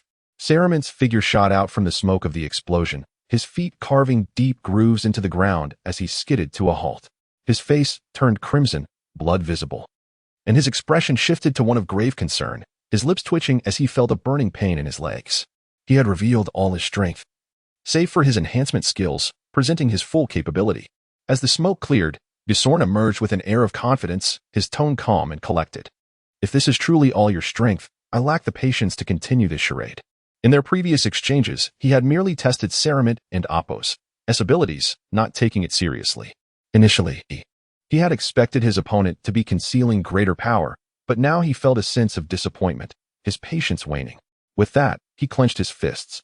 And with a crack, the ground beneath him fractured, a massive fissure rapidly extending towards Saruman. Noticing the impending danger, Saruman's eyelids fluttered, and he leaped into the air, only to be met with a fierce wind that nearly blinded him. He shielded his eyes with his hands, peering through the gaps between his fingers. Below Gasorn, a colossal pit formed, large rocks floating upward as if defying gravity, resembling suspended islands. What? Saruman exclaimed, pulling his hands away to glance at the readings on his scouter. 14,500, 14600. The numbers continued to climb. His face contorted with horror as he involuntarily spoke aloud. Gasorn and Appos' powerful energies surged forth, whipping up a tempest that wreaked havoc in all directions, pushing Saruman backward. His gaze sharpened as he stabilized himself, his expression shifting continuously while he focused intently on Gasorn, whose energy continued to escalate. The distant bamboo swayed violently under the onslaught of Gasorn and Appos' formidable aura, tumbling several meters before finally regaining its balance. What a dreadful creature this is. He raised his gaze toward the source of the terrifying aura that enveloped him, beads of cold sweat forming on his brow, his face a mask of profound fear. Just as he managed to steady himself for a fleeting moment, an even more formidable presence surged toward him. In the next instant, Linju let out a piercing scream and was once again sent hurtling away. 15,000, 15100, 15200, 15600. Saruman watched the numbers on the detector, beads of sweat trickling down his neck and face. This was the most formidable adversary he had ever faced, eliciting feelings of both exhilaration and trepidation within him. Yet, despite this, he felt no inclination to retreat. Instead, his resolve to fight grew ever stronger. At that moment, Gasorn slowly lowered his hands, and the levitating stones fell to the ground in an instant, his aura becoming more subdued. He looked up at the astonished Saruman, still suspended in the air, and spoke with a calm demeanor. If you fail to demonstrate your true strength now, or if this is indeed all you can muster, then with the next strike, you may meet your demise. Gasorn and Appos' tone was both chilling and electrifying, rendering his inner thoughts inscrutable. Chapter 39. How infuriating. Is it still not possible? With a swift motion, he vanished from sight. As Saruman regained his bearings, he found Gathorn standing before him. Saruman's gaze sharpened, yet he remained composed. Launching a fierce punch that sliced through the air with a resounding whoosh, aimed mercilessly at his opponent and Appos' face. Pathetic, Gathorn sneered, effortlessly catching Saruman's powerful strike in his left hand. In a simultaneous motion, his right hand swept across, creating a thunderous impact as it cleaved through the air towards Saruman's left side. Bang! Saruman was taken aback by Gathorn's swift reaction. And before he could recover, he was struck, his body bending into an arc as he was flung away. Whoosh, he plummeted uncontrollably toward the ground. In the next instant, a deafening crash echoed. Saruman sank deeply into the earth, causing tremors that rippled through the land, reminiscent of a volcano on the verge of eruption. A low, ominous hum filled the air. Gathorn, arms crossed, hovered silently in the sky, gazing down at the billowing smoke below. A confident smile crept across his lips, his eyes glimmering with intensity, as if he could peer directly into the depths of the earth where Saiyaman lay. "One blow, and he crumbles," Gathorn remarked with disdain. He had exerted minimal effort in this strike, contemplating the idea of prolonging the encounter for his own amusement. Suddenly, a sound of stones rolling emerged from the smoke. Gathorn's brow furrowed slightly, a curious smile spreading across his face. "Interesting. It seems I have underestimated you." In an instant, countless radiant beams burst forth from the cracks in the stones, piercing through the smoke and scattering in all directions, though they appeared devoid of destructive power. Then, a resounding boom followed. Debris flew through the air, and the smoke thickened. Gathorn, releasing his hands, waved gently toward the ground. A fierce wind swept down, dispersing the smoke to reveal a massive pit. Within it, Saiyaman struggled to rise, wiping blood from the corner of his mouth.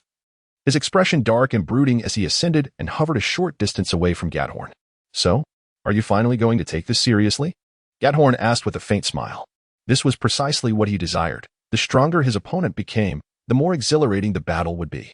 Saiyaman remained silent, taking a deep breath before clenching his fists and slightly bending his knees. A faint crimson glow enveloped his body, like a delicate mist rising. His aura surged in tandem with the red light, escalating rapidly to its maximum capacity, approximately 1.5 times his normal strength. The entire process was brief, with little energy escaping into the surroundings. "Is this all?" Gathorn observed with a shake of his head, disappointment evident. Even his detection device remained inactive, prompting him to disregard it entirely.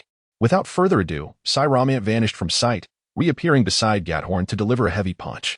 The speed was so incredible that the sound barely followed the impact, striking Gathorn squarely on the face before he could react. Whoosh, bang. Only after the punch landed did the sound of air being sliced and the subsequent thud reverberate. Gathorn and Appos' body plummeted toward the ground like a meteor, uncontrolled and headfirst. Eyes shut, limbs flailing in the wind. Then came another thunderous crash. He crashed heavily into the earth, sending up a massive cloud of dust that, whipped by the wind, quickly formed a swirling sandstorm, wreaking havoc in the area. A long howl erupted from the pit. Gathorn and Appos' voice echoed skyward. Boom. The ground shattered. And with a stretch of his limbs, countless shards of stone shot forth like bullets, their speed akin to lightning, each creating a sonic boom as they tore through the air. Whoosh, whoosh, boom, boom. Saiyaman narrowed his eyes, his form darting about, effortlessly evading the rain of stones. Suddenly, Gathorn transformed into a streak of white light, charging towards Saiyaman, reaching him in an instant to deliver a horizontal kick. Boom. A cacophony of air being split followed. Saiyaman, sensing the sound, instinctively crouched low, narrowly avoiding the attack, only to be caught by Gathorn's left hand, which had mysteriously condensed an energy sphere that struck him squarely on the back. Boom. A powerful explosion ensued, engulfing both combatants in smoke, rendering them invisible as the sounds of their struggle echoed within. Crackling flashes lit up the smoke, reminiscent of fireworks exploding in the mist. Boom. The two figures gradually emerged from the chaos, yet their movements remained relentless, unleashing a barrage of energy spheres in a fierce exchange. Boom. At that moment, Saiyaman and Appos' expression turned grave, his eyes still shimmering with indomitable fighting spirit. How infuriating. Is the disparity still this vast? He cursed inwardly, having discerned the gap in their strengths after several encounters. The skills he relied upon were not as dependable as he had imagined. Perhaps he had underestimated the situation. Conversely, Gathorn wore a smirk, exuding an air of ease, even amusement. Still too weak. How dull, he muttered to himself in disappointment. Explosions erupted between them, illuminating the darkened sky anew, distorting the surrounding air as if it were being scorched by flames. As Saiyaman paused and looked upward, a wave of shock washed over him. No, it can't be. He glanced down, where Gathorn's presence was nowhere to be found. Whoosh, a faint disturbance resonated behind him. Saiyaman and Appos' instincts kicked in, and he vanished from his spot. Whoosh. Simultaneously, Gathorn appeared behind him, executing a swift kick that shattered Saiyaman and Appos' afterimage. This level of skill is expected, Gathorn remarked, his confidence unwavering, even intensifying. Turning to glance into the distance, he noticed Saiyaman retreating further away. With a slight shake of his head, he transformed into a streak of white light and pursued. Whoosh. The speed of the white light was so swift that it was difficult to discern, only the sound of its thunderous passage was audible, as if it were tearing through the very air itself. At that moment, Lin hovered silently in the sky, astonished by the rapidly disappearing silhouettes of the two combatants. How infuriating, truly terrifying in strength. Yet he quickly suppressed his shock, glancing down at the headless corpse below, and without hesitation, unleashed an energy sphere that obliterated Orlon and Appos' remains, transforming them into ashes before he too dashed forward in pursuit. At this moment, Sai was exerting all his strength to fly, his expression darkening further as he turned to glimpse Gathorn gaining ground. A flicker of hesitation crossed his face. How infuriating. Should I forcefully employ the multiplication fist? Yet in the next heartbeat, all doubt was replaced by resolve. His aura surged once more, and with arms extended, he clasped his hands together. Within the palm of his hand, a faint electric pulse flickered, and as he gradually parted his hands, a pale yellow energy sphere materialized between them. A low, resonant hum began to resonate in the air. The sphere was not large, roughly the size of a grapefruit, yet it twisted and fluctuated erratically, appearing highly unstable. Superpower, cried Simon, forcefully pressing down with his hands. However, it seemed to possess an immense rebound force. The moment he applied pressure, it sprang back, moving further away. With a crackling sound, the energy sphere swiftly expanded to the size of a barrel. Gritting his teeth, Simon pressed down again, managing to shrink it back to the size of a basketball, the surface of which began to ripple more violently, as if it were spinning at an alarming speed and on the verge of bursting. Pulse. What? Gaston squinted his eyes and turned abruptly. But there was no time to evade. Someone appeared instantaneously behind him, delivering a powerful blast of energy to his back. Boom. The explosive sound was accompanied by a scream. Gaston was hurled from the blast, his body arching backward like a bow, resembling a kite released from its string. Swoosh. Gaston's expression twisted in agony, as if electrified, while the residual energy coursed through him, wreaking havoc, swiftly engulfing him once more, accompanied by crackling sounds. Someone hastily pursued. His fingers interlocked into fists, striking down with lightning speed. Bang! Gaston struggled to open his eyes, only to be met with a powerful blow that struck his abdomen, sending him crashing into the ground like a cannonball, causing the earth to crack open beneath him. Swoosh, swoosh, swoosh. Simon hovered in the air, gazing down into the deep pit, panting, his brow furrowed. Although he had unleashed his full power, he did not believe that this alone would suffice to defeat his opponent. Narrowing his eyes, he began to unleash a barrage of energy blasts, raining down upon Gaston amidst the smoke. A series of explosions erupted. He did not wish to squander this opportunity to inflict any damage possible. Just then, a figure burst forth from the explosion. It was Gaston. He bore only minor battle scars. His demeanor calm and unchanged, his gaze sharp as a blade, rendering all of Simon and Appos' assaults ineffective. In an instant, he closed the distance to the astonished Simon, delivering a merciless uppercut. Bang! The dull thud echoed through the air. Caught off guard, Simon was struck in the abdomen, propelled skyward. Swoosh, swoosh, swoosh. A series of explosive sounds followed. Gaston transformed into a streak of white light, swiftly pursuing from behind, twisting his body to deliver a powerful kick. Another resounding bang echoed. Then came the swoosh, swoosh of air. Simon, launched skyward, was kicked in the back, bending him into a crescent shape as he altered his trajectory, plummeting toward the ground. Pain etched across Simon's face, blood trickling from the corners of his mouth. He struggled to lift his head, gazing towards the sky. Damn it! Is it still not enough? He cursed inwardly, panic beginning to set in. Just as he was about to crash into the ground, he vanished with a swoosh, stirring up a whirlwind of dust. Gaston observed this spectacle with mild surprise. He had assumed his opponent was at the end of his tether, incapable of further resistance. Yet he was taken aback by Simon's tenacity. Having already expended 70% of his strength, he initially believed that merely using 50% would suffice to annihilate Simon. No matter, he thought, I shall find you slowly and eliminate you. You may hide as you wish. Gaston glanced around, a slight smile curling at the corners of his lips, unfazed, invigorated instead. What could the opponent and Appos' meager strength do against him? It was merely a gesture and Appos' act. He could indulge in this game a little longer, allowing someone to truly experience the depths of despair. Chapter 40. The Doubling Fist. At this moment, Sai concealed himself behind a rocky outcrop, his body marred with numerous scars, presenting a pitiful sight. He had already exerted himself far beyond his capacity with the Doubling Fist, yet he remained utterly outmatched by his opponent. He could faintly sense the onset of adverse effects. Should he continue to forcefully unleash an amplification far beyond his limits, the repercussions would be dire. Not only would he suffer excruciating pain and immobility, but he might even lose his vitality, leading to a real possibility of death. Oh no! Lin Zhu, who had been pursuing him, was suddenly alarmed and hastily halted his flight, turning to seek refuge within the rocky shelter, peering out cautiously as he fixated on the aerial maneuvers of Gao. How infuriating! Is there truly no way to achieve victory? He seethed, grappling with his frustration and despair. He had witnessed the previous battle and was acutely aware of the tremendous strength possessed by the two adversaries. Were he in their place, he would likely falter within a single exchange. Do you think hiding will save you? Gao hovered in the air, casting a cold smirk downward before unleashing a barrage of energy blasts upon the rocky formations. This is bad. Lin Zhu noted the approaching energy blasts and swiftly retreated into the distance. Alas, there was no time to ponder the consequences. Saiyan closed his eyes tightly, exhaled deeply, and then opened them again. The hesitation that lingered in his gaze vanished in an instant, replaced by an indomitable fighting spirit. The faint red glow that had dissipated from his body began to re-emerge, growing increasingly vibrant as his muscles tensed and veins bulged. BZZ, BZC, BZE. What? Gao was taken aback, abruptly turning his gaze toward the rocky outcrop behind him, where Saiyan's figure gradually ascended. A formidable aura emanated from him, whipping up fierce winds that ravaged the surroundings.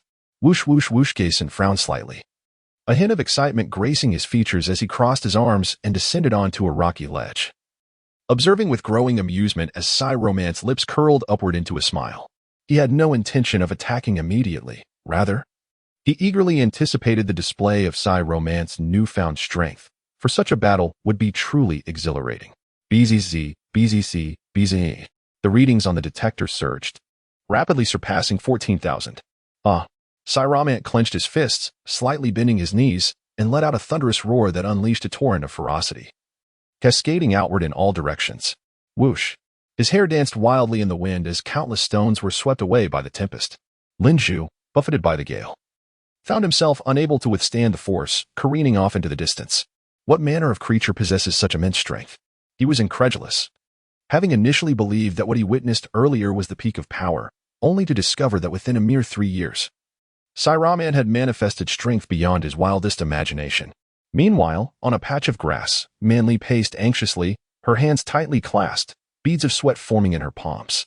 She was deeply concerned, especially as she felt the familiar yet volatile aura emanating from afar. I must go and see for myself. With a determined stomp of her foot, she took to the skies, soaring toward the source of her worry.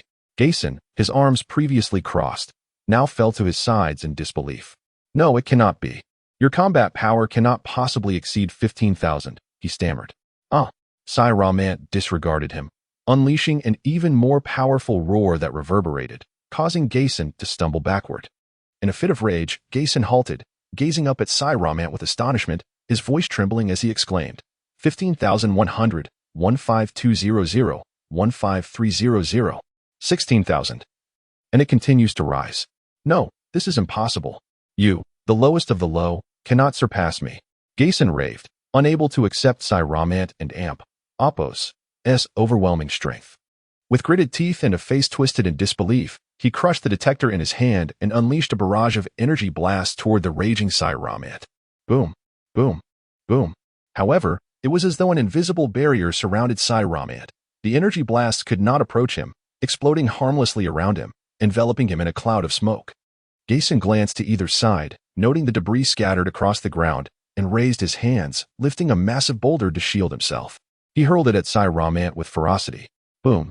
Whoosh! Though the boulder was colossal, it hurtled towards Saiyan with remarkable speed, accompanied by a deafening roar and a rushing wind. Yet, at that moment, a thunderous crash resonated as the boulder shattered, and Saiyan surged through, his fists leaving trails in the air as he delivered a powerful strike. While Gao had no time to react before he was struck hard in the abdomen, a torrent of blood erupting from his mouth as he was sent flying. Whoosh, whoosh, whoosh. In an instant, Saiyan vanished, reappearing far behind Gao, slightly bending his frame, and as Gao soared past, he executed a fierce kick. Thud! A dull thump echoed. This is impossible. Gao found himself unable to control his trajectory, soaring upward uncontrollably. Whoosh, whoosh, whoosh. Sairomant swiftly raised his gaze, transforming into a streak of white light as he ascended higher, his face alight with fervor. With fingers interlaced, he struck downward like a bolt of lightning. No! Gason cried out, unable to stabilize himself, helplessly watching as another devastating blow descended upon him. Whoosh! Whoosh! Whoosh! Boom! The ground trembled, collapsing into the depths below. At this moment, Sairomant was not unscathed. Pain coursed through his body as though he were being tortured. Damn it! Just a little longer, he gritted through the agony. Deep underground, Gason struggled to rise, wiping the blood from his lips as his expression darkened. No! He roared, and with a deafening explosion, the earth erupted, boulders flying like hills. What? Sairomant gasped in shock, realizing that despite enduring so many attacks, Gason's aura seemed scarcely diminished. He was incredulous at Gason's resilience but remained composed, narrowing his eyes and slicing through the incoming boulders with ease. Boom! A wave of energy surged from the ground, launching toward him with such speed that Sairomant barely managed to evade it. Just as he teleported, Gason and Appo's figure shot up from the ground, and with a powerful fist, he struck out. What? Just as Sairomant regained his footing, a chill ran down his spine, and he turned to see Gason moving with uncanny speed. As if predicting his position, caught off guard, he was struck squarely in the back by Gason and Appo's powerful punch. Sairomant cried out in pain, propelled away. Yet, in that instant, Sairomant felt himself ensnared as Gason seized him, rendering him immobile. Chapter 41. Mutual Destruction? Gason's lips were stained with blood, his expression frenzied. He threw his head back with force, and in the next moment, he snapped it forward, crashing it violently against Sairomant and Appo's forehead. Sairomant screamed. His face contorted in agony as his forehead cracked open, blood gushing forth like a torrent. Bang! Bang! Bang! A series of dull thuds echoed through the air. Sairomant felt his head buzzing, the pain almost indistinguishable. No matter how he struggled, he found himself trapped. Damn it! This cannot continue. I will be killed, he thought. With a sudden surge of determination, he clenched his teeth and attempted to strike Gason behind him with his elbow, but his arm was held tightly, unable to move even a fraction. Damn! He cursed inwardly, filled with rage. After several attempts, he realized he could not even use his instant teleportation. In this situation, concentrating was impossible. The moment he locked onto a presence, his mind would spiral into chaos, possibly due to the overuse of his multiplication fist. Or perhaps the two powers could not be used in conjunction. For a moment, Sairomant could not devise a means to escape. Bang! Bang! Bang! The dull impacts continued to resonate. The scene was one of utter devastation, and the dark clouds above began to swirl ominously, with faint streaks of lightning visible. Boom! The sound of thunder followed. At this moment, Gason had succumbed to madness, ignoring his own injuries. His face was smeared in red, not just from Sairomant's blood, but predominantly his own. Sairomant howled, his veins bulging grotesquely. Yet, even summoning all his strength, he could not break free. Damn it! Is it truly necessary to continue overexerting my multiplication fist? Sairomant thought bitterly, acutely aware that his vitality was waning. If he persisted, he would surely perish. He knew this was not an illusion, but a grim reality. After a brief moment, he gritted his teeth, closed his eyes tightly, and then opened them with a fierce determination. Regardless of the outcome, he would first break free. He forcefully amplified his strength. Sairomant roared, a powerful aura exploding outward. Instantly, a sharp pain coursed through his body, causing him to flinch. His expression twisted in agony, but he persevered, forcing his diminishing multiplication fist to surge back with renewed intensity. He bellowed, exerting all his might as his hands slowly pried open. He then leaned back and slammed forward again. Bang! Sairomant and Appo's head, like a slingshot, collided heavily with Gason's. Gason cried out, his hands weakly releasing their grip. And in the next moment, he flew backward like a kite with its string cut. In midair, blood poured from his battered forehead, washing over his face. Meanwhile, Sairomant hovered, gasping for breath as his body trembled slightly. He groaned in pain, looking down at his hands, which trembled uncontrollably as if they had committed a grave sin. In the next instant, his brow furrowed, fists clenched tightly. With a determined bite of his teeth, he charged after Gason. Sairomant knew that the window of opportunity to wield such immense power was fleeting. He had to eliminate his opponent quickly, or he would lose his chance. The repercussions of his actions could be considered later. For now, he had to act. Gassen flew through the air, his visage contorted in anguish as he howled. The blood from his forehead transformed into mist by the fierce winds. No, I refuse to accept this, he shouted in fury.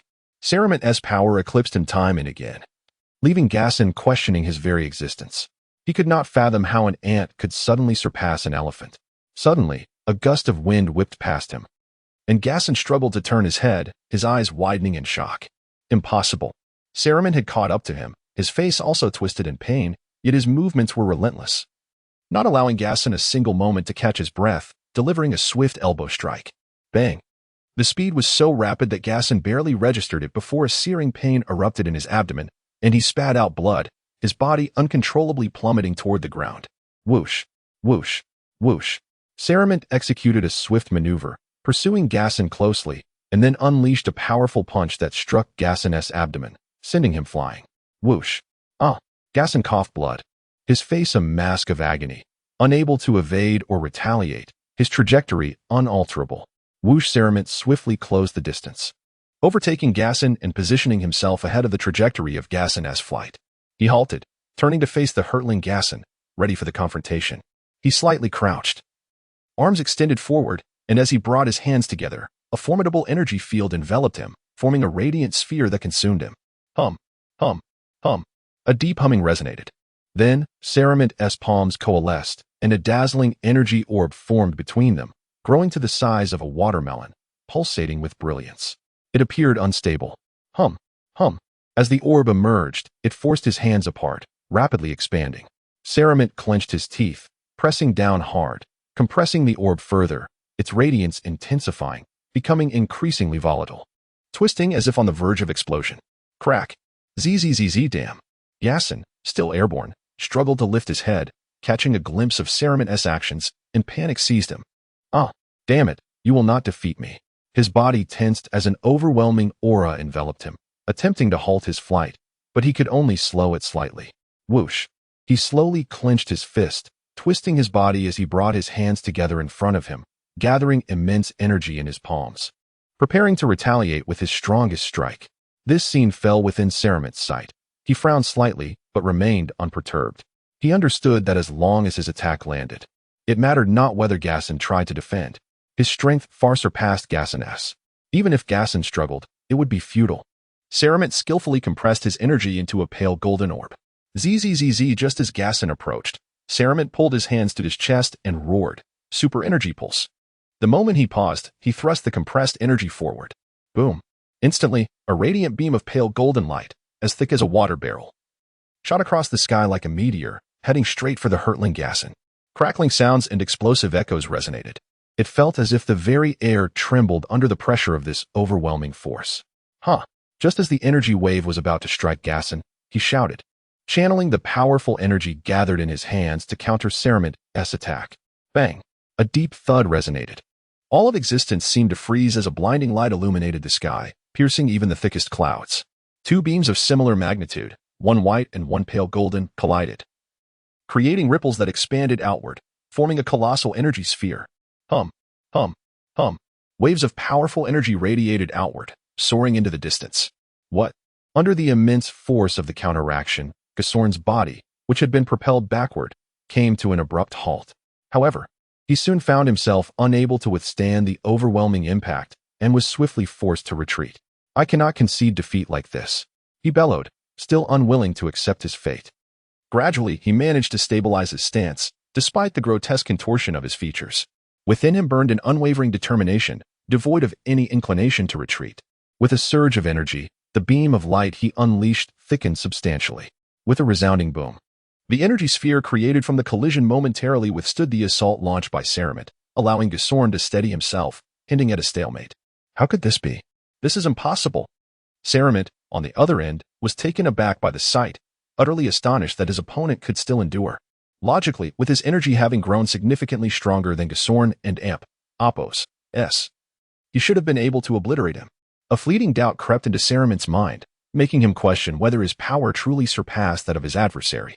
No. I must hold on. He grit his teeth, realizing the gravity of the situation. He could distinctly feel his energy waning rapidly, akin to a deflating balloon.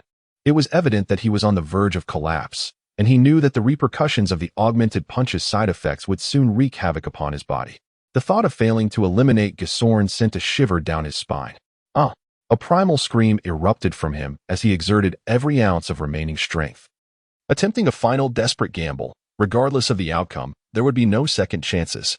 In an instant, the energy wave he unleashed expanded further and surged into the energy sphere formed by their clash.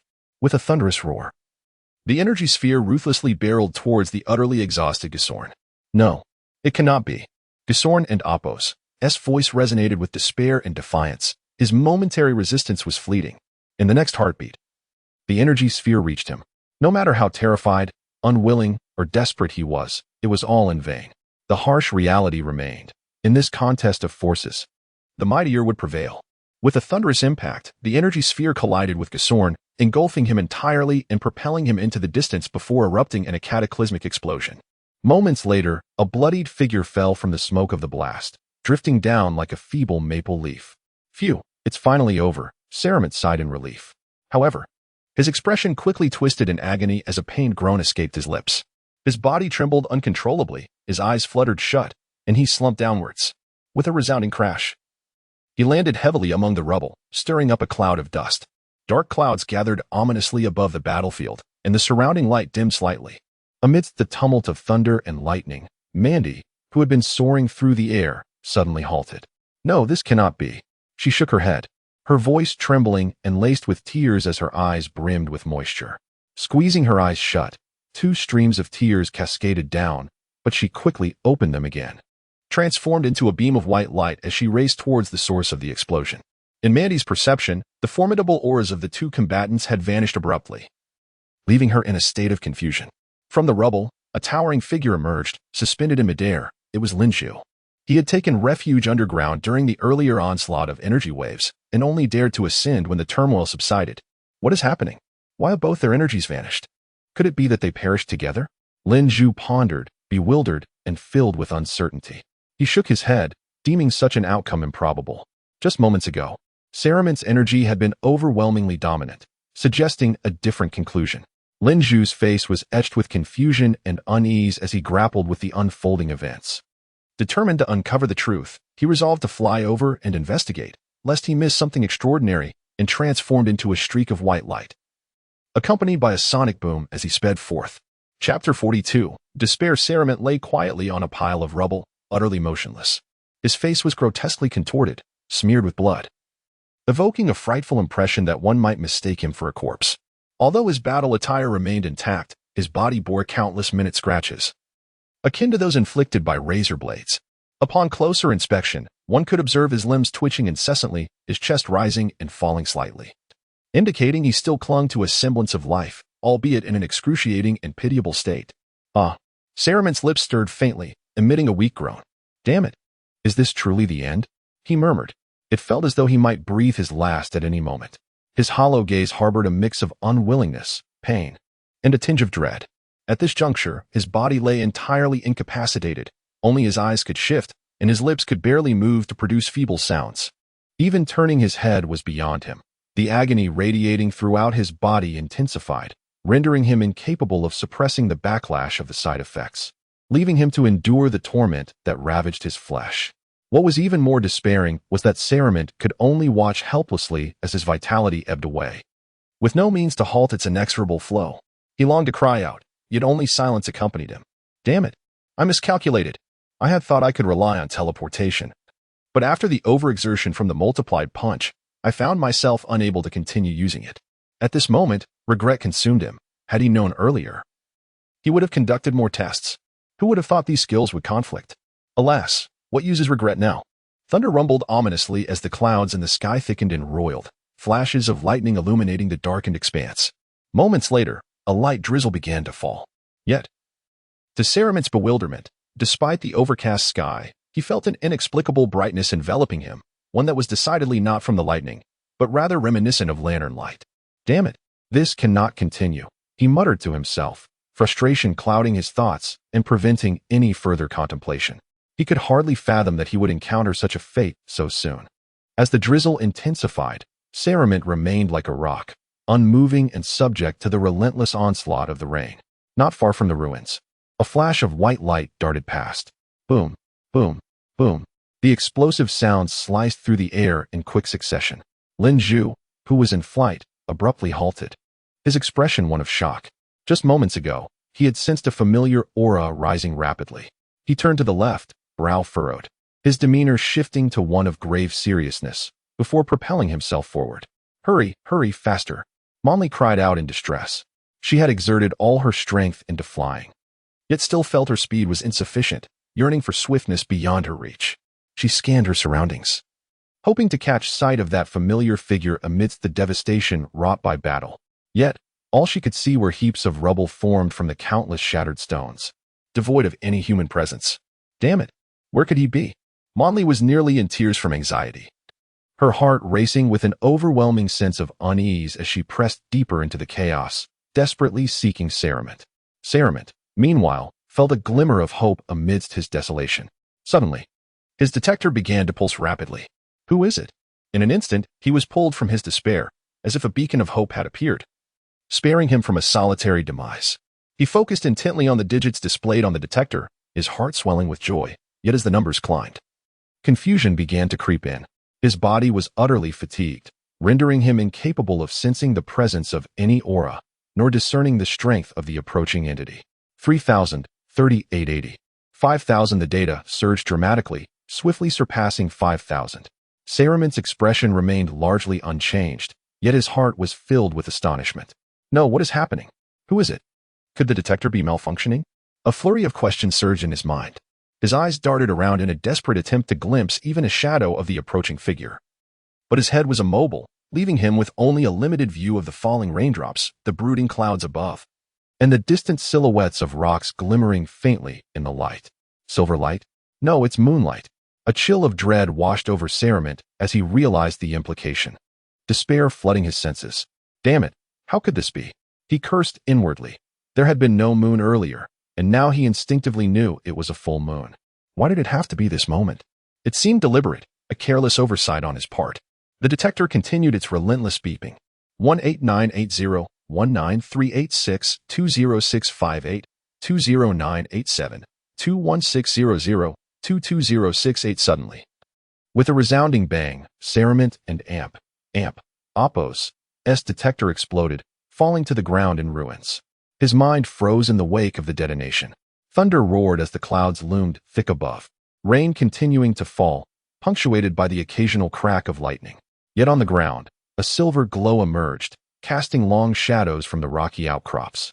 At that moment, Lin Zhu hovered in midair, his eyes wide with terror, peering down at the scene below, disbelief etched across his face. What manner of beast is this? His voice trembled involuntarily. Below, a colossal shadow loomed, steadily growing larger, soon reaching a height of 7 or 8 meters, and still expanding. It was the giant ape, Gao.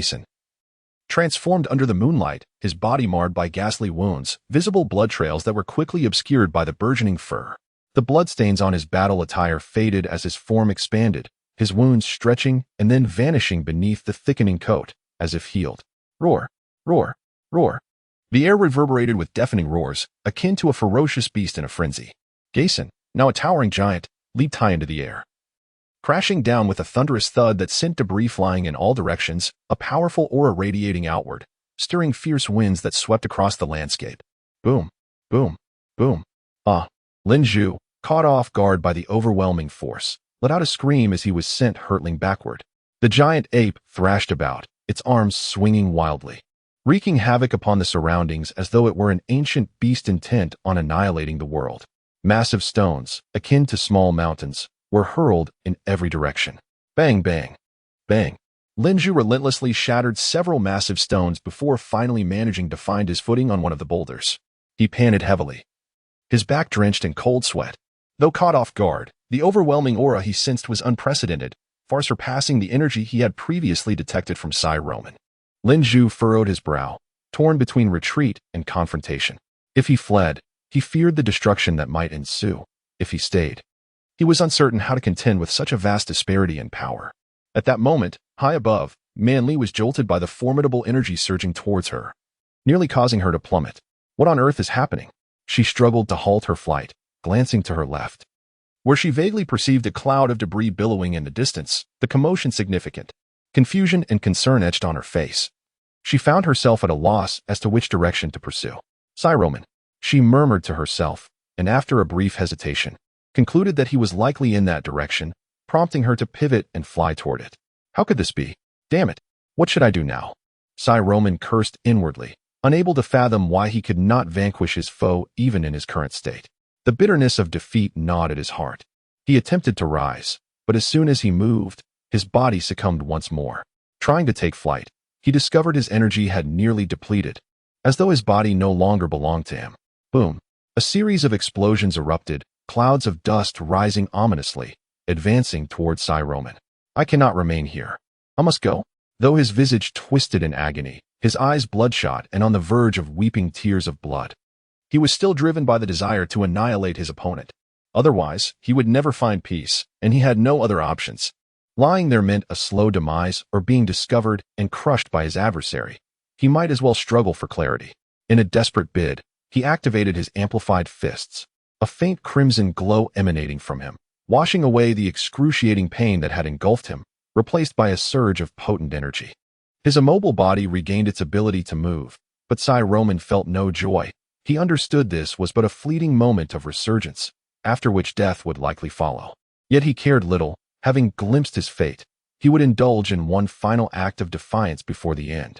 With that, he soared into the sky, hurtling toward the source of the explosions, his form appearing sluggish and unsteady, still betraying his exhaustion as he pressed on. Boom! At this juncture, Lam-Z was evading the giant ape and Appo's relentless assaults, massive stones disintegrating beneath the force of its blows. This is infuriating. Why does it grow stronger with each strike? How can I possibly overcome it? His mind swirled with questions, leading him to entertain the notion that his opponent was insurmountable. Repeated failures and the cycle of hope spiraling into despair forced him to question his very existence.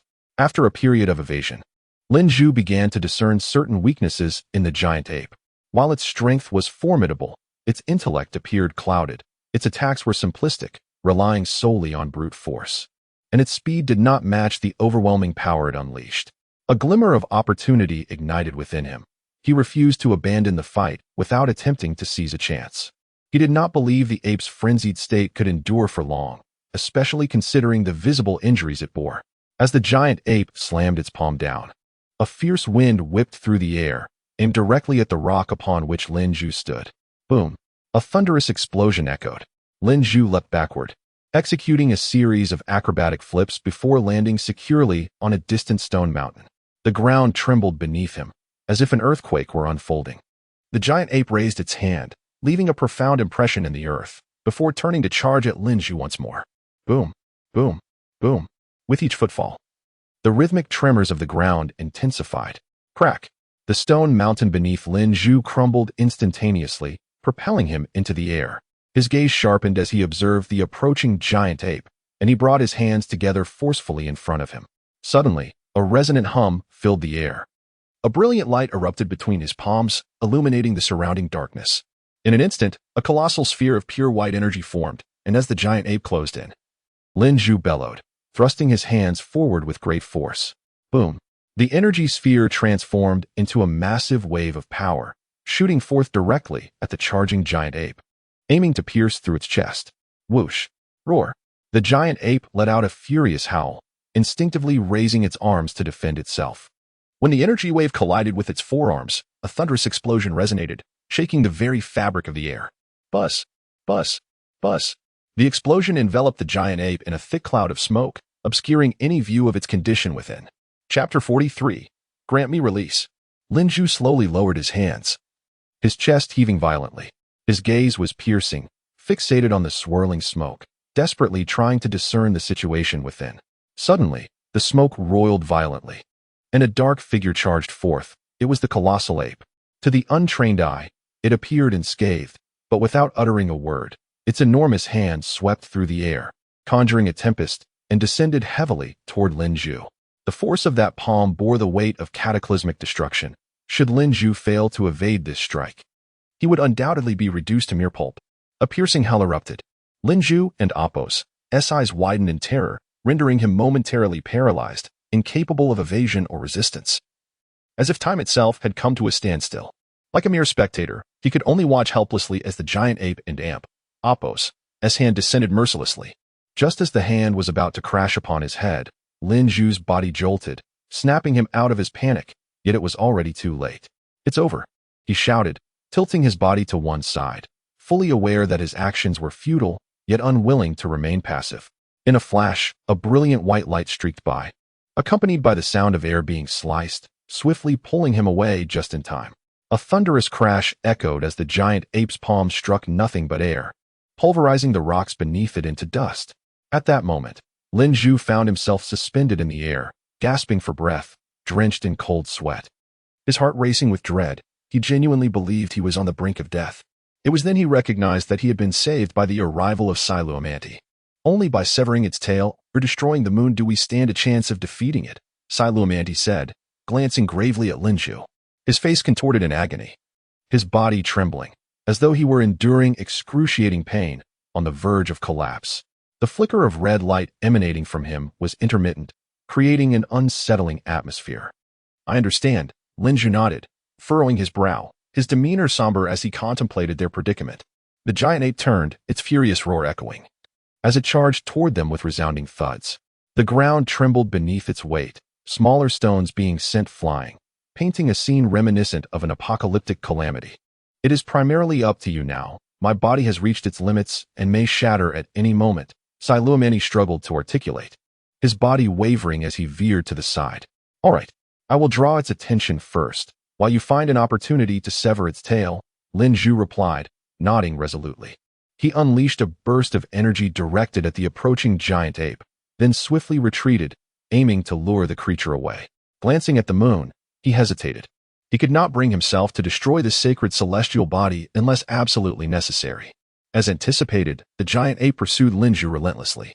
Seizing the moment, Lam-Z maneuvered swiftly to the creature's rear, his eyes fixated on the base of its tail. Without hesitation, he raised his hand and released a flat energy orb, channeling all his strength to ensure it was potent enough to avoid missing the opportunity. As the energy orb shot forth, Lam-Z's body suddenly sank, struggling to maintain flight. The orb sped towards the base of the giant ape's tail, poised to sever it. Watching the orb near its target, a twisted smile broke across Lam-Z's face. "It worked," he exclaimed triumphantly. Yet, in the next instant, his expression froze. The giant ape, seemingly possessing eyes on its back, executed a deft flip just as the energy orb was about to make contact, evading it nimbly. In midair, it swung its right hand toward the stupefied Lam-Z. A powerful wave of invisible energy surged toward him. Oh no! Lam-Z found himself truly immobilized, devoid of strength to evade, and in the blink of an eye, he was struck by the overwhelming force, sending him tumbling away. He gasped, blood spewing forth as he soared through the air, like a kite severed from its string. Simultaneously, Lin Zhu unleashed a potent energy wave that collided with the giant ape's back. The creature howled in rage, turning its head to unleash a terrifying roar, sending a shockwave that contorted Lin Zhu's expression in agony as he struggled to shield his head amidst the tumult. Lam-Z. Mandy halted her flight, spotting the familiar figure hurtling away in the distance. She cried out, then pivoted and surged towards him, her teeth clenched, her body trembling, swelling with urgency as she hastened her pace. As Lam-Z was flung away, he screamed in torment, his entire being writhing in anguish. Under the force of the giant ape's strike, he could no longer control the turmoil within him. Waves of excruciating pain surged back, wreaking havoc upon his body, tormenting him relentlessly. The agony was infinitely more severe than before, as if his entire being were being gnawed upon, scorched, flayed, and cramping. All forms of suffering converging upon him. He was driven to madness, unable to endure, unleashing a series of heart-wrenching cries. Lam-Z's limbs convulsed, as if subjected to torment, his desire for death becoming a palpable longing. Yet, he was powerless, unable even to lift a hand, forced to endure the onslaught of lethal torment. "Just let me die," he thought in his final moments, overwhelmed by pain beyond description. The only sentiment remaining was a deep yearning for release from this suffering. In that moment, all thoughts of the future, the past, aspirations, and pursuits became irrelevant. As Lam-Z plummeted towards a rocky mountain, He half opened his eyes, glancing at the encroaching stones, a faint, resigned smile gracing his lips. At last it is over, he murmured, as if he could no longer feel the pain, all torment dissipating into the ether. He closed his eyes slowly, his limbs ceasing their struggle, peacefully accepting his fate. Just as he was about to crash into the rocks, a fleeting azure figure darted past, intercepting him before impact. With a thunderous crash, the rocks shattered into fragments. Lam-Z felt pain once more, laboriously opening his eyes to see cascading azure hair swirling about him. "Mandy," he called out, trembling. He cried again, his voice cracking in despair. "I'm sorry. I'm too late," Mandy exclaimed, sitting up and embracing the struggling Lam-Z tightly. She gently patted his back, tears streaming down her face, her voice filled with tender sorrow. In that moment, Lam-Z's plight pierced her heart like a dagger, causing her own pain to swell. Lam-Z writhed violently, howling, "Hurry, kill me. It hurts too much. Grant me release." His voice trembled with anguish. Lam-Z, utterly contorted, clawed desperately at his neck, striving to end his suffering. The side effects of the overexertion of the doubling fist grew increasingly severe, rendering him unable to endure any longer. Even with Monli's arrival, he harbored no desire to continue living. "No," sobbing. Monli shook her head, as if it were she who was suffering at that moment. She longed to bear his pain, even if only a fraction of it could be shared. Grasping Saramant's hand, she soon found herself marked by clawing scratches, faint traces of blood surfacing. Please, grant me release." Saramant desperately stifled his frantic movements. Lifting his gaze to Monli's face, tears streaming from his eyes, filled only with pleading. "No, I will not let you die." Monli shook her head, resolute. Regardless of Saramant's appeals, she could not bring herself to act, even knowing the depths of his suffering. Meanwhile, a thunderous roar echoed as Lin-Zhu crashed heavily into the rubble. The earth trembled violently as the colossal ape charged forward once more, its massive foot lifting abruptly to stomp down on the debris, intent on reducing Lin-Zhu to mere pulp. Boom! Another deafening sound erupted as the giant's foot sank deeply into the ground, sending shards of rock flying, amidst which a disheveled figure emerged. Narrowly escaping the terrifying onslaught, Lin-Zhu himself. Damn it!" he shouted, though his body bore countless wounds, his face twisted in agony, silver teeth clenched tightly, blood seeping from numerous injuries. Yet his gaze remained resolute. Upon escaping, he swiftly retreated to a safe distance to regroup. Roaring, the giant ape let out a thunderous cry, pounding its chest with a deafening sound, then paused momentarily, its blood-red eyes fixating on him once more. Saramant continued to scream in agony, writhing in torment. His features contorted in a terrifying grimace, resembling a feral beast consumed by madness. Sweat and tears had thoroughly drenched Monli's attire. Think of something." Monli's heart raced with urgency, yet her mind remained clear, racing through possibilities. Yes, the echo water, the longevity fruit. A sudden jolt coursed through her, her eyes widening as hope flickered within her. She embraced Saramant tightly, transforming into a beam of white light, soaring into the distance. At that moment, her singular focus was to procure the echo water swiftly, so Saramant could consume it and alleviate his suffering. She held him closely against her chest, restraining his instinct to succumb to despair. Under Monli's towering form, Saramant resembled a child, easily subdued and not overly conspicuous. "You must hold on.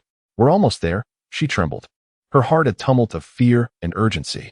Monli feared that Saramant might not withstand until she could acquire the echo water, and she was equally concerned that it might not be sufficient to heal his grievous wounds.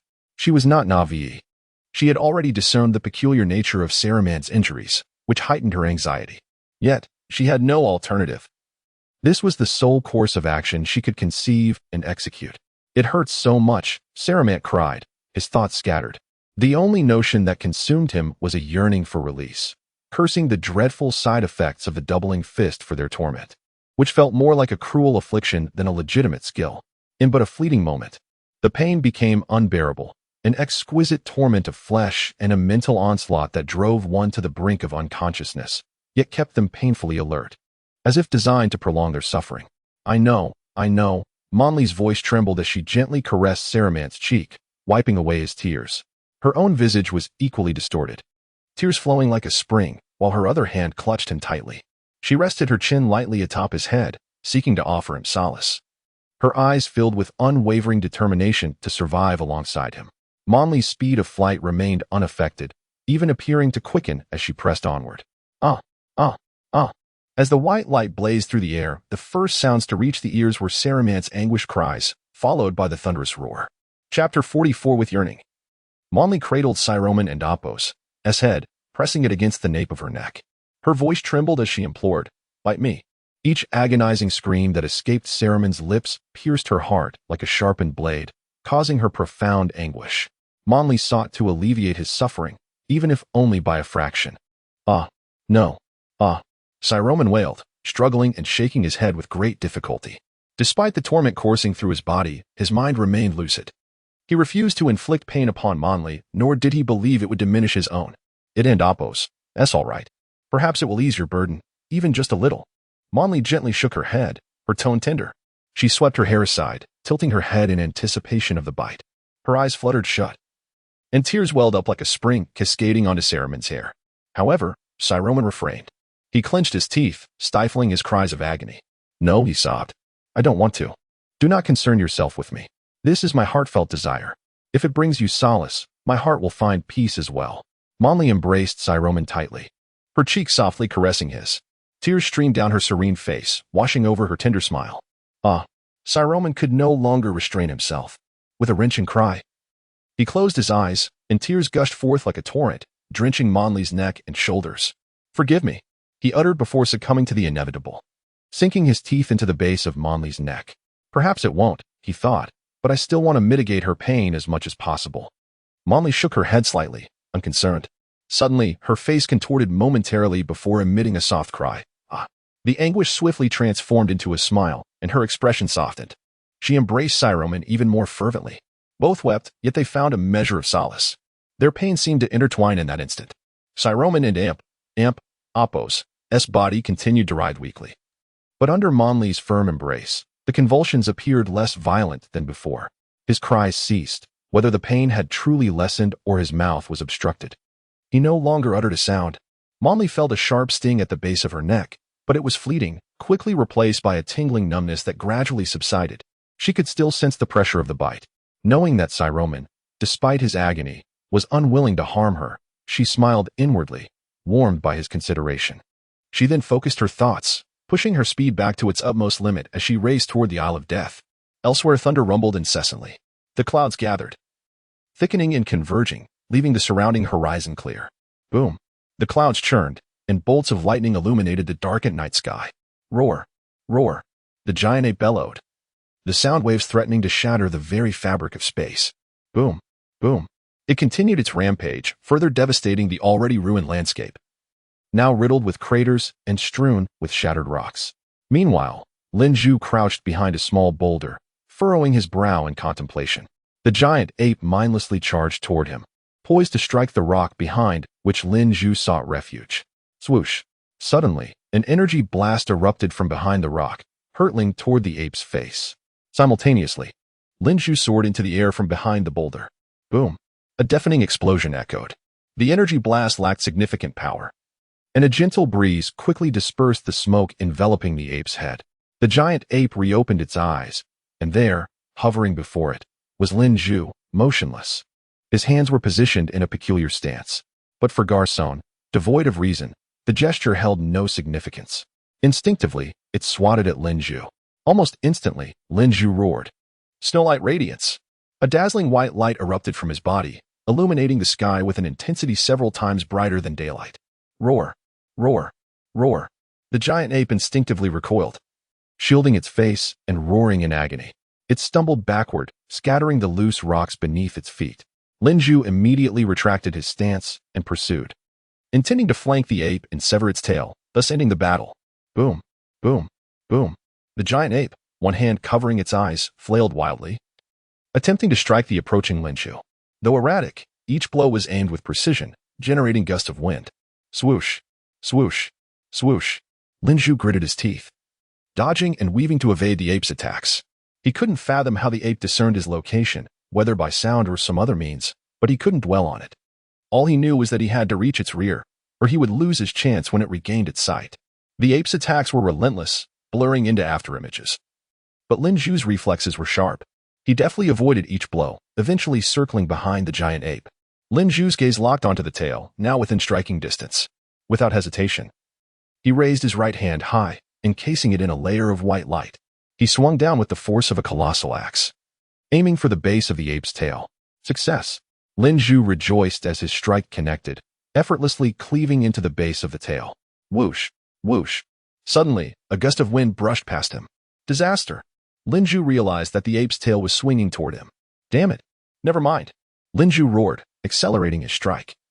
Ignoring the impending blow, he resolved to sever the tail first, figuring that even if he was struck, it would be worth it, as the ape's injuries would prevent it from retaliating. In the next instant, Lin Zhu's hand sliced deep into the ape's thick tail, severing it halfway through. It's over. As he exulted, preparing to complete the cut, boom. He felt a crushing blow as the ape's tail slammed into him. Damn it! Lin Zhu roared in frustration. He was so close, but he was too late. He refused to give up, and with a final surge of strength, he tried to finish the cut. Sadly, he watched as his hand moved further away from the tail. Plurt. A mouthful of blood spewed forth as his body was launched like a projectile toward the ground. Swoosh. Swoosh. Swoosh. Then, with a thunderous crash, the earth trembled as he slammed into the rubble, sending debris flying. Boom. The giant ape continued its rampage, leaping about, unable to locate Lin Zhu without its sight. As the dust cleared, a massive crater revealed Lin Zhu lying motionless within. His face contorted in agony as he groaned. He was a sorry sight, his body racked with pain, blood seeping from numerous wounds.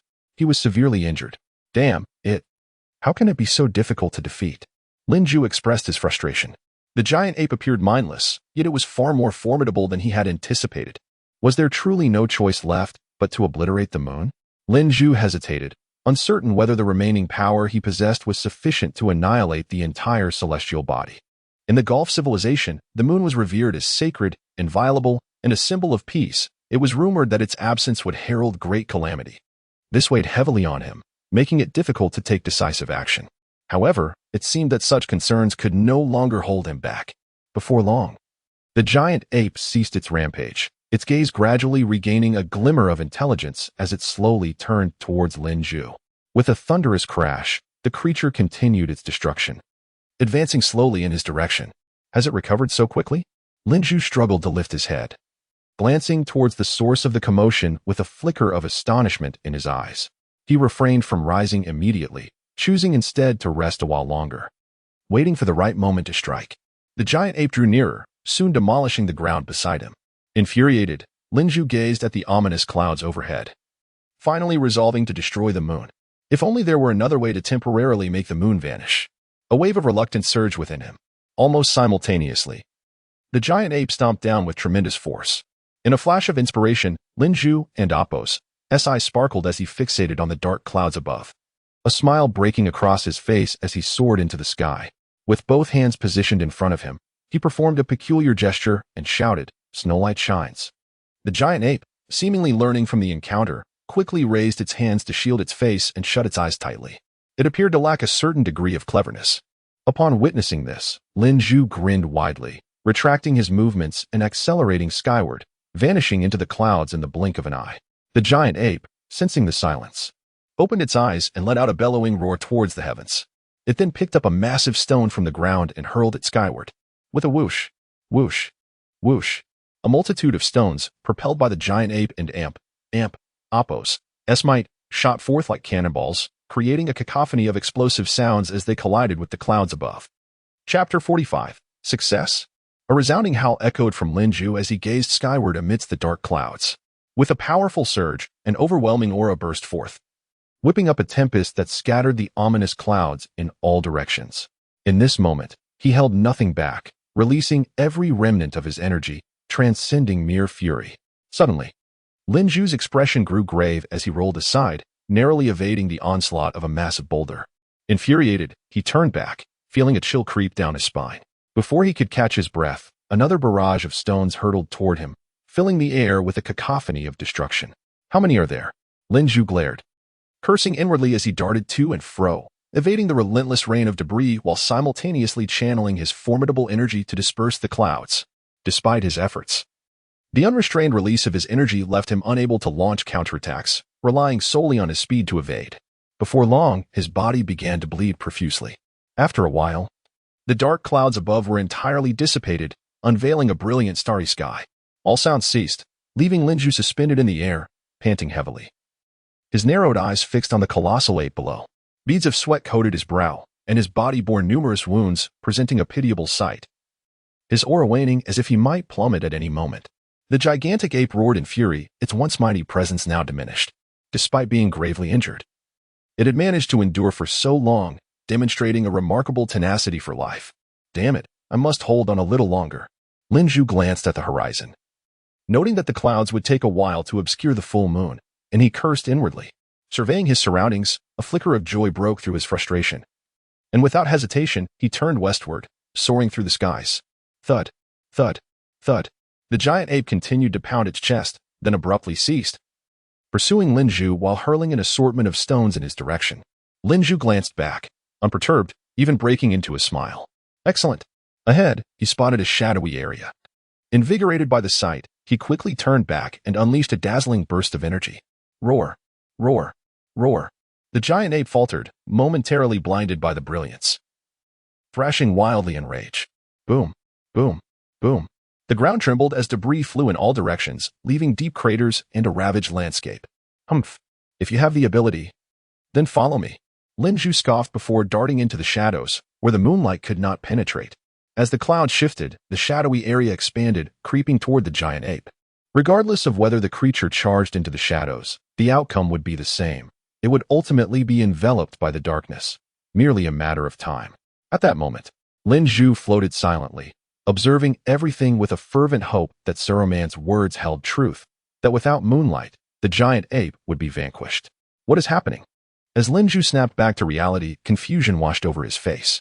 The giant ape had suddenly ceased its rampage, its limbs slackening as it collapsed to the ground, its form diminishing. It shrank increasingly until the battered figure of Gassen was revealed, twitching weakly on the ground. Is it reaching its end? Lin-Ju felt a twinge of surprise, quickly replaced by elation as he transformed into a streak of white light, gliding to Gassen and Amp, Appos, S side. Gassen struggled to crawl, but his battered body betrayed him, only allowing faint sounds of pain to escape his lips. It and Appos, S time to end this. Lin-Ju and Amp, Appos, S voice was icy as he regarded Gassen and Amp, Appos, S pitiful state, devoid of any sympathy. Only hatred remained. As he spoke, he raised his right hand, gathering his remaining strength into a radiant orb of energy. A low hum resonated. With a sigh of relief, Lin-Ju released the energy sphere, which struck Gassen and Amp, Appos, S back. Boom. In an instant, a deafening explosion erupted. Debris scattered, leaving behind a massive crater where Gassen's form had once been. At that moment, shadows enveloped Lin-Ju, and the sky darkened once more. He lowered his hand and looked up, only to find that the moon had vanished, completely consumed by the thick clouds, plunging the world back into darkness. Taking a deep breath, he shook his head and ascended, flying into the distance, determined to locate Vuman and Appos' body before retrieving the infant he had hidden earlier. The future could be addressed later. In truth, Gassen had been on his last legs. After being defeated by Saruman, he would have succumbed quickly without assistance, merely prolonging his existence under the giant ape's influence. Yet, this was ultimately futile. His apparent strength was but a fleeting illusion, and he would have perished soon enough regardless. In the dead of night, above a vast ocean, a streak of white light surged through the air, revealing two figures, Monli, who had been traveling tirelessly, and Saruman cradled in her arms. Just a little longer. We are almost there. Monli's voice trembled with anxiety, acutely aware that Saruman was on the brink of collapse. All his struggles had ceased an hour ago, not due to alleviated suffering, but rather a waning life force. Saruman struggled to half open his eyes, watching Monli and Appos' disheveled hair dance in the wind. His voice was barely a whisper. I. At this moment, even speaking was a challenge. Although he felt no physical pain, his mind was clouded, yearning for sleep yet unable to succumb, a torment beyond measure. I am here. I will never let you die. Monli's expression was resolute, her voice quivering. She gently caressed Saruman and Appos' head, cradling him as one would a child. Thunder rumbled ominously ahead, where a mass of slightly glowing crimson clouds gathered. flashes of lightning sporadically illuminating the dark sky. Mon Li quickly descended into the shadowy depths of Death Island, disappearing from view. Initially, she had intended to leave Saruman outside for easier access to the Death Forest to harvest the longevity fruit swiftly. However, upon seeing his condition, her concern deepened. Not wanting to be apart from him, she felt an incessant worry. Only by keeping him close could she find solace. After what felt like an eternity, within a pitch-black forest, Mon Li dashed forward, clutching Saruman. She stumbled occasionally, evading various attacks, yet she remained steadfast in protecting him, sustaining only minor injuries to her arms and back. The surroundings were shrouded in darkness, as shadowy creatures emerged sporadically, each more grotesque than the last. Fortunately, they were not overly powerful, and Mon Li managed to defend against them. Stumbling forward, she unknowingly arrived at the heart of the forest and came to a halt. Panting heavily, she gazed up at the distant eternal tree, a smile finally gracing her lips. Saruman, we have arrived. Her voice trembled with excitement as she looked down at Saruman resting against her chest. His eyelids fluttered, tears streaming down his cheeks, yearning to speak, yet utterly devoid of strength. This journey had been a torment for him. Watching Mon Li endure wounds and sufferings for his sake filled his heart with unease. Such devotion. In her previous life, only her parents and sister were capable of. Gao Ning could scarcely fathom that anyone else, even a partner, could possess such unwavering loyalty. Wait for me. It will be ready soon. Mon Li offered a gentle smile to Saruman, her voice tender as water. With renewed determination, she soared toward the eternal tree. As she flew, her eyes scanned the branches until they settled on a single eternal fruit, and she darted toward it. After 3 years of absence, though the tree was grand, only 20 fruits remained, devoid of any signs of blossoming. Excellent, she exclaimed, grasping a fruit in her hand, her laughter ringing out. But her smile faltered, her body suddenly felt heavy, and she began to plummet. Yet, with a profound understanding of her surroundings, she steadied herself just before hitting the ground. Clutching Saruman tightly, she propelled herself outward with a delicate push of her toes against the earth. After waiting so long, she had no desire to waste time or be greedy. Her singular thought was to escape the island swiftly and administer the recovery water to Saruman. That alone would suffice. With this in mind, her smile grew wider, rejuvenating her spirit and increasing her speed, erasing any sign of her arduous journey. It was as if all her wounds had vanished and only joy remained. However, at that moment, a chill swept over her back, soon accompanied by the sound of something piercing through the air.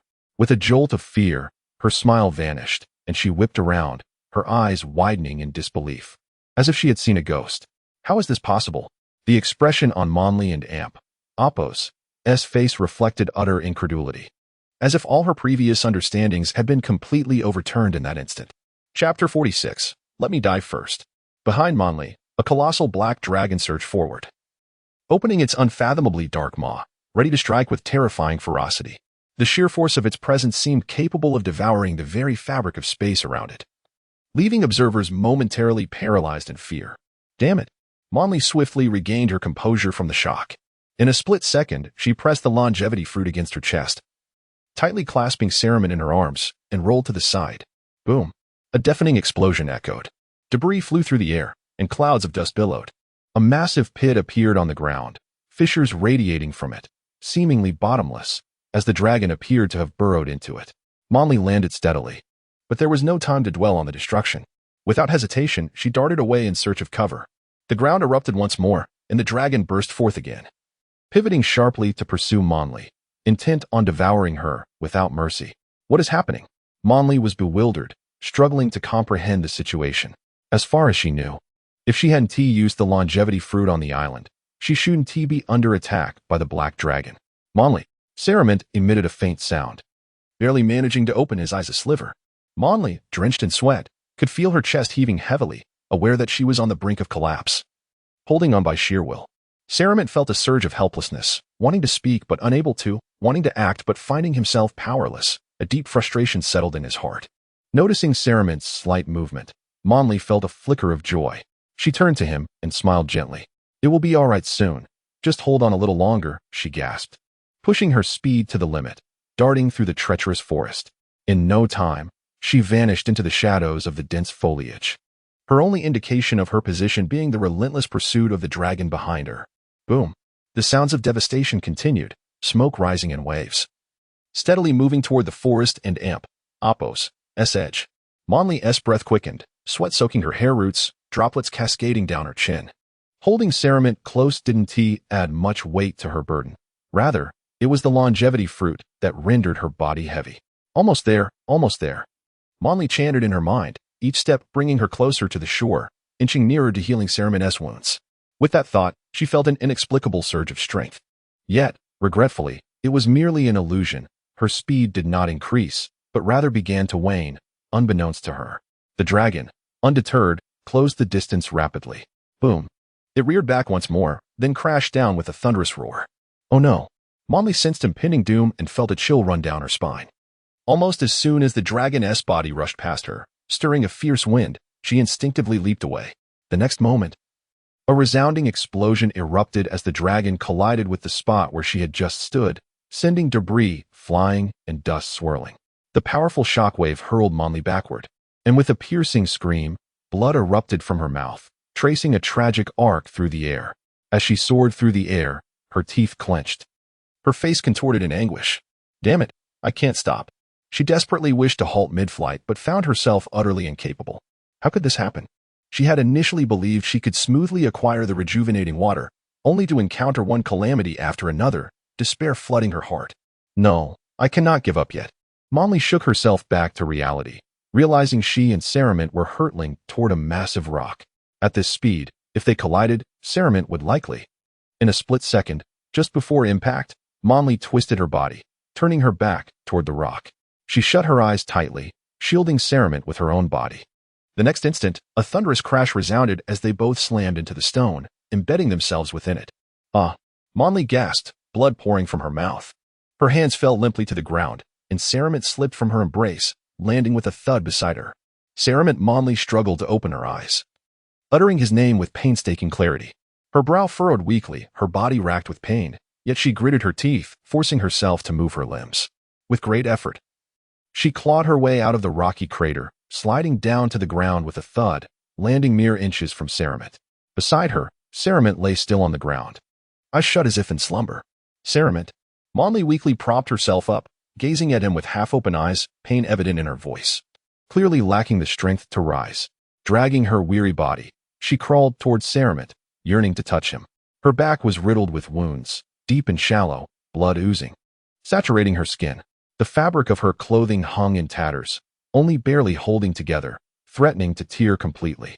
At that moment, the ground trembled slightly at first, then grew increasingly violent, like a volcano on the verge of eruption. Boom. Damn it. Monli wept, tears of frustration streaming down her face. Why, when she was so close? Did fate have to intervene? To ignite hope only to extinguish it time and again, as if hope thrived on being crushed repeatedly. Suddenly, the ground nearby erupted violently, and a jet-black dragon soared into the sky, spiraling twice before diving towards Cerament. No.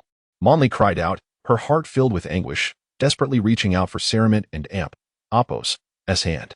Despite the proximity, she could not reach him.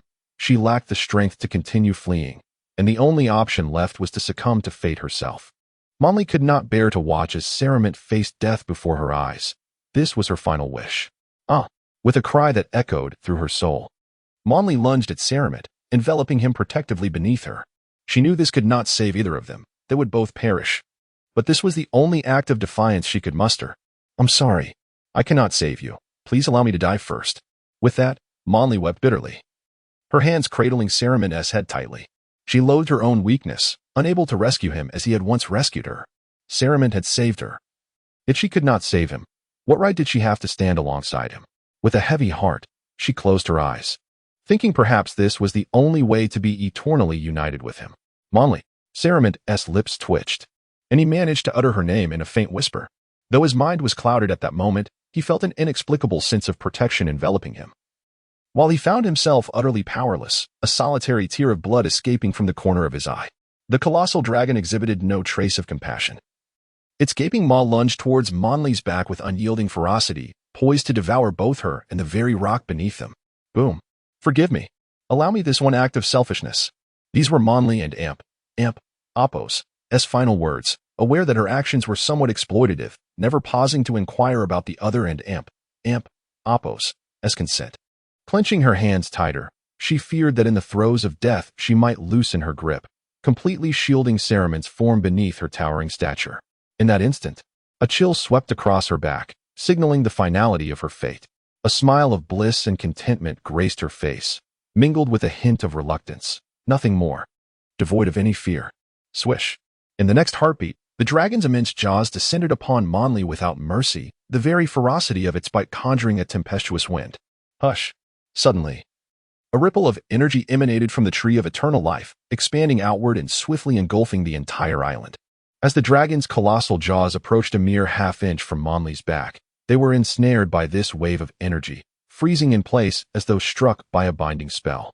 Moments later, the dragon lifted its gaze towards the heart of the forest, its massive body trembling involuntarily, as if confronted by an unspeakable horror. Begone! Another wave resonated forth. This was merely a subtle tremor, yet it seemed to harbor boundless power. In an instant, this unstoppable dragon was reduced to countless fragments, vanishing without a trace, as if it had never existed at all. Chapter 47. Why is it still useless? At this moment, Monli gradually opened her eyes, her expression one of bewilderment. She had thought that this time she would truly meet her end, yet inexplicably, silence enveloped her. Blinking slowly, she strained to turn her head, only to find nothing behind her, no trace of the colossal dragon. Instantly, her heart soared with joy. Wonderful! With a long exhale, she slumped against Lam-Z, gasping for breath. Her body was drenched in cold sweat, leaving her too exhausted to rise immediately. Monli was utterly perplexed by the turn of events. But one thing was clear, she truly did not have to die now. She turned to gaze at Lam-Z and Apos, S profile, gently caressing his cheek, her face brightening with a radiant smile. As long as she was alive, hope remained, and perhaps she still had a chance. With her spirits lifted, she resolved to rest for a short while, gathering her strength before promptly departing with Lam-Z. Meanwhile, a faint purplish-black glow began to emanate from the tree of eternal life at the heart of the forest, subtle and elusive, difficult to discern without keen observation. After a moment, a bizarre scene unfolded. A massive eye suddenly opened midway up the tree trunk, its interior a deep, blood-red hue that induced a sense of dizziness in those who dared to look. The more one tried to discern its true form, the more elusive it became, akin to a bottomless pit that threatened to consume all, including one's very sanity. Suddenly, a peculiar wave resonated, not a sound, but a strange vibration. Has it been 30,000 years? Or perhaps 100,000? Regardless of the duration, he could finally move ever so slightly. What was the state of the demon realm now? After all this time, it should have been thoroughly restored by the loss, right? Oh well. Once I fully regain my ability to act, I shall find out. That wave trembled once again, bringing forth memories of the great battle, where countless super-galaxies were obliterated in an instant. Ultimately, even the entire dimensional universe was plunged back into chaos, forcing him to traverse multiple dimensions, sealing himself away out of necessity. He had evaded the annihilation of those terrifying beings, once believing himself invincible, only to discover even more dreadful entities existed. They could not tolerate the presence of anyone capable of threatening the fabric of the universe. The enormous tree I focused intently, blinking suddenly before casting its gaze toward the eternal fruit dangling from the branch tips. It seems I am still a bit short. 26? No. If they are of the same intensity as before, recovering 10 more energies will suffice for my complete restoration. At that point, I shall find a new place to reclaim my pinnacle and even ascend further. The divine realm, is it? Just wait. The tree eye closed contentedly, along with the purplish-black glow, vanishing as if that entire scene had never transpired, leaving no trace behind. At that moment, Lam-Z struggled to open his eyes, albeit half-closed. Yet his mind was fully alert. What was that wave just now? He felt an overwhelming dread at the thought, and even now, recalling it sent chills through him. Though it lasted but a fleeting instant, the pressure had jolted him awake from his stupor. Strangely, it had imbued him with a fragment of vitality. Yet the sensation was one of profound terror and malevolence. Beyond that, Lam-Z could conjure no other descriptors. The fleeting wave had manifested solely in the realm of his psyche, devoid of any tangible essence, leaving him at a loss to quantify its true strength. If he had to label it, it would be an infinite danger. You are awake. Are you injured anywhere else? A voice filled with concern and surprise pierced through to Lam-Z's ears, pulling his thoughts back to the present. He lifted his gaze to find Monli, her face adorned with a smile, slowly propping herself up, a mixture of joy and worry etched on her features. I am fine. Lam-Z managed a weak smile. As Monli straightened her elbow, The distance between them increased, exposing her chest, unencumbered and suddenly revealed to Lam-Z's eyes, which left him momentarily frozen. Ah! A feeble cry escaped him, startled by the sight of her magnificent form. Causing him to quickly shut his eyes and turn his head away, a wave of inexplicable fear washing over him. What is wrong? Does it hurt again? Mon-Li asked, her brow furrowing in concern as she observed Lam-Z and Appos' contorted expression. You are, without clothes. It's quite frightening. Lam-Z stammered in a barely audible voice. Clothes? Mon-Li appeared momentarily confused, but then realization dawned upon her. She glanced down to find her own ample bosom fully exposed. The intricate patterns were clearly visible, especially as her peaks seemed to point directly at him, suggesting a playful intent. No wonder Lam-Z reacted as he did. Ah, ha. I'm so sorry. I have no idea when my clothes fell off. Ha. Her face flushed with color as she awkwardly laughed, attempting to diffuse the strange atmosphere. Quickly sitting upright, she retrieved the tattered garment that had fallen across Lam-Z's chest, now pinned down by the eternal fruit. With remarkable ease, she wrapped it around herself once more, covering her form completely, and secured it behind her back. At this moment, despite feeling a tinge of embarrassment, Mon-Li felt comfortable around Lam-Z, even harboring a slight desire for him to gaze at her a moment longer. After adjusting the eternal fruit, she swung her leg over and lay down beside him, speaking urgently, "Just wait a moment longer. I will soon regain my strength. Then I will take you off this island and give you the restorative water to alleviate your suffering." She understood that the longer they lingered, the more perilous Lam-Z's condition became, yet in her current state, she could barely muster the strength to stand, much less carry his weight. You need not rush. I can still endure, Lam-Z reassured her, albeit weakly, his voice carrying a soothing quality that eased her worries. Although he could no longer feel the intense pain, he was acutely aware that his vitality was rapidly waning, and he could only pray to hold on a little longer. Mon-Li nodded obediently, closing her eyes. Thus, the two lay quietly, resting in silence. The only difference was that one was slowly regaining strength while the other was gradually losing it. Lam-Z and Mon-Li shared a tacit understanding, choosing not to mention the earlier embarrassing incident, as if nothing had transpired at all, and they remained silent. In her heart, Mon-Li felt increasingly anxious. The longer time stretched on, the more frantic she became, an agonizing sensation of urgency gnawing at her. Meanwhile, Lam-Z found a semblance of calmness. Although he did not wish to die, he understood that sometimes, life and death were beyond one and Appos' control, subject only to fate. Before long, Mon-Li staggered to her feet and swiftly lifted Lam-Z into her arms. You can rest a bit longer. I can still manage, he insisted, his eyes snapping open with determination. That is enough, Mon-Li replied, shaking her head and offering him a gentle smile before dashing forward. Not far into their flight, Lam-Z could discern the sound of Mon-Li's breath and heartbeat growing increasingly frantic. He knew that she had not regained much strength, yet she pressed on, carrying him. A pang of sorrow welled within him, not for himself, but for the one who bore him. Tears streamed silently down his cheeks. In that instant, a fervent desire to survive and an unwavering determination to protect Mon-Li surged within his heart. Unbeknownst to her, Mon-Li was consumed by a singular thought: to hasten back to the outer island.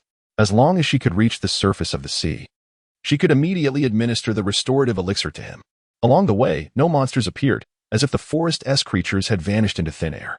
The two swiftly exited the confines of the death forest, feeling an immediate lightness in their bodies. Mon-Li smiled broadly and quickened her pace, heading directly towards the island and Appos' edge. Several hours later, on the shore of the Death Island, a staggering figure emerged, Mon-Li, breathless yet resilient, defying the exhaustion that should have overtaken her. She had not paused for rest and had maintained her speed, persevering until this very spot. Drawing upon her last reserves of strength, she soared into the sky, leaving the island and Appos' shore behind, halting only after reaching a distance of over 100 meters. This distance should suffice. Her chest rose and fell rapidly, and without delay, she produced the longevity fruit. In an instant, she crushed it, releasing a burst of green light that swiftly condensed into a large drop of emerald liquid, the restorative elixir. Seeing this, Mon-Li felt a surge of joy, her earlier anxieties dissipating entirely. Without hesitation, she dispensed a drop and carefully administered it to Lam-Z's mouth. Swallow it quickly, she urged, fearing that time was slipping away. Lam-Z swallowed with great effort, the elixir sliding down his throat. A wave of coolness washed over him, and instantly, all fatigue and pain evaporated. The relentless drain of vitality came to a halt, and a gradual recovery began to manifest, though he remained weak and feeble, as if not fully healed. "How do you feel? Are you recovering?" Monli inquired anxiously, noticing his lingering weakness.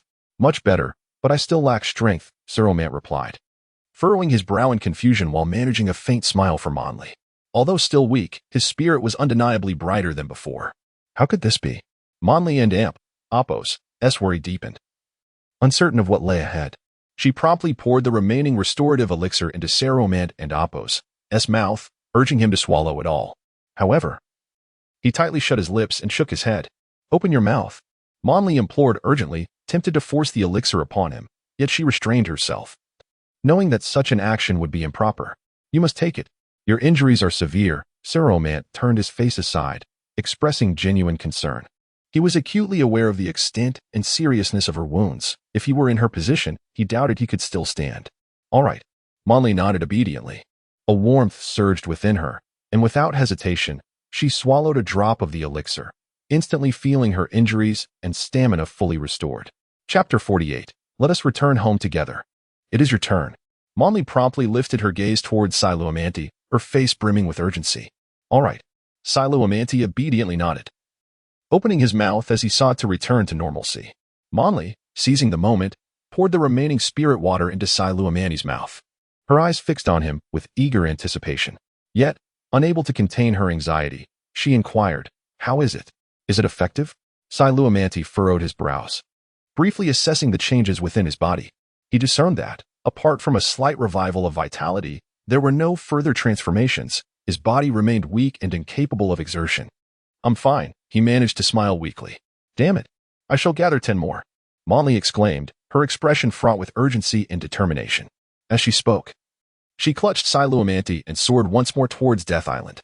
She could see that Sailumanti's injuries were still grave, and she was resolute in her desire to heal him immediately. If one potion was insufficient, she would gather 10 or even 20. Surely, that would suffice. "No, that and Appo's enough." Sailumanti quickly shook his head, his feeble left hand grasping Monli's right arm. He understood well that although the spirit water was miraculous, it was not infallible. Consuming more would not necessarily yield further benefits. The remaining injuries were likely the lasting repercussions of the double punch, which could not simply be erased. Sailumanti intended to see if he could recover through prolonged rest. After all, he was in immediate danger, and there was no need to rush, even if he worried about Linju. However, those thoughts were secondary. The more pressing concern was that gathering the long life fruit was perilous.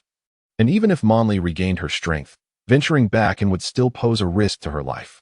He had witnessed enough to not wish for her to suffer or perish because of him. Monli halted abruptly, gazing down at Sailumanti's face, where he wore a steadfast smile.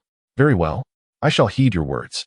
Though reluctant, she complied, her face brightening with a smile as she tenderly brushed the tears from Sailumanti's cheeks. Sailumanti, captivated by Monli's gentle smile, exerted a monumental effort to lift his left hand, wishing to wipe away the sweat from her brow.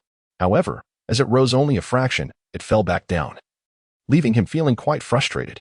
Observing someone willing to go to such lengths for him filled Sailumanti with joy, and he longed to reciprocate, even if it was merely to wipe her sweat. At that moment, he felt his left hand being warmly grasped by Monli's right hand. With a soft smile, she pressed his hand against her cheek and closed her eyes, gently rubbing against it, lost in the moment. Sailumanti, witnessing this scene, could not help but close his own eyes, tears streaming down his face involuntarily. Before long, he slowly reopened his eyes, fixating on Monli's serene, smiling face. His gaze suddenly turned resolute and tender, as if he had a myriad of sentiments to convey. "Monli," he called softly. "Ah?" Monli seemed to awaken from a beautiful dream, her body trembling slightly as she opened her eyes, a hint of confusion within. "I'm here." But almost instantly she relaxed, her expression transforming into a radiant smile as she gazed at the earnest Sailumanti. In that instant, her heart raced and her breath quickened, a wave of inexplicable anticipation washing over her. "I like you. I want to be with you forever." Sailumanti declared his feelings candidly and without hesitation. In his former life, he had been a socially anxious and exceedingly shy individual, never uttering such words to anyone. Yet, in this moment, He found the courage to express his emotions, perhaps because he had encountered the right person who inspired such bravery. Yes, me too, Molly affirmed, her head nodding gently as a warm smile blossomed on her face, akin to a flower in full bloom. Joy surged within her, and she felt an exhilarating thrill, as if dreaming. Yet, even amidst this dreamlike state, her racing heart reminded her that this was reality, not a figment of her imagination. The two exchanged glances, each adorned with blissful smiles, their eyes conveying 1,000 unspoken words, each lost in the other and Appo's gaze as if time held no dominion in that moment. In the next heartbeat, Monli suddenly leaned down and pressed her lips firmly against Sailumanti and Appo's, kissing him with fervor and passion, emitting soft, melodic sounds of delight. She, too, had longed to express her feelings but had lacked the confidence to ascertain if he reciprocated her affections. When they had last met, she had yearned to kiss him but had refrained, fearful of frightening him away. However, the moment was different now. She could kiss him freely. In an instant, Sailumanti felt a wave of electricity surging through him, a delightful tingle spreading across his body, accompanied by the soft, warm sensations of her kiss. His body became immobile. But as he regained his senses, he closed his eyes, tenderly responding to her, pouring his feelings into that kiss without reservation. Though Sailumanti was unable to embrace her in return, he believed that even in his stillness, Monli would understand the depth of his affection for her. Thus, the two continued to kiss, expressing their love in their own unique way. At that moment, Monli and Appo's kisses grew more ardent. She wrapped her left arm around the back of Sailumanti and Appo's shoulders, her right hand clutching his left hand tightly against her cheek as she kissed him fervently. It was as if she wished to release all the emotions she had bottled up over the past 3 years in that one moment. Sailumanti involuntarily let out a soft moan, finding it difficult to catch his breath, for Monli had unexpectedly slipped her tongue into his mouth, exploring passionately. He opened his eyes wide, witnessing Monli fervently adjusting her kissing position, her eyes closed, lost in sheer ecstasy. Sailumanti was bewildered, feeling somewhat unaccustomed to such kisses. He shifted slightly, regaining his breath, and then closed his eyes once more, offering no resistance, for he lacked the strength to do so. Instead, he kissed her back more fervently, eager for Monli to know just how deeply he cherished her. Thus, they floated serenely above the sea, their bodies completely still, wholly engrossed in kissing each other, expressing their love freely. Unbeknownst to them, Sailumanti began to mirror Monli's actions, boldly extending his tongue into her mouth. They found a harmonious rhythm, their tongues intertwining and dancing together. At that moment, Sailumanti and Appo's body began to tremble, shivers coursing through him, soft moans escaping his lips. Monli, too, was similarly affected, her hand gripping Sailumanti and Appo's shoulder tighter, as though afraid he might slip away. Though her grip on his left shoulder caused him some discomfort, he remained silent, recognizing that her hold would not persist. It followed a rhythm, tightening and then loosening. Despite their physical manifestations, both felt an overwhelming sense of joy, happiness, and contentment, relishing the warmth and breath of one another. Beyond that, Sailumanti and Monli engaged in no further actions, for this simple exchange was more than enough. After a considerable time had passed, though the sky remained shrouded in darkness, faint glimmers of light began to appear on the horizon to the east, heralding the dawn of a new day. At that juncture, Monli gradually raised her head, their lips, intertwined for what seemed an eternity, finally parting. As their lips separated, a glistening strand stretched between them, only to break and fall upon Saramant and Appo's chin.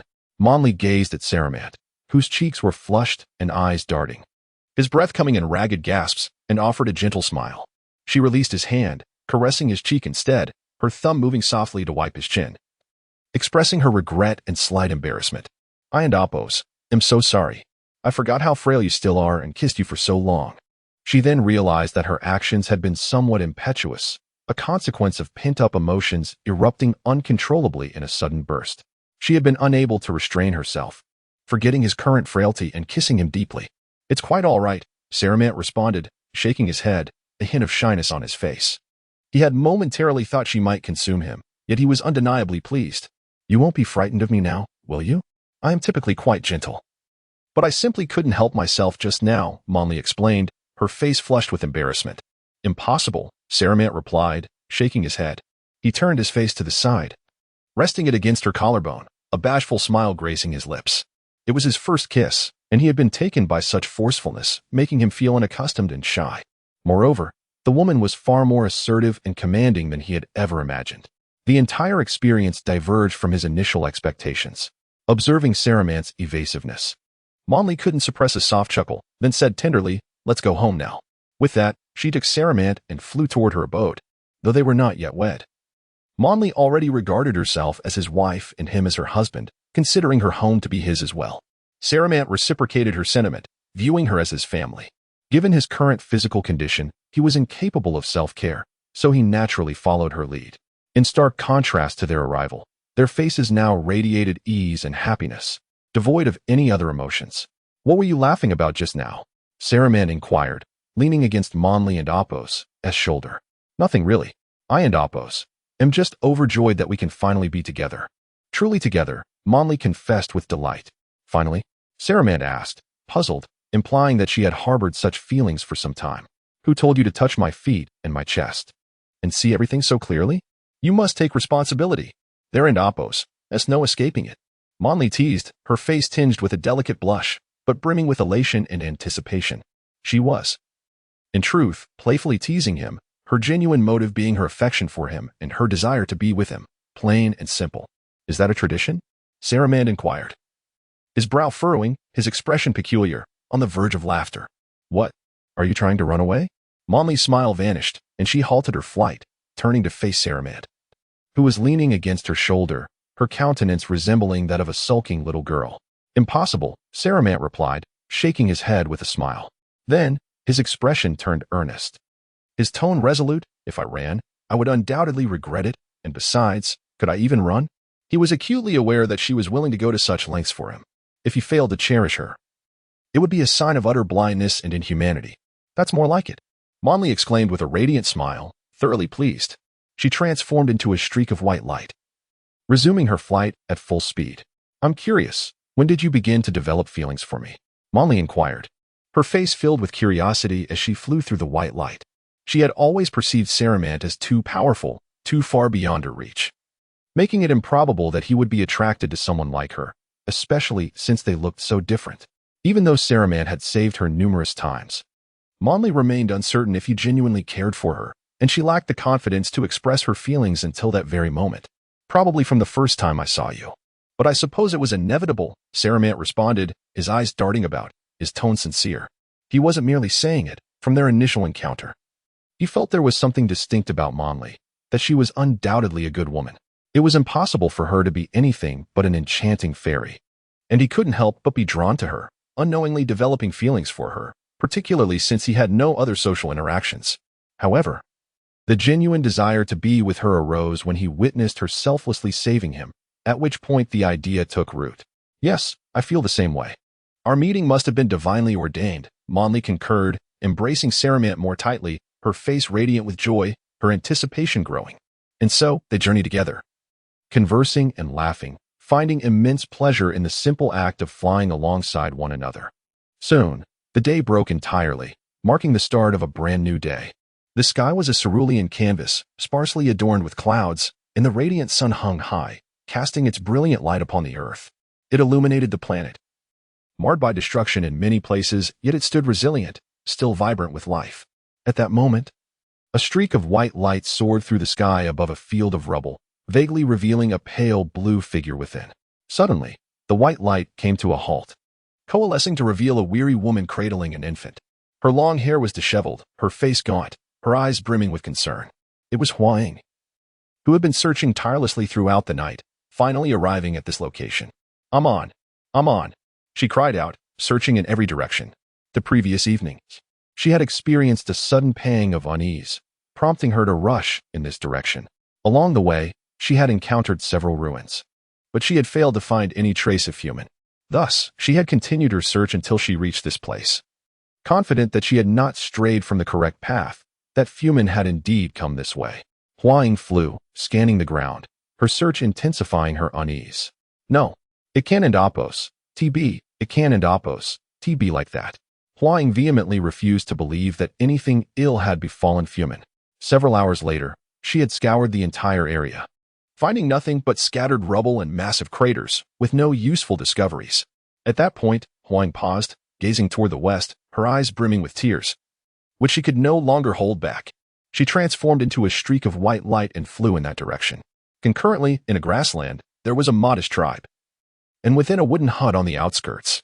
The interior was spacious, and in a rather small room, the furnishings were simple, consisting only of a large bed and a rudimentary cabinet, with no other furniture. Saramant lay quietly on the wooden bed, covered by a somewhat coarse yet clean blanket.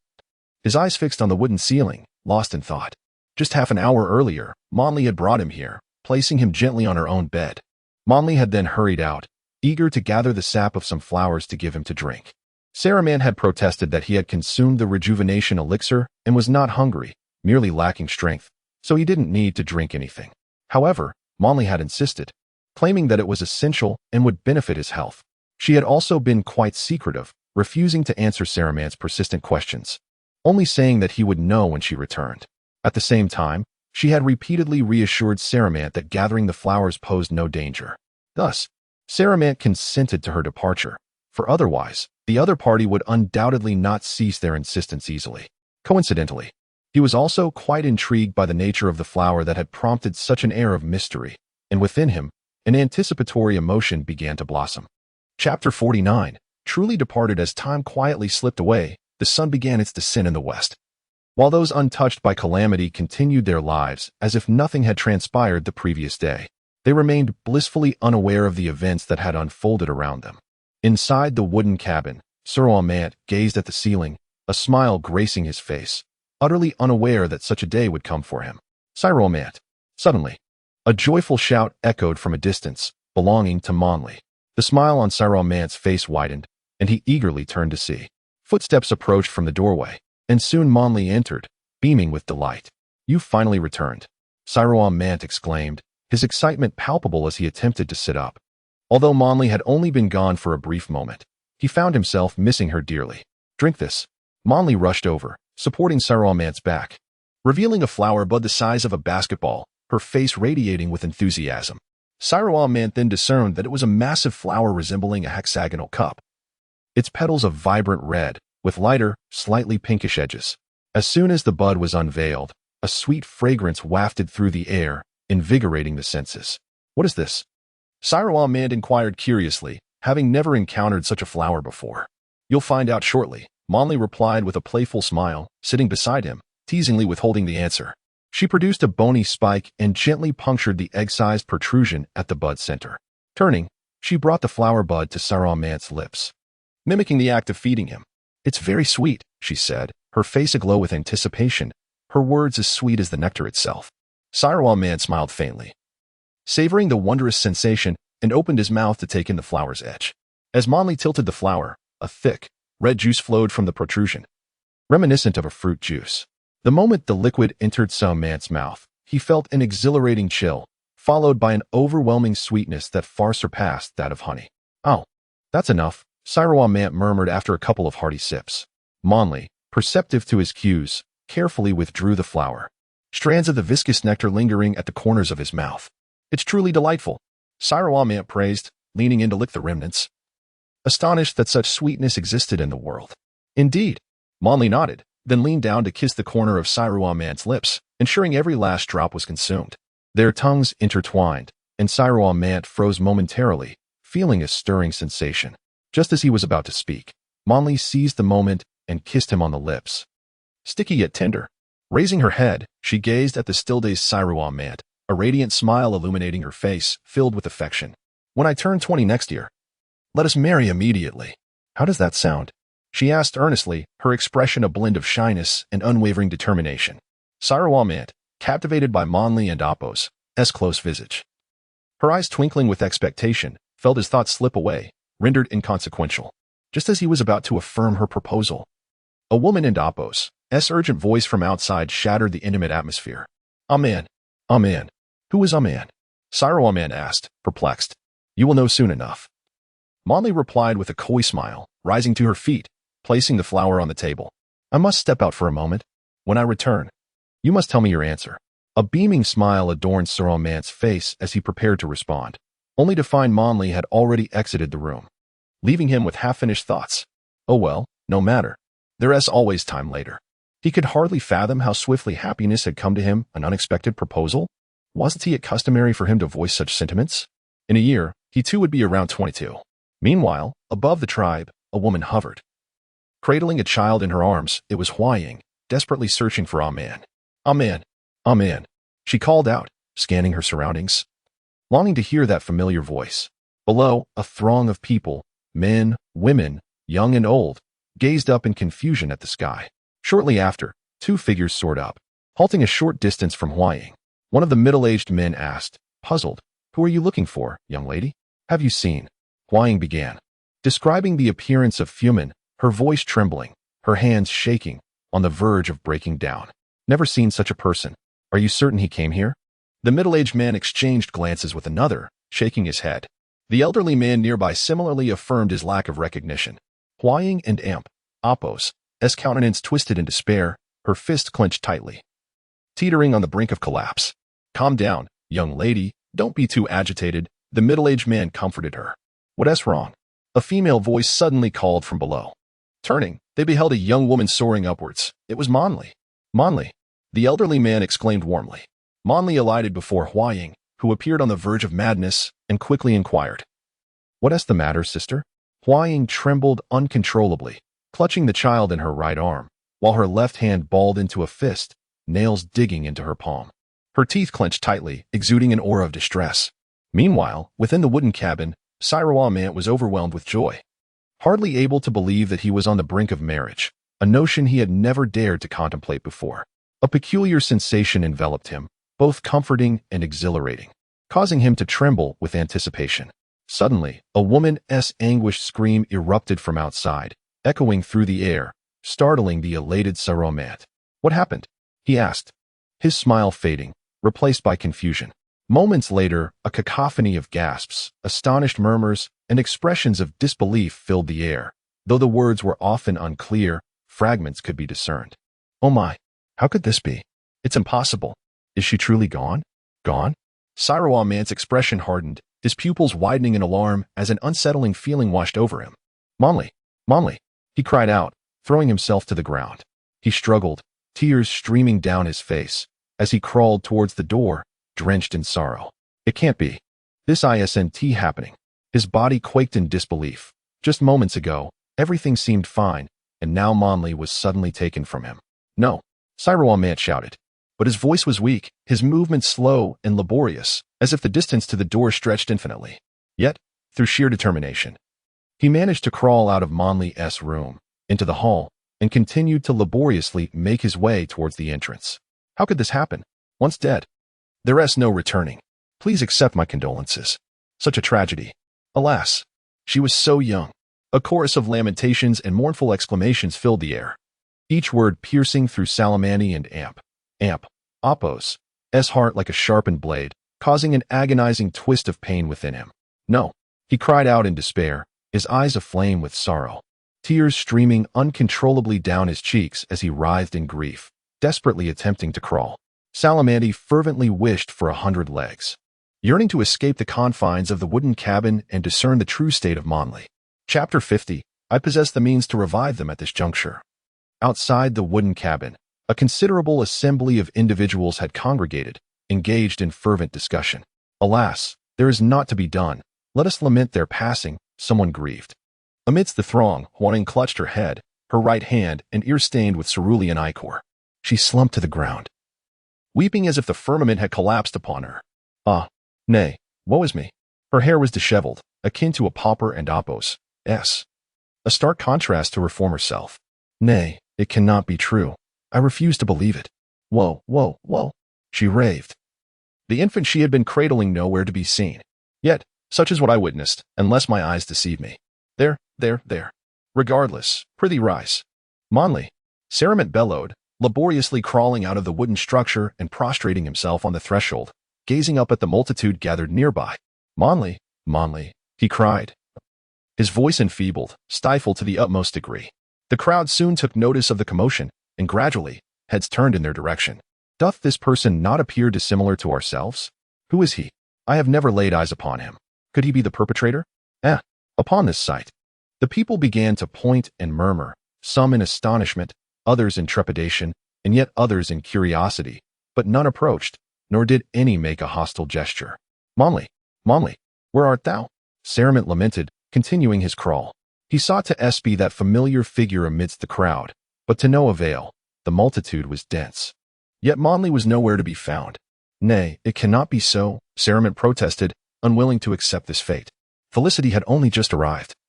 So how could it have devolved into this? Saramit, an astonished voice suddenly exclaimed. Huang looked up, utterly astounded. She could scarcely believe that Saramit still lingered on this planet. Almost simultaneously, Saramit raised his gaze, but his vision was blurred, and he could only discern a dense mass of people. He could not immediately identify who had called out to him, yet the voice seemed vaguely familiar. There. Monley, who was comforting the infant in her arms, suddenly shuddered and abruptly turned her head, beholding the familiar figure lying on the ground. Saramit, she cried, finally realizing the truth. Her pupils dilated in shock, as her attention had been solely focused on the child, and she had failed to notice the faint voice calling out to her. Come, quickly take thine own child. Monley swiftly knelt down, returning the infant to the prostrate Huang, and then hastened towards Saramit. Saramit felt a figure flash before his eyes, and then he was lifted into the air. He stared blankly at the beauty before him, scarcely believing that this was reality. Did I not bid thee await me? Why didst thou venture out on thine own? Monley inquired, gazing at Saramit's tear-streaked face and wiping away his tears. As she spoke, her own eyes welled up, yet a gentle smile remained on her countenance. I fear that something had befallen thee. Whoa. Saramit abruptly leaned against Monley's shoulder, weeping copiously. At that moment, he was akin to a wailing child, sobbing uncontrollably. I pledge to thee, I shall wed thee, he repeated incessantly, fearing that he would not have the chance to utter these words before she vanished once more. He now understood that the more one cherishes something, the more one fears losing it. There. I know, let us return to the cabin. Monley gently patted his back, consoling him with a joyous smile, and then carried him into the wooden structure. Who is he? Doth he not appear dissimilar to ourselves? What is transpiring? Can such a one truly slay so many? Hard to say. How came Monley to be with him? Upon witnessing this scene, the crowd, though unable to clearly discern the words exchanged between the two, observed their actions in their entirety. They began to murmur amongst themselves, connecting Hua Ying's earlier words with the present situation, and indulging in wild speculation. At this moment, Huang wiped away her tears, resolutely stood up, and carried the child towards the wooden cabin with rapid strides. He is not the perpetrator, she declared firmly. Huang still wished to ascertain the truth, intending to question Saramit, as he recognized the individuals in question and might possess some knowledge of the events. Previously, Monley had only provided a vague account, and although Huang had suppressed her grief for a long time, it had suddenly erupted in a torrent of tears. Yet she still found it difficult to believe that Fumin was the culprit. Inside the wooden cabin, Monley cradled Saramit as they stood before the wooden bed, patting his back and saying, There, I shall always be by thy side, rest assured. Lie down now. Nay, I fear that if I release thee, thou shalt vanish. Saramit retorted childishly, encircling Monley and Appos' neck and gazing up at her face with a pouting expression. In this state, it was difficult to reconcile the fact that Saramit was a 21-year-old adult, possessing the power to obliterate an entire planet. Forgive me. My attention was solely focused on the child, and I did not hear thy voice, causing thee such worry, Monley said with an apologetic expression. Yet her heart was filled with unparalleled joy. She knew that Saramit was behaving in this manner because he cared for her deeply. Although she felt heartache at seeing him so distressed, the warmth in her heart only intensified. Suddenly, a soft moan escaped her lips. A groan resounded. Saramit abruptly seized Monley's lips, kissing her passionately. Monley moaned, her right hand slowly cradling the back of Saramit's head, returning his fervent kiss with equal intensity. Both closed their eyes in unspoken agreement, savoring the warmth and sensation of each other and Appos' lips, nibbling and gradually extending their tongues. Saramit tightly embraced Monley and Appos' neck, as if fearing that she would flee. Monley, in turn, tightly encircled Saramit's waist with her right arm, lifting him up, and pressed her left hand against the back of his head, engaging in a frenzied, ardent kiss. Smack, smack, smack, hiss, hiss, hiss, tsk, tsk, tsk. A cacophony of intricate sounds intertwined. Their kiss grew more intense, as if a fire was kindling within them. Their tongues were already entwined, unable to separate, desperately seeking everything from one another. Saramit frowned, a trace of pain flitting across his face, as he felt Monli and Appo's embrace grow too tight, as if she sought to meld their bodies into one. Monli seemed to sense her own lack of restraint and relaxed her grip slightly. However, they did not cease their ardent kiss, but continued to passionately embrace. Before long, a shriek resounded, shattering the amorous atmosphere. Hua Ying, upon entering, beheld the frenzied scene and immediately turned away, her face flushed with awkwardness and embarrassment. "Forgive me. I was unaware that you were kissing," she apologized cautiously. Monli and Saramit shuddered abruptly, simultaneously opening their eyes from their reverie, their faces flushed, one with a reddish hue, the other with a bluish tinge. Monli gave an embarrassed smile, gently placing Saramit on the bed and carefully covering him with the blanket. He turned to face Hua Ying, who had her back turned to him, scratching his head and awkwardly chuckling. Hua Ying then turned around, offering an embarrassed smile, her gaze inadvertently landing on the large flower beside the bed, exclaiming, "The flower of love. Are you two getting married?"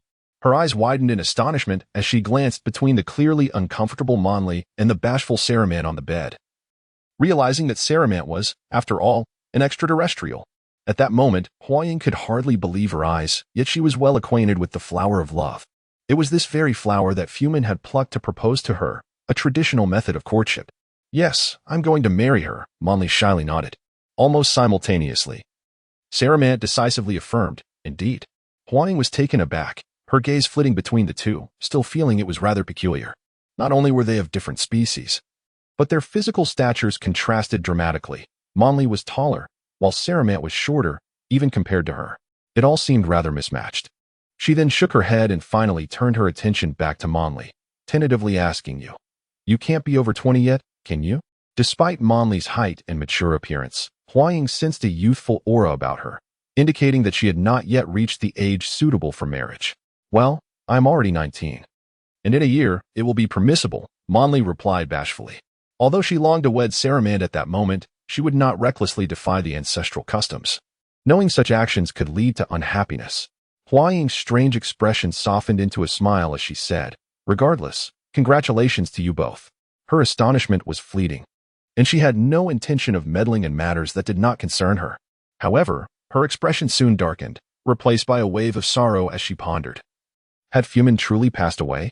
She glanced at Saramit, who lay on the bed, her voice trembling. "Yes," Saramit nodded, confirming the grim reality. No, how could this be?" Hua Ying cried out, collapsing in despair, the flicker of hope she had held onto extinguished, as Saramit had indeed known Fumin and had no reason to deceive her. The child in her arms began to weep as well. Witnessing this, Monli felt a pang of sadness, uncertain of how to respond. After a brief hesitation, she quickly moved to Hua Ying's side, kneeling down and gently patting her shoulder. "Take heart." Saramit, observing this, felt a twinge of discomfort, recognizing the depth of her sorrow and the child and Appo's as heartbreaking loss of a father. He recalled his own feelings of despair when he thought something had happened to Monli, and he was all too familiar with the pain that enveloped them. "This is not without hope. There is a chance for resurrection," he spoke to the grieving Hua Ying. "Reviving a few individuals with the Dragon Balls is quite simple. I would be more than willing to assist if it is within my power." "What?" Hua Ying abruptly lifted her head, her face streaked with tears, seemingly in disbelief.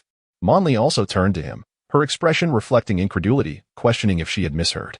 "I have a way to bring him back, as well as another young man. But beyond that, I cannot guarantee anything." "Really?"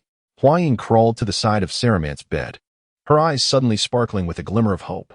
Though still skeptical of his words, she was unwilling to relinquish this newfound hope and yearned to hear more. Monli hurried over, attempting to assist her, but Hua Ying seemed too weak to stand, her focus fixated on Saramit, her entire form feeling limp. "There is no need for deception. Please rise," Saramit urged, his expression slightly awkward but his tone earnest. He could not bear to see her in such a state, feeling as though he were bullying her. "If Saramit says it, it must be true. Please, get up," Monli encouraged with a smile, helping Hua Ying to her feet. "I apologize. I lost my composure," Hua Ying stammered, her body trembling with excitement, a rare smile breaking through her sorrow. Consequently, Saramit recounted the matter of the Dragon Balls, assuring them that he could facilitate their resurrection. Chapter 51. Complete recovery, however, it will take 2 to 3 years. Firstly, I do not intend to depart from this planet in the immediate future. Secondly, they might encounter some fortuitous opportunities during these years. As Saramant spoke, he gave Monli a gentle smile, which she returned. They both understood that this was to wait until their marriage. Then, he turned his gaze toward Huaying. The fortuitous opportunities he mentioned referred to Fuman and the others potentially cultivating in another realm. As for the actual circumstances, he could not guarantee them. It would depend on their individual destinies. In the meantime, after his strength had improved, he would slowly journey to planet Namek. Upon hearing this, Huang nodded eagerly, expressing her gratitude, overwhelmed and somewhat at a loss. It's nothing, Saramant said casually, observing her disarray and the child she held. He shook his head, adding, however, you and your child might face some hardships in these 2 to 3 years. No, I can raise her well on my own, Huang replied, gazing at her child with affection. Indeed, Saramant acknowledged, fully aware of the challenges faced by single mothers. Of course, his actions were not solely for her sake. He was also concerned about the planet's safety. When he was away, there needed to be a few strong individuals to protect it. Then, what about Fuman's body? Huang asked hesitantly, looking up at Saramant. I suspect Lin Zhu has taken it. Once I and Amp, Oppos, VE recovered, I can use instant transmission to take you to him. Saramant said calmly. He thought, might as well go all the way and help her out one last time. Thank you, Huang said sincerely, glancing at both of them with a clever smile. Then, I won't disturb you any longer. With that, she left the room. Upon hearing her words, Saramant and Monli felt a bit awkward. They had no further intentions. At that moment, Monli turned to Saramant, gave him a nod and a smile, and then followed Huang out. Let me arrange a place for you to stay here. And so, Monli found an empty wooden house next to hers for Huang. Monli had built several such empty houses before, and there were plenty available. Time passed quickly, and soon it was evening. Saramant remained quietly resting in bed, with Monli constantly by his side, never leaving. Monli, I and Amp, Oppos, am taking up your bed. Where will you sleep later? Saramant asked apologetically, looking at the ceiling. He knew that they were not yet married and should not sleep together directly. He couldn't possibly let Monli just stay by the bed all the time. It's all right. Just sleep peacefully. I'll set up a bed next to you later. That way, I can take care of you at all times and also uphold the tradition of not sharing a bed before marriage, Monli said with a smile, leaning against Saramant's bed. It seemed like a simple matter to her. The room was dimly lit, relying entirely on the faint yellow light emitted by a fist-sized, gourd-shaped flower on the table, barely illuminating the surroundings. Abstaining from sharing a bed before marriage was a long-standing tradition of the Gulf civilization, with the belief that those who broke it would not have lasting happiness. Saramant strongly agreed, believing that such traditions were beneficial. In contrast, those who shared a bed before marriage were too casual, and most of them ended up going their separate ways. Monli, take me outside now to find a wide-open space, Saramant suddenly said with a gleam in his eyes. He had thought of his spaceship, and there was no better time to use it. Monli looked up, somewhat puzzled. But seeing the smile on his face, she didn't ask further. Okay. She nodded and carried Saramant out. Along the way, Saramant explained to her that he had a house. Monli was astonished and could hardly believe that such a thing existed. Is this place all right? Monli asked, holding Saramant, as she stopped high in the sky, looking down at the vast grassland below. Yes, this will do, Saramant replied, glancing at the grassland below and nodding. Then, he took out the capsule from his chest, pressed it, and threw it down. The capsule landed with a boom sound, and a massive white sphere appeared. This is incredible, Monli exclaimed, her mouth wide open as she watched the scene unfold. It was much larger than the wooden house she had built, and could also change size. How could she not be amazed? Let's go down first, Saramant said, turning to Monli with a proud smile. Okay. Monli nodded obediently with a smile and carried Saramant down. They soon arrived at the hatch, and with a buzz, the door opened wide. Without hesitation, they stepped inside. Wow, it and Amp, Oppos, is so bright, Monli exclaimed as she walked through the corridor, admiring the bright walls and the brightly lit passageway, her eyes shining with amazement.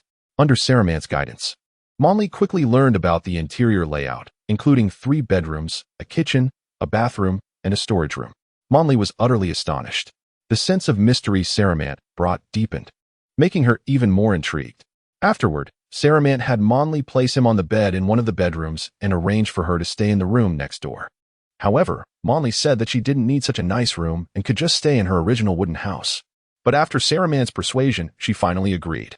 Nevertheless, Monli decided to wait until Saramant had fully recovered before moving to the other room. Until then, she would simply set up a makeshift bed next to Saramant and Appos's bed. This way, it would be convenient to take care of Saramant, who felt that he was capable enough, just lacking the strength. He didn't and Appos's need such close care. But he couldn't and Appos's resist Monli and Appos's determined nature and eventually let her have her way.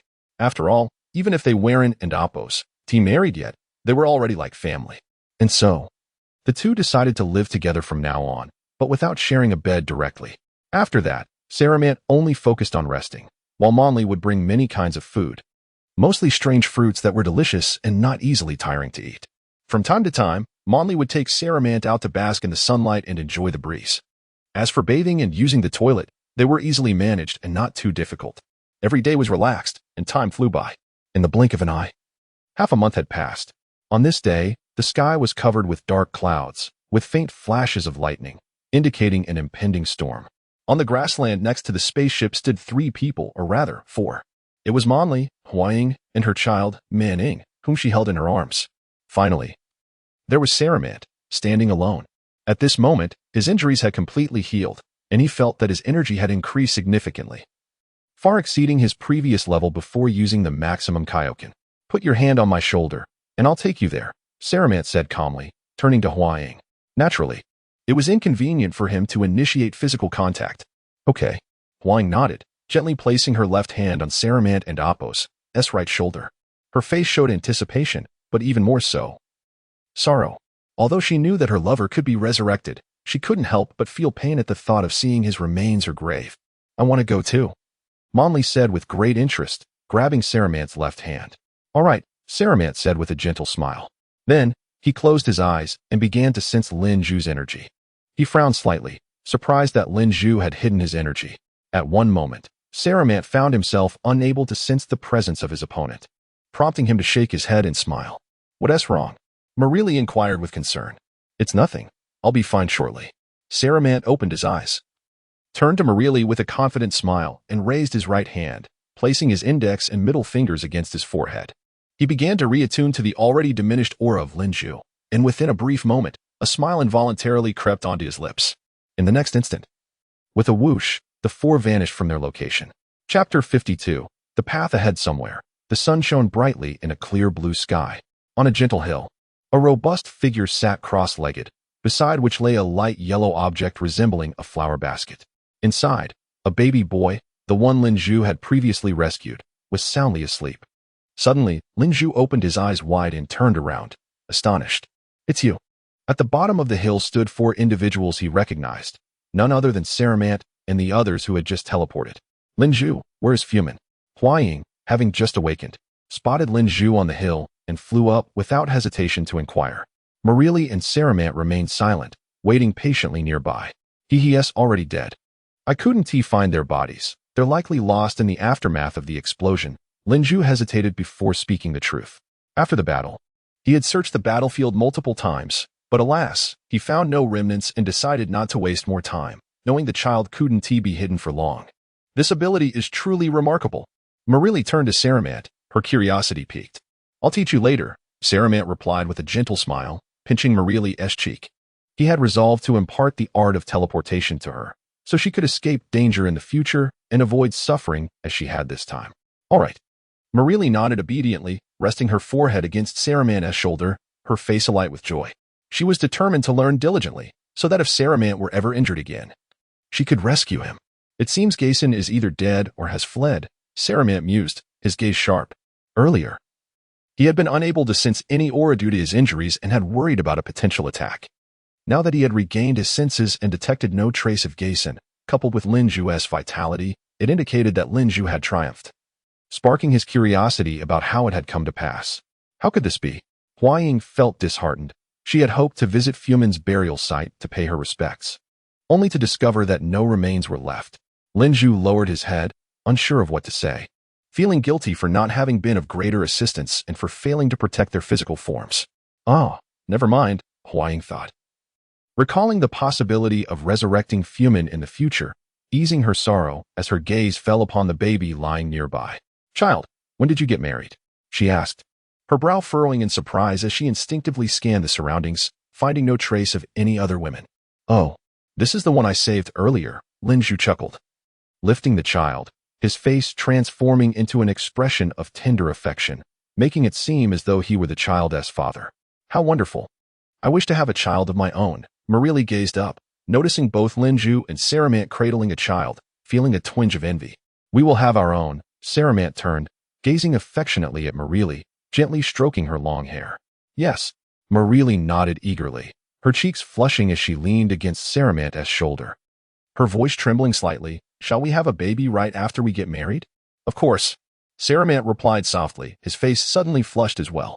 Though he had resolved to marry, he had not given much serious thought to that particular aspect of their future. Huang looked at the infant in Lam-Z's arms. So small, and her maternal instincts surged forth. "Can I raise the child?" She extended her hand, wishing to take the baby but feeling uncertain about entrusting him to someone who had not yet married and lacked experience. "No need," Lam-Z decisively declined, turning away from Huang and confidently stating, "I can care for him myself." "What?" Huang paused, stunned. Such a small child required breastfeeding, which she could provide. But she was not entirely sure about raising another infant. Just as she was about to voice her thoughts, she inadvertently noticed several large white flowers resembling trumpets scattered on the ground before Lam-Z, each the size of a coconut. The words that had been on her tongue were swallowed back down, and she smiled, shaking her head. "I suppose I was too presumptuous. I didn't expect you to find Beijing flowers. Now I can rest easy." The sap of these flowers could serve as a substitute for breast milk, though they grew in harsh environments that were not easily accessible to ordinary people. However, given Lam-Z's combat prowess, it was not an insurmountable task. After speaking, Huang turned without hesitation and flew over to join Saramant and Peril. "Let us go," she announced, standing beside Saramant. At that moment, Lam-Z turned once more, looking at Saramant with sincere gratitude. "Thank you." Saramant nodded in acknowledgement, fully aware that Lam-Z referred to the previous time he had administered the restorative water. Thus, the four returned to their original tribe. In this manner, Huang settled in the village, dedicating herself to raising the child. She had always been where Fumin was, but now that she had established a base, it was easier to care for the child. Lam-Z also took his responsibilities seriously, nurturing the child while simultaneously training, finding this life far more fulfilling than merely focusing on cultivation. Each person led their own life, pursuing their desires, and the world experienced a brief moment of peace. Saramant commenced his rigorous training, activating the gravity system from the outset. He intended to acclimate to 100-fold gravity as soon as possible, all the while continuing to practice his multiplication and boundary-breaking techniques with a focus on enhancing his combat strength. He then ventured into the cosmos, seeking battles against formidable opponents to further hone his combat skills and experience. His goal was to grow stronger until he reached the Saiyan limit, at which point he would confront the cosmic Emperor Frieza on his home planet. He aimed to see if he could break through the Saiyan limit and attain the legendary Super Saiyan status. If he failed, he would devise another strategy. But if he succeeded, it would be truly splendid. Subsequently, he would use his boundary-breaking techniques to explore other dimensions and universes, daring to challenge various powerful beings. As for threats like Cell or Majin Buu, as long as they did not directly impact him, Saramant would not seek them out for a confrontation. After all, Goku and the others were already handling those matters. He had no need to insert himself for the sake of presence. However, meeting Goku was inevitable, as he was his idol. But that was a matter for the future. Once he achieved Super Saiyan 3 or beyond, there was no need to rush. Moreover, Saramant did not believe that, in such a vast universe, there were no other formidable foes aside from Cell or Majin Buu. What was the point of battling the Cell from one timeline against the Cell from another? Fighting back and forth only meant battling the same enemy, which was quite dull. He had no intention of engaging in such tedious endeavors. His true goal was to pursue the ultimate limit of the Saiyans. Saramant felt an insatiable curiosity about the transformations beyond Super Saiyan 3. What might Super Saiyan 4, 5, 6, and 7 resemble? Or perhaps they would not exist at all, replaced instead by the mesmerizing Super Saiyan God and other fanciful variations adorned with vibrant hair dyes. The only way to uncover these mysteries was to strive and break through, layer by layer, in hopes that the journey would not lead to disappointment. As Saramant pondered this, he continued his rigorous training. Suddenly, his gaze sharpened, as if a thought had struck him. He swiftly turned, concern etched on his face, and beheld Mon Li still laboring on the ground, pushing herself through her training. Her clothes were drenched in sweat, and her long hair was nearly soaked, yet she showed no signs of yielding. Mon Li, you really should take a break. There is no need to push yourself so hard. I am here to protect you, Saiyan expressed with worry, sweat pouring from his own body. Though he felt considerably less strained than she, he hung from the ceiling, performing sit-ups as beads of sweat fell like bullets. Thud. Thud. I can still keep going, Mon Li gasped, struggling to complete her push-ups. She had no intention of resting. Her only desire was to grow stronger. Refusing to be trampled as she had been in the past, the thought of her beloved being able to rescue her, while she felt powerless to save him, ignited a fierce drive within her to persevere. Saiyan, understanding her inner turmoil, recognized that, as a girl, she did not possess the same Saiyan resilience he did. And their experiences were indeed different. Moreover, with the gravity set to 20 times that of normal, he could barely withstand it himself, which only underscored the challenge she faced. Ultimately, unable to bear her struggle, he executed a somersault off the ceiling and landed at the control console, promptly shutting off the gravity system. Chapter 53, The Reharvesting of the Longevity Fruit. Why did you turn it off? Mon Li turned to Saiyan, her face a picture of confusion. She had thought he merely intended to reduce the gravity slightly, but to her surprise, he had shut it down entirely. I and Oppos am tired as well. I wish to rest for a moment, Saiyan replied with a gentle smile, shaking his head. He approached Mon Li, lifting her effortlessly into a princess carry and placing a soft kiss on her forehead as he leisurely made his way towards the ship and Oppos' exit. Having always been the one in his arms, she now yearned to reciprocate the affection. A blissful smile adorned Mon Li's face as warmth enveloped her heart. She nestled her head against Saiyan and Oppos' shoulder, allowing herself to bask in his embrace. Deep down, she understood that his concern for her prompted such tenderness. While she aspired to grow stronger, she could not withstand the weight of his affection. The desire to practice further evaporated in an instant, replaced by a longing to remain cradled in his arms. Saiyan floated out of the ship, descending near a babbling brook, where he gently set Mon Li down and said, I will be back shortly. Before she could respond, he vanished in an instant. With a sigh, Mon Li took a step forward, wishing to inquire, but found herself too late as he had already disappeared. She chuckled and shook her head, not allowing irritation to surface. Approaching the brook, she gazed down at her reflection. With a graceful motion, she untied her hair, letting her long locks cascade down to her waist, slightly curled, enhancing her youthful allure. She then naturally shed her form-fitting attire, revealing an exquisite figure. Her well-defined curves showcased a strong yet feminine physique, with smooth skin devoid of any excess. Carefully placing her garments on the riverbank, she waded into the water until it reached her waist, squatting down to wash her long hair and arms. Her head the only part above the surface. Under the slightly reddened clouds, Saiyan's figure darted through the dark woods of the Death Forest like a bolt of lightning. He had sensed some presence nearby and teleported to this spot, now traversing deeper into the forest on foot, though a considerable distance remained.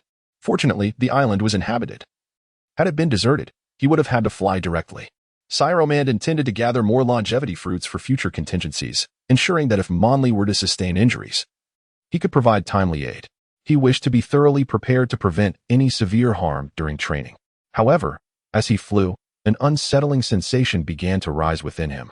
His brow furrowed as he thought, what is this? Why do I feel so uneasy? Is something about to happen? An air of confusion and anxiety enveloped him. An instinctual feeling that something terrifying lurked within the Death Forest. Yet, although he focused intently, he could only perceive a few weak presences nearby. No other energies were detectable. The surrounding flora, including the direction of the longevity trees, exuded an eerie emptiness, devoid of any life force. The oppressive feeling seemed to originate from all around him, or perhaps merely from within his own heart. Determined to complete his task and leave, Saiyan shook his head, dismissing his thoughts and accelerating towards the forest center, transforming into a streak of white light. Before long, he arrived at the foot of the longevity tree, gazing up in awe at its colossal form.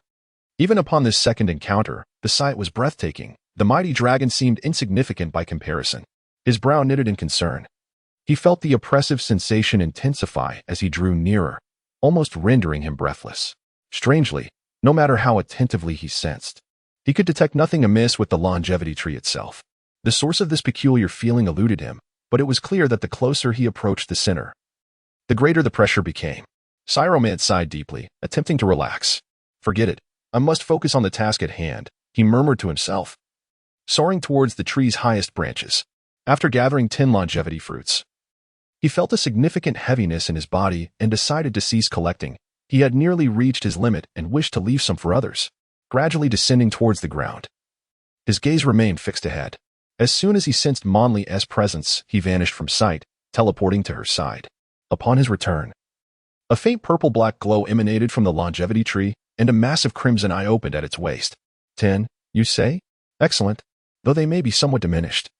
If consumed entirely, the returning energy should suffice to restore my abilities, it mused. Meanwhile, Monli had finished her bath and lay on the grass, quietly awaiting Sairoman's return. She found herself puzzled by his abrupt departure and felt an involuntary surge of worry. Just a brief separation had already made her miss him dearly. Suddenly, with a whoosh, Sairoman appeared beside her. At last, you have returned, Monli exclaimed joyfully, springing to her feet and enveloping him in a tight embrace. She then leaned down to kiss his lips deeply, eliciting a soft hum from him as they shared a moment of intimacy. Yet, they parted after a brief instant. I missed you so much, she said, her large eyes blinking as she gazed into his. But I was gone for only a short while, Sairoman chuckled, gently nudging her forehead with his. He then revealed the 10 longevity fruits he had gathered, a triumphant smile gracing his face. Look, I don't care. I just wanted you. Monli pouted, her forehead still pressed against his, unwilling to let go. But upon catching sight of the fruits, her eyes widened in surprise. Oh, longevity fruits, and so many. She released him, counting the 10 fruits before her expression shifted to concern. You weren't injured, were you? As she spoke, she gently touched Sairoman's shoulder and arm, checking for any signs of harm. How could I be injured? I'm quite strong now, Sairoman replied confidently, shaking his head with a smile. He placed his hands firmly on her shoulders, assuring her, rest assured, I won't be in that situation again. Then I can relax. Monli sighed, her tension easing. After all this time, the shadows in her heart had yet to fully dissipate, and she instinctively feared further misfortune. The two then settled down comfortably, crushing all 10 longevity fruits and storing them in 2 bottles. Take this one with you. Sairoman offered 1 bottle to Monli. No, you should keep it. You need it more than I do, she insisted, shaking her head. Please, take it. I might be the one who gets injured first and require your help to save me. Sairoman chuckled, fully aware of Monli's nature. Without such persuasion, she would never accept it easily. This arrangement served as a safeguard for both of them. All right, then, she relented. After a brief moment of hesitation, Monli carefully stored the items away, although she did not intend to use them herself. She resolved to keep them all in case Sairoman were to sustain an injury, so that she could administer them to him. Sairoman shared a similar sentiment.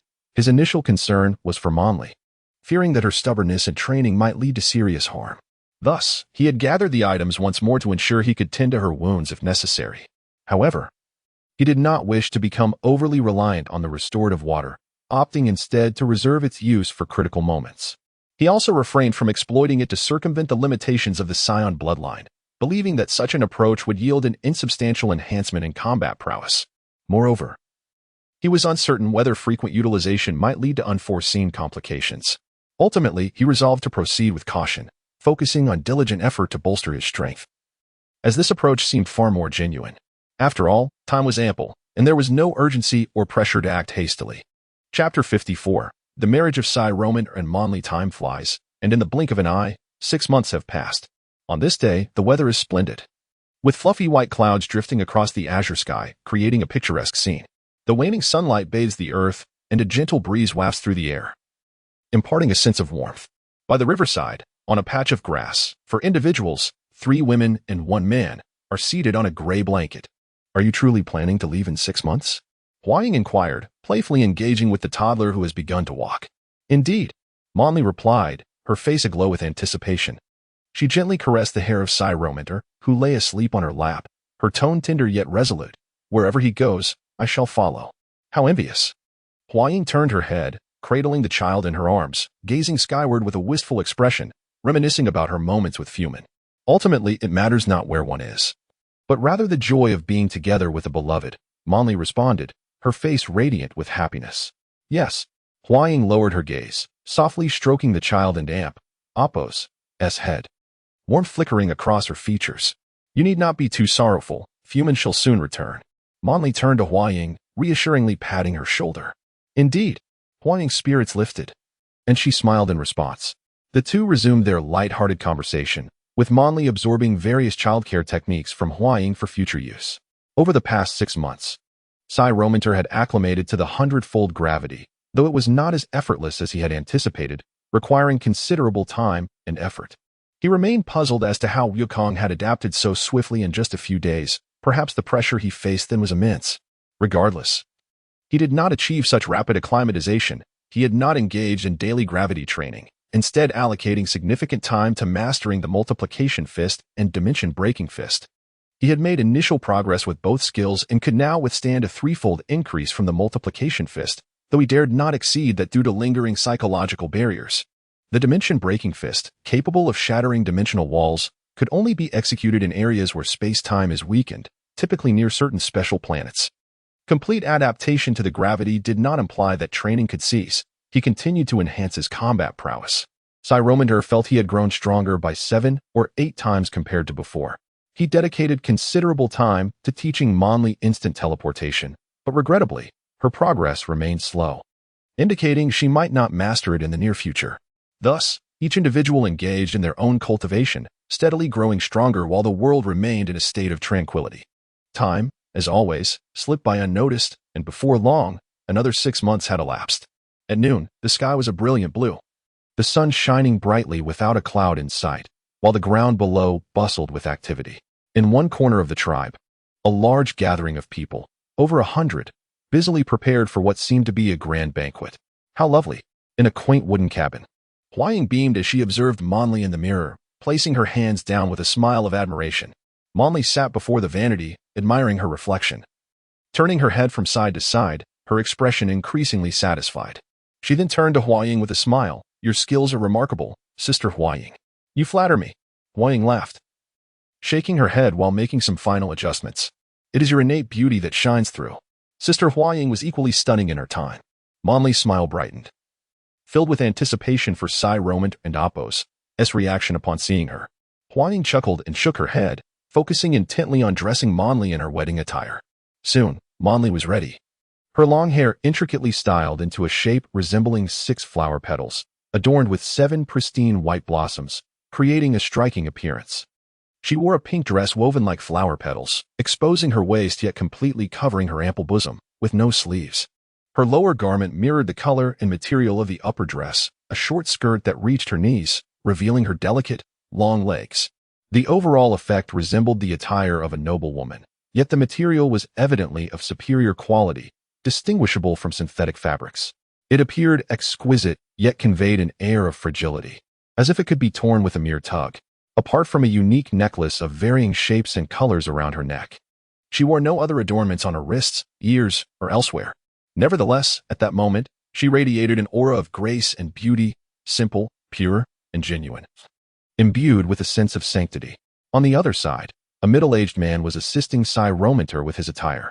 Sai Romanter soon donned a high-waisted, cropped top, short-sleeved and crafted from an unknown, soft fabric that resembled feathers and leaves in a vibrant blue hue. He wore knee-length shorts made of the same material, which, while soft and form-fitting, felt somewhat delicate, causing him to fear that they might tear. He adorned no jewelry and made no alterations to his hairstyle.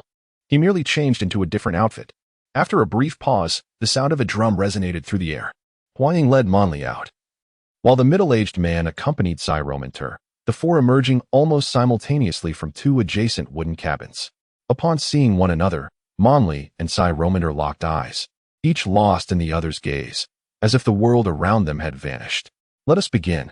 An elder, who had been waiting, called out. The two snapped back to reality, exchanged smiles, and slowly moved toward each other, standing beside the elder. Sai Romanter surveyed the crowd, noting the multitude of onlookers gathered around a long red carpet that stretched into the distance, seemingly without end. At that moment, Monli grasped Sai Romanter's right hand with her left and turned to him with a radiant smile. Am I beautiful? Most certainly, Sai Romanter replied joyfully, his heart swelling with happiness at the thought of marrying such a beautiful Monli. You are too, Monli responded, equally exhilarated. Cough, cough. The elder cleared his throat, interrupting Monli and Appo's attempt to speak further. Please, let us maintain a serious demeanor. Upon hearing this, Monli puffed her cheeks, resembling a defiant little girl. Saiyan, too, halted his thoughts, smiling as he tightened his grip on Monli's hand. She reciprocated with equal firmness, and they fell into a comfortable silence, seemingly communicating through their clasped hands alone. The elder observed this with satisfaction, nodding approvingly. A young girl approached, carrying a censer, and presented it to the elder before stepping back. The elder held the censer, muttering incomprehensible incantations while performing peculiar gestures, gradually moving forward. Monli and Saiyan followed closely behind, sharing a knowing glance and stifled laughter as they trailed after him. Under the elder and Appo's guidance, they walked along the red carpet, occasionally kneeling in reverence. Saiyan was bewildered by the purpose of the kneeling, seemingly to honor the air around them, but he complied, dutifully mimicking the actions of those around him while listening to their well wishes. Congratulations! Wishing you a century of harmony. May you be together forever. May you bear children soon. 100 years of love. Surrounded by well-wishers of all ages, the atmosphere was filled with joy as pink flower petals cascaded down like rain, blanketing the ground in a soft carpet. Marley and Saiyan strolled leisurely through this floral shower, gradually making their way deeper into the length of the crimson carpet. Along the path, peculiar statues occasionally emerged, quite unlike the Golfian figures. Saiyan paid little attention to these oddities as they approached a stone mural. This mural was intricately carved into a towering stone slab, standing over 5 meters high, and appeared relatively new, as if it had been sculpted not long ago. At the top, a round moon and sun were depicted, beneath which stood the silhouettes of a group of individuals, likely a similar kind to those represented in the earlier statues, roughly carved, with horns atop their heads, obscured in detail. Saiyan held little interest in these representations, surmising they pertained to some form of religion. After a respectful homage, the ceremony concluded, and the guests retraced their steps to sit at tables laden with an array of foods and fruit wines. At this moment, Saiyan, Marley, and an elder stood before an empty table at the eastern side of the banquet, indicating that a significant ritual had yet to be completed. Saiyan, do you sincerely take Marley as your wife, vowing to love her eternally and never to part? The elder inquired solemnly. Indeed, my heart belongs solely to her. I wish to cherish her until my last breath, unchanging in my devotion. Saiyan responded with unwavering sincerity, casting a tender glance at Marley, adorned with a loving smile. I too love him alone, Marley interjected before the elder could speak, gently kissing Saiyan on the forehead. The couple gazed deeply into each other's eyes, a fervent desire to hold onto one another igniting within them, an overwhelming flame yearning to burst forth. Oh, oh! Exclamations of excitement reverberated through the air. The onlookers seemed more animated than the newlyweds themselves. The elder, bemused by this eagerness, noted that he had presided over countless unions but had never encountered such impatience, especially from a woman. Very well, then let the two of you drink the floral wine, the elder said with a smile, turning toward the enamored couple, harboring genuine blessings for them. Hearing this, Saiyan and Marley lifted the specially prepared floral wine from the table, their eyes meeting once more, radiant smiles lighting their faces. They leaned in closer, intertwining their right hands as they fed each other the wine. Saiyan savored the rich, sweet flavor of the drink, which tasted less like alcohol and more akin to fruit juice, though it was somewhat cloying. Nevertheless, he persevered to finish it, as did Marley. Yet, in mere moments, Saiyan began to feel lightheaded, realizing the potency of the drink far exceeded that of ordinary wine. Congratulations! From this moment forth, you are truly husband and wife, the elder declared with a warm smile, glancing at the couple before leading the applause. The guests erupted in joy, tossing their floral wine into the air and cheering, congratulations. Quickly, to the bridal chamber. Saiyan and Marley exchanged knowing smiles, their foreheads gently touching. We are finally wed, Marley said, nodding obediently, a slight smile gracing her lips.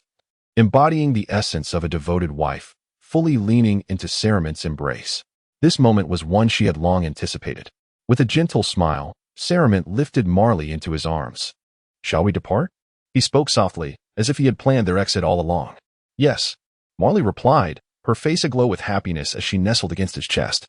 They soared to the sky, pausing briefly to look back at the gathering below. Farewell, everyone. Thank you for your kindness during this time, Saiyan called out with a smile. Waving goodbye. Take care, Marley echoed, also waving. Just then, Huaying burst forth from the crowd, her eyes alight with excitement, seemingly wanting to say something. Do not worry. Within 2 years, Fumin will return to you, Saruman assured Huaying with a serious nod, his tone resolute. Take care. Farewell. The crowd waved back as Huaying watched the couple and Oppos, retreating figures, a genuine smile of blessing gracing her lips. The spaceship was not far. And soon they arrived at its entrance, Saruman gently setting Marley down. They stood at the hatch, casting a glance back at the tribe, their expressions reflecting a mix of emotions. Shall we go? Marley asked, her determination unwavering as she stepped inside the spaceship. Will you not take one last look? Who knows how long it will be until we return? Saruman questioned, surprised by her decisiveness as he followed her. No, there is no need to linger. We will return. Marley replied, grasping Saruman's hand firmly, not glancing back. Indeed, Saruman agreed, understanding that excessive attachment could cloud their spirits. Suddenly, the spaceship ascended 10 meters into the air. Hovering momentarily, a deep hum resonated, followed by a brilliant flash of white light enveloping the vessel, rendering it invisible. In the next instant, the light shot upwards, transforming into a single point before vanishing into the deep blue sky. Inside the spaceship, Saruman and Marley sat quietly on the bed, their expressions tense yet laced with anticipation and a hint of unease. Chapter 55. Soaring into the cosmic expanse, Marnie turned her head slowly, gazing at Saruman, her bashful countenance brimming with anticipation. Are you nervous? She inquired. Saruman nodded, mirroring her gaze, a sense of unease stirring within him. The gravity of the moment had finally dawned upon him, leaving him uncertain of how to proceed. Me too, Marnie chuckled softly, their eyes locked, each mirroring the other's trepidation and coyness. Neither averted their gaze, bravely meeting the other's eyes. After a moment, they inhaled deeply in unison and leaned in toward each other. A soft murmur escaped their lips as they met, their first tentative kiss tinged with a nervous shyness unlike any they had shared before, their hands hovering awkwardly, clutching at the bedsheets. They continued to kiss, their heads tilting, before finally parting, their eyes meeting once more. Marnie bit her lip, then lowered her gaze demurely as she slipped off her gown. The twin peaks, both firm and prominent, were now on display. Saruman averted his eyes, his heart pounding wildly, his breath coming in ragged gasps, a strange fear gripping him. This disquiet was unlike that he felt when facing any formidable foe. He now understood why the garment had seemed so delicate. It was designed for this very purpose. Marnie was equally apprehensive, this being her first experience. Had it not been Saruman, she would never have dared to disrobe completely in front of another. She glanced up at him, noticing his averted gaze and apparent uncertainty. She wanted to speak, but the words caught in her throat, and she lowered her head as well. Suddenly, Saruman's body jolted as if struck by lightning. He felt a gentle pressure on his finger, a soft caress. He instinctively looked up, meeting Marnie and Oppos' gaze. She looked at him with a mixture of expectation and shyness, as if trying to express something she couldn't, and Oppos, quite articulate. He then looked down at his right hand, realizing that Marnie had shyly placed her little finger on his. Trembling slightly, he understood her unspoken request. Saruman reasoned that if she was brave enough to take the initiative, what did he have to fear? They were husband and wife, and such intimacy was perfectly natural, not something to feel guilty about. He steeled his courage, suppressed his bashfulness, and followed her lead, shedding his formal wear, revealing himself to her. Marnie and Oppos' eyes darted over Saruman and Oppos' physique, quickly averting her gaze, focusing instead on his eyes. Saruman did the same, their eyes locked, neither daring to look elsewhere. Their eyes conveyed deep affection, gradually dissolving their inhibitions and suppressing their shyness. Their faces drew closer, their lips meeting in a passionate kiss more fervent than any before. Simultaneously, Marnie's hands began to caress Saruman's back. In contrast, Saruman's hands remained clenched, as if he was unsure of what to do. After a moment, Marnie frowned slightly, opening her eyes, a perplexed expression on her face. She placed her hands on Saruman and Oppos' shoulders, breaking the kiss. She looked into his eyes and asked shyly, Aren and Oppos, you going to touch me? Touch you where? Saruman asked, his hands gripping the bedsheets, his eyes darting about, unsure of what she meant. Then, realization dawned, and his face flushed even more. Well, Marnie stammered, at a loss for words. It and Oppos, that's my first time. Saruman blurted out, looking earnestly at Marnie, his voice faltering. He felt hesitant to proceed so quickly, as if it were somehow wrong. It's my first time too, Marnie replied, her voice soft and tender, lowering her head. She thought to herself, just because I took the lead, does that mean it's not my first time? Marnie lifted her head, looking at Saramant with determination. You don't have to be so afraid. We and Amp, Oppos, remarried now, it and Amp, Oppos, as perfectly normal to do these things. You have to be brave and bold. I can and Amp, Oppos, to be the only one taking initiative. With a mischievous glint in her eyes, Marnie wrapped her arms around Saramant and Amp, Oppos' neck and kissed him passionately. She intended to guide him in her own way. Since someone had to take the first step, Saramant returned Marnie's kiss with deep affection, his heart racing. He realized she was right. He should be bolder, more open. To show her respect, he tentatively began to reciprocate. Marnie moaned softly, her arms loosening their grip around his neck as she caressed his arms, waist and back. They continued to kiss, their moans growing louder, their breathing becoming more rapid, the sound of their pounding hearts filling the air. Saramant and Marnie poured their love into each other, as if trying to merge completely into one. Their fervent kissing continued for a long time, their body temperatures rising with each embrace, their bodies writhing in a frenzy, gradually reaching a crescendo. Marnie released her hold on Saramant, placing her hands on his shoulders. Their lips parting.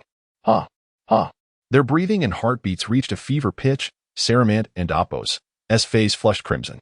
Marnie, too, had struggled to contain her emotions. Her lips trembled, as if she wanted to say something, but she could only manage 2 words. I want. Saramant nodded gently, understanding her desire. For he felt the same, to love her more and more. Unexpectedly, he took the initiative, boldly embracing Marnie and taking her to bed. Alas, Marnie was taken aback by the swiftness of the moment and caught off guard. She couldn't and Oppos to suppress a cry of pain. Saramant echoed, equally surprised by the novel sensation. He swiftly raised his gaze to meet Marnie and Oppos' contorted face, and contrition instantly eclipsed his own discomfort. I apologize. I was unaware that it would. He stammered, believing his boldness and initiative would be perceived as respect, never anticipating such a reaction. Marnie and Oppos' chest heaved as she gasped for air, and amidst her pained grimace, she managed a faint smile, gently shaking her head.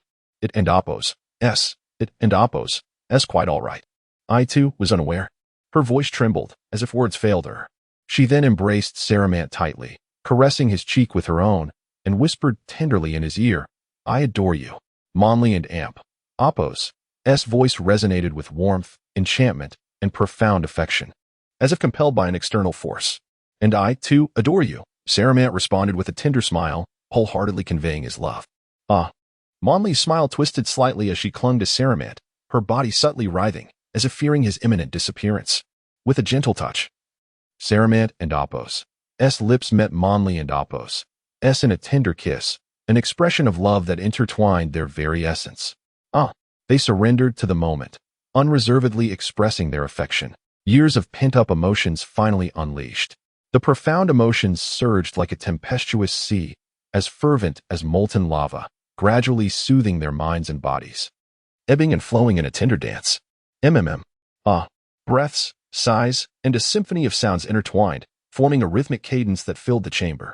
2 auras shifted and intertwined, soaring and diving, occasionally brushing against the walls, and at times settling upon the floor, a complex tapestry of motion. Yet, they remained inseparable. Should they falter and fall, they would gather their strength and rise anew. Temporary setbacks held no sway over their bond, akin to the cyclical nature of the seasons. The movements defied predictability, obscuring the dominant force, yet such distinctions were inconsequential, for love thrives on reciprocity, not unilateral giving or receiving. Thus it persisted. An eternity suspended in time, until a final, shared crescendo silenced all, leaving only stillness in its wake. Saramant and Marnie lay entwined, their bodies bare, their hands clasped together, fingers interlaced, each leaning upon the other. Though weary, their faces radiated contentment and bliss. Marnie and Oppos' hair was damp, her body glistening with perspiration, and she rested her head gently upon Saramant and Oppos' chest, a blissful smile gracing her lips. I wonder, she mused, will our child inherit your traits or mine? As she spoke, her right hand caressed her abdomen, her face illuminated by maternal love. Saramant, though also perspiring, appeared less fatigued than Marnie. He gently stroked her damp hair, shaking his head with a smile. I cannot say. I imagine our child will inherit your beauty and my strength. He genuinely could not foresee their child's nature or potential. He pondered the compatibility of Saiyan and Gore genes, a mystery that time alone would unravel. I concur, Monley responded with an eager smile. Saramant shook his head, dismissing further speculation. He eagerly anticipated the challenges that awaited him in the cosmos, curious about the adversaries he would encounter. He sensed his energy had surpassed even that of his battle with Gao, amplified tenfold. He had mastered both the boundary-breaking fist and the amplification fist. However, his current physical fortitude could not withstand the strain of higher amplification levels. Monley's right hand then caressed Saramant's cheek, her eyes brimming with affection, and she nuzzled against him. Saramant turned, his eyes mirroring her affection, and he raised his head to kiss her forehead gently, tousling her hair as he whispered, "Rest now. You are weary." Monley responded obediently, nestling against Saramant and closing her eyes. Saramant smiled, extinguishing the light, plunging the chamber into darkness. He, too, embraced Monley, closed his eyes, and drifted into slumber, hoping for pleasant dreams. A radiant sphere enveloped the spacecraft as it traversed the infinite darkness, its speed astonishing. Vanishing into the abyssal depths of the cosmic ocean, Gao Ren stirred, his eyes fluttering open as he sat up, disoriented. His face was flushed, and his skin bore the imprint of pressure. "Where?" he muttered, his eyes glazed with confusion. He stretched his stiff arm, inadvertently knocking over a beer bottle. The shattering sound startled him. Was it a dream? Why does it feel like so long? Yet I cannot recall anything. He frowned, puzzled. After a moment, he shook his head and sighed, his expression hardening. No matter if it was a dream or not, I must face reality. Time to study. With that, Gao Ren rose unsteadily and headed towards the door.